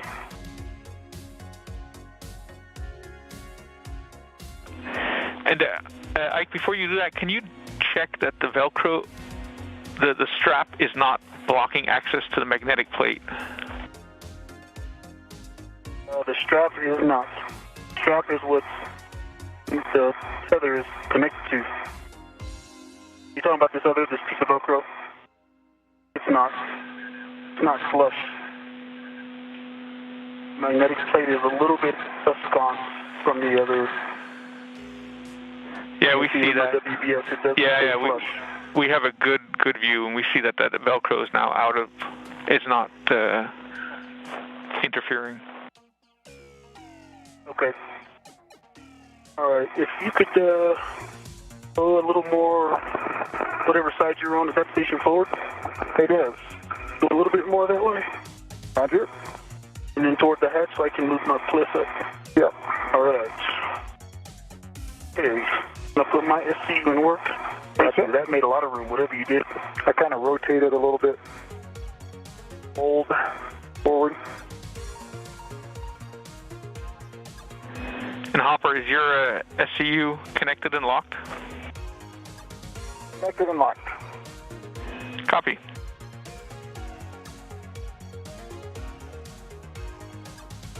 And Hopper, this time you can turn your HECA off, OFF.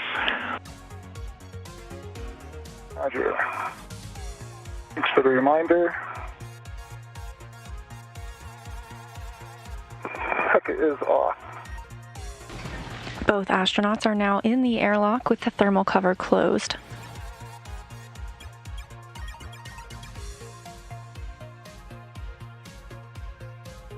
This view from NASA astronaut Victor Glover's helmet camera.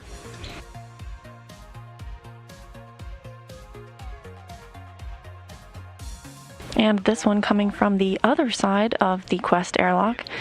This is from a camera inside the equipment lock portion where the astronauts suited up earlier this morning. SCU cooling. So now at this point you can switch your water to off, OFF, and expect an H2O is off message.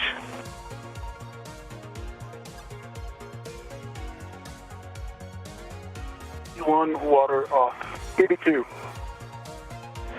Copy, and we need to wait 2 minutes before we close the hatch.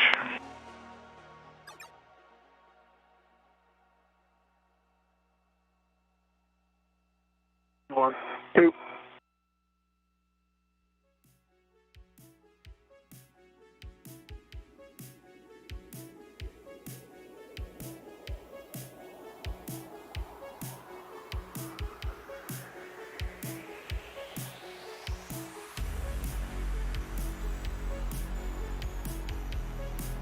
And I got an O2 use high, 2.6. Copy.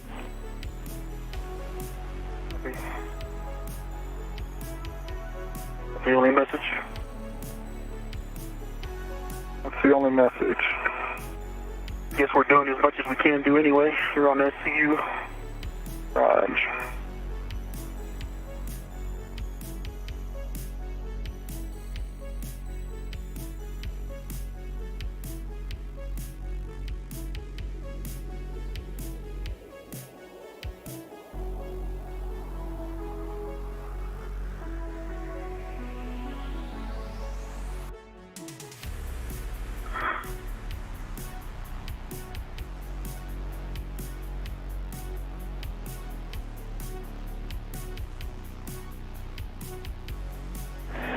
So Hopper, you're on SCU, so we don't see an immediate problem with the O2 use high message. Your suit pressure also looks good. We'll wait for one more data pass just to confirm. Roger. Getting in your way, Hopper? Nope. Just trying to get in position to hit the button.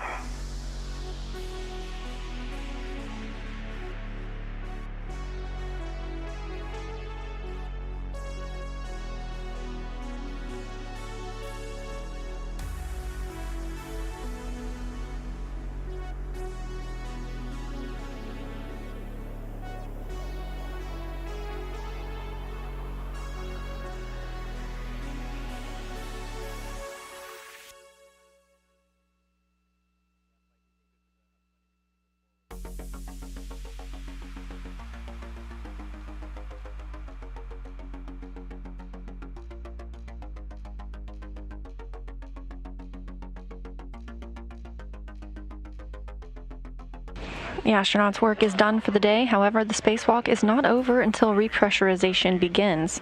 Due to a backfill of the tank. So we're going to go ahead and press with a nominal ingress and nominal repress.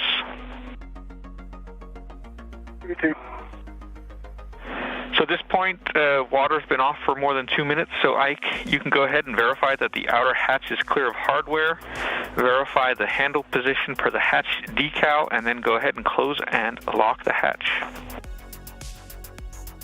Okay, most of the things are out of the way of the hatch. Can you pull the safety tethers towards you? Yep, sure can. Stand by. There's a large, small. It's perfectly in the wrong spot. That large, small that's hanging off? Don't see it. Which side? It's right on the center of the handrail. Okay. That on safety tethers. Great. And if I can get that large, small. Oh, that's the one to the CP8 bag. How's that? Maybe. Much better. Roger. Okay, now I'm going to come back toward you. Roger.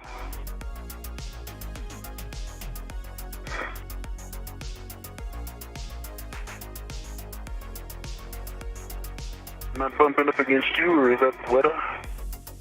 It's the WETA.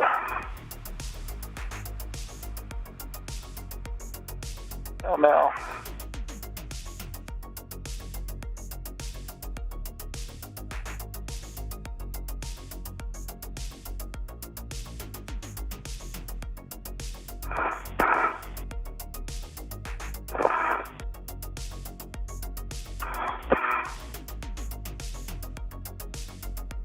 All right, gotta hit the button again.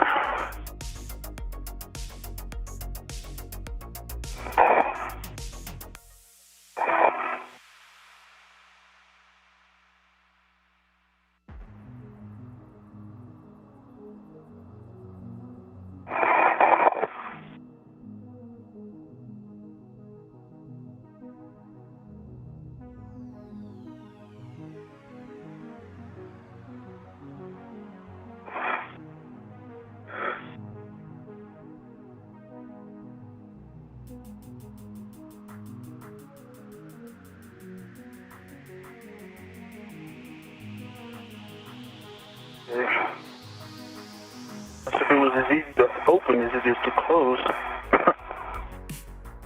Okay. Can't do anything for you? Far we're good. Okay.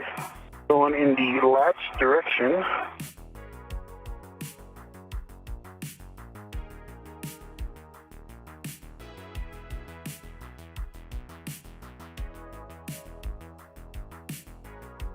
Counterclockwise.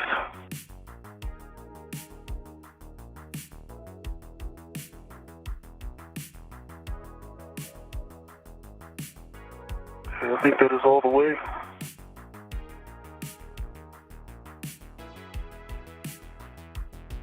Thought this lock tab would get all the way flush. Not, huh? No. Andy, the handle is all the way hard stop. Oh, there we go. It is flush. Okay. All right. Handle is, the hatch is latched and locked. Excellent. If you could just report the gauge value to us, please. Maybe 0.1. It's just on the right edge, the left edge of the 0. All right, we copy. So we'll move on to the repress cue card. So on your DCM, just double check that the SCU is connected to the DCM. U1.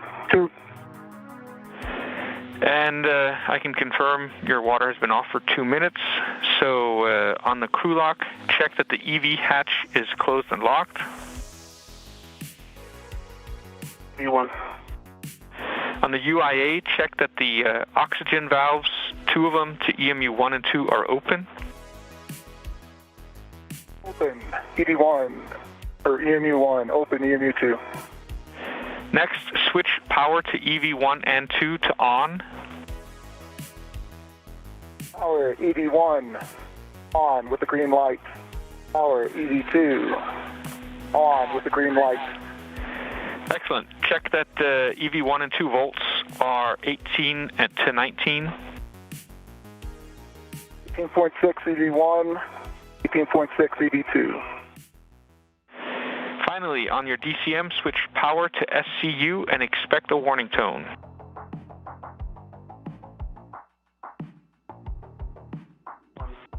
Power SCU. Power SCU. Copy. It's been a pleasure working with you again. I'll hand you over at this point to Soichi and Kate in the airlock. Sandy, thanks to the Upgrade 3.5 team. It was a good day. Thanks, everyone. Yeah, we agree. Great job outside. We appreciate all your hard work. Sandy. Yeah, thanks, Andy. And from here, Suit IB will take over on the crew grip press. EV1, EV2, auto actuator to press. Stand by. And work.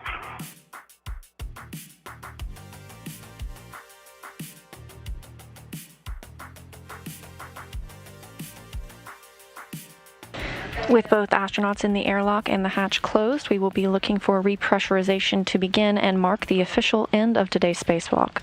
Yeah. This view of the equipment lock portion of the Quest Airlock, where Soichi Noguchi and Kate Rubens await the astronauts to help them doff their spacesuits. EV2. Press. And copy EV1 and EV2 both press. That's affirmative. EV2 is press. All right. And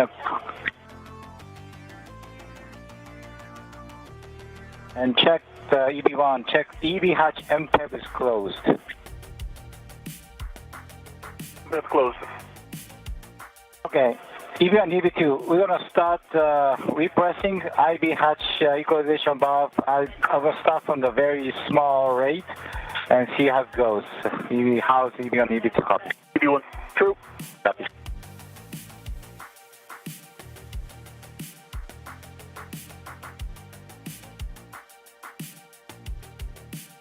It started repress at 0802 p.m. Look at that clock. Wow. Wow. That's late. Yeah.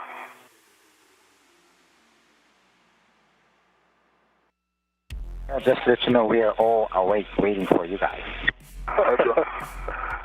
EV1 is good.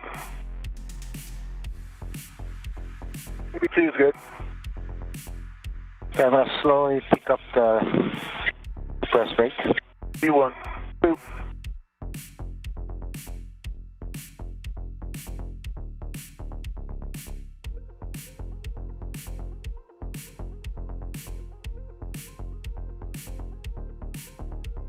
With a spacewalk that began this morning at 7:14 a.m. Central Time, we have just seen repressurization begin at 2:01 p.m. Central Time, bringing us to a total of 6 hours and 47 minutes for today's spacewalk.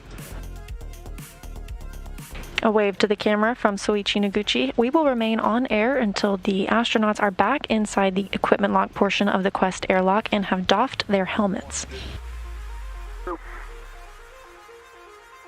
While we wait, another recap of what the astronauts accomplished today. We saw them work together to vent 2 jumpers on the early ammonia system and relocate one of those to the outside of the airlock. Victor Glover removed and replaced a wireless video system external transceiver assembly, or a WETA. That was recently reported to have a successful checkout. Mike Hopkins connected jumpers on the Bartolomeo platform and capped 1. Connected 3 jumpers. That means 5 out of the 6 connectors are now mated and leaves Bartolomeo in a mostly operational state. EV is quick electron, and when the crew lock at 5.0 on the EV2, I will close the equalization valve. Copy. The power checkouts on those cables connected today were good, and the European Space Agency teams will evaluate future course of action. Victor Glover installed a thermal cover stiffener to keep the thermal cover from blowing open.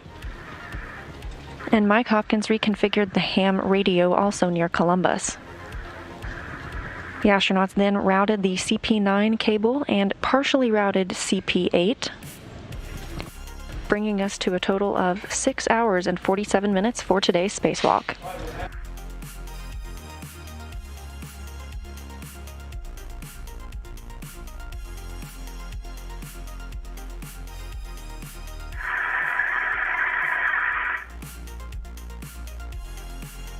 .1.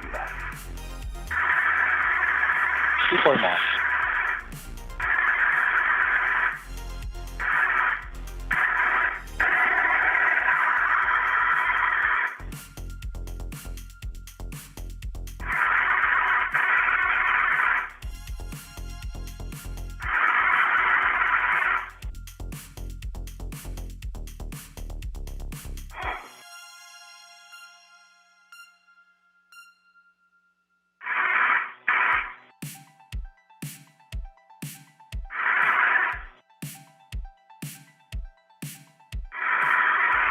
There's 4.0 with the tone.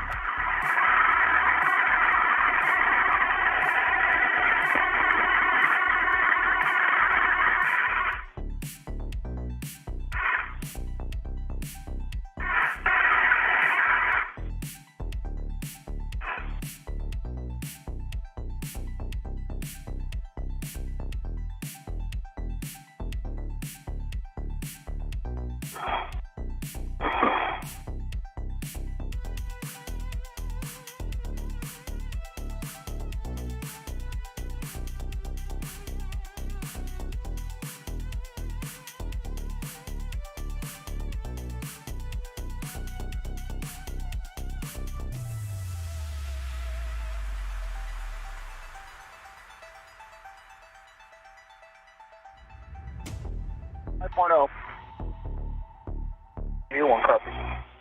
Copy. Now it's equalization valve is off, and we're going to take 2 minutes to stabilize, so stand by. 1, 2.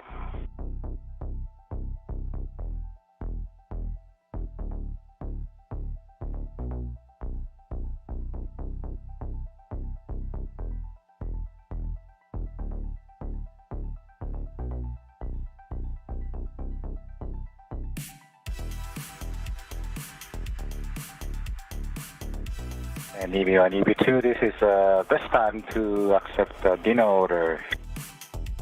Yes, hot. Yep. Sure, you make it up. Twinkies. Twinkies, yeah.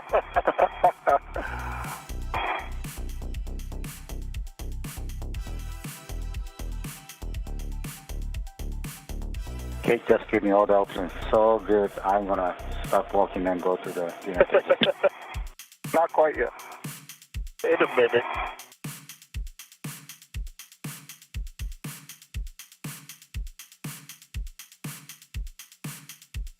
Getting a little bit of that same irritation, this time in my left eye. Getting you right now? Right now, yeah. Much more mild, though. It's just noticeable. Copy, D1. My right eye is fine. I haven't done or changed anything during the last several minutes.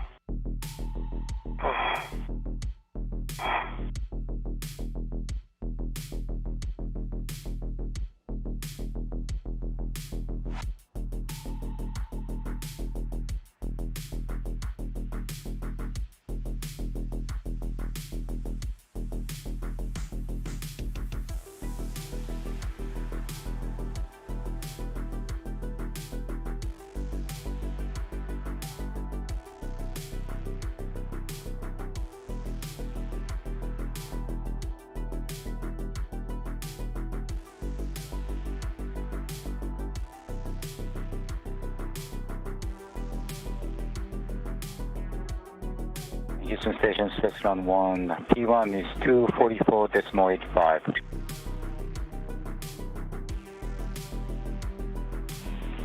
Okay, we copy. Good numbers.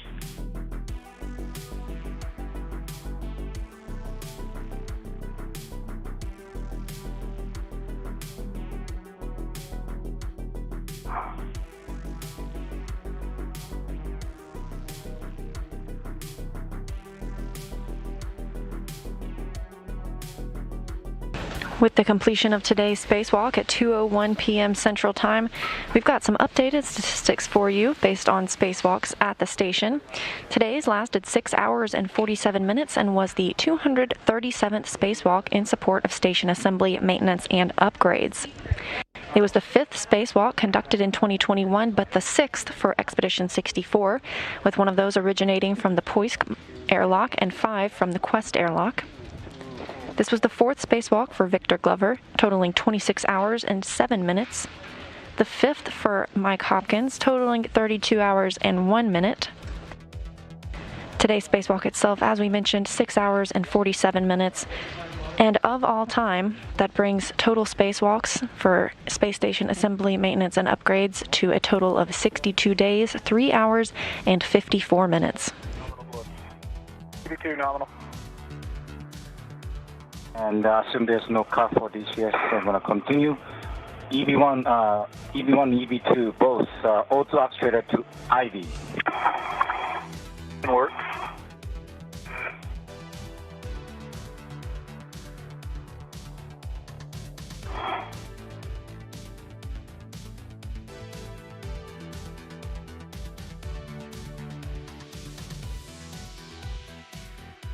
EV1 IV. EV2 IV. Copy. I will start the equalization again, and again it's starting slow and pick up the rate as you are comfortable. EV1. 2. And start the repress.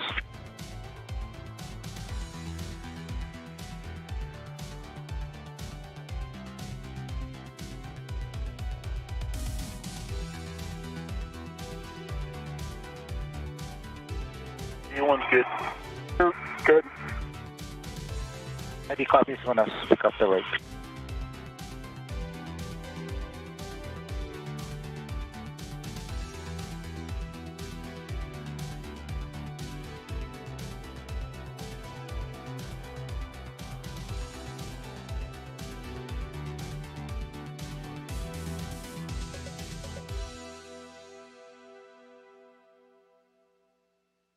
EV1's good. EV2 is good. While repressurization continues in the crew log portion of the Quest Airlock, we've got a couple more ask and ask questions that we can answer. This one asking, are the suits one size fits all, or are there different sizes? Engineers on the ground take about 80 measurements to ensure each spacewalker has the best fitting spacesuit, and there are about 16 major elements that compose the suit. That's about 3 different sizes of torsos, 8 sizes of elbow joint pieces, 2 adjustable waist sizes, 5 sizes of knee joint pieces, and 65 sizes of gloves or custom fitted gloves.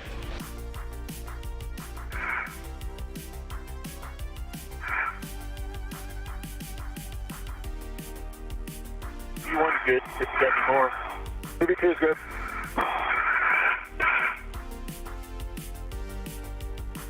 The next question comes from Kylie, who wants to know how long these astronauts have been on the station and how long they will stay. The astronauts currently living on the space station arrived on 2 separate vehicles. The first of those was NASA astronaut Kate Rubins and Roscosmos cosmonauts Sergei Ryzhikov and Sergei Sverchkov. They arrived at the International Space Station on October 14th after launching on a Soyuz rocket. They will remain aboard the International Space Station until next month. Meanwhile, the other 4 crew members arrived on the SpaceX Crew 1 mission. They arrived on November 17th and will stay on board until the arrival of the Crew 2 mission. It's the north. Sounds good. Sounds good.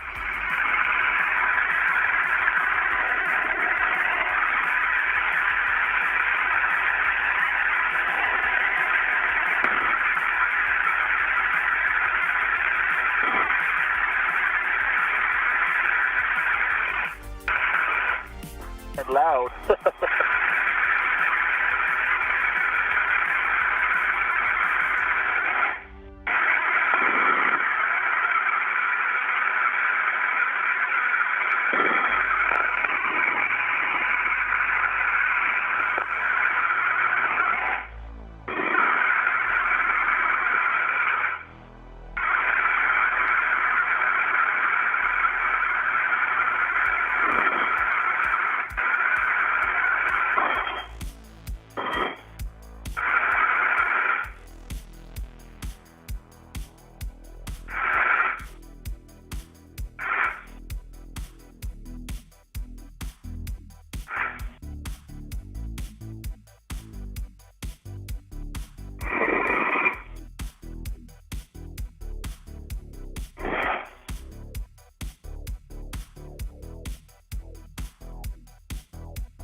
p.m.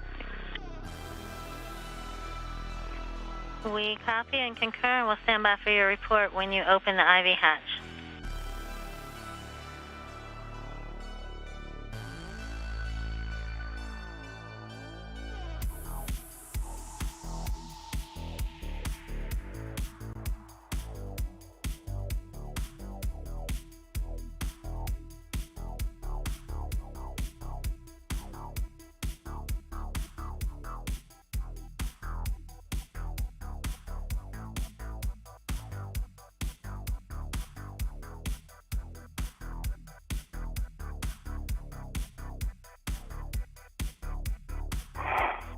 And Houston Station 1, it's now quiet and look like its pressure is equalized. If you guys okay, we're gonna start opening the hatch and understand we're block 41. Sweetie, we are go for you to open the IV hatch. With the crew lock portion of the Quest Airlock repressurized, Soichi Noguchi and Kate Rubens prepared to open the hatch, separating them from Mike Hopkins and Victor Glover. Cable on Columbusville. Yeah.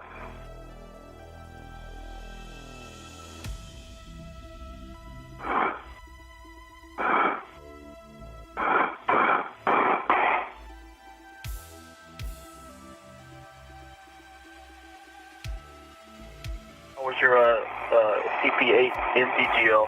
Mine was like butter. Oh, yeah. Those were so easy. Those teeny weeny pins. Yeah. They should make them all teeny weeny pins. Yeah. I was thinking the same thing.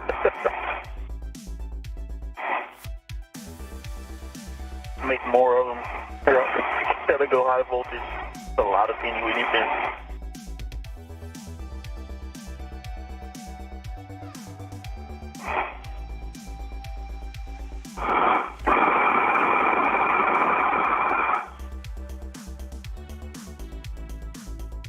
Houston Station on Safety Ground 1, and crew members, we have no detectable ammonia by smell. That is good news, Kate. That puts us on the nominal post-EVA, and we'll restow the equipment you got out earlier later on. Okay, copy all, thanks.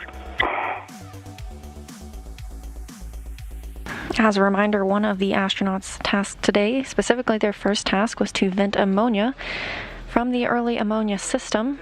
Confirmation from Kate Rubens that there does not appear to be any ammonia residue on either of the crew members.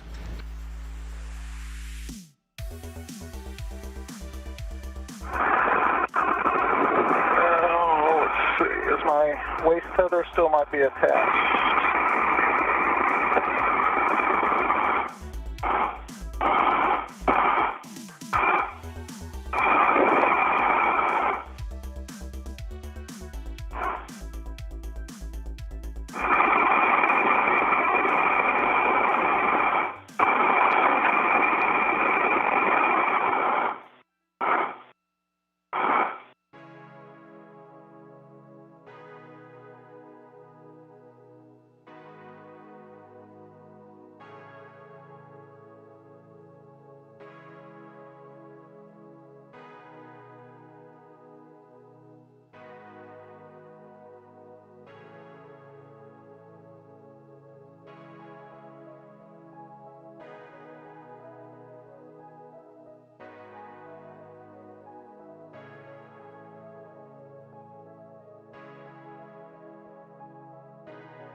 And Airlock Houston on 1, just letting you know, EV crew is no longer hot mic on Space to Ground 1.